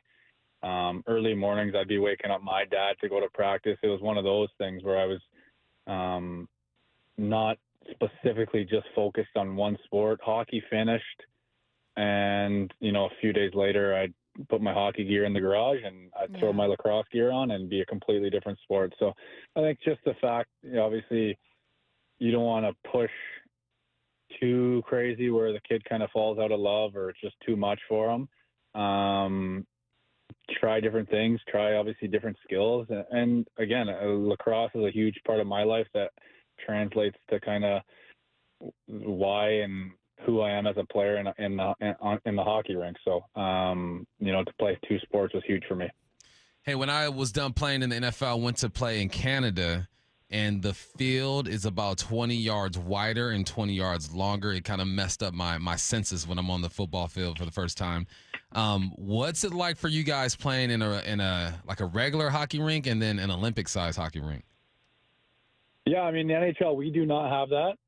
But when you play in different tournaments, I guess, overseas or international tournaments, you get a chance to play. Sometimes there are bigger ice sheets, the Olympic ice sheets. And again, it's in the end, it's still hockey, but they they play a totally different game of hockey. There's obviously way more ice to make plays. You have to be more patient with the puck. Our ice looks big, but when there's 10 people on the ice flying around, the gap and how close and how tight you have to make plays changes drastically from NHL ice to Olympic ice. So it is a big adjustment, but if you're able to skate fast and can make plays patiently, you do just fine in those ice sheets. What do you prefer? I mean, I've been, I'm going on, this is year 10, I believe, in the NHL. So, I mean, I haven't spent too much time on the Olympic ice. So I honestly would prefer big ice just because I take pride in skating and playing with the puck. So that'd be a lot, more fun. But I'm not so used to playing in the NHL ice. So I'd probably prefer that. Hey, getting back to your background with the Panthers, obviously you won that Stanley Cup in 2024, and the Kraken are in a different place and in a different spot, not just geographically, obviously, but just kind of in a different stage of building up as a franchise. Is that something that kind of excites you about what they're doing? No, exactly. And I think when I came to Florida, too, it was kind of the same kind of situation where we're still trying to figure out the organization wanted to win. We found pieces, that were obviously you have to get the right pieces to fit and gel, and which we did in Florida. And we had, I was there for four years, and from the first time I was there to the end, obviously it drastically changed. So it does take time, but, Seattle was a team that, like I said, we pinpointed, speaking to the management, ownership, they're trying to put the best product on the ice and they want to win. And you can only ask, that's all you can ask for as a player, and something that I was obviously took interest in right away, and want to be a big part of kind of changing that and trying to find a way to get us to the top. What's the personality of this team? Would you say you guys are a serious team, a more fun type of squad? How's it like when you guys are on the ice and off the ice too? It's a mix right now. Obviously, I'm still new. But I try to bring the fun. Obviously, a vocal guy, bring obviously good personality. Some new faces also, not just myself. Come in and bring some new personality. A little bit of quieter room, I think, from what they've had in the past. And I mean, other guys can kind of talk for that, but kind of just leave everything on the ice, and we're just trying to bring a little bit of obviously leadership and vocal and, things that, players that get them out of their shell, get them out of their comfort zone, and make everything comfortable, make everything fun, and as it should be each and every day. So we're getting there. Obviously still earlier in the season, but guys are obviously enjoying each other and having a good time trying to figure out, obviously our style of hockey and what wins us games. Well, and you can kind of see that growth happening. I mean, went on a streak of 4 in a row. You guys have been fun to watch. He is Kraken defenseman Brandon Montour. Brandon, thank you for your time, and congratulations again to you and your wife on the little one. That's really exciting. Thanks, Brandon. I appreciate it, guys. Thanks for having me. 12s, it's time to get loud. The Seattle Seahawks are back home this weekend. Today's the last day you can enter to win 4 tickets to watch them take on the Arizona Cardinals at Lumen Field this Sunday, November 24th. All you need to do is open the Seattle Sports app and click the Win tab to find out how. If you don't already have the app, just text the word app, APP, to 866-979-3776, and we will send you a link to download. Let's get to 4 Down territory. This is 4 Down territory, going inside the game with former Seahawks and Coug wide receiver Michael Bumpus. I'd never heard of box hockey before. I'm glad you asked him to clarify. Box. See, I was one of those things that I do to you sometimes when you talk about stuff over my head, and I go, okay. Oh, yeah, that box. Cool, that box hockey. Really. Box lacrosse. Really cool. Really cool. Box lacrosse. You're already jacking it up. See, I already messed up. See, first down. How are we seeing the Seahawks develop their young talent? They're doing it out of necessity, but they're doing it, and it's showing up on film. I'm seeing numbers and names that I typically don't see as much, starting with Ty Okada. He got 25 snaps on defense, 5 on special teams. He was a part of that red zone 3 safety type look. Then obviously you have Tyrese Knight. He got 51 snaps the other day. And then Kobe Bryant has played in 100% of the snaps the last 3 games. Again, out of necessity. Jarek Reed is back. He tore his ACL last year. He played only 5 snaps on defense, but 43 on special teams. You need him to come along. He was a potential Pro Bowler before he tore his ACL on special teams. Cody White, who I thought was going to get a bit more playing time, didn't. He got 4 offensive snaps and 14 special team snaps. You're going to need him. That guy was on practice squad just a few weeks ago. Now he's on special teams trying to make some plays. Then A.J. Barner played in 88% of the snaps the last 2 games. Noah Fatton being banged up, Russell being banged up. A.J. was drafted here out of Michigan to be the guy eventually. I think that whole group, tight end group, needs to be better in the blocking game, but he can get there. And then Olu had 4 plays this whole season before last week. He played in 100% of the snaps. Again, when you have a guy who retires, he has to step up and play. Lots of young names, no one over 3 years in the league on this list. A lot of them are rookies and second-year guys. So is that a necessity? Guys get hurt, guys retire, next guy up. These reps are going to be crucial for this team later on the season. Second down. What is JSN doing that will only benefit him as the season goes on? He's doing something, Stacey, I call taking players where they want to go. If I'm in the slot, I coach my guys to read the triangle. The corner, the safety, and the furthest outside defender on the second level. The rotation of those guys and alignment of those guys will let you know what they're in. A lot of the times in the cover 3 or cover 4, the guy over the slot is flying to the flat. Some get there quickly, some kind of take their time over there, depending on what the running back is doing. So if you can determine what these guys are in, if he's hooking up, if he's flying to the flat, if he's manning you up or whatever, if you can determine what they're in, it'll make you a better route runner. And I'm seeing that with JSN. He's seeing guys flying to the flat. So he's taking them to the flat with his release. If you're going to fly across my face to the left, when I jump off the line of scrimmage, I'm going to lean to the left a little bit to influence you a bit more, to open up some space on the field for me. He's doing little things like that. If you're going to stay inside and say you got a cover 2 look going on, the corner's sitting, the safety's over the top, the outside back or nickel is sitting right there in the hook to curl, then bam, I'm going to attack your leverage inside because now you are protecting the inside. Bam, I'm going to do that. So just his releases alone, he's taking players where they want to go, and then he's attacking what they want to take away. When you do that, you get the defense to react to whatever you're doing, and that's creating a lot of space for him on that second and third level, and it's been fun to watch. Jason, back-to-back weeks with over 100 yards receiving. I expect him to go over 1,000 yards this year, and now I expect DK to get going, because now you have your true number 2, you got DK, and then you sprinkle in some 16 for a touchdown or 2 here or there. This passing group's looking good. Third down. What area of improvement from last year will have a domino effect on the defense? So last year, the Hawks allowed 143 rushing first downs in 2023.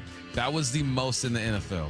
If they can cut down on that, get it to about $125, $130, what that means is there's going to be a chain reaction. If they are better when it comes to rushing first downs, that means you're not getting a lot of attempts at rushing first downs because of the down and distance, because now you're holding teams to second and long, to third and long. You become predictable. You're allowed to get after the quarterback and drop a lot of guys into cover, 7 guys, 8 guys if you want to. You are predictable. If you can do that, that indicates a whole bunch of other things. You're better against the run, obviously, but you're better on first and on second down. 143 rushing first downs, the most in the league by like 10.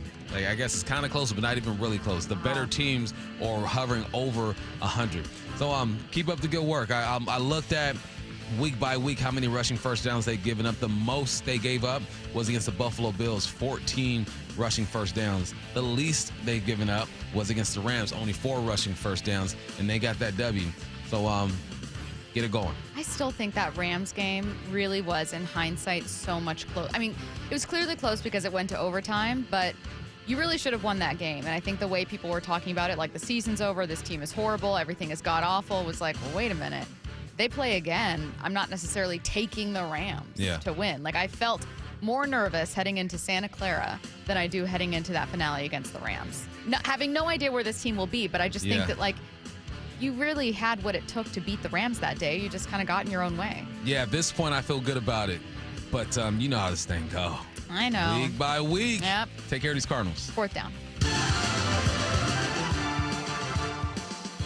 Why are you convinced Ryan Grubb was listening to our show? Do you think he leaves reviews? Do you think I'm his favorite? You're definitely his favorite. For sure. I know that for a fact. But I think Because I might challenge some of the stuff that he does. What if He's it's like man, Matt is his favorite? He's like, I love Matt. He probably does. Why wouldn't you? Other than him hitting buzzers too early while I'm thinking for answers and Dang, stuff. Matt. It's all good. It's all good. I forgive you. I don't want your forgiveness. Well, you don't need it. He doesn't want I'm anything still to do with giving us. it. That's the way I live my life. Okay. I give forgiveness. Where was I at? Goodness gracious. Oh, Grub. He Yeah. listens to our show. Most definitely. Because the Hawks had their highest amount of plays last week under center. I've been begging for Grub to go under center. Just please go under center, run the ball under center, throw the ball under center, give the defense a different look. And they did exactly that. Not to the clip of the Lions or the Niners, but they're adding stuff to the playbook, or that it probably was already there, but now they're just opening up the chapter and saying, let's tap into this a little bit. It's just so influential when it comes to play action, and I think that Geno can get better at it. I saw him do a couple play actions. I think he pulled the football a bit too quickly, but he hasn't done a lot of it. This is just going to open him up. And when you do that, you're going to be better on first and second down. And you need to be better on second down on first down because your average yardage 8.9 yards on second down. Same with third down. Yeah. Goodness gracious. Got to get the run game going, but keep throwing these little wrenches into what teams think you are going to do and do things like be under center and finally go and get yourself a fullback. Brady Henderson, when he was on with us, mentioned, well, you got a defensive head coach whose offensive coordinator is not running the ball nearly as much as the defensive head coach would like. Why do you think, I can guess the answer, but why do you think that defensive-minded head coaches love offenses that can run the ball? You control the clock. You control the game. When it's their offense, I should say. Yeah. You set the tone typically if you can run the football of what type of game this is going to be. And when you can run the football, you'll get more explosive plays in the pass game because everyone has to respect the run.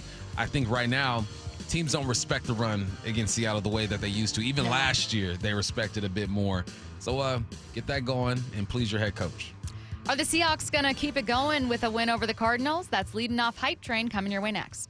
Seattle Sports, your home for Wyman and Bob. Would you call this, considering the opponent, where the game took place, and basically what was at stake, was this the best defensive performance of the season? Yeah, I think so. Weekdays 2 to 7. It was amazing how they just executed and everything was just so tight. The margins were so tight. But for the most part, what I saw was guys winning their individual battles, and that they allowed one play over 20 yards. That's what happened. That was an impressive day for the defense. On Seattle Sports and 97.3 FM HD2.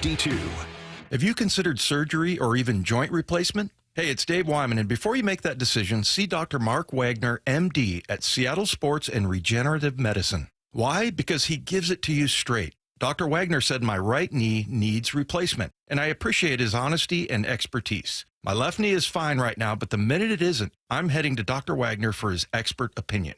I want to avoid another surgery, and I've heard so many patients rave about results from their 90-minute outpatient stem cell procedure with Dr. Wagner. He's a board-certified Seattle physician with over 30 years of experience and has performed more than 20,000 stem cell procedures using a person's own stem cells to regenerate cartilage in their own joints. People with severe osteoarthritis, even bone on bone, are back doing what they enjoy without pain and without surgery. Whether it's a shoulder, hip, elbow, ankle, wrist, or knee, before choosing surgery, see Dr. Mark Wagner first. Go to drmarkwagnermd.com. Paid for by government. Now is the time to fill your vault with Morgan Silver Bars. Grab your piece of America's silver legacy with this special offer. These spectacular shining silver bars featuring a crisp image of the iconic Morgan silver dollar, a legendary coin that has captivated collectors for generations. Americans treasure owning silver bars and coins, putting them away for themselves and their loved ones. Call now to secure 1-ounce silver bars minted in 99.9% pure silver and made in the USA. You'll be glad you did. Hurry, don't miss out on this special deal. Save $10 per silver bar. The more you buy, the more you save. Limit of 25 bars per customer. Call to learn more. Plus, with qualifying orders, you'll receive a free Morgan silver dollar. That's a $59.95 value and free shipping. Call 1-800-222-3967 now to secure your 1-ounce Morgan silver dollar bars. That's 1-800-222-3967. Well, this week's First Mark Challenge victory goes to Brandy Cruz. Hey, Brandy, why?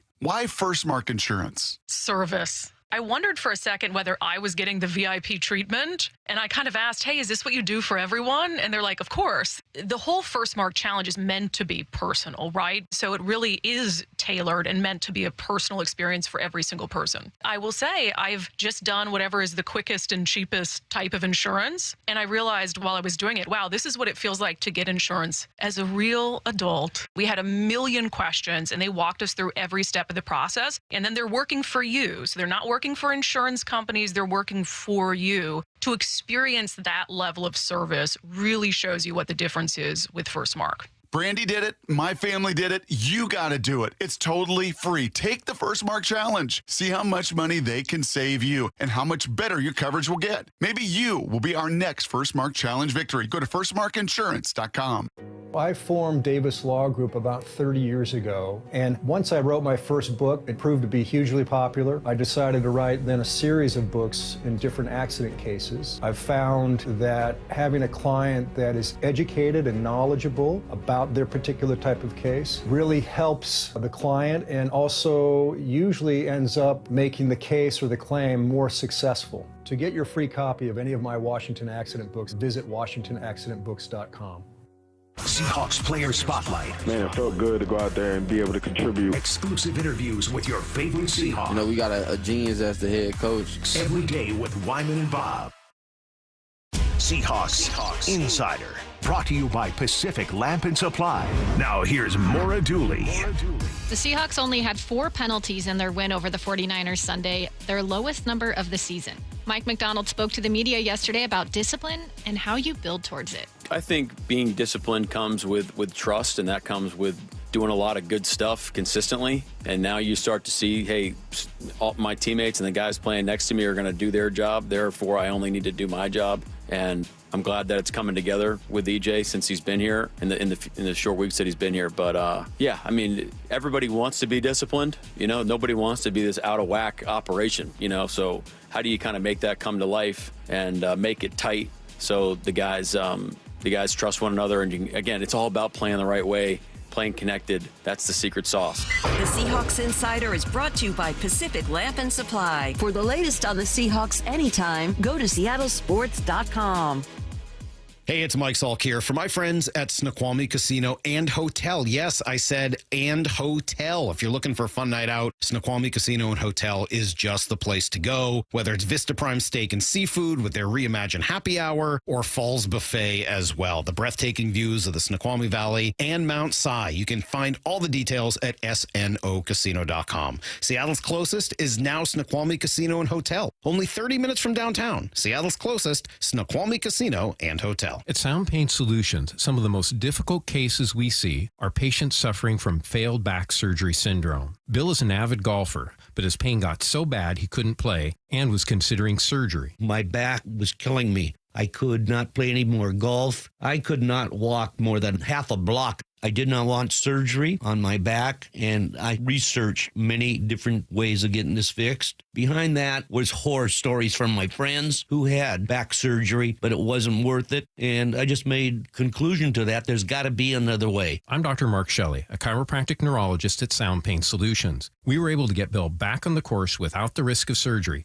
We did this using non-invasive, FDA-cleared procedures like non-surgical decompression, laser, pressure wave, and bioelectrical treatments. Now, Bill is back to playing golf and enjoying life. Schedule a free consultation to learn if you qualify for our non-surgical and drug-free treatment by calling Sound Pain Solutions or visiting soundpainsolutions.com. In the fall, when the weather starts to change, Washington State sees an uptick in auto theft. A major reason is because of steamers. A steamer is when someone turns their car on to warm up and goes back inside the house, or when someone leaves their car running unattended. Car thieves are trained to spot steamers and will steal your car in a split second. Share this information with friends and family. Prevent the theft and keep yourself and your vehicle safe. These tips are brought to you by the Washington Auto Theft Prevention Authority.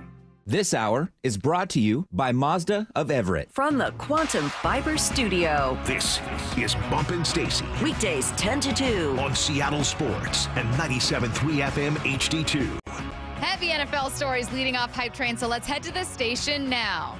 First one in, I can guess that you're both going to board just based on vibes alone, but please give some analysis with your reasoning so we can get fans hyped for Sunday's game against the Cardinals. The Seahawks have a win over the 49ers, and it was a massive momentum-shifting win. They keep it going with a win over the Cards in Week 12. Bump, are you boarding this train?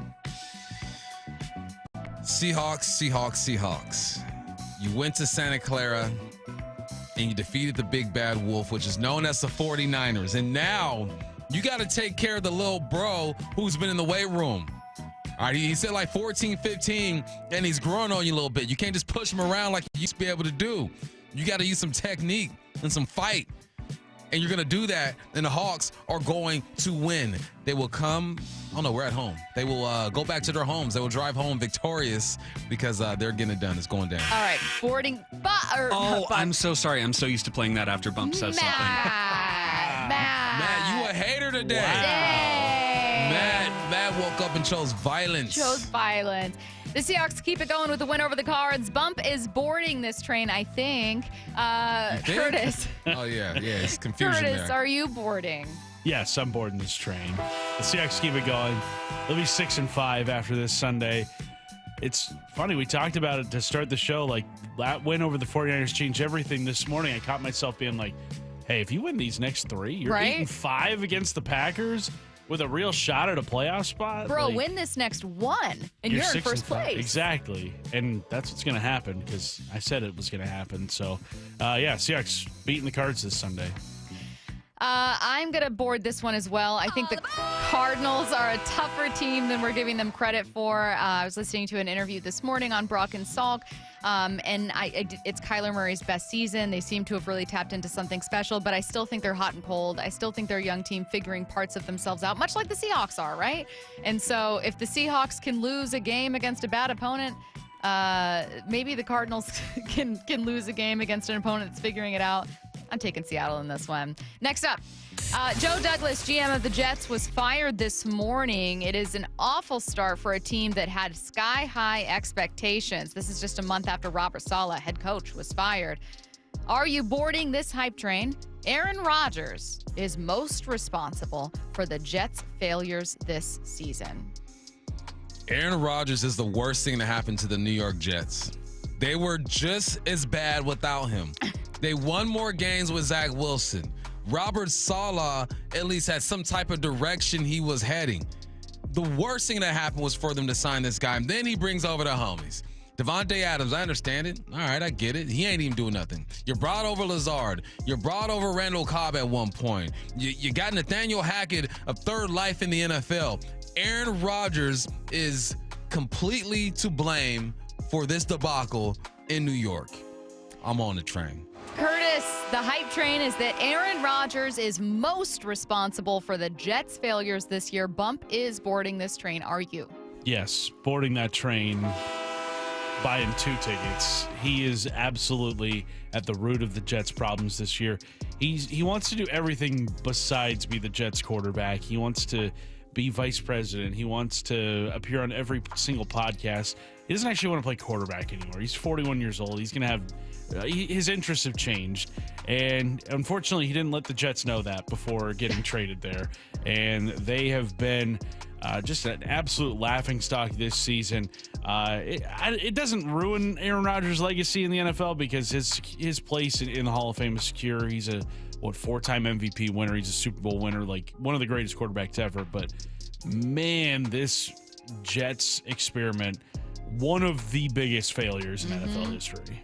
I'm glad Curtis bought 2 tickets because I'm taking one and I'm boarding this train. All aboard this one. And what not nearly enough people are talking about is the struggles that Aaron Rodgers was facing in the final year with Green Bay. I know that we all, because he had just been phenomenal, obviously. Oh, they were 13-3 the previous 3 seasons. Why would anything be Aaron Rodgers' fault? And it was so easy, mostly because Aaron Rodgers was in charge of this narrative, to point to the lack of weapons in Green Bay and go, oh, well, that's why Aaron Rodgers didn't play like an MVP. Who was he going to possibly throw the ball to? And then you give him Garrett Wilson, and then you give him Breece Hall, and then you give him everything you need, and you give him the offensive coordinator he wants. We flipped you. Exactly. You didn't have his energy. No, at the I start didn't. Of the show. No, I did not. No, I did not. Well, I like it. I like it. I thought that it was like, look, it's Woody Johnson is the biggest reason. It was hard for me not to look at a history of failure. But ultimately, the quarterback you brought in to be great is not doing that. It's a cancer. And I think it's not a joy to on be Woody around. Johnson for bringing him here, but that Aaron Rodgers has ultimately the ball in his hands. You gave him all the power. You said, come on over, man. Do what you want. I should have said Woody Johnson, but he's not going anywhere. No. That's not changing. He's there to stay. Next up. Speaking of being here to stay, Deion Sanders says he's here to stay at Colorado. I'm happy where I am, Sanders said today to reporters. I've got a kickstand down. You know what a kickstand is? That means I'm resting. I'm good. I'm happy. I'm excited. I'm enthusiastic about where I am. I love it here. Truly do. Colorado in a great place this season. And despite rumors that Deion Sanders could take on a head coaching job at, a Florida State type place or maybe for the Dallas Cowboys, Deion Sanders will be head coach of Colorado in 2025. That is your hype train. I don't think Deion can say this and go back on it. He's so big on what you say what you do what you say, you mean it and all that good stuff. He preaches stuff like that. So there's no way he can say this and go back on it. And I also think that he owns Colorado now. Like, he walks on that campus. He is the man in the state of Colorado. They are loving him in Colorado. So because he said this, I'm gonna ride with him. I'm on the train. But Deion, don't you make me look silly. I believe you right now. All right, give him one more year, and then we'll see after that. Deion Sanders will be head coach of Colorado in 2025, despite rumors that he could draw interest for other positions in the NFL and in college. Curtis, are you boarding? I mean, when has a coach ever gone back on his word? Never in my lifetime. Pledging his allegiance to a place. It's never happened. It happens all the time, every single year. Deion Sanders is not the head coach of Colorado in 2025. I'm not boarding this train. I think he only went there with the sole purpose of getting his guys, Travis Hunter and his son, Shedeur, to the NFL. Mission accomplished. He'll be joining at least one of them wherever it is that they go.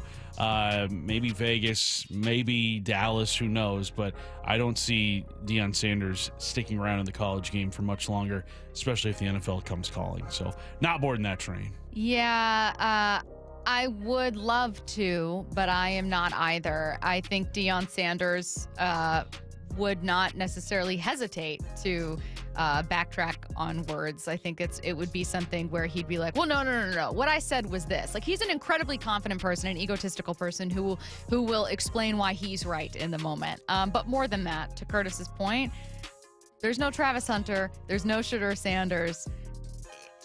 Does that immediately take away a lot of the interest and passion that Deion has for being the head coach of a Colorado team?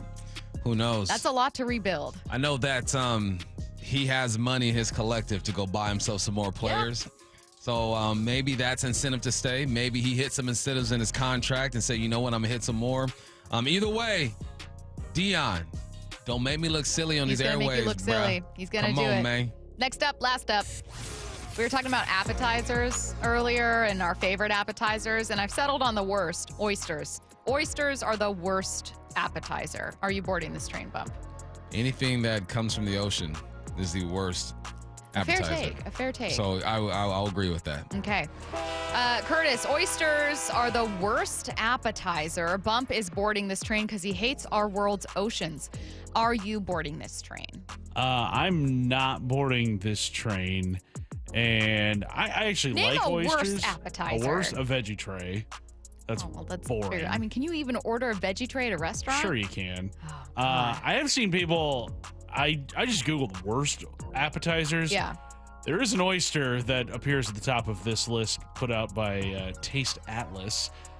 Rocky Mountain oysters. Those, I've never had those. I don't plan on ever having those. Yeah. They're made from, they're not seafood, I'll tell you that. You guys don't have a clue about oysters. They taste great, says the 360. Sir, I live in Seattle, Washington. If there ever was a place that I was going to have a great oyster, it's at one of the many wonderful seafood restaurants around here. I've never liked a single one. But it's Stacey, just not for me. You're from the Northwest. Everyone likes the same things. It's not for me. It is not for me. I'm not boarding this train. Oysters are not a good appetizer. Like, I want to like them. I really do, because they look cool. You know what I mean? When you get an oyster appetizer tray and they're all on ice and you feel fancy and you get to have it with champagne, it's Champagne. It's so not for me. Champagne. Get your questions in for What I Need to Know, 866-979-3776. Coming your way next.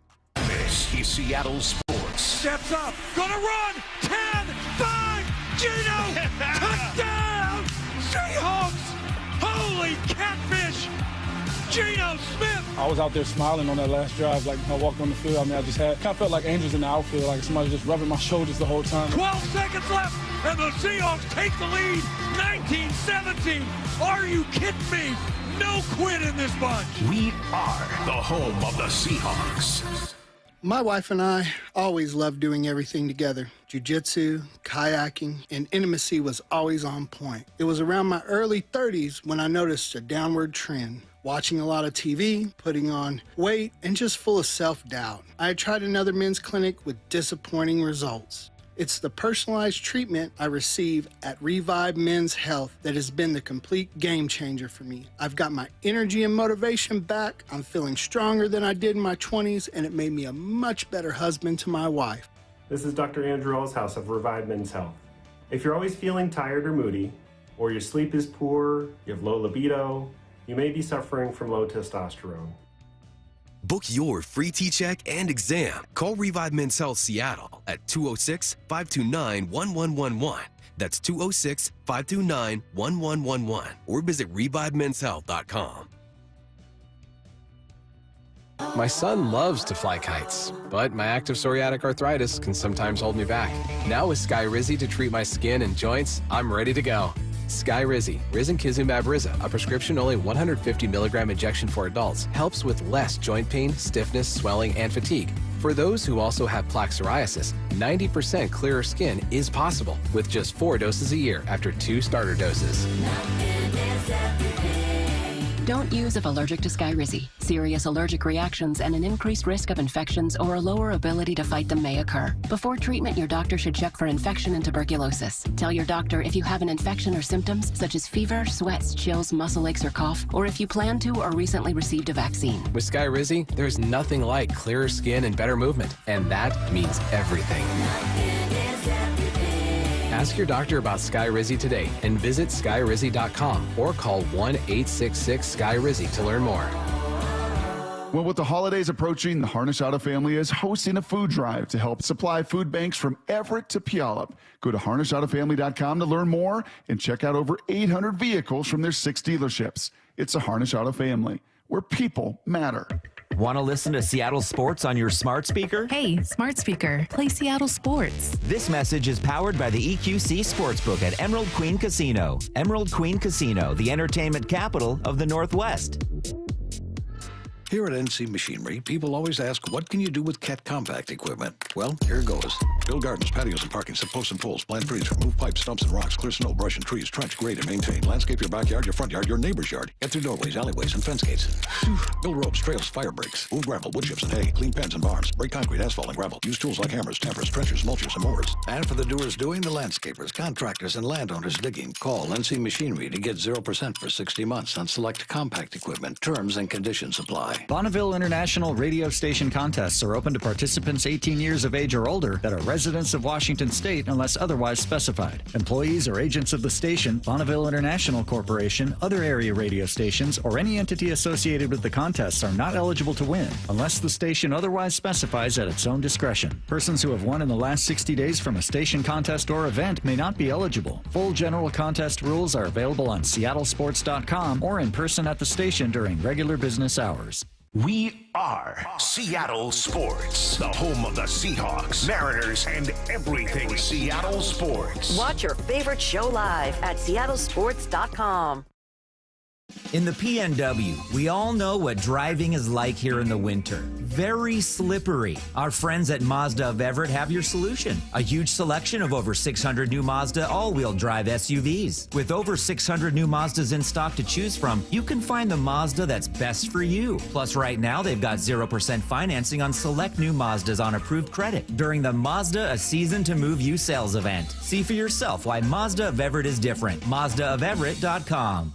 Hey, are you looking to save on internet and mobile this holiday season? Well, good news. Xfinity is having a Black Friday sale.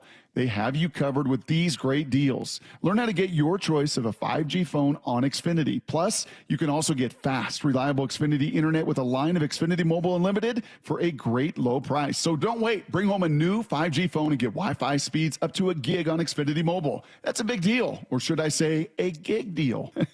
Now through December 3rd, ask how to get your choice of free 5G phone with an unlimited plus line. Plus, get Xfinity Gigabit internet with free Wi-Fi equipment for only $25 a month for 12 months with no annual contract when you add unlimited mobile. Go to Xfinity.com/Black Friday sale to learn more.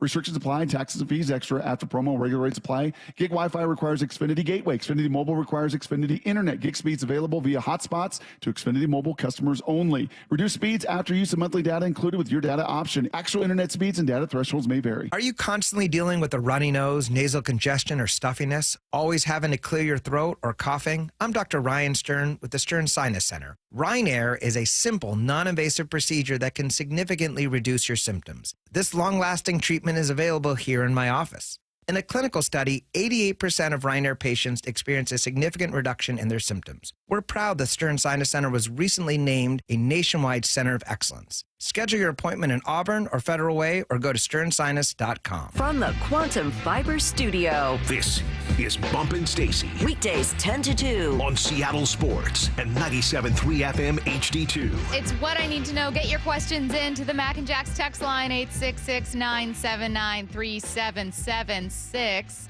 Again, 866-979-3776. Any question you have. Been hearing Christmas songs on the radio already, says one listener. What I need to know, what's your favorite holiday song? It's Christmas time in something Queens. Mama cooking, Run DMC. That's your favorite of all time? Yeah, I ain't win no Christmas in Mariah Hollis. Carey. What? I'm Mariah Carey. What? Underwood has her album as well. Underwood. What? We gonna Run I've never DMC. heard of someone called Carrie Underwood over there has her album. Her. Carrie with her album. Yeah, I'm going Run DMC. So Mariah Carey's entire album would probably take up the top 5 spots of my Christmas songs. But we'll go with, I like the classics, like old sounding Christmassy music that's kind of sad. You know? I like the Temptations Christmas album. Christmas songs, Santa Claus is Coming to Town by the Jackson 5 is really good. That's a good one. I like that one. Top 5 Christmas songs. Isn't there one called The Christmas Song? Sure, it's like Nat King probably. Cole. I think that one's maybe Oh, is one that of my the favorites. chestnuts roasting on an open fire? Yes, like the classic one. Yeah. Well, he really named it that and was like, good luck finding another name for Exactly. everybody else. There's so many. Casey Musgraves has a great Christmas album. All I Want for Christmas Is You is obviously the GOAT for Mariah, but she's got a lot. Santa Baby. There's so many good ones. 253 Trans-Siberian Orchestra. That's intense. I'm gonna be real, I skipped that song on like a Spotify playlist. When they da da da da da da da da. It's just a that's little what that too. is? Yeah, it's like, Yeah, that's whoa, you're aggressive. like in my face Well, it's right like now. with the big orchestra too. Yeah, it's an aggressive Christmas choice, Yeah. but I can respect it. 866-979-3776. Do you do Friendsgiving? Yes or no? I got kids. So no. Okay. You do just. I feel like just Friendsgiving's classic for Thanksgiving. single people. Yeah. It is. Single, unmarried people or, yeah. I have only done it one time, and it was fine. It's basically just a potluck where no one really makes a turkey because that's something only our parents do. Like there's something about like, I don't know how to make a turkey. Are you making a turkey? I'm not making a turkey. That's too much work. Who the heck is making the turkey? He's making the turkey. Exactly. No, just everyone brought 20 salads. You guys That's all bring this sandwiches became. and stuff. Yeah. 866-979-3776. What I need to know from the 469 in Texas, does Bump have hair? You must not be a fan of this show. Wow. It's first time here, huh? What if it is their first time here It's and not. they've been wondering it It's for not. 4 hours watching the video Guarantee stream? Guarantee you they have an extensive text thread. Would you rather have a team of above average football IQ and average physical ability, or above average physical ability with just average football IQ? I can teach them football. Give me the 4-3, Give me the 6-5. We'll make it work. Give me a dumb, incredibly big, strong, fast person, and I will turn him into a monster. You can put him at quarterback. I got an offense for that. Fine. Don't worry about it. You know what? Jared Goff doesn't need to know where the sun rises or sets. We will figure this out together. It's fine. 866-979-3776. I had a bet with a coworker in a different state who's a Bears fan. I wonder if that state's Illinois. We agreed that whichever team, Seahawks or Bears, had the better record after week 11, the loser would have to wear the other team's jersey. Am I being mean if I keep sending him Bears memes and videos even after he lost the bet? I've started to feel bad for him now. Back in October, I texted him saying the Bears would lose to the Patriots and we'd beat the 49ers. He said I was crazy. Nah, don't feel bad. Don't feel bad. It's sports. He can handle it. He's a I big don't know, boy. man. Depends on the person. He's a Bears fan. Like if he's someone who can't take a joke. Yeah, some people are just softer than baby poop, you know, and they can't take it. So depends on what you know about that person. If he has something to, sometimes it's fun if you can jaw back and forth. Mm-hmm. You know what I mean? Like if he ain't swinging back. If he stops swinging back, then you got to stop. He's a Bears fan. He brought this on himself. Caught a quick pic of KJ on the Niners sideline during that game, says the 360. Was it as difficult for you to see him on that side? Not really. It looked weird. I thought it looked weird. It wasn't hard to see, but it was kind of weird to see, I would say. Well, if you follow KJ on social media, You've already seen it. Yeah, I've seen it a bunch of times. So Yeah. I was looking for it, honestly. Like, where's KJ at? Start, bench, cut these following animated TV shows. The Simpsons, South Park, Family Guy. Start, bench, cut. Start Family Guy, bench The Simpsons, cut South Park. I'm going start The Simpsons, bench Family Guy, cut South Park. Yeah, South Park is Matt. It's a bit much now. A bit Correct much. answer. Correct answer. Stacey had a perfect bump. I'm disappointed in you. Didn't you just say the same thing? No, We she swapped our said start first The two. Simpsons. Oh, okay. 360 said cut. What's the best pie for Thanksgiving? Says Casey the barber. Sweet potato. It's not potato. Sweet potato. I can get behind that. Not pumpkin. No one's saying pumpkin. No. You already knew that I would say pumpkin. know, You already knew I was like wiggling in my seat, waiting to be like pumpkin man. pie. Yeah, of course. All my pumpkin spice girlies out there. You probably knew I was going to say sweet potato pie. I sure did. Yeah. I thought about pecan, which It's a good pie. is honestly Strong pie. It's a strong pie.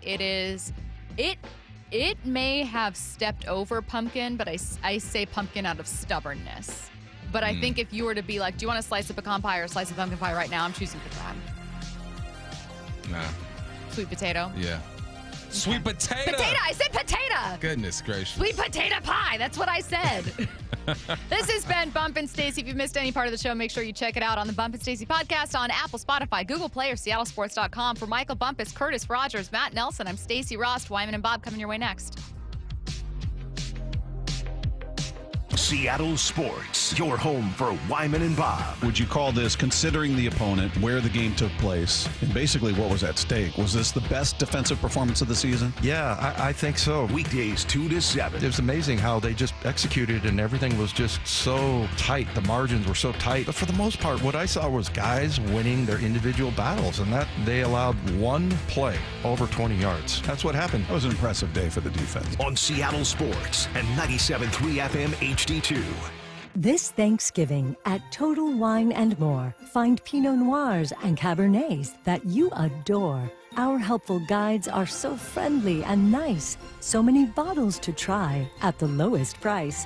So gather with friends as you sit down to eat. Grateful for all who made Thanksgiving complete. With the lowest prices for over